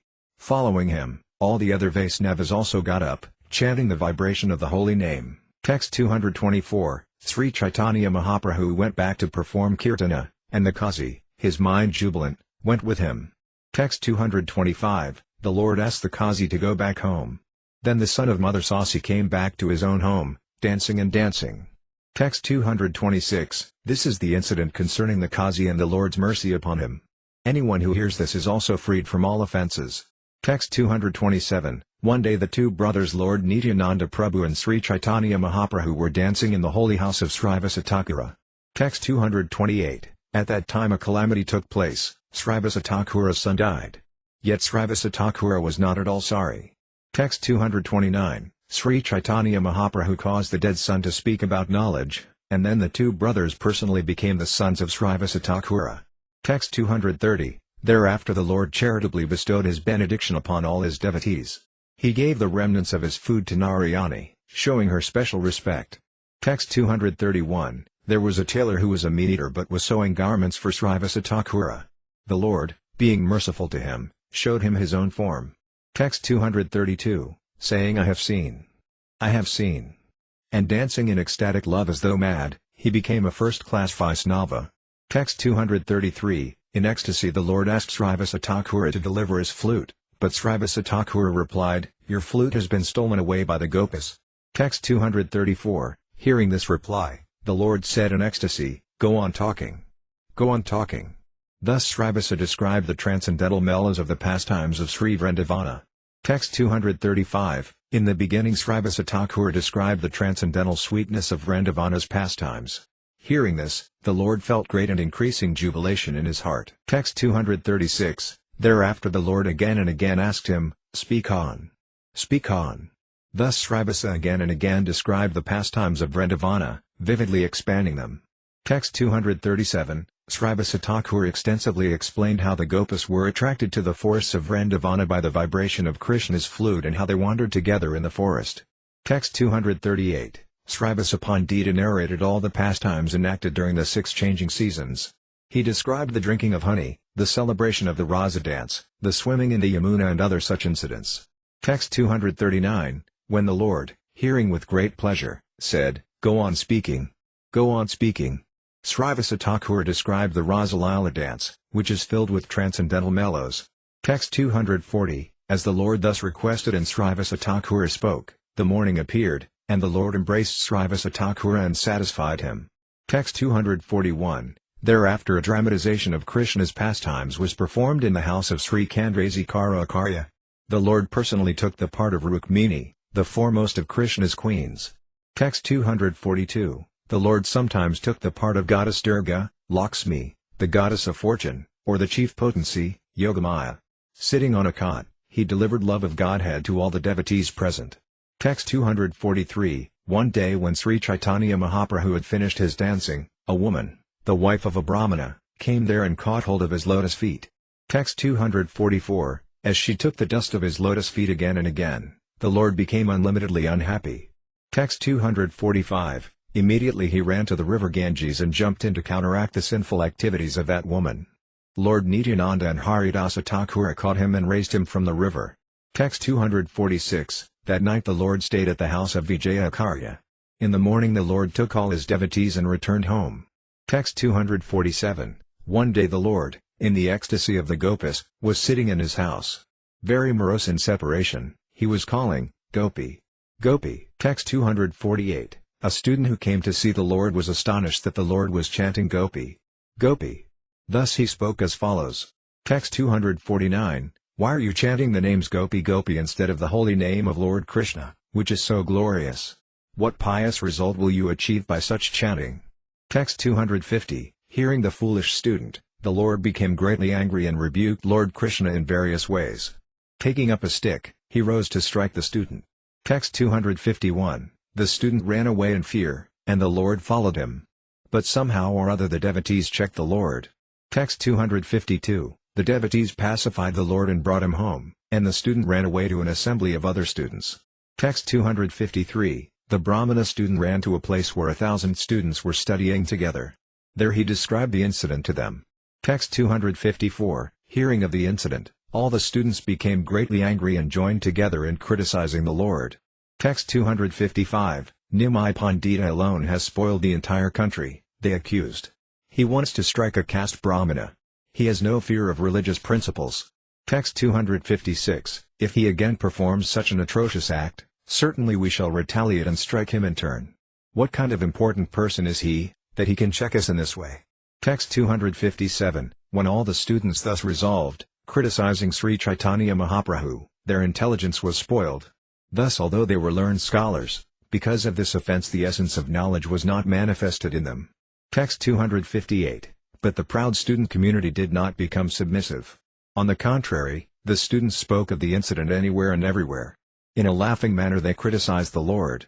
Text 259, Lord Sri Caitanya Mahaprabhu, being omniscient, could understand the degradation of these students. Thus he sat at home, contemplating how to rescue them. Text 260, all the so-called professors and scientists and their students generally follow the regulative principles of religion, fruitive activities and austerities, the Lord thought, yet at the same time they are blasphemers and rogues. Text 261, if I do not induce them to take to devotional service, because of committing the offense of blasphemy none of these people will be able to take to it. Text 262, I have come to deliver all the fallen souls, but now just the opposite has happened. How can these rogues be delivered? How may they be benefited? Text 263, if these rogues offer me obeisances, the reactions of their sinful activities will be nullified. Then, if I induce them, they will take to devotional service. Text 264, I must certainly deliver all these fallen souls who blaspheme me and do not offer me obeisances. Text 265, I shall accept the sannyasa order of life, for thus people will offer me their obeisances, thinking of me as a member of the renounced order. Text 266, offering obeisances will relieve them of all the reactions to their offenses. Then, by my grace, devotional service, bhakti, will awaken in their pure hearts. Text 267, all the unfaithful rogues of this world can be delivered by this process. There is no alternative. This is the essence of the argument. Text 268, after coming to this firm conclusion, the Lord continued to stay at home. In the meantime Kesava Bharati came to the town of Nadia. Text 269, the Lord offered him respectful obeisances and invited him to his house. After feeding him sumptuously, he submitted to him his petition. Text 270, Sir, you are directly Narayana.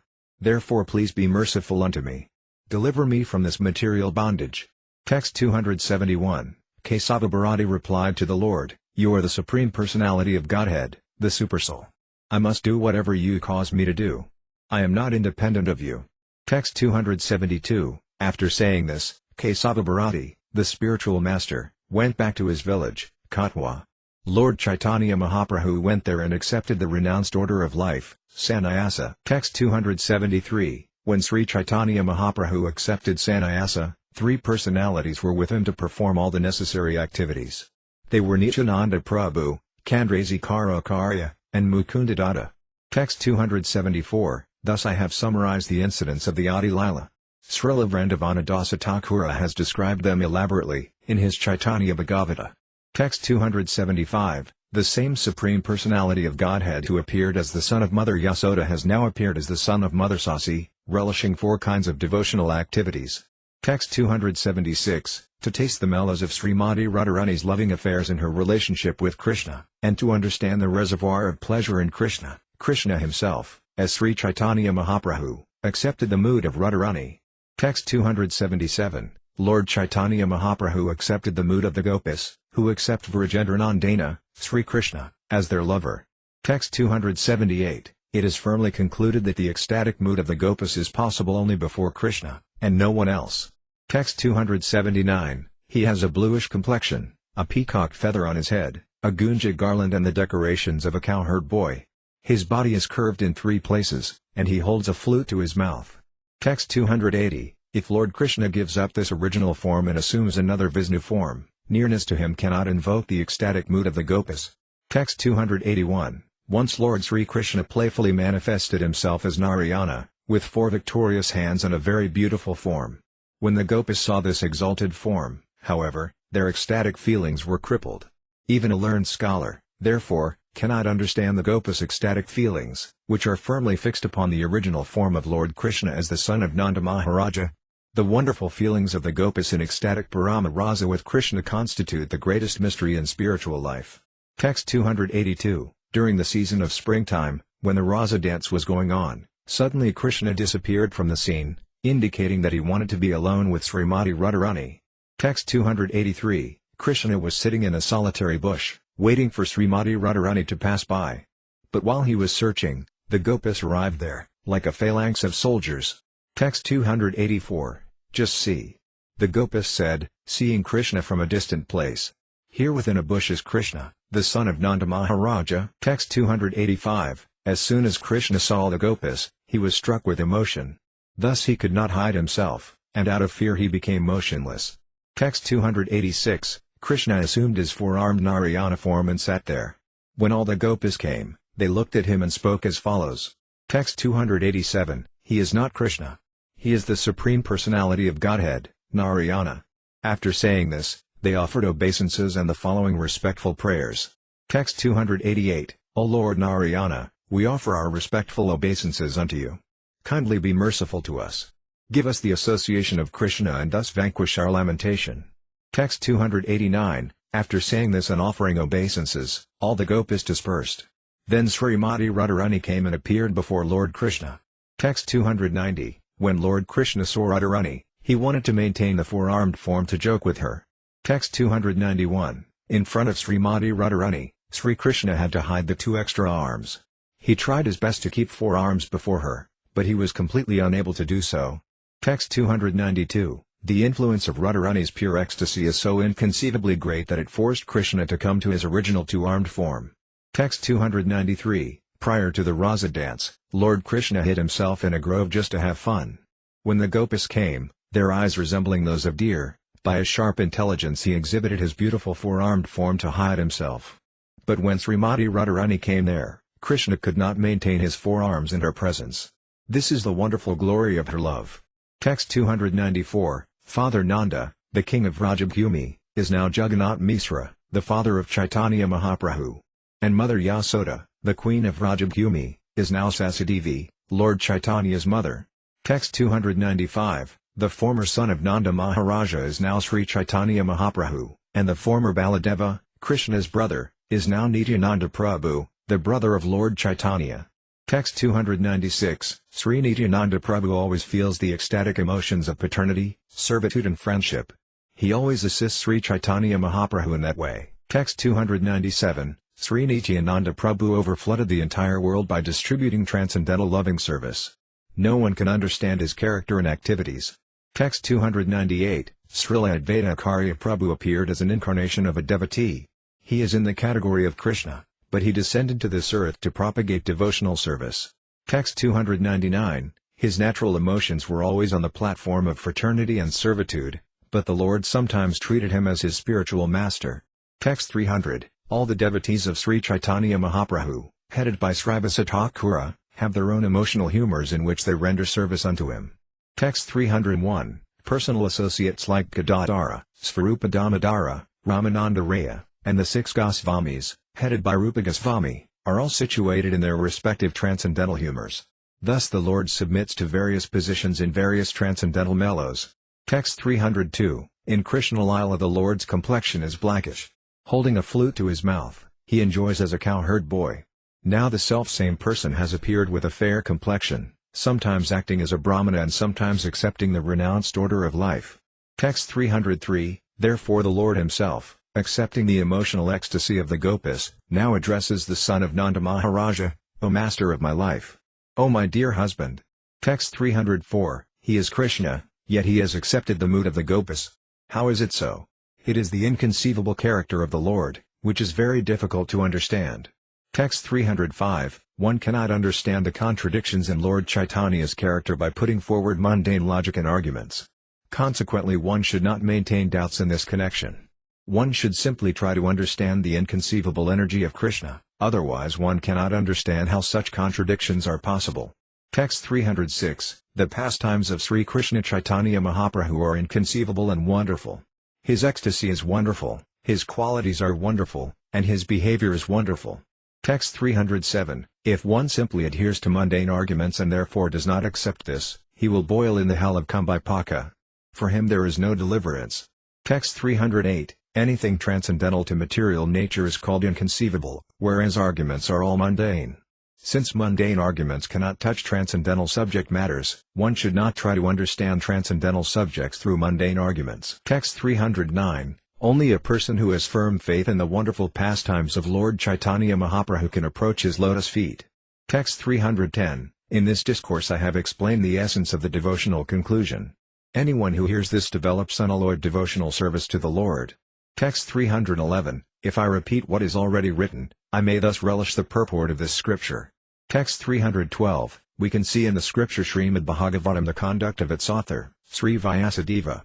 After speaking the narration, he repeats it again and again. Text 313, therefore I shall enumerate the chapters of the Adi Līlā. In the first chapter I offer obeisances to the spiritual master, for this is the beginning of auspicious writing. Text 314, the second chapter explains the truth of Sri Caitanya Mahaprabhu. He is the Supreme Personality of Godhead, Lord Krishna, the son of Maharaja Nanda. Text 315, Sri Krishna Caitanya Mahaprabhu, who is Krishna himself, has now appeared as the son of Mother Sasi. The third chapter describes the general cause of his appearance. Text 316, the third chapter specifically describes the distribution of love of Godhead. It also describes the religion of the age, which is simply to distribute the holy name of Lord Krishna and propagate the process of loving him. Text 317, the fourth chapter describes the main reason for his appearance, which is to taste the mellows of his own transcendental loving service and his own sweetness. Text 318, the fifth chapter describes the truth of Lord Nityananda Prabhu, who is none other than Balarama, the son of Rohini. Text 319, the sixth chapter considers the truth of Advaita Acharya. He is an incarnation of Mahavishnu. Text 320, the seventh chapter describes the Pankatattva, Sri Caitanya, Prabhu Nityananda, Sri Advaita, Gadadhara, and Srivasa. They all combine together to distribute love of Godhead everywhere. Text 321, the eighth chapter gives the reason for describing Lord Chaitanya's pastimes. It also describes the greatness of Lord Krishna's holy name. Text 322, the ninth chapter describes the desire tree of devotional service. Sri Caitanya Mahaprabhu himself is the gardener who planted it. Text 323, the 10th chapter describes the branches and sub-branches of the main trunk and the distribution of their fruits. Text 324, the 11th chapter describes the branch called Sri Nityananda Prabhu. The 12th chapter describes the branch called Sri Advaita Prabhu. Text 325, the 13th chapter describes the birth of Sri Caitanya Mahaprabhu, which took place with the chanting of the holy name of Krishna. Text 326, the 14th chapter gives some description of the Lord's childhood pastimes. The 15th briefly describes the Lord's boyhood pastimes. Text 327, in the 16th chapter I have indicated the pastimes of the Kaisora age, the age prior to youth.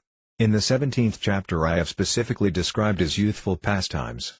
Text 328, thus there are 17 varieties of subjects in the first canto, which is known as the Adi Līlā. 12 of these constitute the preface of this scripture. Text 329, after the chapters of the preface, I have described 5 transcendental melas in 5 chapters. I have described them very briefly rather than expansively. Text 330, by the order and strength of Sri Nityananda Prabhu, Srila Vrindavana Dasa Thakura has elaborately described in his Chaitanya Mangala all that I have not. Text 331, the pastimes of Lord Sri Caitanya Mahaprabhu are wonderful and unlimited. Even personalities like Lord Brahma, Lord Shiva and Sesanaga cannot find their end.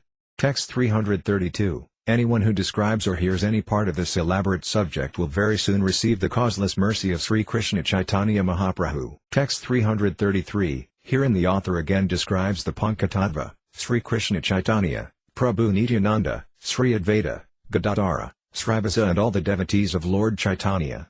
Text 334, I offer my respectful obeisances to all the residents of Vrindavana. I wish to place their lotus feet on my head in great humbleness. Text 335-336, I wish to place the lotus feet of the Gosvamis on my head. Their names are Sri Svarupa Damodara, Sri Rupa Gosvami, Sri Sanatana Gosvami, Sri Raghunatha Dasa Gosvami and Sri Yiva Gosvami. Placing their lotus feet on my head, always hoping to serve them, I, Krishna Dasa, narrate Sri Caitanya-caritamrta, following in their footsteps.